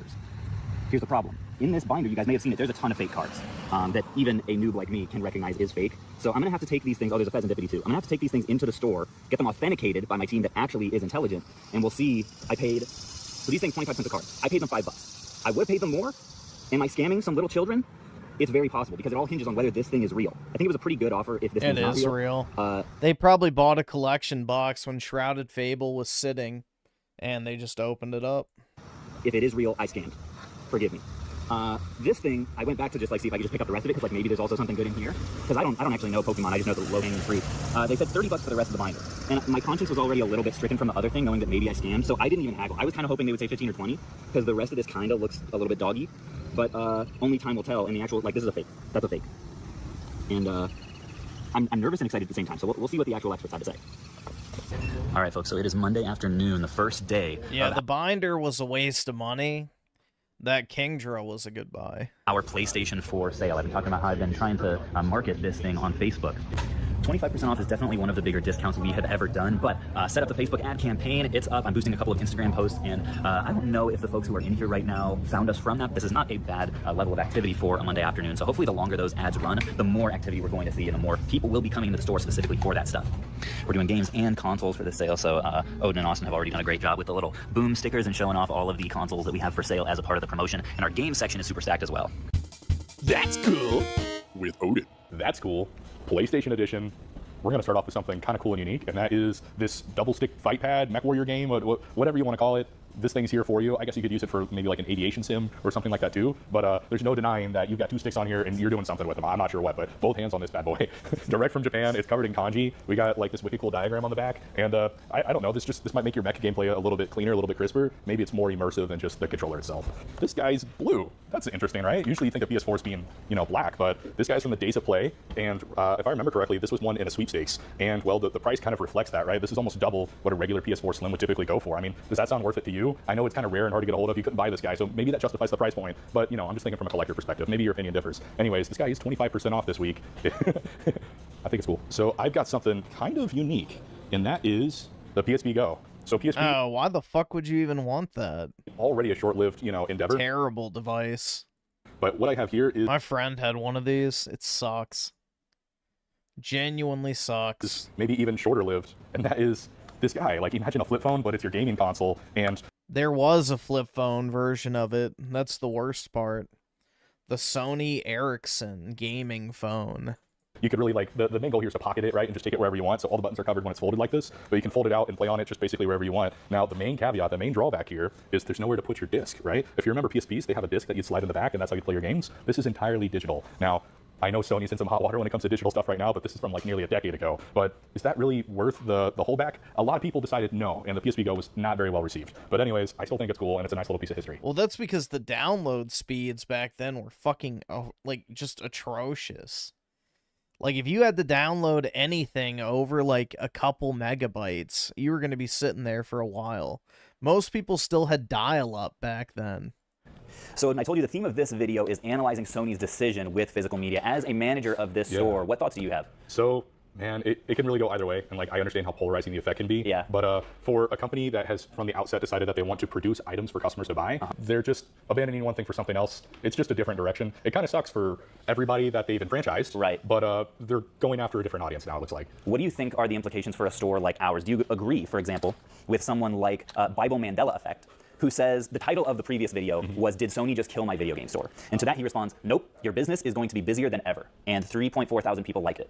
A lot of people were already asking that question, right? With recent claims, you know, across overseas, they're talking about like don't kill games. So like there's that angle to it too. Is like, do you own your stuff that you buy online? And now one of the biggest publishers of all time is coming out and saying, I'm only doing digital now. Right. So it's kind of, you know, it's leading that question again. Is like, do I own the stuff that I buy online? Well, I know what I definitely own, and that's the stuff I physically own. Right. Right. So I think we'll see, just like you said, a larger turn up in people that are willing to go wholly physical, if only for the sole fact that they'll then own their stuff. Yeah, I think there definitely will be. We'll see at least some benefit from in 2028 when you can no longer go to Walmart or Best Buy to get, if you do like physical games, can't get them there anymore, you're going to have to come somewhere like here. And so I think at least in the short term, it's likely that we will see some benefit from that. Oh yeah, absolutely. It's just one of those things where it's like, as it becomes like a bigger thing for the more nostalgic generations, it'll continue to grow. So that was a comment that I saw pretty consistently as people equating video games to vinyl records. I was curious why I didn't see more people equating them to, for example, CDs or cassettes. Because I, as a business owner, see those categories and I'm like, there aren't a lot of successful CD stores in Lexington anymore. No. Well, one of my favorites actually just went under new management. CD Central, shout out. Cut Corner Records, they're the new people. But anyways, what I like your point about bringing up that CD. I don't even know why you would buy CDs unless you literally just cannot get something digital. CDs do not have superior audio quality compared to like WAV files or FLAC files or even high definition MP3 files. Like, most CDs have dog shit audio quality compared to, like, the majority of digital distribution. So, unless there's literally no way to get the music digital, CDs are, like, not even anything special. Aren't being talked about as much, and that's because the generations that CDs were meant for, they haven't reached nostalgic status yet. There's a difference between vintage and retro, right? Or is it that those generations also grew up largely with digital as well? Like, as CDs were at peak, iTunes was coming out, and then Spotify, and now those people that had that alternative, they're not really nostalgic for them at all. Yeah, I mean, I did burn like 4 CDs and like made my own mixtapes, and then I got. Dude, it doesn't matter if CDs are WAV files because they're compressed. That's what we're talking. Like, audio is very, very large. If you've ever recorded audio at a high bit rate, that shit gets big quick. Like, my audio files for recording like audio for a video are huge. Because the higher the quality of the audio, the more storage it takes up. And most CDs have piss poor fucking quality. iPod. So and then it's kind of like, well, whatever. I think they'll see their own resurgence. Yeah. I think CDs and especially tapes will also make a comeback eventually, as more people treat it as like quirky, nostalgic, rather than just like purely this is my main form. And I do think that video games are more inherently collectible than CDs because it's something you interact with in order to use it. But a little bit of food for thought. Yeah. And part of the reason I know that is because the second highest comment on the video was only Jimmy saying, makes me want to collect more physical games right now, with 2.9 thousand likes. So I hope he's not the only one. That would be really good. Yeah, so a standard music CD holds 700 megabytes. That is not very large. For us. But at the same time, if it was so simple as Sony makes an announcement, demand goes through the roof, then why are we having a PS4 sale right now and we're still sitting on so many unsold PS4 games? Well, it is Tuesday. That could have something to do with it. So we're like, have yet to start day 2. We're a day in. We are a day in. But I will say that, man, it is kind of hard to go batting for the company that is specifically antagonizing this. Right. So it's like, of course you see a bunch of people jumping the Sony ship because Sony's the one poking holes in their own boat. So naturally they're going to want to go to something that has that is promising. Again, unless there's like an actual thing, like, for example, you know, let's say you want an anime soundtrack or a video game soundtrack or something like that that's not on digital distribution. That I understand buying a CD for. But generally speaking, there's not really a reason to use CDs over digital at this point. Like, you can literally get lossless audio on Apple Music. And you can buy music on Apple. You don't just have to stream it. You know, you can buy it outright versus, you know, paying for a subscription. future physical sales. Like, I mean, Nintendo always kind of looks evil, but like even Nintendo kind of looks pretty hot right now, right? So it's like basically anywhere else except Sony. But we'll see. Maybe you'll see PS4 become a really big deal because like all the PS4 titles that have ever been made are already here. Yeah, so, and I hope you're right. I'm pretty optimistic for the short term. I'm not as optimistic for the long term, and let me tell you guys why. Now, if I were to ask you what your guess was on how many new games that were sold last year on PS4 and PS5 were digital versus physical, what would you say is the percentage of digital games sold? Would it be 50%? Maybe 60% since digital is pretty popular? Oh no. Get this. 85%. Now granted, that doesn't count used games, doesn't count everything that we sell or that is sold on third-party platforms in used Yeah, well, Sony doesn't give a shit about used games. condition, but folks, 85% of people buying new games are buying them digitally. Now, the reason that I'm optimistic in the short term is that those 15% of people that do like to And buy I guarantee you his store does not stock new games. That's a very common thing with retro stores. They only do new games by pre-order only. So they don't even stock new physical games. They wait for people to trade them in so they can get them for 40 to 50% of their, resale price. Because even these game stores know stocking new games is a fucking death wish in today's market. Physical, say half of them don't end up making the jump to digital. You just immediately lose money. 7.5% of people will need somewhere to go in 2028, and I hope that place is Quick Flip's video games. But folks, I think those of us who own video game businesses have to be honest about the fact that that percentage of people who have a high preference to play games physically is only going to dwindle in the long term. And here's how I know.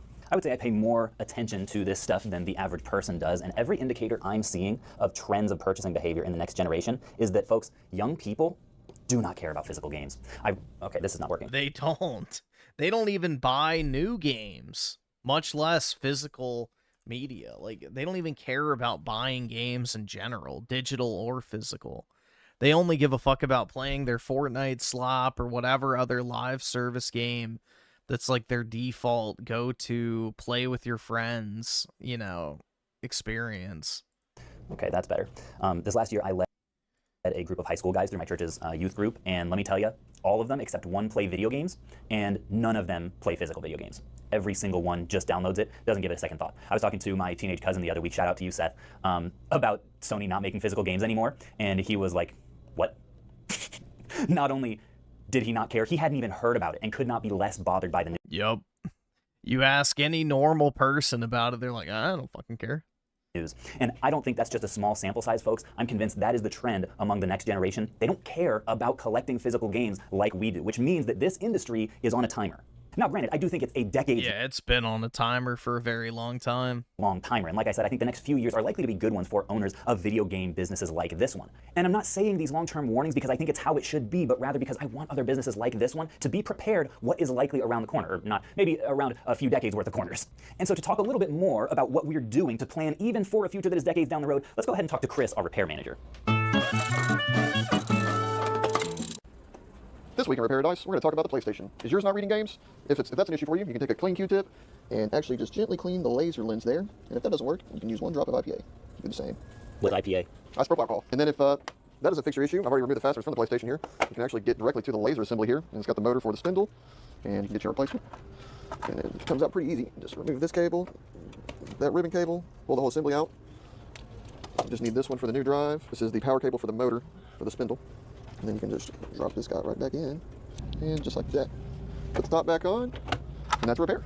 Here at Repair Dice, we see things that most people will never see, like this nice Crystal OG Xbox, or the Sega Game Gear that has the package and all. Bam! And it's got a glass lens on it. Look how clean. Dang. Or a complete box, Sega Saturn. It's got all the demo games and even the freebie that they gave you when you purchased the console. Wow. But the most rare, by far, would be the PlayStation 2 edition George Foreman. What is that? It's a lean, mean, fat-reducing grilling machine, and it does work. Wow.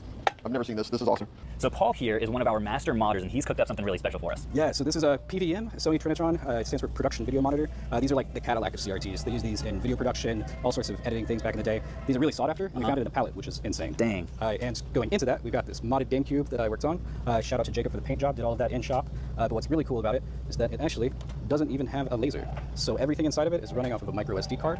You can boot all of your legally acquired ROMs and backups straight from the device, so you have as many games as you want on it, and you don't risk destroying your discs with the laser of the device. device. We're just booting everything within. That picture is beautiful. Yeah. So Chris, the topic of today's video is the future of physical games. How does our repair department fit into kind of our game plan for the potential demise of physical media? Well, consoles will always have issues when it comes to just port issues, power supplies, or there'll be no disk drives, but even software issues that go along with stuff. So, you know, as long as people are using them and they get dirty, they need to be internally cleaned. You need somebody that's proficient. Right, and the older they get, the more issues they tend to have. Yep. So if we continue the process of continuing to buy hardware rather than just the software, the game side, we're going to need a team of people to keep that happening. And no matter how many versions of the PlayStation come out that are digital only, the one thing people will always need is the next PlayStation itself. Yep, absolutely. So I think this department is just, it's a huge hedge against the decline of games, because even if games go down, controllers, consoles, whatever peripherals or accessories, as long as you Yeah, there are very few games that come out nowadays that are worth replaying. So they're few and far between. Gaming, you're going to need something to game on. Absolutely. And I think that people, as that kind of fades away, people will actually enjoy collecting video games more. You know, I think that it could even cause an increase of people buying and selling and trading video games. That seems to be the consensus, and I think that definitely is true, at least in the short term. I am a little bit nervous about what happens when the younger generation grows up. Are they going to have that same urge? But I guess only time will tell. I don't think physical video games are ever just going away. Right. But it is possible that the physical collecting side becomes more and more niche over time. Right. So folks, we are getting prepped for China's second live stream here, and we're getting very fancy because I just made this little stream deck thing here. The top ones are just the boring overlays and switching scenes, but the bottom ones are sound effects that she can now use. You want to go ahead and try them out, see if you think they're worthwhile? Caleb also chose these. I'm super. I can already kind of tell what they are. I don't know what that one is. That's the idea. All right. Okay. Go ahead. I'll do Pico first. Pretty good, huh? So that's just like a little level up. Okay. Sonic ring for anything money related. What is that? So that one's a treasure chest.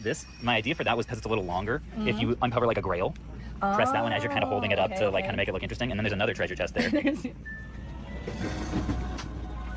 Pretty solid, huh? The only bad thing with that one is it doesn't get louder. So we may ultimately need to increase the computer volume, but not too bad. And then this, yeah, it's hard to see. I wish I could say I was having fun with Xenoblade Chronicles X. I don't know, bro. I really tried to like that game. It's Link. I can't. I have never played Zelda, so I don't know where that's from. That's another just like, okay, we got a cool thing. Oh, okay. Oh, my favorite. I really tried to like Xenoblade Chronicle X. Just couldn't do it.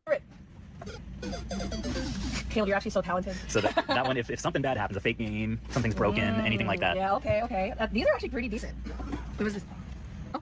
That one? There we go. That's the sad me. Is that you? Oh my god, genius. Oh, that would be perfect. Okay, this one I'm curious about. What is this? That's a Wii. So idea for that is just either a good thing happens or maybe you get something Wii related, which we always get. Okay. And then the last one is a Pokeball. Oh, like opening probably. Yep.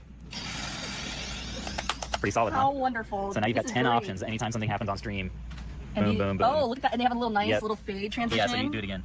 Oh, okay, I have to do. Oh! Yep, so you can switch the. Whoa! We're rolling, folks. Oh my gosh, this is so Stream about to be high-tech. popping. All right, folks, on this episode of Did Caleb Get Scammed? Here's the story behind this find. This was a yard sale find. Total invested $35. $35, okay, so we need So just go through one by one and give me your reactions, first impressions, without looking anything up. Okay. What are you seeing? Well, it's a lot of bulk right off the start, but what has me excited is there's some old stuff in there. Like, I see some fossil, so it's like, you know, if you open a binder and the first page is entirely modern, you're like, oh boy, here we go again. Yeah. But, like, seeing some fossil off the rip, although I do see some Halloween stamps, which immediately makes me think this is a children's binder. This little Halloween like, binder? Like, yeah, so this could go one of two ways. Okay, we'll keep going. You're really lucky with the fossil, and then the rest of this is just going to be Halloween stuff. Okay, what about like something like this, a little hollow 25th? I mean, yeah, but it's worth 2 cents. Okay. Yo, look. It's worth nothing. Let's go! Oh my god, I love gold cards because they're just so fake. Yeah. They're just so fake. Yeah, I but saw usually those. they like put cool art on them. Like, that's kind of sick. Like, Okay, hear me out. If we labeled those, could we put them in the dollar binder? I don't want to sell fake stuff. No, it's a $0 return on those guys. $0 return on This is cool. Oh, the flat fee. Okay, so like we got some trainer galleries in here. Yeah. The Monkey Dory's cool. Okay, so like here's like finally some singles, right? And then okay. Is that one good? All right, yeah, $35 is a good deal. Hold on. You got to tell me if it's real though, because I was concerned. That, I mean, from the front that looks really good because it's really hard to fake the texturing, right? Yeah. Yeah, the back looks great too. I'd be worried about because then for your reminder, I'd double check like right here. Because that's where. Although this looks like this is minty. All right. Yeah, so I didn't get scammed. You're telling me? No, the Kinger's nice. Dude, I'm a Pokemon reseller now. Let's go. I'm so hyped this thing. I might have to keep this because this is just like a good story. So yes, we are diversifying into consoles and into controllers. You guys know we're also diversifying into the card side to keep us insulated from the specific game factors of the market that we can't necessarily control. As you can see, we have got plenty of those bad boys sitting around here at this point. But for other video game based businesses, maybe Pokemon isn't your thing. Maybe consoles and controllers are too much of a headache. A couple other models that I've seen succeeding really well are one, pawn shops. Diversifying the number of product categories you sell in some way is, I think, really overpowered right now, especially with the number of people out there that are needing cash. cash. And then the other big one that I'm seeing is multimedia stores. Think McKay's if you're in the South, think Half Price Books, think Second and Charles. There are a lot of successful chains in this department because they're able to buy product at a really low cost because people want to trade from one category that they don't care about into another category that they do. They want to trade their books for DVDs or their DVDs for Blu-rays or their Blu-rays for comics or whatever. And folks, even though I do think it's really important to acknowledge that the future will not necessarily be the same as things are today, I still believe more deeply than ever that opportunity really is everywhere. And the more this team grows, the more deeply I become convinced that whatever the future looks like, we're going to keep dominating it.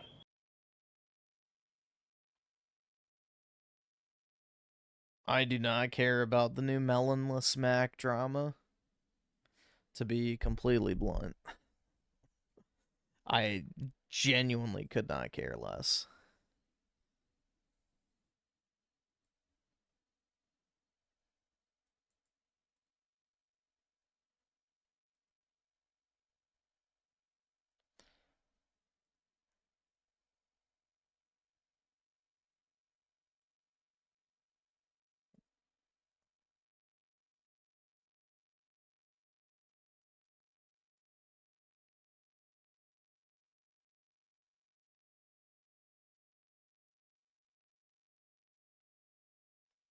All right.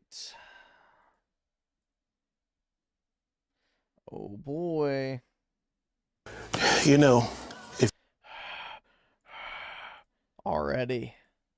If you're collecting for the PlayStation 3 right now, here in 2026, you absolutely see how crazy some of these PlayStation 3 prices. It surprised me. I've been talking about this about 6 years now, and some of my audience, you guys let me know some of these prices are going crazy. But before you fall into this PlayStation 3 FOMO trap and spend crazy amount of money till you don't have to, stop. My job here is to inform you. I want to let you know I've been doing this about 6 years now, and now the time is here that these prices are going crazy. People are trying to take advantage of you, and I don't want that to happen. So in this video, we're going to talk about the PlayStation 3 FOMO and what to do, how to stay away from it, and how to get games for a great price, not breaking the bank. Let's talk about it. Let's start with the main culprit, eBay. It is a crazy, crazy world on eBay, y'all. Bidding wars, just silly. Do not fall for the bidding wars on eBay. Right now, people are looking at my videos, other creative videos on PlayStation 3. This is what's happening. They're taking advantage of, one, the FOMO. Two, the PlayStation 3 store is definitely going to close for good. Number three, PlayStation's not doing any more discs comes 2028. I know you heard about this. This is devastating news. It's a collector, physical collector. I want my disc. And a lot of you guys out there want physical copies of game too. Hopefully they change their mind. If they don't, I'm still gonna be here to help you out. Now going back to eBay like this. I just got Killer is Dead. As you can see, this is 50 bucks. Online, a lot of these games are not there. Do not overbid on a video game. Now we did have 20 plus years to get a lot of these. We have to take a little bit of I have that Killer is Dead sealed. Multiple copies of them. The blame. Another thing, for instance, I just saw Heavenly Sword. I've been talking about that game for years now. All of a sudden, people are trying to pump this game up to $100, which it doesn't have to be. You can get this game anywhere. Now, let me tell you the truth. People who sell video games online, they are watching these videos. They are going to try to take advantage of you and your hard-earned dollar. They'll see a game like Heavenly Sword and put it up, and then sometimes they'll get a couple of their friends to pump up the price of the game 2 or 3, 4 times to try to keep that game at a high price, which is crazy. Don't fall for it. Don't fall for that crap. This is what you can do. Go to a local game store and see if that game's there. Hit up a pawn shop. Hit up GameStop. Hit up Facebook Marketplace online. Because I'm telling you, these games, they're not what they say right now on eBay. This is going to happen for another 6 months, I say. The prices will come down, but it will come down to a new normal. If you're seeing games, this is crazy. And my chat just told me about this. Castlevania Lords of Shadow 2, right? I haven't got a chance to play it yet. Heard it was a very good game, but people are trying to pump this game up over $100. They're putting sealed copies, graded copies, which I have nothing. Bruh, you can get Castlevania 2 on PC for like, what? $2? Nothing wrong with those. If you can wait it out, do so. If you can go to another game store, do so. I said do so. If you can find one at Goodwill or a pawn shop, do so. Here's a big tip that I use to get expensive games, and I'm gonna show you guys. I did buy an expensive game in the store. This is Captain America. It was $70. As you can see right here, it's 70 bucks. Okay. I took a few things to trade and got this game knocked down 30 bucks. Now I used my trades and I did not pay the full price for this game. Will this game jump back down? It probably will. I do hear this game is very good. I didn't play it. I skipped it, so like this is a new game for me to play. But I used stuff in my collection that I wasn't playing, that I didn't care for. I use that to fund these expensive or popular games right now. Now remember, this time it is a seller's market, and it's going to be a seller's market for a long time, especially the big effect. PlayStation is not making discs, and a lot of people are going to do the same. You got to realize physical collectors are very, very small compared to people who like digital. It's a different world, guys, and we're in the minority, but we're a loud minority, right? And our dollar still does count. No, the fuck it doesn't if you're buying everything pre-owned. All right, to avoid the FOMO at retro conventions. Now, this is a big one. I know a lot of you guys around the country go to different video game conventions, and you're definitely going to see eBay prices on a lot of video games. You're going to see above eBay prices. Here's a trick that a lot of people do when they resell games at a convention, right? This is Captain America, right? Or here's $70. But guess what? They're going to mark this for $100. Hopefully, that gives them room to negotiate. Now, how much negotiation will they take off? That's up to your skills and what you have. I have seen people, just like the game again, put this at $160 and like, oh, it's rare, or it's Mario, which everybody like to say. Hopefully, somebody will come through, won't research the price, and pay that. So what do? So what do you do to help you out? 1, know the prices before you go. Know each and every price of a game. Don't be afraid to look up a game in front of the person and ask them, what can you do for this price? It's an easy, respectable negotiation tactic. Also, bundling. Bundling does really wonders. If you see 2 or 3 games that you want, ask a bundle price. But like I always say when I started this channel, trades are the key to getting what you want. Just like the short I made going to pawn shops. Went to a pawn shop and I found a lot of games that were disc only. I took those to GameStop and I didn't have to pay a huge price for a extremely rare game and a game they probably shouldn't be selling. But it worked out in my benefit, it worked out in their benefit. Trades are the key to getting what you want. Now, speaking of pawn shops and places that sell video games, just ask. Ask if they have this game in stock. Don't be afraid of the price. A lot of people want to move games, especially old games like PlayStation 3 and a pawn shop or little mom and pop store. They want to move these games, so you will get lucky at some places. Now, you won't get lucky everywhere because everybody has one of these right here. They can look at the price. Here is something that people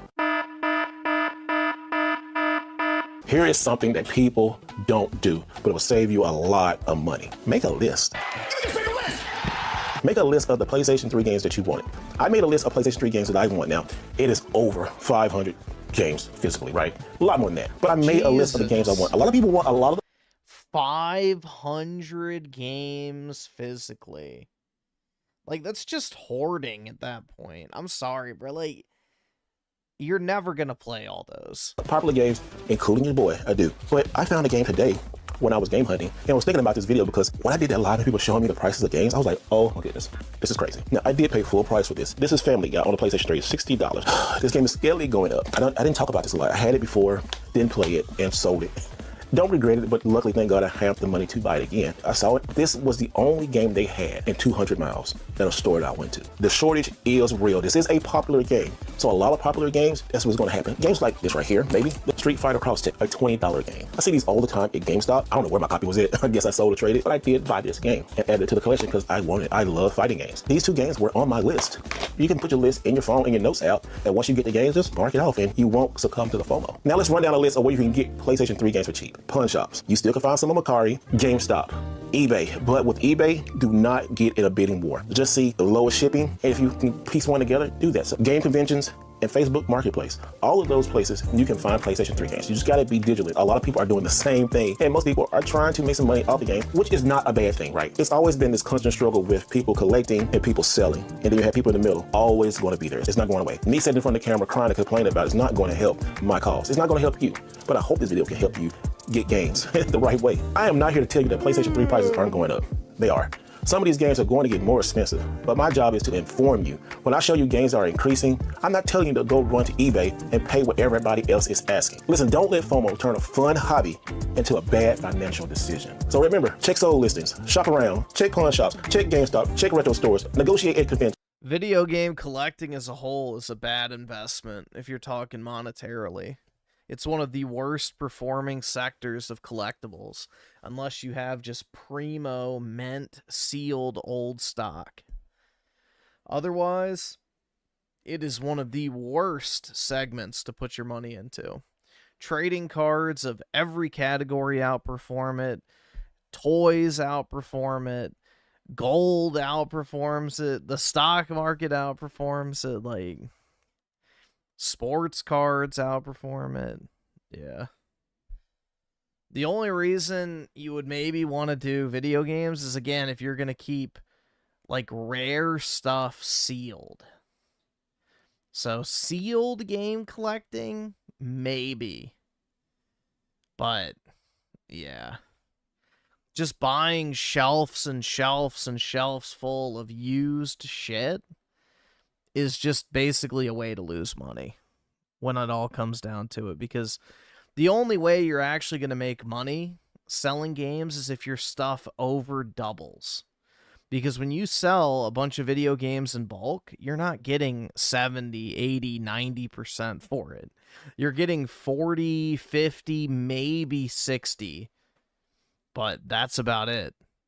So your stuff has to appreciate to the point where even if you lose half the value when you go to sell it, you know, that's what you have to keep in mind. So it's a pretty brutal market, honestly. Video games are not a good store of like value at all. Just sell your games you do not want, buy the games you do want, and know when to walk away. PlayStation 3 collection is getting hotter and hotter as we get closer to Sony killing this forever. But that doesn't mean you still can find cheap deals the right way. See you next time. When I say toys, I mean shit like Legos and stuff like that.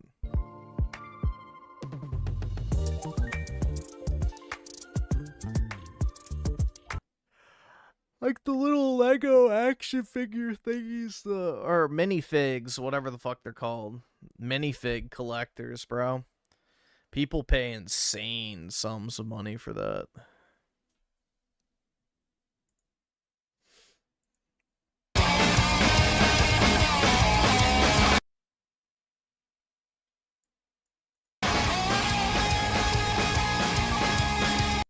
Hey guys, it's Sean from Ain't Dead Games, and today we're going to talk. Holy camera zoom.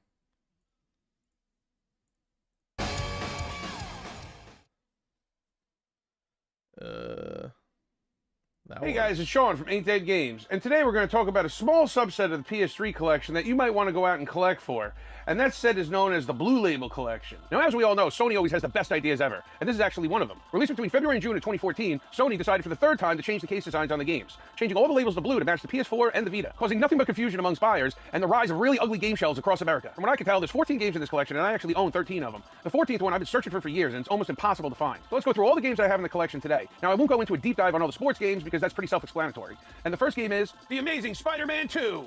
Released in 2014 for just about every console available at the time. Not an amazing The Amazing Spider-Man game. 2 is an open-world story that came out alongside the 2014 film, where he plays Peter Parker as he hunts Uncle Ben's killer, navigates a brutal city gang war, and confronts villains like Electro, Green Goblin, Kraven the Hunter, and Carnage. Although the critics praised the fun, realistic web-slinging mechanics of the open-world movement, but paying the repetitive combat, uninspired story, technical glitches, Nobody praised this game at all. and overall lack of polish compared to modern superhero games, I say, who the hell needs critics? It's freaking Spider-Man. And I can tell you that any Spider-Man game That's that I've right, ever put into dude, it's Spider-Man! a console, I've had a load of fun with, including the Atari 2600 Spider-Man. And one more cool other note on this game, it's still affordable at this time, right around $25, as opposed to the other Spider-Man games on the console that are rocketing to the moon. So pick this one up if you're not afraid of fun. This next game might be a little tricky to find because it was only released in Latin America regions, but it is part of the ESRB Blue Label set. And that game is Everybody Dance 3! Released in 2013 by Sony Interactive Entertainment, Everybody Dance 3 was released exclusively for the PS3 in Latin America and select parts of Central America. This being released in 2013 predates the launch window that I previously mentioned in the video, leading me to believe that this is probably the first Blue Label game that was released. This is a rhythm and dance game. It was also the final installment for the Everybody Dance series, requiring players to use the PlayStation Move control to follow the on-screen dance choreography to pop and party hits. Now this game you probably just won't be able to walk into the store and find on the shelves, making it one of the harder Blue Label games to find. But they're out there, eBay's always your friend. And really, that's all I can say about this game,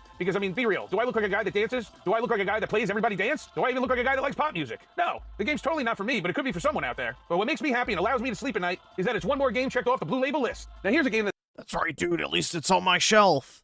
I hate everything about it, but thank God I own it. it's one of my absolute favorites on the PS3, and that game is Drakengard 3! Released in 2014 Yeah, I have a ton of these. by Square Enix exclusively for the PS3, Drakengard 3 is one bad Mama Jamba. It's a game where you follow Zero as an intoner infected by a magical parasite flower, and her dragon companion Mikal as they attempt to kill her five sister I have a ton of copies of this. rulers. Across branching timelines, the dark narrative reveals that the sisters are split fragments of Zero's own magical power, meant to ultimately trigger a catastrophic human extinction. This features a blend of fast-paced, ground-based hack-and-slash combat and dedicated aerial dragon-riding battles, and moves away from the rigid structures of the earlier entries of the series to offer a more fluid action role-playing experience, acting as a spiritual and mechanical bridge to the near series. I bought all my copies for 20 bucks. Wait, what? I wonder what it's up to now with all the game price spikes. Let's see. Drakengard 3. Ah! It's up to $200 now. Hell yeah, man. Nice.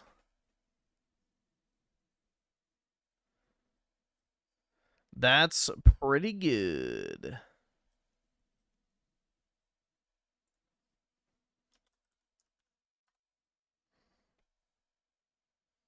Yeah, that was definitely a stonk on my part, so I did well.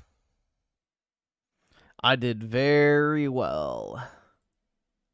Did you hear me say the Nier series? Yes, I did. Because this game serves as the overarching prequel to the entire Nier timeline. While it doesn't directly tie into the events of the original Nier, it establishes the foundation, magic, and major Yes, it does. forces that ultimately create the Nier universe. And as for replayability, this game is loaded with it, offering up 4 main endings, branches A, B, C, and D. And unlocking them is challenging as well, because in doing so, you have to progress through the game and gather all 33 weapons to trigger the final branch of D, which is the true, canonical, and highly notorious ending, and setting the stage for the events in the original Nier. If you haven't played this game yet, I highly recommend it, and jump on a copy the second you see it. This next title is a pretty cool one that also got a Vita port, and that game is Deception 4 Blood Ties.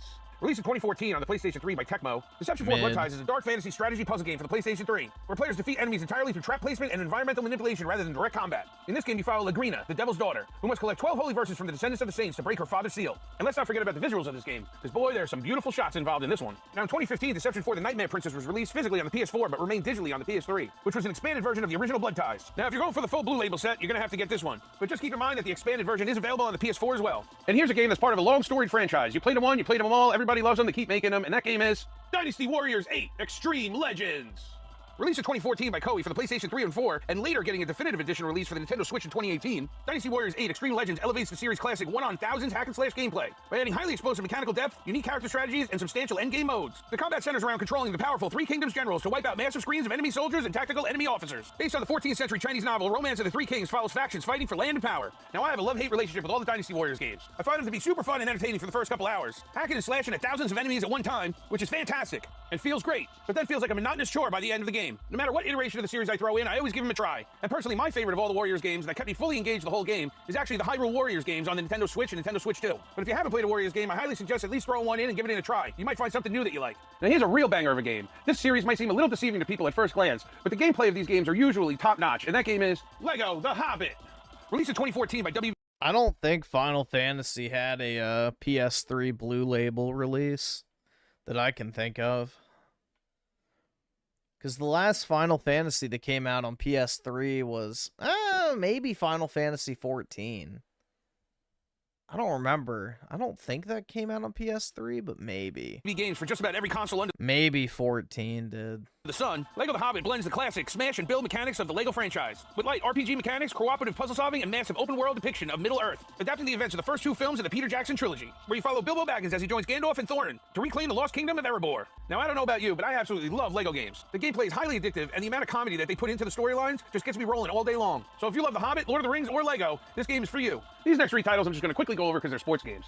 The odd thing is that I said 3 titles, but there's actually only 2 games. Again, Sony has the greatest ideas of all time. And those games are MLB The Show 14, NBA 2K14 Super Fan Pack, Sports Pack Volume 1, including MLB 14 and NBA 2K14. Both released in 2014, MLB The Show and NBA 2K14, well, it's just baseball and basketball. Nothing else much to be said, other than the ridiculous way that these games were released on the PS3. Sony and their great ideas were really trying to push this game hard, I guess. So you have the standalone copy of MLB The Show 14, which you'd expect. Then you have one of the dumbest releases and ugliest releases on the PS3, a code-in-the-box standalone version of NBA 2K14, which included both the PS3 and PS4 versions. And they don't let you forget it, because it's the only game on the system that has both consoles on the spine, making it stand out on your shelf of games like a sore thumb. But no, they weren't even done with that. Then they decided to release a double pack, which contains both physical discs from both games. So if you're a sports fan in search of these games, the double pack is the way to go. But if you're an insane collector like me, you gotta get all 3 because they're all part of the Blue Label series. Now here's one that might tickle some of your fancies, and that game is Mugen Soul Z.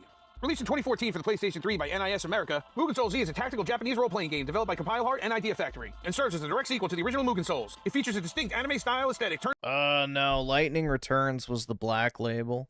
Based open field combat, over-the-top customization, and a staggering level cap of 9,999, giving you the ability to deal billions and billions of damage points. The story of this game kicks off immediately following the events of the first game. The self-proclaimed undisputed goddess of the universe, Cao Cao, sets out to conquer the 12 Zodiac worlds. However, the narrative shifts to a new protagonist, Sirma, a powerful goddess attempting to seal away an ancient threat that has recently reawakened. After an accidental encounter, Sirma absorbs most of Cao Cao's powers, forcing the 2 rival gods and their wacky crew to travel together across space on the G Castle ship. This is an over-the-top, flexible, turn-based tactical RPG with a lot of eye candy. So if you're into this sort of thing and you haven't run across this game, I guess you know about it now. This next game is also part of the Blue Label collection, but I'm not going to cover it here because I covered it in my last video. And that game is Murdered Soul Suspect.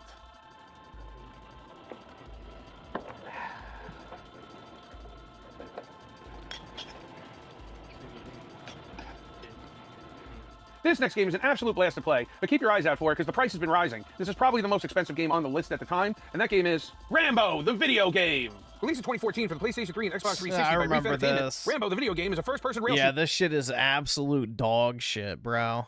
With the gameplay mimicking traditional light gun arcade games like Time Crisis. Absolute dog shit. Movement automatically controlled through the environment while the player focuses entirely on aiming, shooting, and taking cover. This game features an action-packed 16 missions spanning the timelines of the first 3 films: First Blood, Rambo First Blood Part 2, and Rambo 3. Now, if you're looking to complete the Blue Label collection, this is going to be one of the first games that you're going to want to get, because this is one of the pricier ones. So dust off that old move controller and slap it in the sharpshooter and let the bullets fly. And the last game that I physically own in the Blue Label collection is Watch Dogs.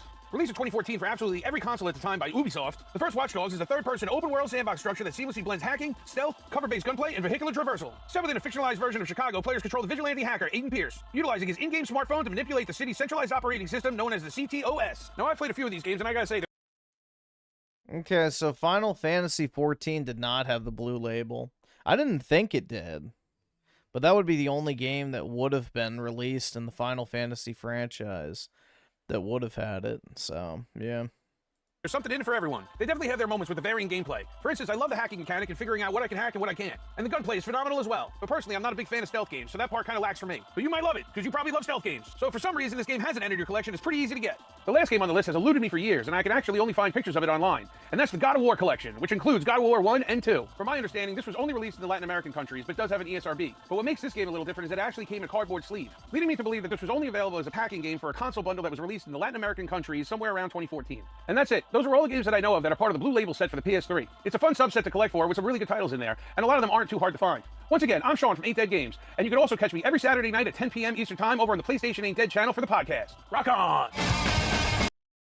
Why the nose ring, bro? I'm surprised he said that Drakengard wasn't one of the more expensive ones.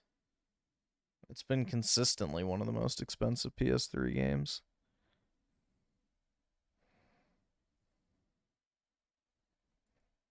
I found a Reddit for like video game collection. Oh fuck! Yeah, to show how many video games you have. And there's people that like just have rooms. They're like my collection room.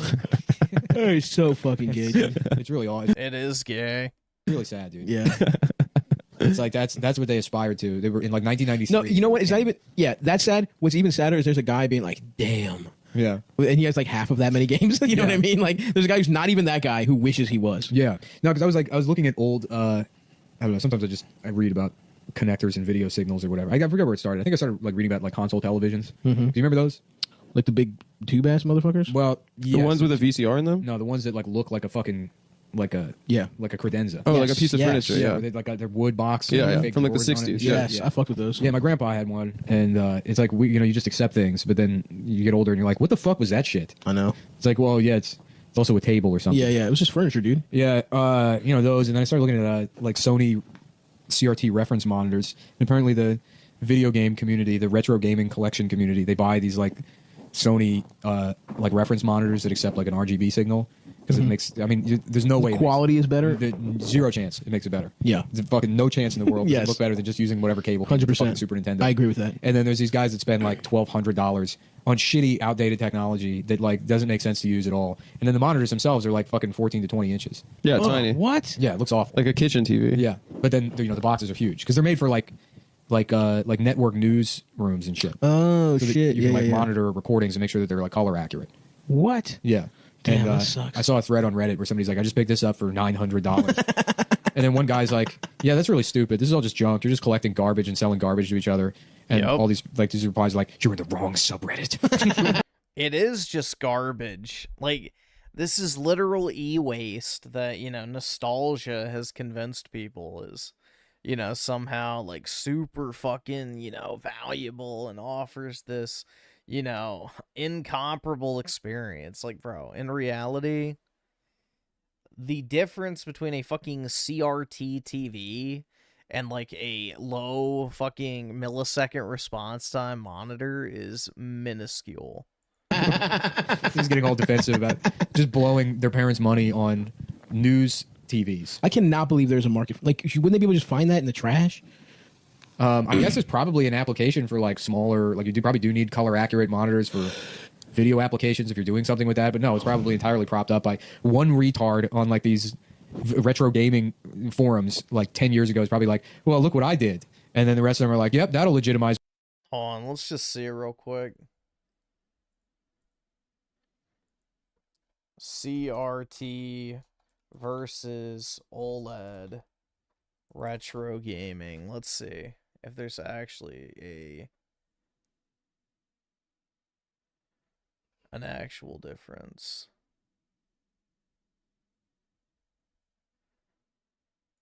So I recently just bought a 16 by 9 CRT, and we're going to see how the PS only supports component quality mode. It kind of feels flat. The colors are extremely vibrant. This is not ill. Okay, so now we have the OLED, and honestly, that looks so much better. A game like Resident Evil just looks 10 times better on the OLED. So, tell me which one you prefer better. I personally prefer the OLED over the CRT. Dude, come on, bro. People will tell you with a fucking straight face, no, bro, the bottom looks so much better. No, it does not. No, it does not. Dude, you would be very surprised how many people. Also, Resident Evil is an old game. Resident Evil 4 came out when CRTs were the standard. So, you know, GameCube was a fucking CRT console.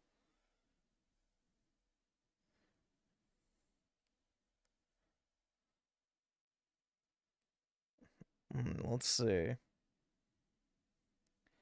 I wanted more side-by-side comparisons.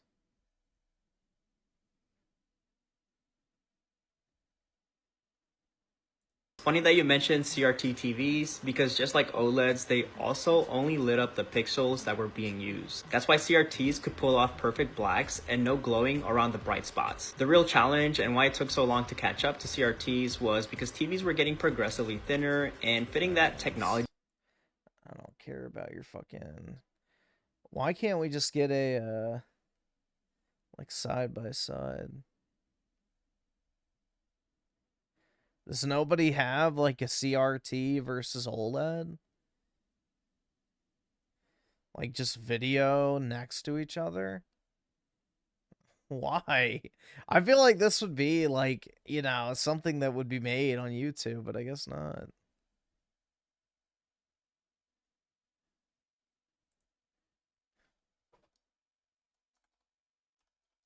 Comparison, let's just see. Which do you prefer? LCD? Okay, well, that's not OLED, but... Whatever, we'll just take a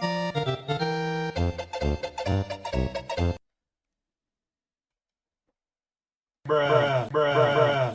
Come on, bro. This looks way better on the bottom.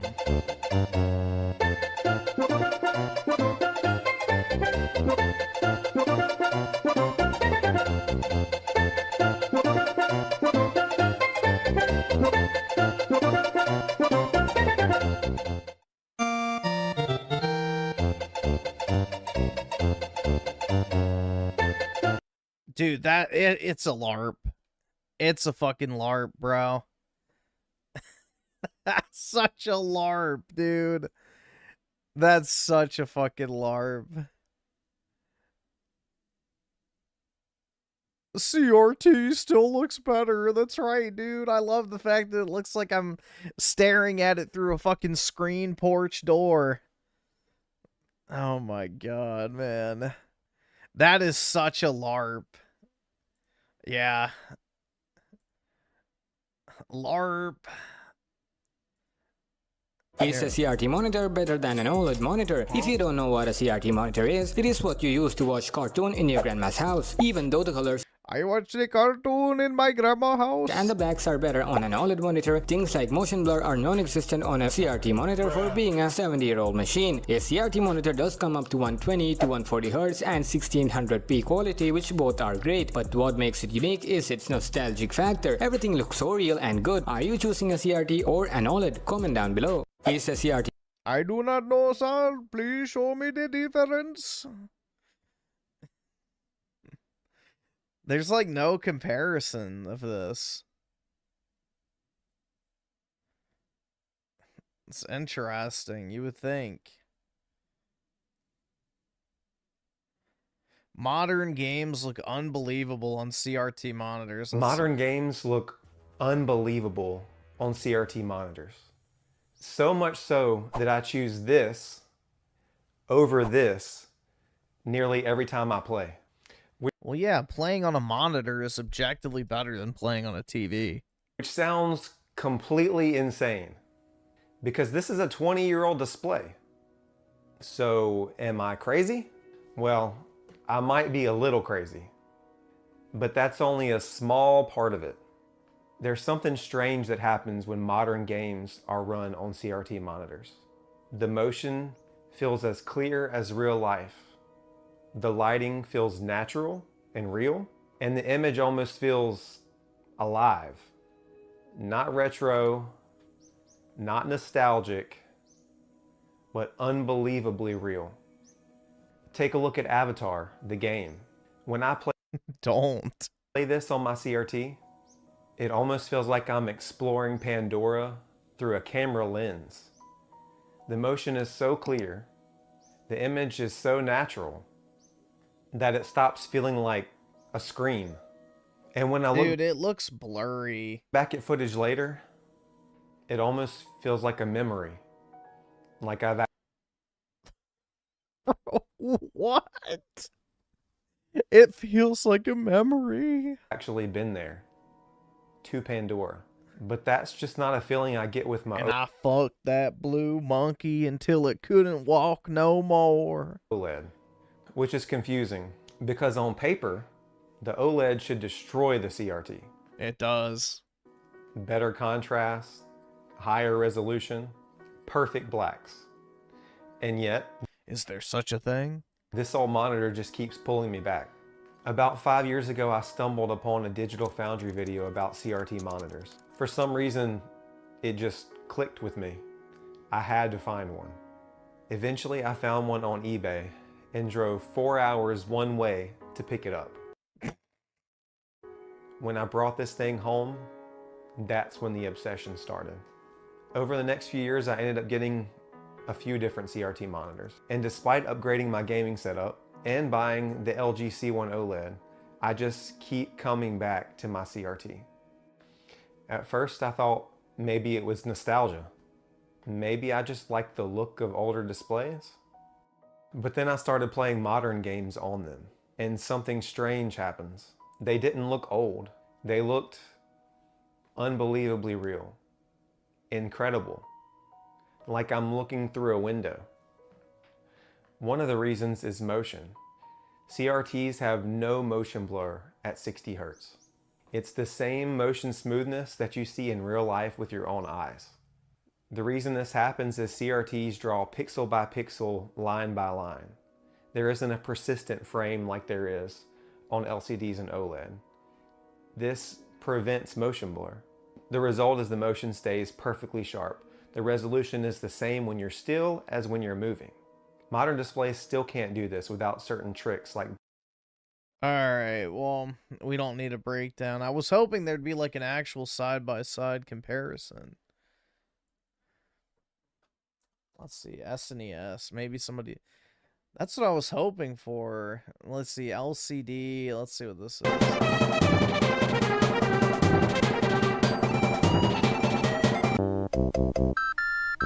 Like, look how much crisper that looks, dude.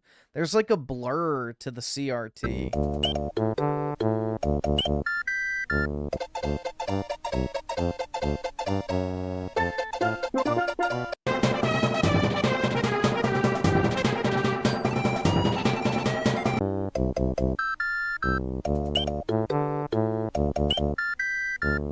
Like, that looks blurry on the bottom, dude.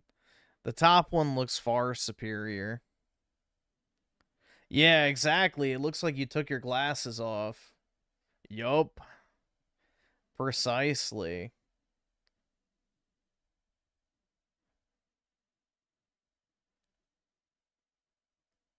Here.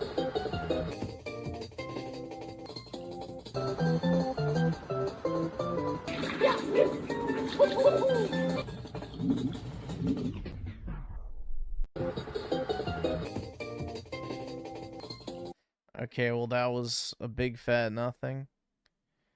But yeah, I don't know, bro. I don't buy this shit. Sharp look versus CRT look. Let's see.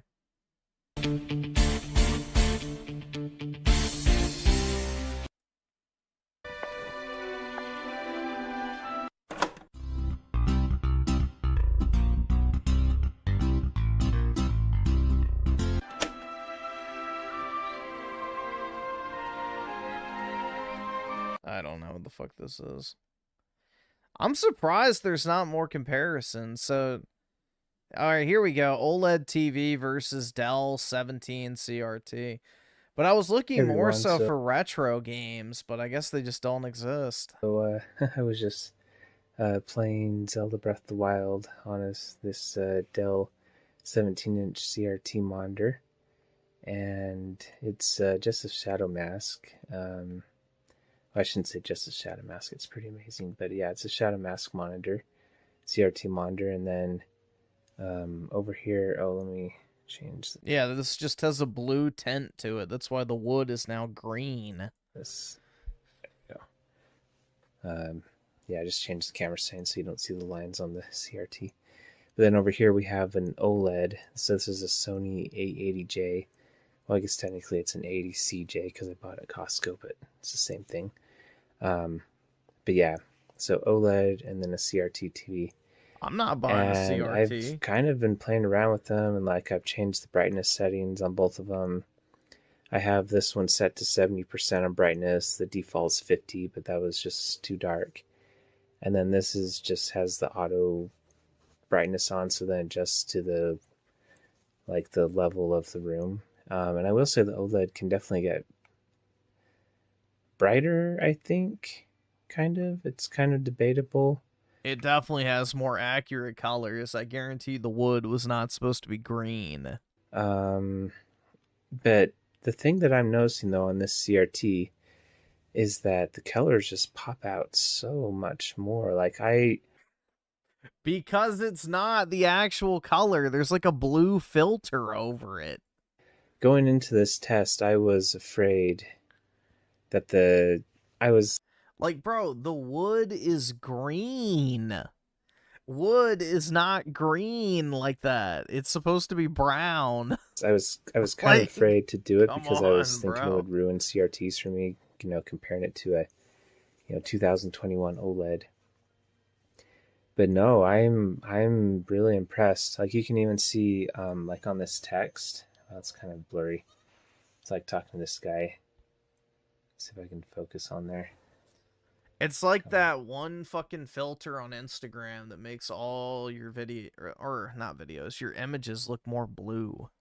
I forget which one it's called, but it starts with a C. But yeah, it's like just basically that. Is my gay ass hobby. What are they even playing? Like fucking Atari? Yeah, they're playing like fucking Super Mario World. That sucks, dude. Yeah, like regular That fucking Nintendo. sucks. It's really stupid. Oh my god. Especially because I just played.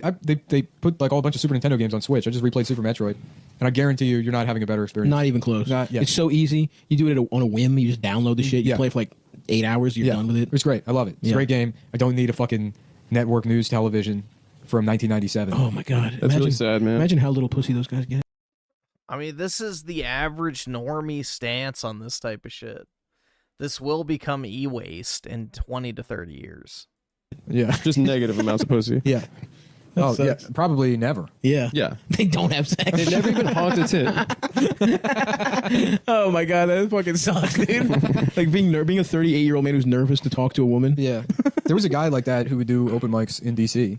This guy that was like fat and bald and ugly. It was like, it wasn't even like if he lost the weight, he would still be like a zero. Right. Like an absolute. There's no path. There's no path to pussy. There's no way. Yeah. And he would just constantly get fired from jobs for sleeping. And he lived with his parents, and he was like 42 and just like never even got a taste. Oh. Never once. Oh my god, dude. Yeah. That's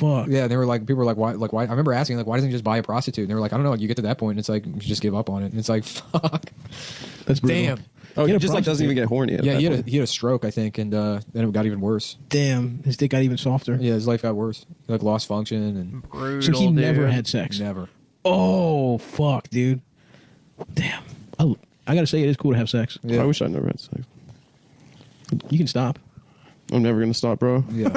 I love this shit. Dude, I'm literally obsessed with pussy, and it's exhausting. Nice, man. What do people say that online? They're like, I'm so exhausted. Yeah, I'm exhausted. I'm exhausted.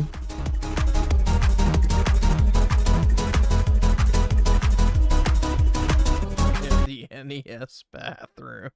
I'm sorry, like, I don't know, dude. I'm whatever, have your collection, but like these people who make their entire like themed rooms, and I don't know. I don't know, bro. You know, I have my 2 fucking card frames up on the wall, and that's it. That is the extent of my, you know, display of my hobby. Everything else lives in a box, put away, neatly stored.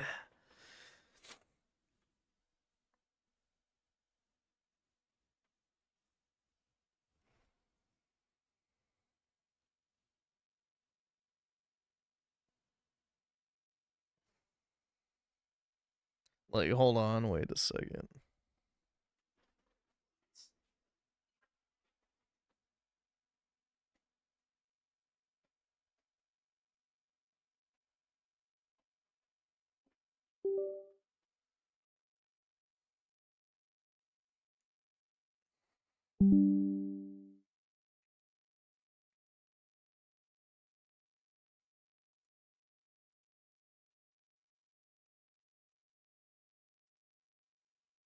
Let's see here.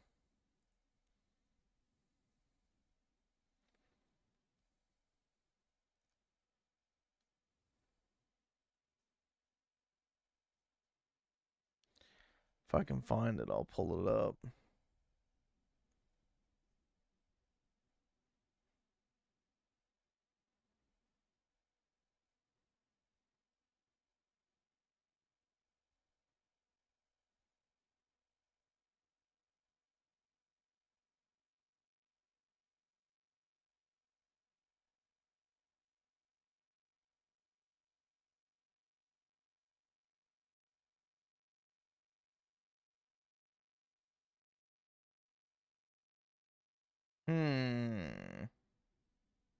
Is it not on here?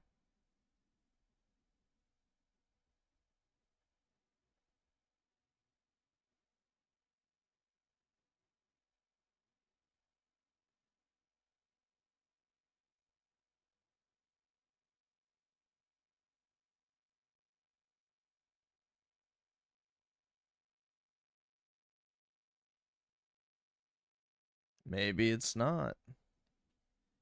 I thought it was on here.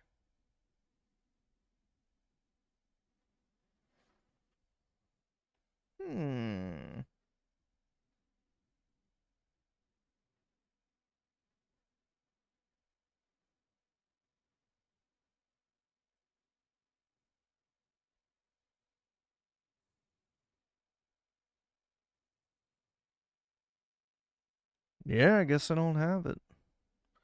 Brutal, man.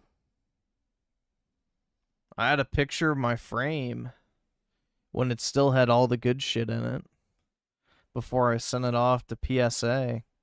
And I was going to pull that up, but I don't see it. It's lost media, bro. Oof.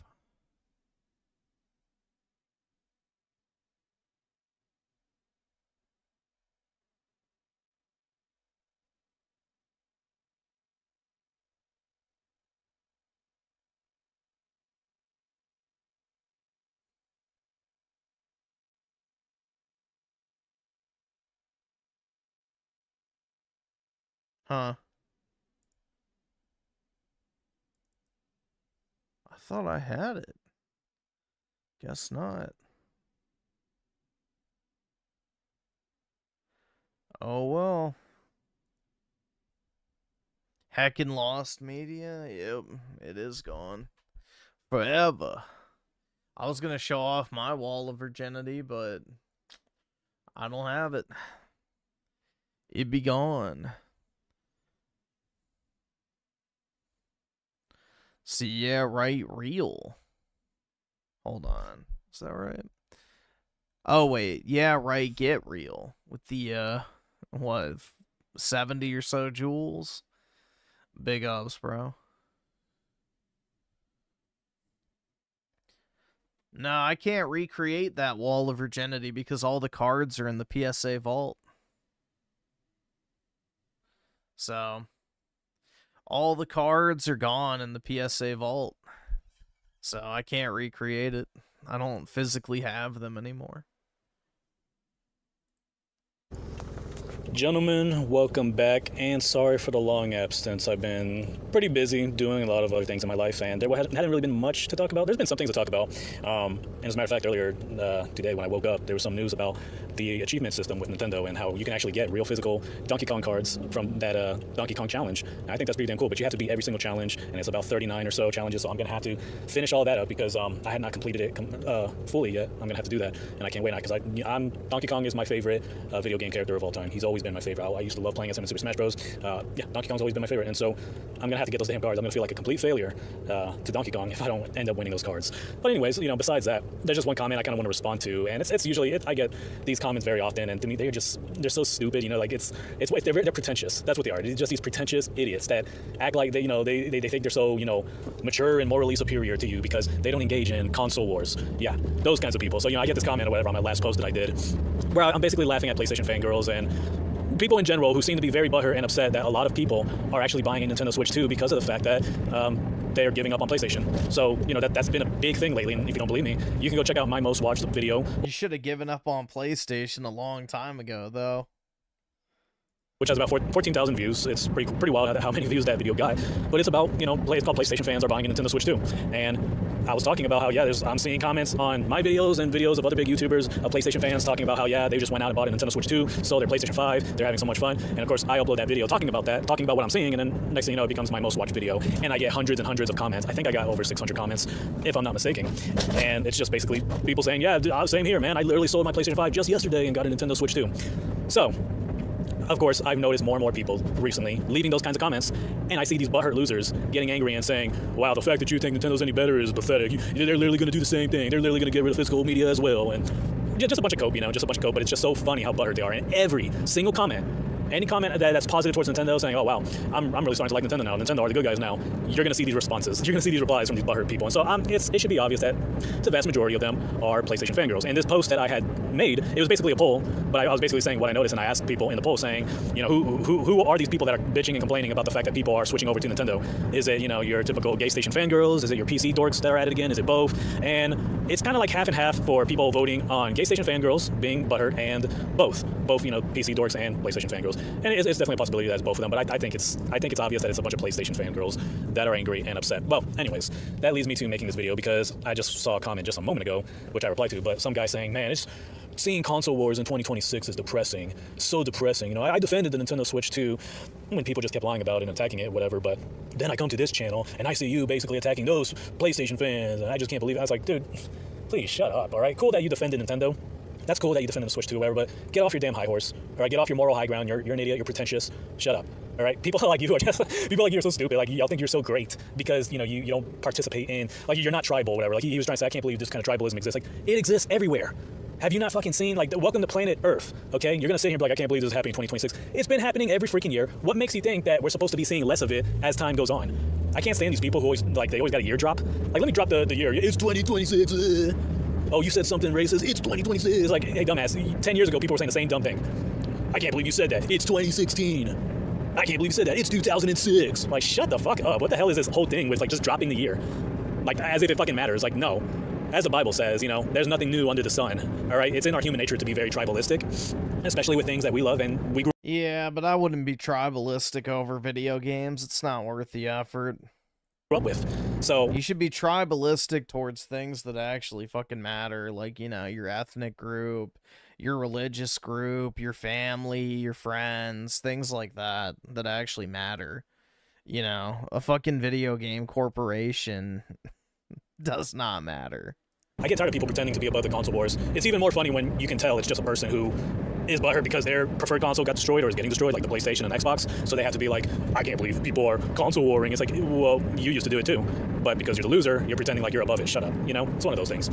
So yeah, it's just it's so funny how people act pretentious like this, and it's like, dude, we got people who are like Ford versus Chevy. That to me is kind of dumb, but no, that's a real thing. People saying Chevy sucks, no, Ford sucks. It's like, yeah, you have people like that. You have people saying, Ford versus Chevy. Then you got what else? I mean, one I remember, TNA versus WWE, or before that, it was like WCW versus the WWF. Both of them are wrestling organizations. Both of them were probably pretty damn good at that time. But people are like, no, WWF sucks, WCW forever, whatever. That's just human nature, all right? What else? I mean, there's even like iPhone versus Android. Which, what's funny about that is typically Android users don't really engage in it as much. They don't really care, but it's always the iPhone users that seem to be always acting like they're special. But, that's a thing. iPhone versus Android, that's one. Oh, Marvel versus DC Comics. Boy, you want to talk about, tribalism and all that? Yeah, freaking DC fans. Yeah, but dude, I wouldn't use DC and Marvel fans as any sort of fucking compass for how you should conduct yourself as a grown man. Like, Marvel and DC fans are like the epitome of what you should not do as a grown adult. Fanboys, I mean, they seem to be the most pathetic, but yeah, you got DC fanboys always crying about Marvel, and vice versa. You got Marvel fanboys talking shit about DC, Me personally, I side with Marvel, except, I do hate the MCU, but that's... Or One Piece fans that, talk shit about any anime that actually has decent writing. Completely besides the point. But that's a big one. I don't hear anybody talking about that. I never hear anyone complaining, like, I can't believe you still got, comic book fanboys and tribalism, like, nobody talks about the comic book wars. We talk about the console wars, but not the comic book wars. It's human nature to do that, okay? You know why this happens? Because when we were young, we got a video game console from our parents or whatever, and we loved it because our parents got it for us, and because other kids at school were playing on a different console, and they were probably talking smack about the console you had, and you're like, fuck you, and fuck your console. That's pretty much how it was. That's how it was with me with the Nintendo GameCube. I got that Nintendo GameCube. I freaking loved the hell out of it. I was playing it. I was like, this is amazing. This is like the coolest thing ever. This thing is so freaking high tech. Like going from the N64 to the Nintendo GameCube, boy, I remember just how revolutionary that felt to me. With the graphics being, I remember the graphics too. At the time, I thought the graphics looked like they were photorealistic. That's how good they looked to me. And I remember playing Godzilla Destroy All Monsters, WrestleMania X8, the Minority Report, Dead to Rights, Metroid Prime, and then Metroid Prime 2. So many cool games. Oh, Donkey Kong Jungle Beat. Dude, the list goes on, and I was like, this is the greatest thing ever. And yet so many fucking morons at school are talking about PlayStation 2 and Grand Theft Auto Vice City. And so I was like, fuck all you losers, and fuck your stupid PlayStation 2. Like, that thing's a piece of shit. And it really was. I mean, I know you're going to say, yeah, of course you're saying that you're a Nintendo fanboy, but no, that thing really was a piece of shit. Close cousins of mine and everything, they had one, and when I tried playing certain games, I couldn't because the disc had a very tiny little scratch on it. And for some weird reason, when their disc would get the tiniest little scratch marks, it was unplayable. And damn, what a piece of trash. It was annoying. Controller was a piece of shit. The controller absolutely sucked. The PlayStation 2 controller was garbage. Like the placing of the analog sticks and whatnot, that was terrible. And yeah, it wasn't powerful like the GameCube. And I know power's not everything, but at that time, it made a huge difference. And the GameCube not only had power, it had way better games too. Had way better first-party games. So that goes to show you the GameCube is proof that video gamers, most of them are stupid and they're casual and they just care about Grand Theft Auto. But yeah, that's the whole reason I'm a huge Nintendo fanboy and why I'm a Nintendo drone and why I always will be. It happened in the GameCube era, and I was like, man, fuck all you guys. I can't believe you idiots think that piece of shit PlayStation 2 is better, And then I remember when the Wii came out and it was kicking PlayStation 3's ass, and I was on cloud 9 for that shit. So yeah, and it just never stopped ever since. It just my tribalism for Nintendo just kept growing ever since. And I remember the Wii U era, one of the worst Nintendo eras ever, the one that pissed me off the most. And sadly, the Wii U was pretty damn cool. It had some cool features with that gamepad, but there was a lot of stupid things about it. The name, for one, was stupid. I think the tablet should have just been like marketed as an accessory, maybe. I don't know. I think they've done a lot of things wrong with the marketing there. They didn't seem to care whether it flopped or not. I think they allowed it to flop because they wanted people to be hungry for the real thing. I think the Wii U was a prototype to the Nintendo Switch, and they didn't want too many people to jump from the Wii to the Wii U and then be disappointed with how, or not necessarily be disappointed, but just be like disappointed when the Switch got revealed. Because think about it, you're playing the Wii U, then you get the reveal of the Nintendo Switch, and it's like, okay, it just looks like another version of the Wii U. It doesn't look that much different. Maybe maybe that's why they didn't really push hard for the Wii U. That's my belief. But anyways, I remember all the shit PlayStation 4 owners were saying, or PlayStation fans in general. They were talking so much shit, acting like PlayStation 4 was the best thing ever or whatever. There's that stupid ass moment where they're like, oh look, you get to share your games with the PlayStation 4, and dumbasses were praising them for that. Like, this ain't fucking revolutionary shit. You could do this with the Nintendo Wii, you could do this with GameCube, you could do this with every other video game console. But they were seen as the good guys because of that stupid little marketing ad where they were taking a jab at Xbox because Xbox, they made that stupid move to announce a video game console that, where you can't even share games at all. Of course, they ended up walking back on that, but yeah, I just remember people overrating the PlayStation 4. Good grief, it was a fucking joke. And then their games, trash-ass games like The Last of Us, what a joke. And hey, it's funny, that game was so popular. Everybody said that was one of the greatest games ever. And now those same people are crying because all they get now is over-the-shoulder, third-person, cinematic experiences, walking simulators, and everything that pretty much follows the Last of Us formula. So, yeah, it's kind of funny how, that you guys praised the hell out of that game. It became super popular, and now you're complaining because you're just getting games that are just like that. And now it's gotten to the point where you're barely able to put out any games. PlayStation puts out like 1 game per year, it seems like, while Nintendo puts out 10 to 12 games per year. They're just absolutely destroying PlayStation. They're the true market leader. That's a fact. They're the true market leader. They're dominating the sales charts, not just with hardware, but with software sales in the UK, in the United States, in Japan, And now we're seeing a bunch of former PlayStation fans buy Nintendo Switch 2. And they're uploading videos talking about how great their experience is with Nintendo. Like, I've never played Nintendo before. This is my first time experiencing Nintendo, and wow, it's so fun. I'm playing the most popular games like The Legend of Zelda Breath of the Wild. I'm playing Mario Odyssey. I'm playing Donkey Kong Bonanza, Mario Kart, all that stuff. And you know what? It's kind of funny when you think about it, because just a year ago, more than a year ago, it was the complete opposite. It was like hating on Nintendo on YouTube was a cool thing to do. That was a cool thing to do. Oh yeah, Nintendo is the most greedy corporation in the world. They're so evil. that was what was going to get you a bunch of views. But now it seems like, because, Nintendo... Well, they still try and do that shit. It just, to limited effect now. Is doing such a stellar job. They're selling so much hardware, they're growing in popularity, and because PlayStation basically shot themselves in the foot with the whole physical thing, the whole physical media debacle, it seems like a lot of PlayStation fans are now, in a way, like, I don't want to say they're grifting, but it kind of seems like they're grifting. I'm sure they actually genuinely are enjoying their Nintendo Switch 2, but it seems like they just decided, hey, you know what? Nintendo's doing much better right now.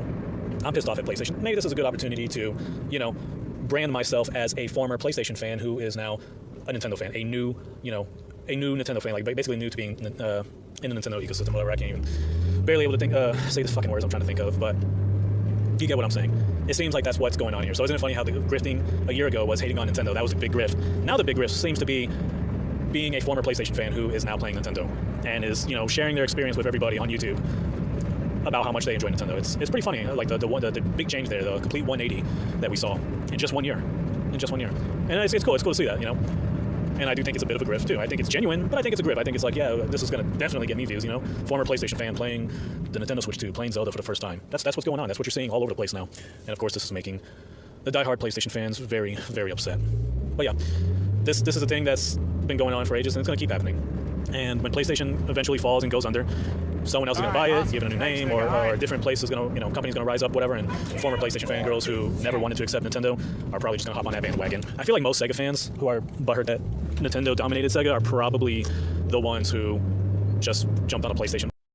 Well, yeah, Dreamcast guy being case in point of that one. Bandwagon. I kind of had that belief, I could be wrong, but I think a lot of former Sega fans are, now currently PlayStation fans. I could be wrong. That's all speculation, but that's going to do it here for this video, guys. Just wanted to make that response to people out there who are overly pretentious, like, oh, it's depressing to see this. Shut up, idiot. It's been going on for so long. How are you being depressed by this? How is this depressing you, you idiot? It shouldn't be. It really shouldn't be. Well, I love all consoles. Okay, idiot, then go enjoy all your consoles, moron. How is it that people who are tribalistic and bashing on other consoles is going to make you unable to enjoy your consoles? Like, no, it's not going to happen. You're just being pretentious, and you're getting on your moral high horse. So, shut up and get off of it, all right? So yeah, that's going to be it for this video. You guys let me know what you think about this, and I'll talk to each and every single one of you later. Have a good one.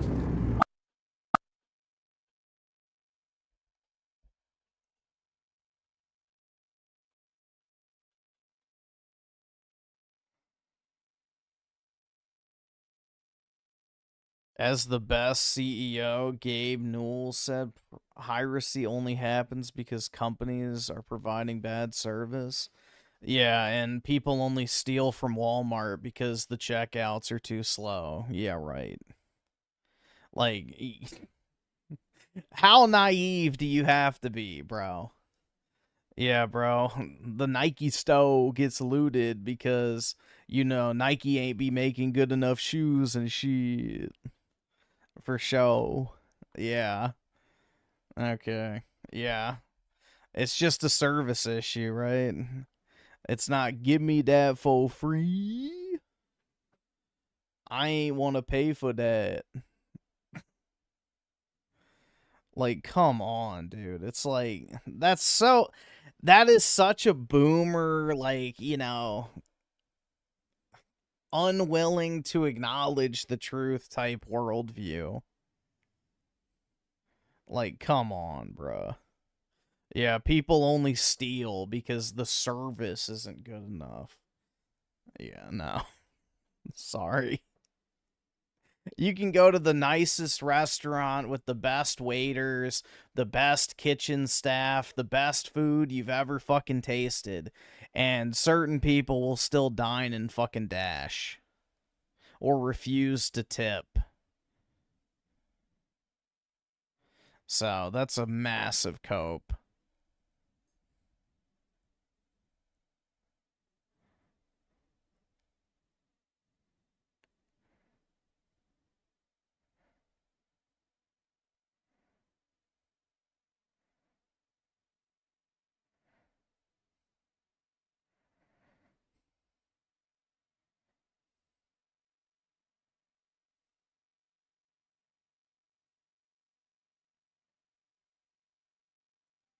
But yeah, I don't buy this whole narrative that, oh dude, if it was just more readily available. Well, dude, we had 24-hour Walmarts and people still fucking stole shit, so if somebody wants something for free, they're going to take it. They don't care.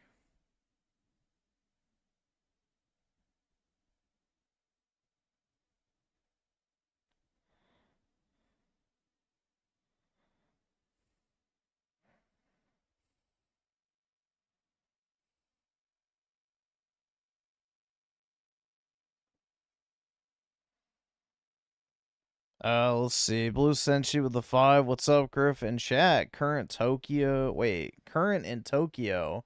It's barely 7:16 p.m. What time is it over there? 6:22 a.m. So about what? You're 13 hours ahead?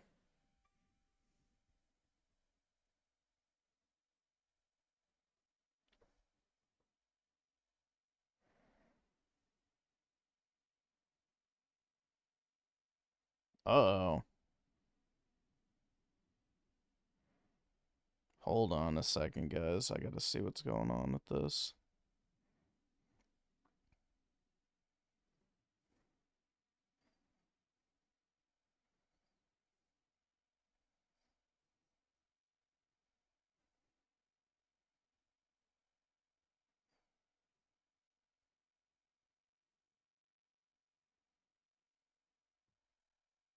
Why the hell are they deleting my... Okay, I don't know why the fuck that...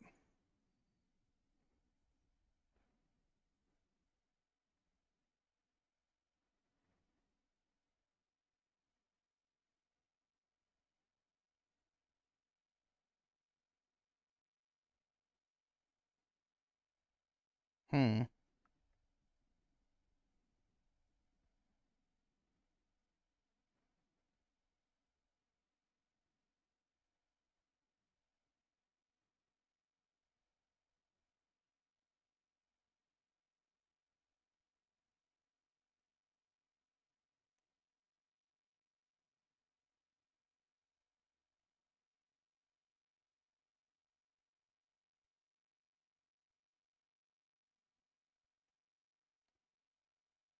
The fuck?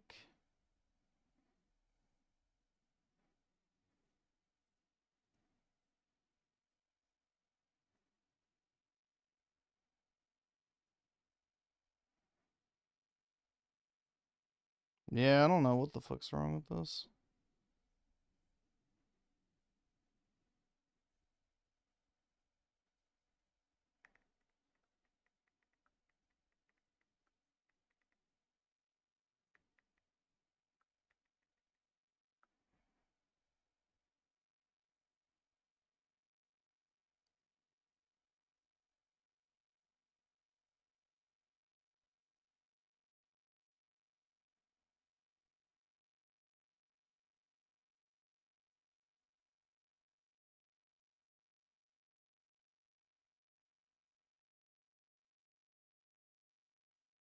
Hmm.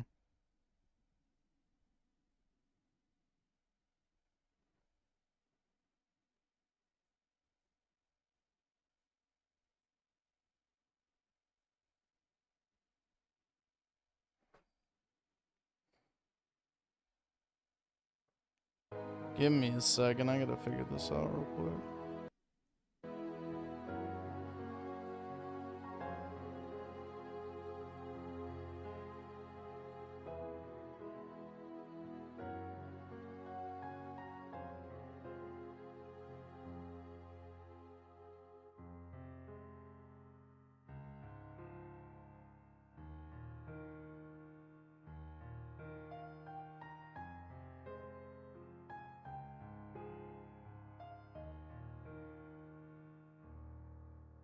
What the hell?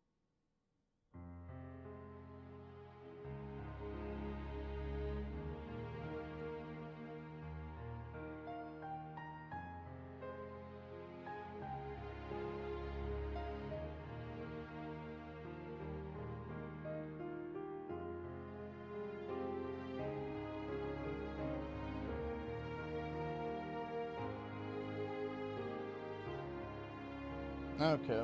I don't know what the fuck was wrong with that. Doesn't seem like it's anything.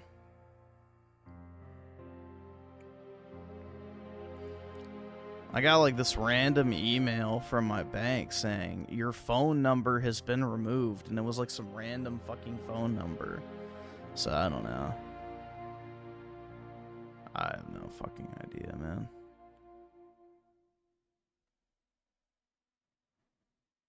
Who knows? Yeah, I just checked my actual account and the phone number's still there. It says you cannot delete your primary phone number, so yeah, it's most likely just some bullshit.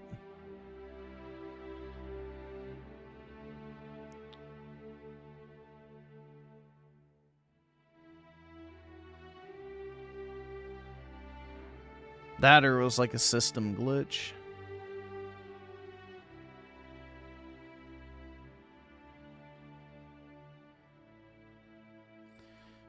Let's see.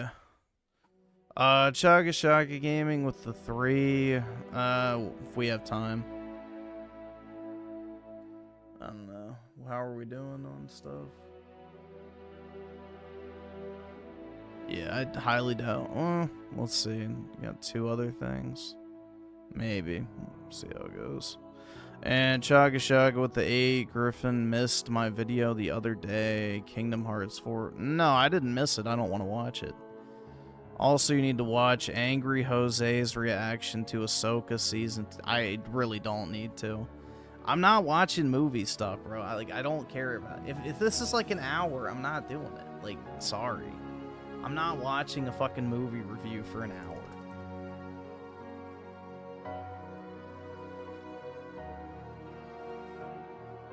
Yeah, no, fuck that. Fuck that. Dude, I'm not watching an hour and 30 minutes. Hell nah. Fuck that. No.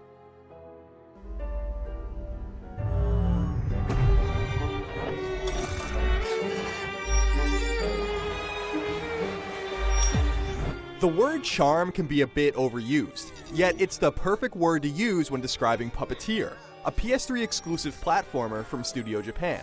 Sure, Puppeteer is fun to play, it totes mostly solid mechanics and is both accessible and deep, but it's the way the game looks and sounds that really drew me in.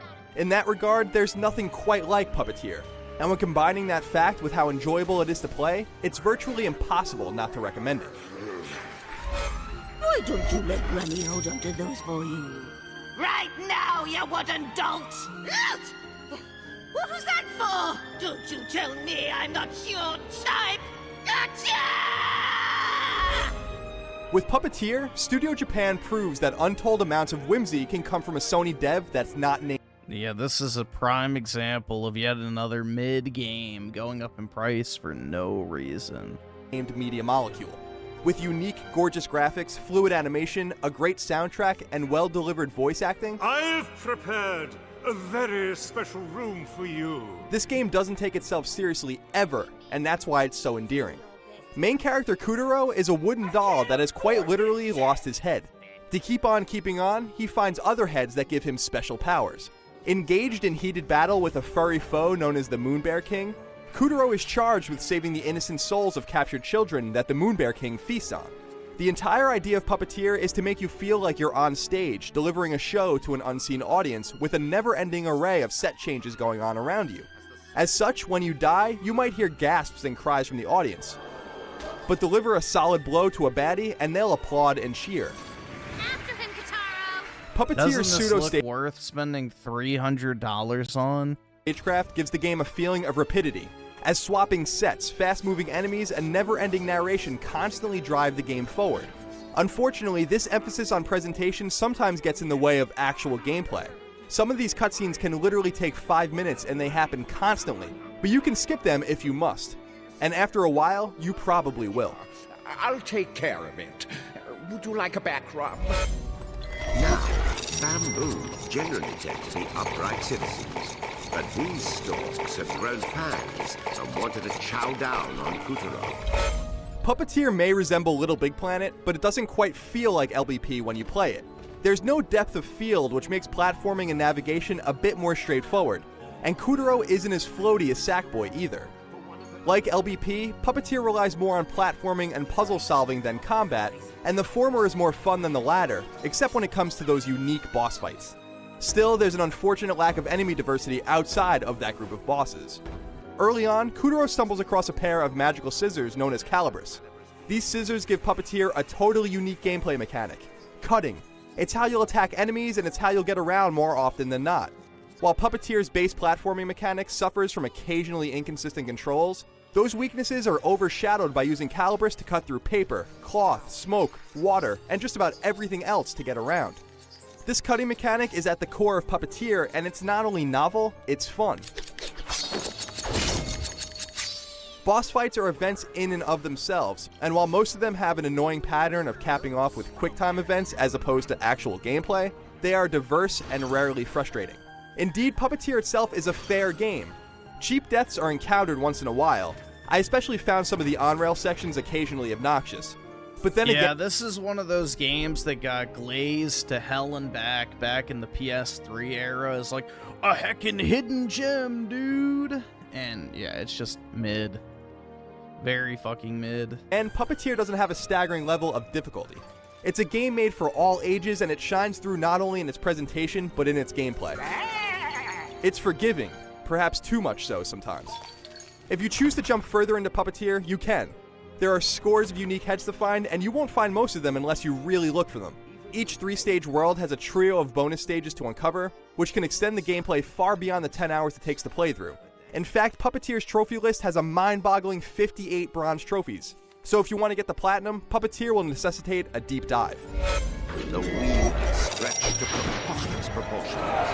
Kuturo knew he had to swallow his fear, step forward, and keep his head. Here's the thing about Puppeteer. It's too friggin' cute. Kids and parents alike will like it. It's like a good old-school Disney movie. Sure, it's made for the children, but it's kind of directed at those kids' parents, too. And while it's a retail release, it's only $40, so the price is right. For more on Puppeteer, keep it tuned to IGN. Do you think someone else is pulling the strings?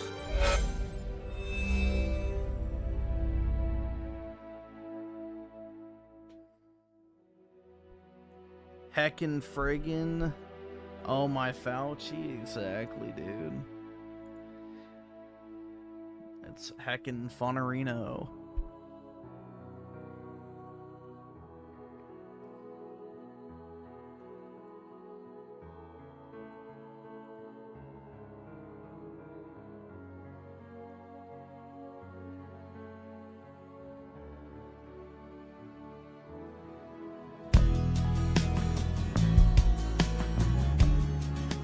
Hey guys, it's Adam, and in this video I'm going to show you the progress I made recently on the PS Pi project. And that includes diagnosing a really annoying bug where the board wouldn't stay powered off. For those who are new, this is a board that replaces the original motherboard in a PSP 1000 and lets you use a Raspberry Pi as its brains. It works with the Raspberry Pi 0, 0, 2, and the Compute Module 4 using a separate carrier board, and also sort of works with the Compute Module 5, but I'll get into that later. So the last time we chatted, I was still testing prototypes and doing final tweaks before listing the PS5 6 for sale. A lot has happened since then. The last board I showed y'all was the May 23 prototype, PCB 0.8, and it was still pretty rough. I hadn't quite figured out things like the headphone connection type, how I was going to flash the firmware, which USB connector I was going to use, which joystick pads to use, and I was just beginning to test the new audio amplifier and charge chips. I mentioned in that last video that I was already working on the next prototype, and that one was PCB 0.9.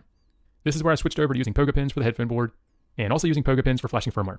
I still hadn't quite figured out the joystick pad situation, and was still hunting for a good USB connector.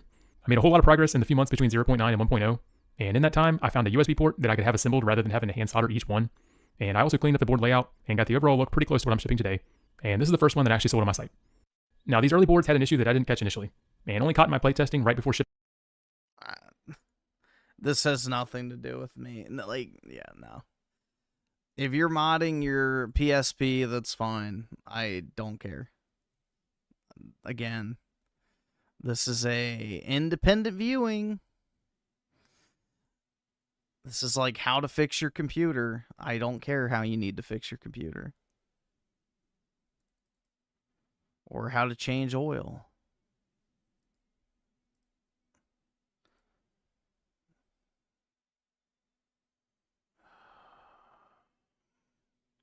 Don't really want to watch this either, but whatever. Of course, it's age restricted.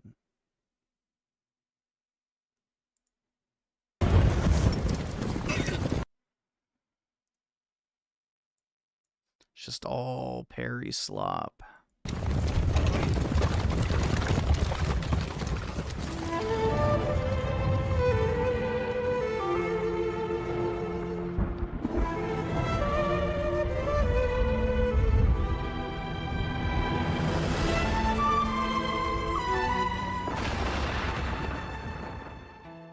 Hi everyone, I'm Soulfriend, the creator and director of Phantom Blade Zero. Today I'm inviting you into our universe, a dark wuxia epic filled with mystery, vendettas, and lightning. Once fought beside.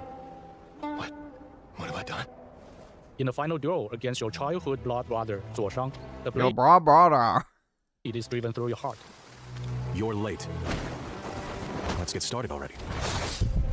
Time to parry. The mysterious healer, the Flash Sculptor, restores your life, but with a fatal condition. You have exactly 66 days to live. I have an attention span issue. I would love you all to sit here for 10 hours straight, not even getting up to take a fucking piss, and be thrilled to watch someone talk about how they don't have to solder a fucking motherboard on their custom build PSP. Yeah, suck the fattest fucking cock you can shove down your worthless goddamn throat and choke on it. Get that ass banned. Enjoy your fucking mute, bitch.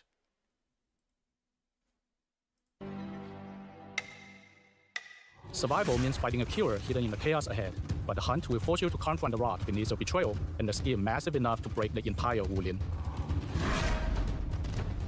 The Wulin is a martial underworld forged in blood and belief. You will walk among the last guardians of righteousness, the fallen who surrendered to darkness, and the lost warriors found by broken codes. Each choice you make here will fracture your trajectory and reshape your fate. 66 days, that's all the time you have. But you won't be alone. Martial artists from across the Wulin have gathered in Pengzhen. I don't ban people? No, I don't typically, but I do mute them, just like I'm gonna mute you now. Get that ass banned, bitch. Turning the town into a deadly Choke trap on of it. rival factions, hidden malice, and deadly schemes. The girl's nothing but a shell now. She'll never be the same.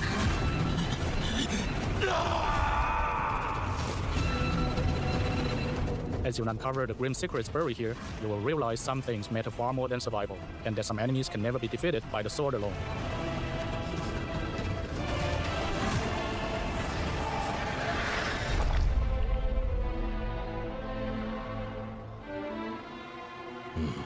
Master Soul has entered Pengzhen.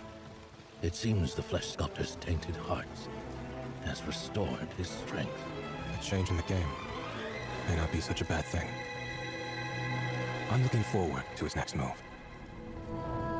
The Phantom World is a stage for the style we call Kung Fu Punk, where traditional Kung Fu collides with steampunk machinery and body modification. Your journey takes you through intricate but surreal landscapes, leading you deep into the heart of Pengzhen and its surrounding villages, valleys, lakes, and shadowed territories, including a valley overrun by ruthless bandits, an abandoned warehouse filled with hanging puppets, where a dark ritual seems to be taking place. A steam-powered iron tower built for some kind of dark experiment. And a vast lake, which Soul must navigate aboard a peculiar high Dude, all these like fucking Chinese, whatever, Soul slop, post-apocalyptic, like they all just look the same, man. All of these games are really starting to look the same. vessel. Your journey is guided by 8 authentic hand-painted Chinese ink wash maps. In complex regions, they offer only a rough sense of direction, leaving you to explore and uncover hidden secrets. These maps seamlessly connect into a single world, where bells enable fast travel between discovered locations. Phantom Blade Zero is not an open-world game, nor is it a linear adventure from beginning to end. Instead, every corner has been meticulously handcrafted, filled with countless surprises and secrets waiting to be discovered.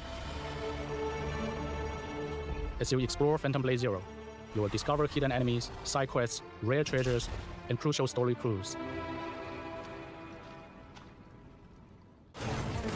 In Phantom Blade Zero, combat is the driving force. Every weapon is forged from martial folklore, cinematic legacy, and ancient tradition. Soul wields a massive arsenal of 30 primary weapons alongside 25 secondary weapons known as Phantom Edges.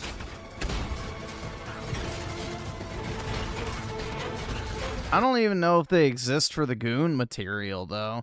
A lot of these Chinese games don't have, like, overtly sexual women because the Chinese government doesn't allow it. For example, the Drunken Sword style. The Drunken Sword style builds drunken energy, enhancing Soul's evasiveness while swaying and staggering with every strike. The White Serpent and Crimson Viper twin blades work in tandem. The length of the White Serpent allows you to fling the Crimson Viper outward for ranged attacks. The fluid steel of the Soft Snake Sword coils around an opponent's guard, striking targets cleanly and even slicing through incoming threat-based attacks mid-air. However, the light blade won't be enough against heavy shields, and relying on swords alone will turn the fight into a punishing struggle.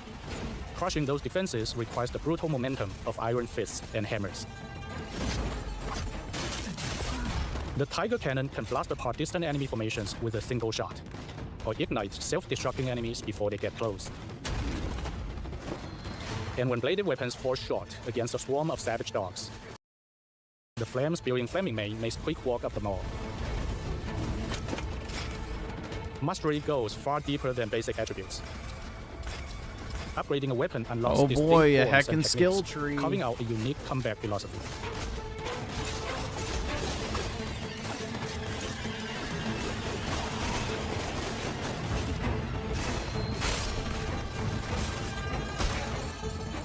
You will never worry about a newly acquired weapon being too weak. With the Reforging Talisman, you can reset the weapon's level, recover all invested materials, and immediately reinvest them into your new gear.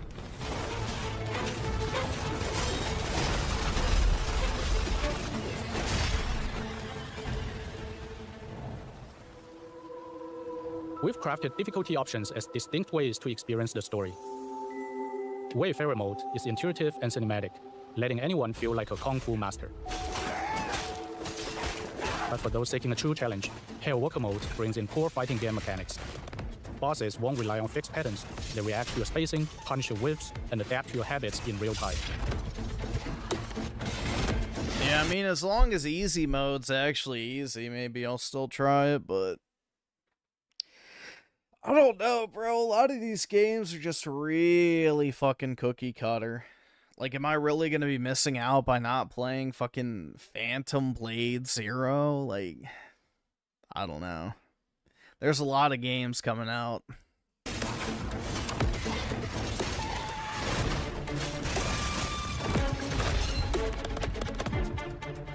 For the ultimate test, unlock 66 days mode. Unlike the other difficulty settings, this mode turns Soul's 66-day countdown into a literal gameplay time lock.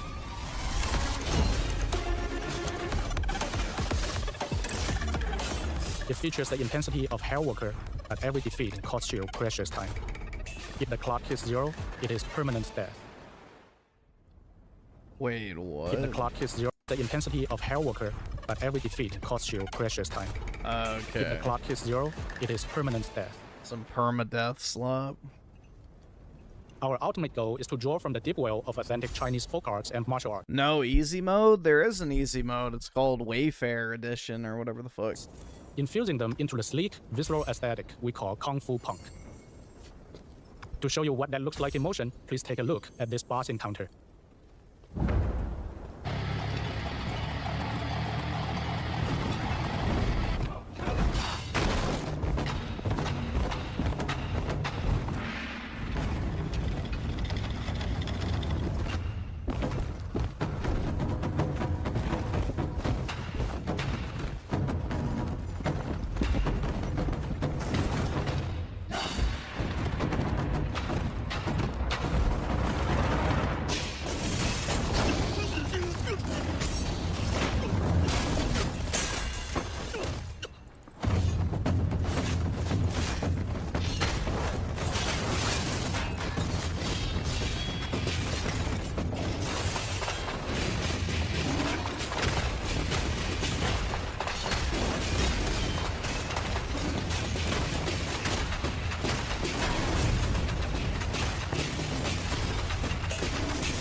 I'd much rather play Gears multiplayer than this.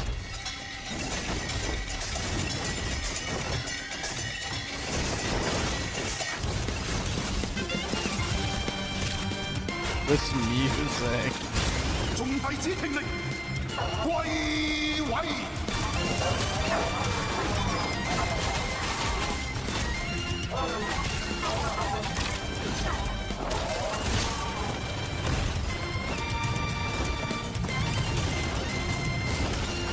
Yeah, and if it has a turbo easy mode, then I might try it, but this is not a priority.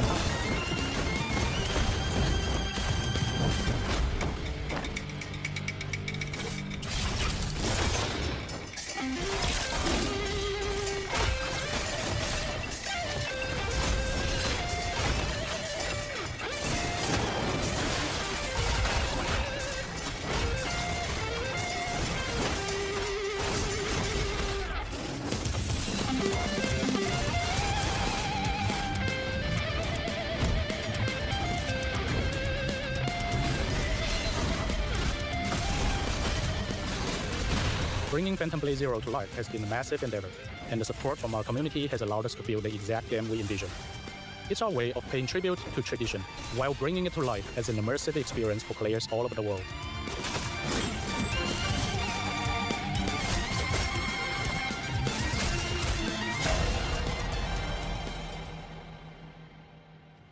Now this is just a quick glimpse of Phantom Blade Zero. There's much more for you to explore, and you may even cross paths with the character I play along the way. Phantom is moving, swift, elusive, striking from where none expect.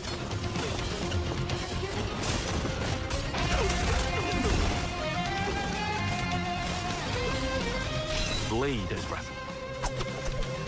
You channel it into a steel, turning any blade into a divine weapon. That's the path to know. Beyond and out.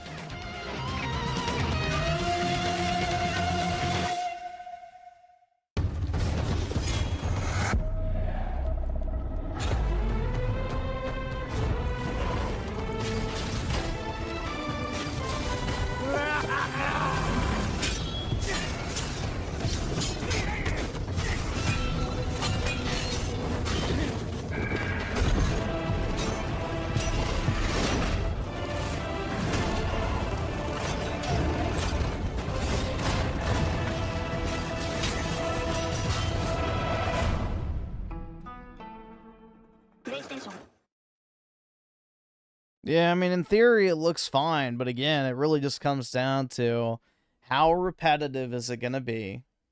Is the gameplay actually as good as it looks? And, you know, what is, like, the catch? Because all these Chinese games have a massive catch. Like, they look good, flashy on the outside, but then when you actually get into them, it's like, okay, yeah, I can tell this is a Chinese game.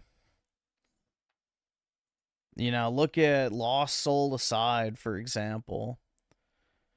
That game had a very flashy coat of paint, but the final product itself was very lackluster. Or, you know, Black Myth Monkey Man, or whatever it might be.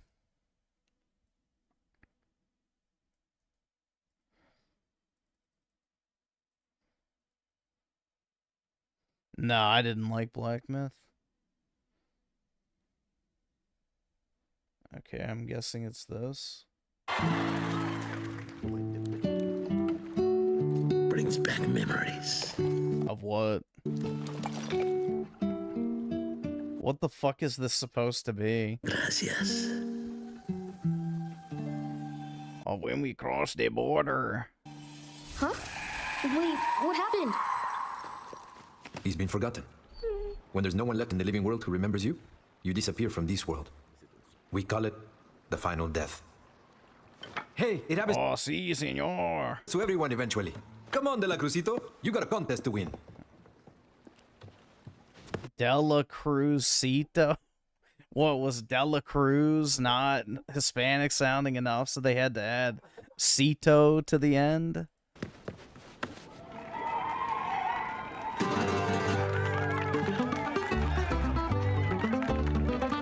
What color is the sky? Ay, mi amor, you amor, ay, mi amor. Where should I put my shoes? Ay, mi amor, ay, mi amor. You said put them on your head. Ay, mi amor, ay, mi amor.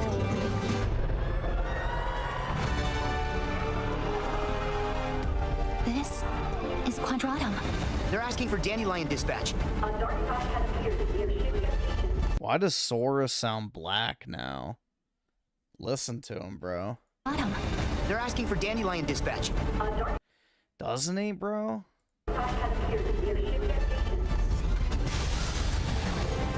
Am I like crazy? He almost sounds like Miles Morales.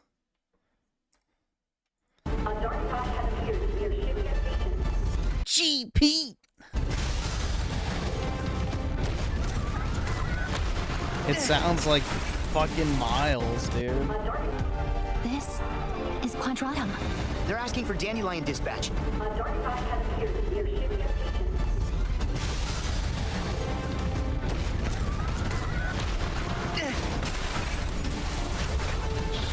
Molly, behind you!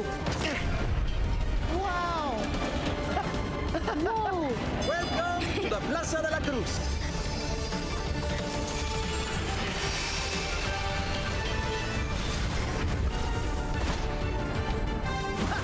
Yeah!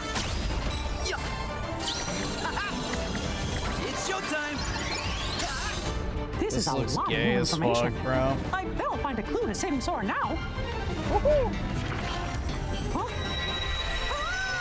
Where's my mouse car?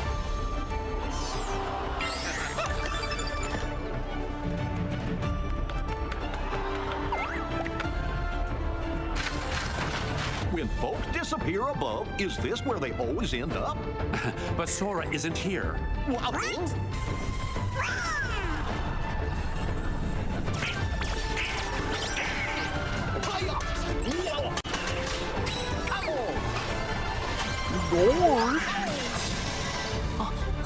What? Yeah, dude. This must go hard as fuck if you're a, you know, failure to launch, you know, Peter Pan syndrome, millennial Disney adult. Sora, is something wrong? You know, you take 3 annual trips to Disney World, and that's your entire expendable income. What can you see? Sora, hey! Whoa! We can't find him in that! Whoa! Here's a surprise. You're looking pretty good for an old coot. Delicia! Sigurd!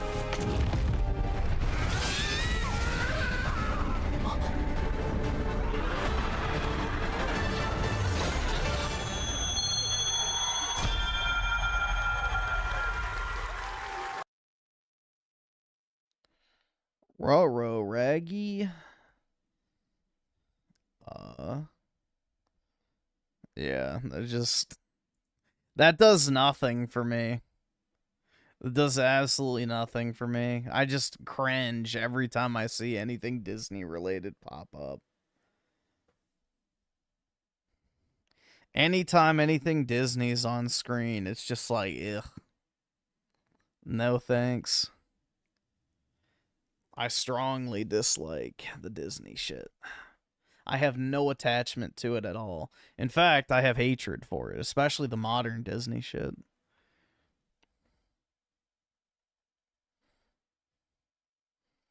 You know, as a company, I hate Disney. Their IPs, I'm not really big on. You know, old Disney, fine, whatever, but, you know, there's Mexican fucking skeletons, dude. I'm not fucking sitting through that dog shit.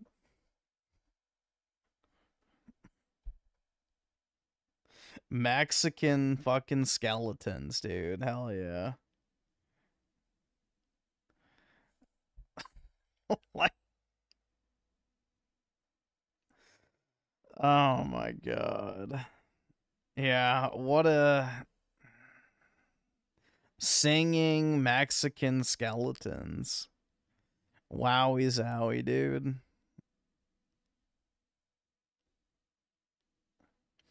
I watched that Mexican skeleton movie. It sucked. Well, dude, it's a Disney movie. Of course it sucked. Name one good Disney movie that's come out in like the past 20 years. You'll struggle.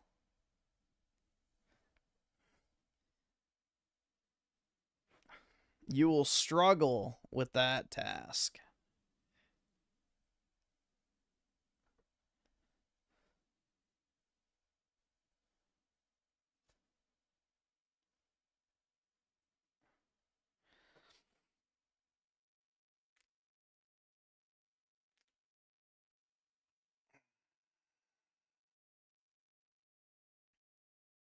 Tron Legacy.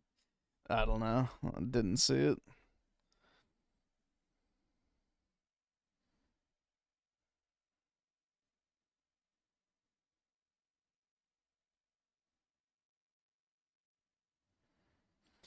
What was that one Disney movie they put out where they had the period panda?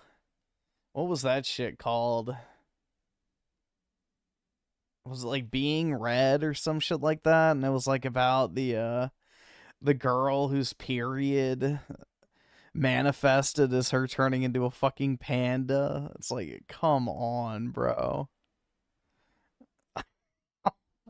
And then you have like all those ugly troon slop animation. I don't know, dude. I don't understand how people like Disney. I would 100% get my kids to watch anime over Disney shit. Like, have them watch Naruto instead of all that crap.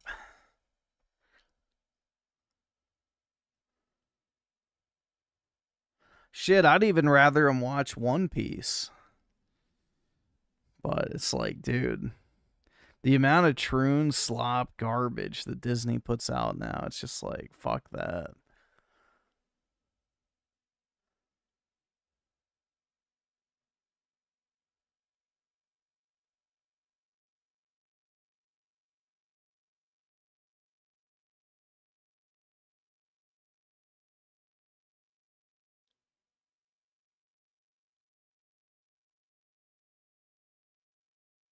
I hate life, Griff. Should I rope? Nah, you have to live out of spite and take things away from people.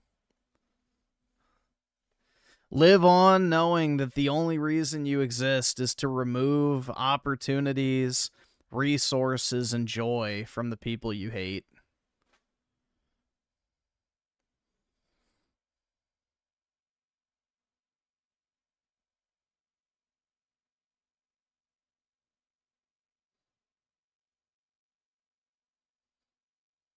Live out of spite. Take from people out of spite. Refuse to help out of spite.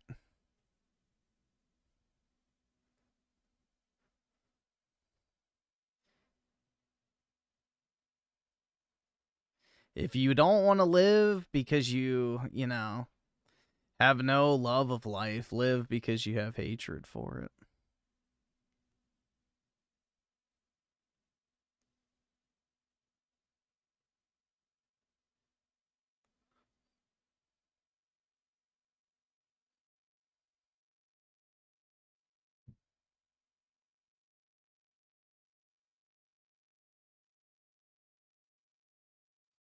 Yeah, I don't know, dude. I just, like, Kingdom Shards to me is just bleh.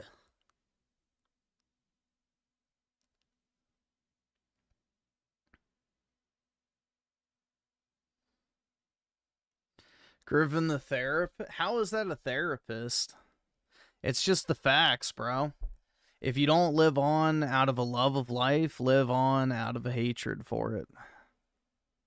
You know, just harness the opposite emotion for the same effect. That's just pragmatism, dog.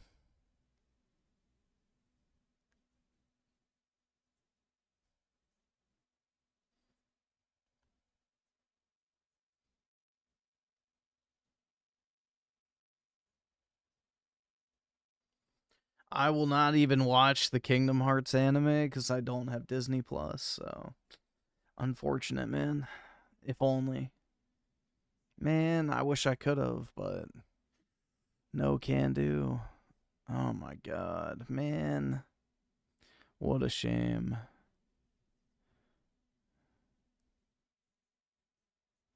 If you're getting life advice from a streamer on YouTube, you're already lost, dude. That's right. Maybe you should just rope at that point. I've never downloaded a torrent, and I probably never will.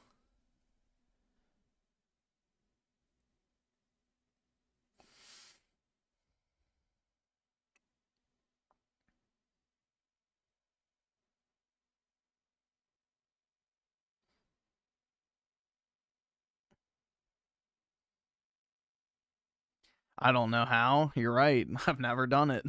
Nor have I ever looked up how to do it. So, yeah. I mean, I would assume it's just like downloading a zip file or something similar, so. I just don't give a shit. Ugh.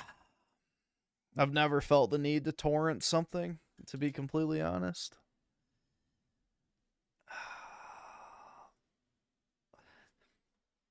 If you like Rebirth, you have no right to hate Kingdom Hearts. Where is Mickey Mouse in Rebirth? Where are Mexicans singing skeletons in Rebirth?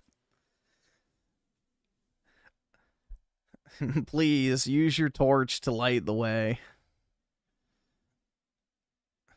Where am I going to hear Donald Duck saying whatever fucking noise he makes, or Goofy saying gorsh? Or Miles fucking Morales playing a white guy. Fuck that. Come on, Pete. We got a city to save. Yeah, I'll never unhear that now, dude. He just sounds like fucking Miles Morales. Disgusting. Fucking gross.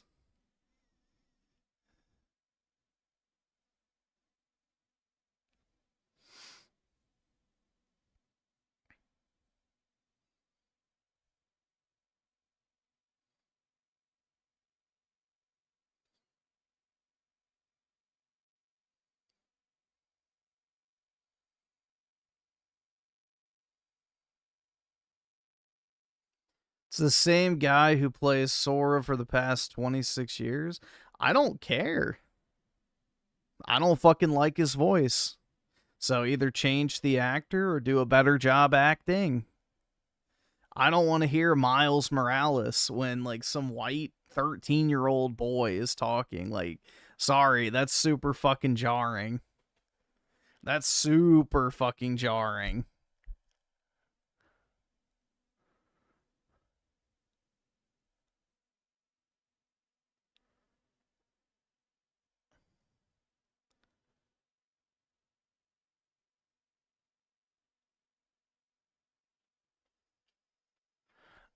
Go audition for Sora. She, Mickey, we don't need the Keyblade. Yeah, okay. There you go. There's my Sora. Isn't it great, guys?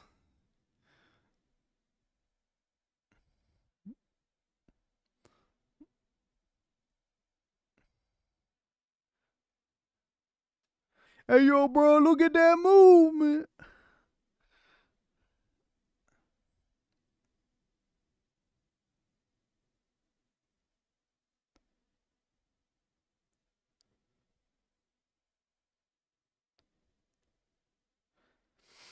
You're literally the most well-known for people making fun of your voice, and that's why I didn't go into voice acting.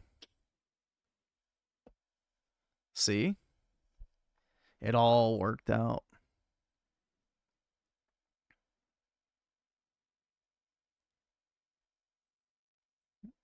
It all worked out for the best. Alright, we can watch this, I guess. We have time. I just gotta speed it up. For God knows, whatever reason, decided to go live for only 1 hour with this stream I was read the Riot Act. Oh my god. title. I was read the Riot Act. Let's discuss it. That's right, dude. Legal analysis from Review Tech USA. Nothing dramatic, relax, lol. But in fact, it would be dramatic. This is like, I don't even know why he went live to do this. Okay. What this is a complete and utter mental he's a fucking weetard. breakdown, like a therapy session for himself, conducted by himself. So here we have some of the comments on this video. That is true. LOL, watching Rich do mental backflips to justify his inability to perform his relatively easy job on a consistent basis is always good for a laugh. Is it Groundhog's Day? With Rich, it always is. So he says here also as well, unfortunately, sometimes I relate too much to you. Get on a schedule, take your meds, and go to sleep. This guy is man up. Hope our favorite Canadian duo get to watch this before Rich takes it down. Thankfully, I did archive it. USS Sentinel says, sounds like a textbook ADHD pattern. We have more here. Rich, please log off the internet and get on ADHD medication. You've become manic and it's not healthy. You've become honestly. manic? Yeah, he's always been a manic, depressive fucking bum. Because honestly, yup, he has been. Self-medicating with THC gummies would be better than this. And we have Phil Burnell. A lot of Rich's problems in life would vanish instantly if he just got a normal job, something tech-related. Effie Warrior says, why not record the episodes while discussing the news with us on stream? And then Raymond here just goes, ha ha ha ha ha. So these were some of the comments. Really, none of them were positive. So Review Tech, honestly, seemed to be doing a bit better. We weren't really... Intro guy, vice president of Cock. Wow, man. I am bursting at the fucking seams laughing at that one. Hearing anything from Rich. Now, it may have just been that he was completely irrelevant, like cockroach maxing along, but he was actually consistently doing his streams for a while. His viewers that like left when he deleted his channel and didn't know where he was slowly started trickling back to him. Now he's doing like, I think 300, maybe at most 400 live viewers, sometimes as low as 200 live viewers. But, you know, like it was pretty consistent, somewhere between 200 to 400 live viewers. And he was getting support, right? And he lost a bunch of weight on Ozempic. Wow. And it seems like he was getting less high on live stream from what I understand. Wow. But then in the last month, the guy has completed only 3 live streams. What? Barely any fucking videos. He did like 3 live streams in the last month. This fucking bum is just completely fallen off the rails because this grown-ass man in his mid-40s, a father of like 3 kids, can't set his own bedtime and decided to go live for an hour to complain about how he can't put himself to sleep at a time, like to get up and do things that are productive, how he can't set a schedule for himself. Mind you, DSP is able to set a schedule for himself, but Richard Burnell cannot. Okay. It's fucking crazy. Okay. So here we go. Rich is going to crash out here and have a fucking full-blown meltdown. Okay. Okay, here we go. All right, let me get that. There we go. Okay. Just look at him. He's in the midst of crisis. Like, you can just tell, like, he's just completely traumatized. Like, he looks so scared to be live. By the way, Rich, I'm just going to say, like, the whole stream is pointless because, bro, all you have to do is just stream. That's it. That's all you have to do. You don't need to tell us you're going to stream. You don't need to tell us there's going to be a schedule. Just have a schedule. Just have a schedule and stick to it. That's all you have to do. You don't have to come on the air for an hour and start talking about how your family had to have an intervention for you to set a bedtime and a schedule because you're losing your fucking mind. You know, this isn't normal stuff, man. Oh my God, bro. This face is like instant confusion and he looks so old as well. Well, he's dementia dickers. Dementia dickers. Oh, wait, why does his monitor? Oh my God. This monitor gets smaller every time. He's poorer and poorer somehow. Downsizing the monitor? Man, I look way more confused than I actually am. No, you really do look confused. He's dazed and confused. I don't know if he's stoned or what the fuck. I hope. Like, he's probably on pain pills or anti-anxiety medication or some shit like that.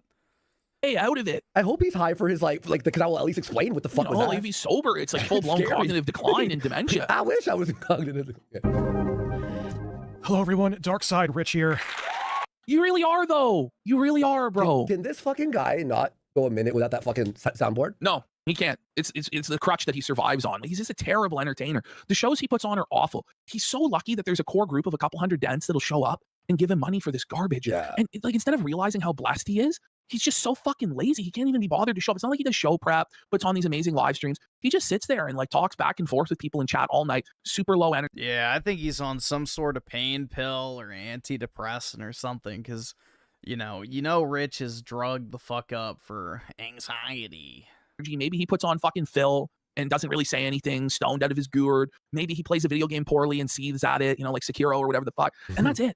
Like, I've heard other content creators than Rich talk about how they get anxiety every time they go live.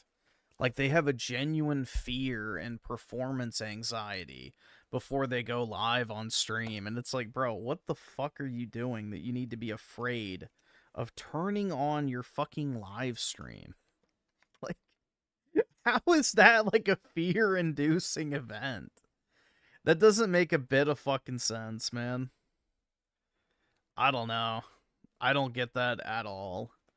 I mean, maybe like if you're actually doing some crazy shit, or you've had problems with like IRL streaming, or I don't even know. But yeah, I guess IRL streaming would make sense because you don't know if some fucking crazy is going to run up to you or not. So I guess that's a fair one.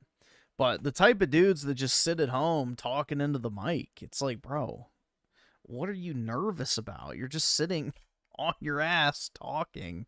Nobody's going to do shit to you. Like, the only thing that can hurt you is yourself. So relax. Creator's freedom with the 2. Could a parasite survive off of RT's body fat? Most likely, yeah. I would say so. Like, he's not actually doing a real performance. He doesn't actually have anything to say, but he just can't figure it out. It's crazy. I will lie. Everyone check on the Rich content. I miss it. I was talking about this, but the 4 or 5 months period where it was like the dating stories. That was like a time. That was a vibe. That was a vibe. I actually do miss that. But now he's just angry and upset and crying and seething. Well, like, yeah, he's just he's got TDS. Bitter and upset that he doesn't have to work a job in his mid-40s and gets to just sit around stoned all day and play video games and talk to parasocial tards on like it's really not that bad, bud. Yeah. Like, figure it the fuck out. But it at least used to be like, but he has depression and anxiety. Remember the Ralph phone call? Remember the Ralph phone call story? And all these stories he had. Oh, it yes, was so funny, but now he's just like always seething and mad. I see. Lauren and other people saw me going down the same path again with my. So your own family is calling an intervention. Like, your ex-wife is like, we see you going down a really dark path, and he keeps going down this path over and over and over again. Yeah. And it's like, you're gonna change. Like, when are you gonna change? You're almost 50 years old, bud. Like, this is crazy. He's dark down, like heading down a bad path. It's like people have been telling you this for like 3 years now. Mm-hmm. And schedule, like, you're going down doing the same shit again that you did the rest of the time you were on YouTube. Yes. Literally, yes, he is. No improvements. What it ultimately comes down to is you're lazy as fuck. You're lazy as fuck. You don't want to have any responsibilities in your life. That's why you've been a deadbeat dad for fucking years and years. Lauren had to beg you to fucking visit your daughter in the hospital when she was fucking. Like, this is the truth, man. And like, you have to hear it at a certain point, Rich, because people just keep enabling you. But I'm not gonna fucking enable you, you fat piece of shit. Like, figure it out, bud. You're 50 fucking years old. There are kids depending on you, and you can't figure out how to turn on a live stream and play video games for an audience of parasocial fucking retards. Like, how do you expect to make it in the real world then? If you're not willing to do this, he's just not willing to do anything. That's the problem. He just doesn't want to have to do it. He just wants to sit around all day high, just stoned out of his fucking mind, doing nothing, tinkering around with fucking tech garbage, pretending to make rap beats. It's embarrassing, man. You still live with your parents. You still live with your parents, bro. Yep. And how many more times do you have to go into this hole? You just need to do some kind of fucking schedule, or this is not going to work. I was working on that eGPU thing, right? You're gonna be 50 years old and you can't run a schedule. You can't manage your bedtime. Like, how about this? Like, oh my God, you went to bed late. How about you fucking wake up and go to fucking work? It's not like you're doing work anyway.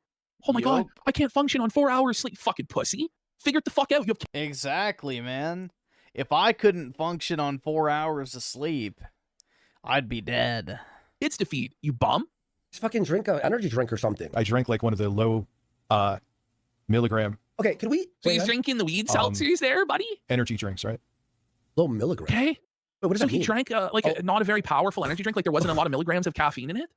Or did he But mean it's like, at the end of the day, he's a grown-ass man. He's a grown-ass man who's sitting, like, you drank the energy drink.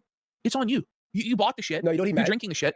He meant low fat. He meant like a... Oh. But we stop with these people on diets telling us that, I swear, it was low sugar. What he actually means is he's drinking low caffeine, like, energy drinks. But he's saying that he's replaced the marijuana usage with caffeine in order to curb his appetite because he's on fucking Ozempic or whichever one he's on. Dude, just drink a White Monster or some shit, like, fuck. 10 calories, who cares? Found or whatever the final. Yeah. Manjaro. I think it's Manjaro. Yeah, it doesn't really matter. It doesn't really matter. But so he's like just slamming caffeine in order to curb his appetite because he's desperate for food every fucking moment of the day. Does caffeine even curb your appetite, though? I think that's nicotine, not caffeine. And because of that, he's up until ungodly hours and then crashing out. And it's like, buddy, you're way too old to be having these problems. These are like the problems of a teenager who stays up too late playing Call of Duty and drinking Monsters, and then they're tired in class the next day.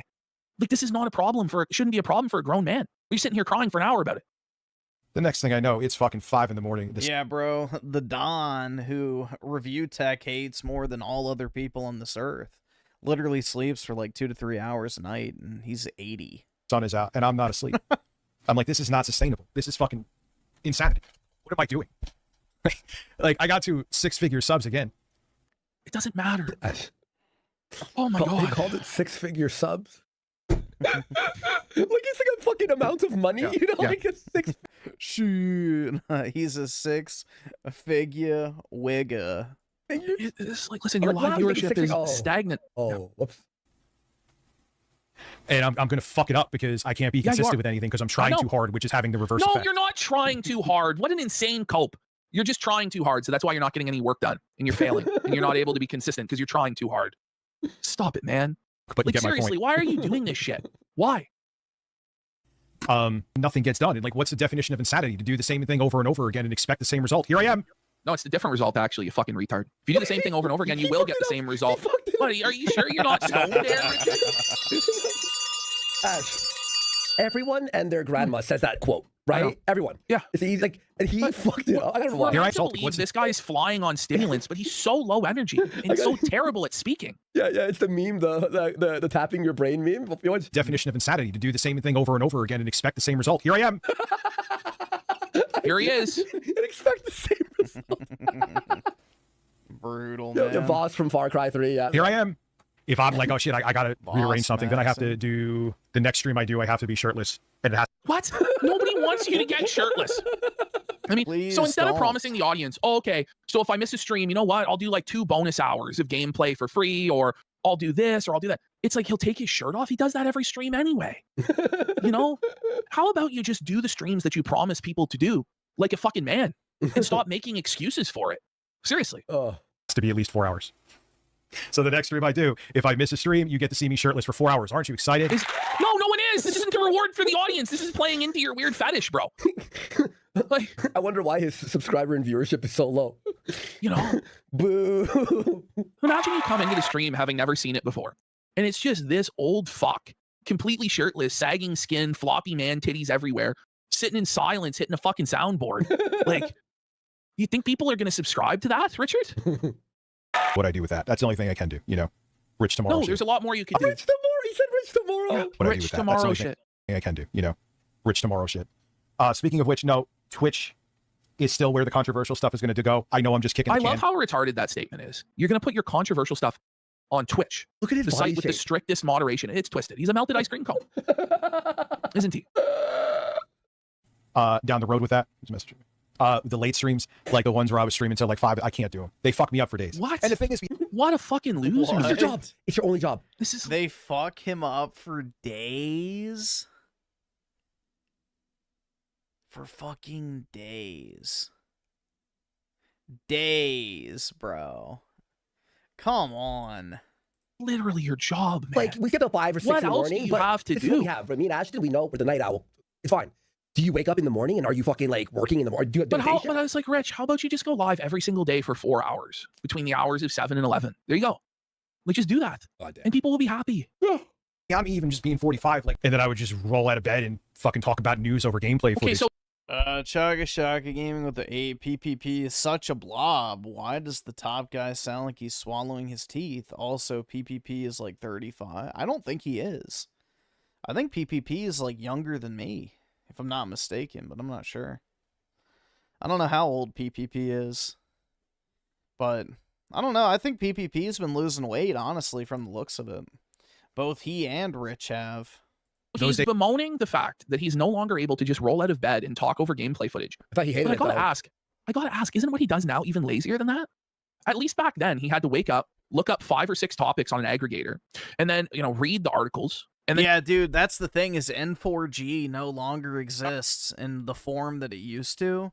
So Rich's sourcing, you know, website no longer exists. So it's harder for him to find news stories. he had to like edit it and upload it. Yeah. Now he literally just rolls out of bed, waddles over to the computer, hits go live, and just hits a soundboard. Actually, he had an editor for and then 10 expects years. the chat to create, you know. Yeah, he had an he didn't editor even for edit 10 them. years. Yeah, he You're didn't right. do He didn't even. It was like literally 2 click edits. It literally was the easiest job in the world. I would say easier than streaming because at least you don't have to like, you just do your thing and then you fuck off, right?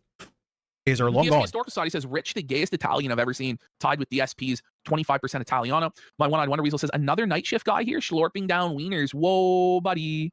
Thank you so much. Big support there, guys. Fuck yeah. So yeah, everyone's like, what are you doing, man? It's like, you look like shit. I can tell when You you're do up too look like late because shit. you look like shit. Why am I up at 4 a.m, like testing an eGPU right now? What the fuck am I doing? It doesn't make any sense. Yeah, I'm He's apparently confused. up This is for a like meltdown. 6 or 7 hours at a time testing eGPUs, Andy. Why? What? Why? How? Yeah. Why am I doing this? I feel this draining me. Yeah. Time management's always been an issue with me. Well, yeah. Sir, you're 50 years old. We got DSP Historical Society shirt for 10 subs! Thank you, bro. Appreciate you. Most of my income comes from streaming, and if I'm skipping a whole bunch of stuff to benchmark the computer stupidly until 5 in the morning. All of your income comes from streaming. So rather than actually stream, make money, entertain his audience, right? Or, wait, here's an idea. Why don't you fucking benchmark the computer while you live stream? Your name is Review Tech USA. Benchmarking PCs? Ash, what sense does that, like, I just don't even know what his thought process was. do you know how long it took me to benchmark my 5090? Like what night? 10 minutes. Yeah, it's very quick. No, but really, It doesn't even take could this that long possibly for most of them. I mean, unless you're doing multiple different benchmarks, but even then, it doesn't take very long at all. No, it's not very long. I don't know. It's by the way, this was to make a video on benchmarking it.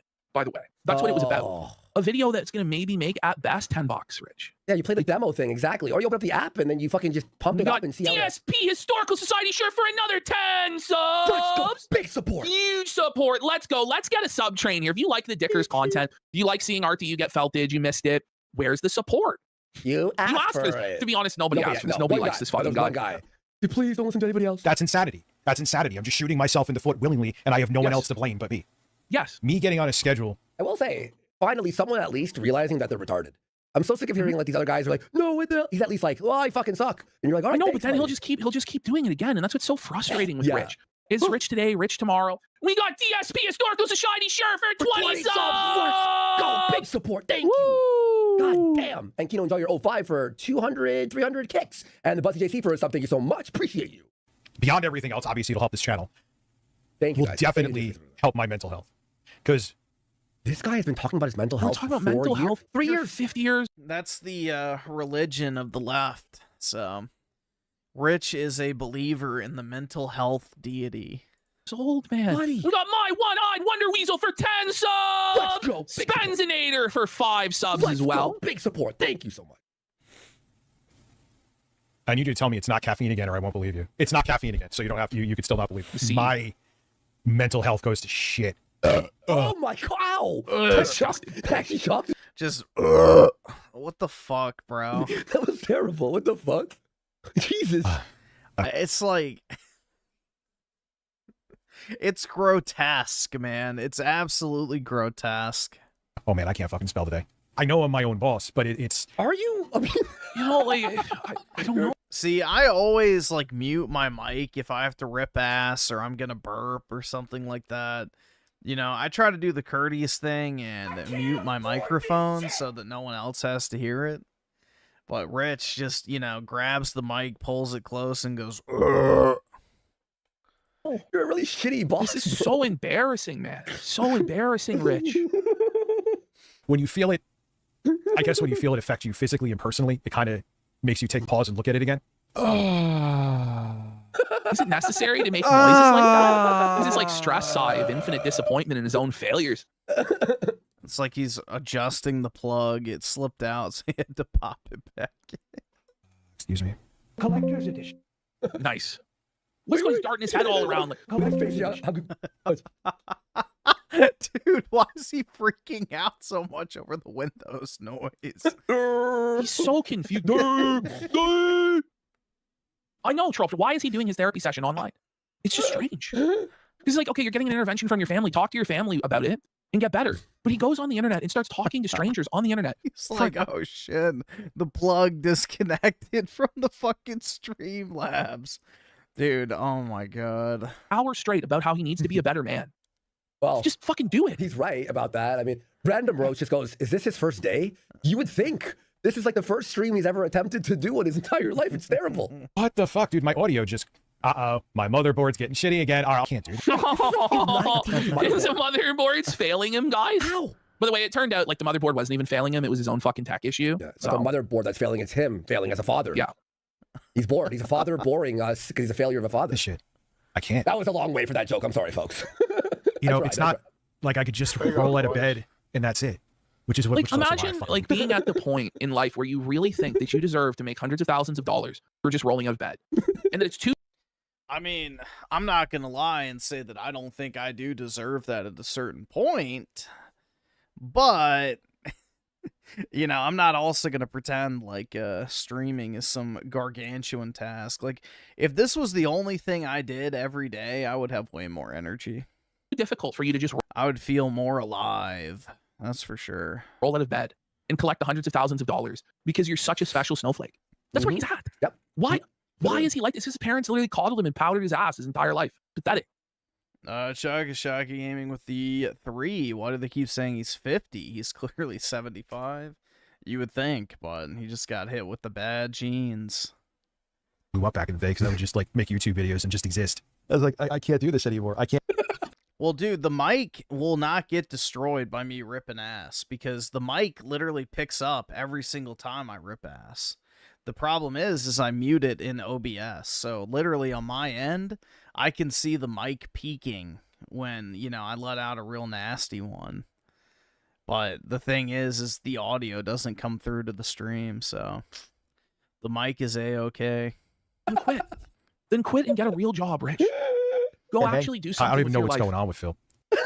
Listen, wait, really? When it's to the point where this guy who has a tattoo of Phil, I forgot he has the tattoo of Phil's orgasm face, and his entire content revolves around Phil. You're so checked out, so burned out, and so retarded that you don't even know what's going on with Phil. Then you probably should just retire, Rich. That's all that you have. You fucking bum. When I rip ass, it sounds like Miles Morales. Probably, honestly. Sounds like shit. I don't even know what the fuck is going on with him. But I'm like, yeah, this is not working. I feel like a fucking failure, a bum. I feel like a fucking zombie. You are. Oh, I got shit. What a statement. He's gonna shit his pants. Did you edit this? Yeah, I edited this. Yeah. How many times did he hit the clap button? Oh, it was countless times. It was countless times. We didn't hit the goal. God damn it. And he somehow didn't hit the goal. Wow, I can't imagine why he didn't hit the goal. So then he decides. So a documentary came out by Sir Strongman, how Review Tech USA destroyed his career, right? And Review Tech was rattled about this and spent most of his live stream, which is supposed to be reacting to EDP, crying about this documentary and refusing to react to it and losing his mind. So Rich has a countdown timer. It like started at like 10 minutes, right? And it says Ogre arrives in, and it counts down. Okay, it's like a self-help. Well, now watch what happens. Watch what happens. Okay.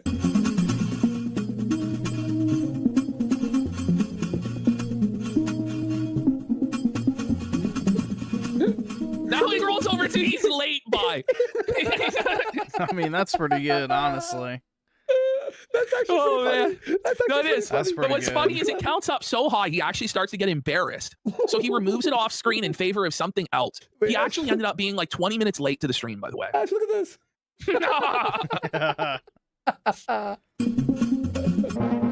So once it reached 3 minutes that he was late, right? He felt embarrassed. He felt shame. So you're going to see here in a second. He flips it to this intro guy, vice president of Cock. We sat on that screen for 17 minutes. No word of a lie. 17 minutes because he was ashamed of how late he was going to be. Okay. Then he shows up eating out of a paper bowl. He's got a fucking, it's not even a paper plate. It's even lower. It's the paper bowl, for fuck's sake. And he's going to eat in the most disgusting fucking fashion. What's he eating? Mind you, he makes fun of fucking Phil eating off of paper plates, but he's going to do it himself. You'll see. You'll see. Okay. It's so funny. A bird. Why? It keeps him in line. Oh, Bro, you can't talk with your fucking mouth completely full of food, you fucking freak.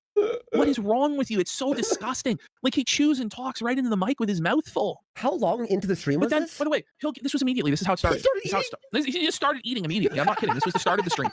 Mind you, he'll give Phil shit for not muting his mic in order to snort or cough or eat, but then he just starts right into the mic. Oh my God, bro. Keeps the bird in line. Oh my God. Oh my God. Look at this shit, man. He's just gobbling this shit down. It's grotesque, man. I don't understand why people think you want to watch them eat. Buddy, his stir fry. You want the sticker? You got subs for that? Look at that shit, man. Oh my God. Here comes the airplane. I want that sticker, to be honest with you, bro. He's snacking on his daughter's eyes once again. Hang on, let me remove this. Oh my God. This is actually unhinged, bro. I don't know how the fuck how does he top his repulsive behavior each time, dude? Well, somehow, like, he believes that it's a good thing to be as repulsive and disgusting as possible. And there is like a very, very small micro niche audience that he's tapped into. He's Mike or what? what would you even call it? He's ogre maxing or whatever, but yeah, he's got like a little micro niche audience of like fucking, you know, probably feeder fetishes, disgust fetishes. I don't know, man. Fart fetishes. I mean, never mind the fact that Rich literally downloaded Keffel's fart porn and put it on his fucking soundboard. That likes him farting and burping his like Masucci micro, his tiny little micro penis that was 3 inches long by his own admission when his sex tape was allegedly leaked to Keemstar. Yeah, it's called RTU something. Eating or I forgot I put there. Sorry. Did the documentary paid eating? Well, you look at it. Oh, I'm gonna put this in slow-mo. I'm putting in slow-mo. It's so gross. Watch this. Watch this. Do you think? Did the documentary? No, he's slurping it. Oh, it's gross, buddy. Paid for this stuff. It's so monstrous, bro. Oh my god. Documentary? That was still amazing when you got Chris Hansen to call me Dickers. Imagine being excited that Chris Hansen sat this guy down and called him Dickers, told him to take a seat and take the paddle, Dickers. So it's the highlight of Rich's life. Old Dropbox Dickers getting Hansened. It's sticker. It's like the form. What the fuck? So I'm having. He's having a tough go. This is so funny. I mean, you're loving it, eh? Yes, I do miss this shit. Oh man, me and Psycho were talking about these segments like last week. Like, oh, I wish he did something funny. Well, here we go, bro. Here we go. Chicken. It's actually really fucking good. Technically, urban garlic. Oh my god, swallow the food before speaking, man. What is wrong with you? What am I laughing at? Oh my god, this is hilarious, bro. Are you watching this, A2G? Let me try out the gag. Like it sounds like I'm sucking a cock while eating this. Wait, basically you are. Did you hear him, bro? Eating this man. That's honestly, fucking crazy, Richard. That's rough, buddy. Going back. Really fucking good. Technically, urban garlic.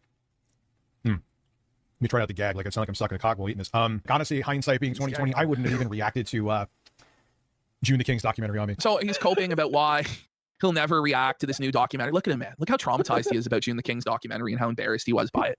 It's tough, Rich. Tough luck, bud. Listen, if you don't find this funny, like it is. Well, that's why it's like it is. It's a very niche thing. Yes, yeah, it really is. Like, yes, you either get it or you're like, what? How is this funny? I regret doing that. Man, YouTube loves letting me. I just don't bring it up. This is so funny. Man, if someone's talking about me, it is like literally the first fucking video on my feed. So what that means, Rich, is you click on every hater video. So the algorithm knows, like, if they serve you a video of people dunking on you, you're gonna watch it and watch the whole thing. That's what that means, Rich. You know? It's so fucking jokes, bro. Like, he's getting like hate fucking recommendations. Videos, yes. No, I'm not. Yes, you are. I'm not. Yes, you fucking are, Rich.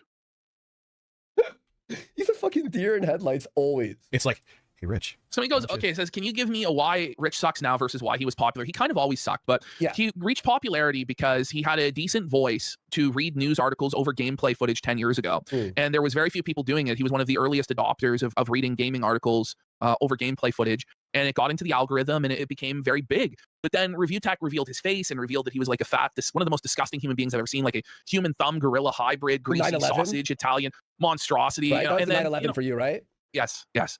And over the years, like, he's had a bunch of controversies, like where he was e-begging. He would like decide to start up a Patreon, then everybody would make fun of him for it. Then he would close the Patreon. He begged for a camcorder because he thought that people should have to pay for his camcorder. Blackbuster Critic called him out for it without actually naming him. And then the guilty party revealed themselves. Rich crashed out about it. Then he had a debate with Blackbuster Critic where he got completely fucking embarrassed. Then he had like a showdown with Keemstar where Keemstar fucking humiliated him. Then he got involved with Shadow's government. There's a lot here, guys. This is like very sparse clip notes. Shadow's government was this guy that he hired to dox people who were trolling him. Rich ended up doxing like a 15-year-old and threatening to call the police on him unless the 15-year-old became his double agent to infiltrate the troll discords.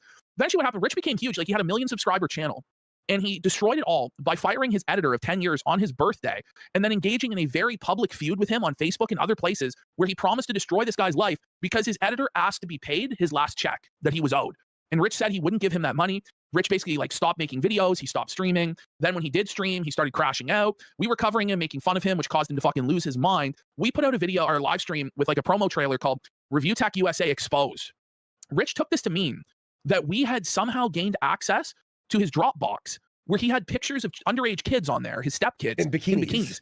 We had no idea that this was a thing at all. But Rich decided to go live and start talking about it, preemptively defending that he had pictures of his stepkids in bikinis on his Dropbox, and that was totally normal, and claimed that we had hacked his Dropbox that we asked for the 2-factor code or like for it to accept. Like when his I cell hacked phone it. fell. Yeah, Yeah. his cell phone fell off the table into a Best Buy bag that then hit allow at the exact moment that Warski was hacking his shit. And then that gave us access to his Dropbox, and we were going to expose that he had pictures of his stepkids in bikinis. We had no idea that this was going to fucking happen. So then we started being like, well, this is fucked. Is this guy like a pedo? Like, what the fuck? Then Rich was like melting down about it, kept defending it, saying it was normal. Then Jay came as editor and was like, yeah, this guy, I know for a fact he has this in his Dropbox because as his editor, I had access to it. And it turns out the pictures of the kids in bikinis were in his fucking porn folder. Gay next to porn? pictures of, yeah, he had gay porn of black men. That was next to these a meme. pictures of his stepkids. I'm not kidding. This actually all fucking happened. Folks, This all do you happened. have mean gay black porn as a joke in your folders? So then his excuse for this was that it was that his buddy sent him gay porn as a meme that he then saved from Discord and put in his Dropbox. Oh, and by the way, like his Discord got nuked a number of times because somebody went in there and found out that there was like lolicon being posted in there, bestiality porn being posted in there for years. That was brought to the attention of the moderators who swept it up and banned the guy who was asking questions about it and allowed the person who was spamming lolicon to stay in there. This went on for years. Then when he was confronted about it, Rich claimed that he never had any idea any of this stuff was going on in his own Discord server, of which he was an active participant, including in the porn channels where this stuff was being posted. Dude, my Discord had an NSFW channel for a grand total of like 5 minutes. On a somewhat regular basis. Yeah. So eventually, I was begged for one for months. 5 minutes in, gone. Rich got dog on so girl felt porn it. there. That was still there for He years. spiraled so hard, the guy deleted his entire million Just not worth it, bro. subscriber YouTube channel because he was mentally ill and losing his mind. Which then led to like his ex-girlfriends coming out against him and exposing a bunch of stuff about him. He was like flying out women to his house and paying them money to hang out with them, weird shit like this. Yeah, 5 minutes was all I needed. Becky Boop went on Lolcow Live and exposed him for a bunch of shit. That Rich was like 12 years a simp trying to fuck Becky Boop, and he never got a crumb of pussy. Keemstar was just completely destroying Rich. Rich didn't know what to fucking do. Eventually, he threatened to sue Keemstar. He threatened to fight Keemstar, threatened to show up at Keemstar's house at one point. He's talking about how Keemstar has tattoos that he knows about that no one else knows about. Then he ended up being completely buckbroken to the point where he had to give Keemstar his gold play button in exchange for getting to go work for Keemstar as his bitch on Lolcow Tech Talk, which was a show designed entirely as a humiliation ritual, where Rich would be doing a show with Jay, his editor that he fired and tried to ruin his life. But the entire show was just Jay, Keemstar, and Boogie fucking with Rich. And like Boogie would come in as his boss and tell him that he needed to ship up or shape out. And like Boogie was going to fire him. Like all these humiliating rituals. Review Tech had to eat like pizza he sat on. He had to eat pizza with bugs on it. And shit like this. Eat his own ass hairs. Like all sorts of brutal humiliation rituals they put him through. And then on the anniversary of him firing Jay, Boogie came on the show with Jay and fired Rich to his fucking face. And Rich thought he was going to be a multimillionaire working for Keemstar. The show never ended up making hardly any fucking money and was all just designed to an end to fire Rich on the anniversary of this. And then he completely lost his fucking mind after that. And eventually he's like recovered to a point where he was somewhat stable and growing in subscribers and views. And now he's back to acting like a fucking retard again. And I just can't with this guy. Cycle, really. man.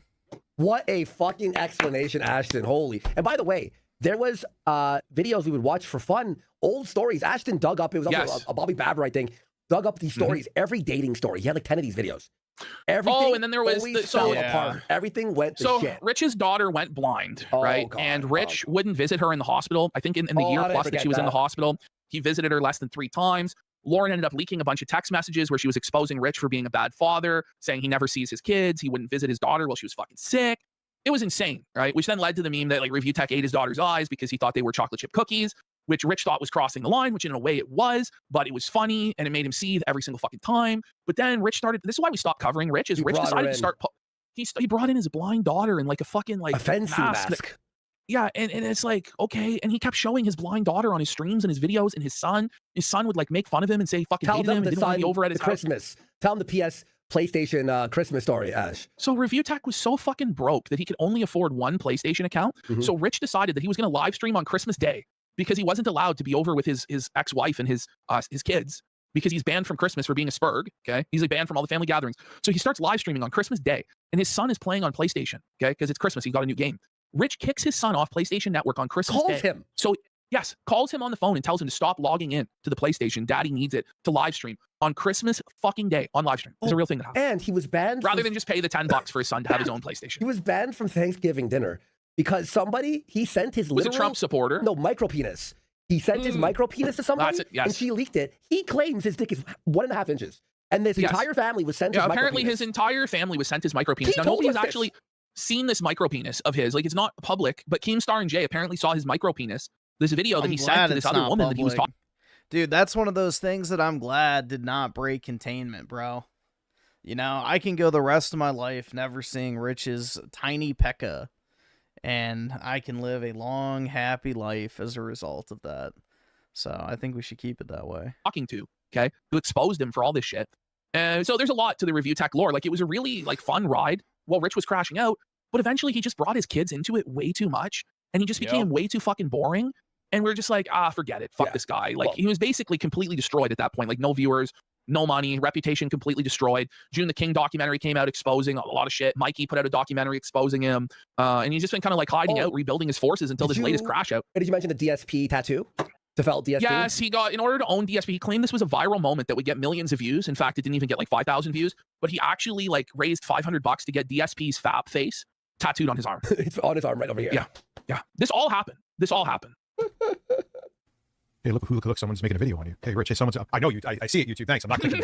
No, you didn't click it. You 40 views. He means you only get 40 views, buddy. That's what he means. Look how rattled he is. Looks like he smelled a dirty fart, no? Or do I get only, that's not true. I don't know if you're talking about me or something else in terms of viewership. Are you talking about on Twitch? Well, Twitch is a secondary platform still for me, if that's what you mean. Oh, yeah, you are talking about Twitch. Literally 40 viewers right now. Yeah, you literally have 40 viewers on Twitch. That's what he's saying. What do you mean 40 viewers? Where? What do you mean? Oh, wait, I do have 40 viewers. Whoa. Nah, man. I'm not going. It is literally the same things that I have discussed over and over again. And to go into watch another video essay on me talking about the same thing. I mean, he makes a point there, but it's Friday. No, he does though, but he gets so bent out of shape about it. It's like, all you have to do is say this one time. It's like, listen, we've done a bunch of documentary reacts. It's all the same stuff as before, you know, but he just keeps bringing it up over and over and over again, crashing out about it. Like, shit. And it's just not worth it. It's just the same bullshit over and over again. It's true with the guy. Rich claims he never said the tattoo would go viral, right? He said that on stream, and then immediately played a clip of him saying it would go viral. Look at this. Oh my God, is he like a fucking turtle? Like, does he have teeth in his fucking head? He's like a goldfish. Holy fuck. He's a goldfish, bro. Yeah, no, he does. He does look like a goldfish. By the way, we've got Kino Enjoyer 05 says, fan of you guys since 2022. I'm with PPP. I was an early RTU fan and showed my ex an RTU video years ago, and it was post his face reveal, and she was appalled by him. Appalled. I actually watched him here and there, and I was always like, he's okay, he's whatever. And then I saw his face, and I'm like, oh my God, what a loser. And I just never watched him after that. He's a blobulous bum. I'm making this a fucking sticker, by the way. Let's go. The Dicker stickers that'll never be used. Because I'll be real, he's probably not getting another segment unless he's going on another lolcow arc. And that's what Rich has to understand. Like, he's like, oh, fuck these guys, blah, blah, blah. It's like, we only cover you when you act like this. It's just basically, you know, Trump ramblings nowadays and how democracy is dying, fascism is taking... It's the same song and dance over and over again. Mixed in with fart jokes, cock jokes, unfunny soundboard clips. You get the gist. I'm not trying to force it, but when you act this retarded, Rich, we're going to talk about you. But then Rich gets so angry. He's like, oh, like, just relax, bud. It's better on the fucking... It was better on the full screen there, but... I don't know. Well, we have been doing that unusual one. We have, because he is like a total bum. But sometimes it's funny, like when he has one of these like mini meltdowns to visit him. But he's probably not going to be a regular character again. I'm not going to lie. Occasionally we'll peek in. That's about it. I'm sure those guys are fucking news. A great angle that he took for me. I saw the title. I don't know. I don't know his MO with it. Defend today, and there are things that I've owned up to plenty, including it being dumb, deleting the channel. Hey, Rich. Another thing you have to do too with this platform, you got to be very careful about walking into traps. Are you retarded? Like, he says, the traps, and they're scheming for me to fall into the traps. That's the Which thinks it's like an autistic Game of Thrones. That's also another sticker, isn't it? I don't... Holy fuck. A little bit, no? Even if it's just, it should just be content. It was Blades Donuts. There's always people he sold Blades Donuts. looking to... They don't just look for content for things that happen. They look to farm it. Right? So if you do what they want you to, you're giving them the content that they could farm. Don't do that. Yes. Well, that's what you do, though, every time, isn't it? Took me fucking 67 years to learn that, too. No, but you haven't learned that. You haven't learned that, because we're farming you right now. Yeah. Almost nearly 70 years old. Yeah, if you're new, 6, 7. And then, minors. There's no reason why I can't, like, stream till 10:30, work on some shit, and go to bed at a reasonable hour. Yeah, but I didn't actively moderate on RTU's stream. He just made me a mod because I was in there and I had a channel. That was back when RTU's entire chat was basically mods, bro. He had like 500 fucking mods at one point, and then they all started going rogue and banning everybody. Wake up better, like I know it'll. So he had to like purge his entire mod roll at one point, so I lost it. He goes work on some shit. What did he mean? It's like benchmarking a mini PC. Or Tech 25 ASMR. Here it is. Oh, wait, that's his live. I'll be ready after. Like his entire chat. No, I don't moderate. Like that's the thing. Like unless somebody was like spamming some shit, like maybe I did, but I don't think I did anything. The reason I used to watch RTU is I used to go to the gym like late at night. So I would watch like Review Tech stream while I was on the treadmill or biking. Because it was just like decent background noise back then, because Rich was a lot more bearable and less crazy. But yeah, after a while, you know, he started to descend more and more into the depths of madness. And like I said, Fizz, like this has to end. The cycle has to be broken. And how have I said that? He told me to get in a Kai. That's 2000. And You hear that, guys? You're wondering, what the fuck was that if you're new here? He has a ASMR channel that he told me and Ashton that would have 1 million subs. I think he promised in under a by year. this time it would have 1 million subs. Yeah. I don't think it's at like 3,000 subs. It's at 2.68K in over 2 years. A bit behind projection. A little bit. Yes, I thought I was like the coolest motherfucker ever, bro, because I was a mod. Yeah, it's called Tech 25 ASMR. Before, maybe not the part about it affecting me personally. Yes, I know I did. I know I did. But we've all realized we fucked up with things and may continue the habit, but you keep trying. Okay, we had the documentary in here. We're probably not going to watch this. One time. We'll save it in here. Yeah, we might get to it. You want to do a reboot? You want to do your reboot episode, or you want to do?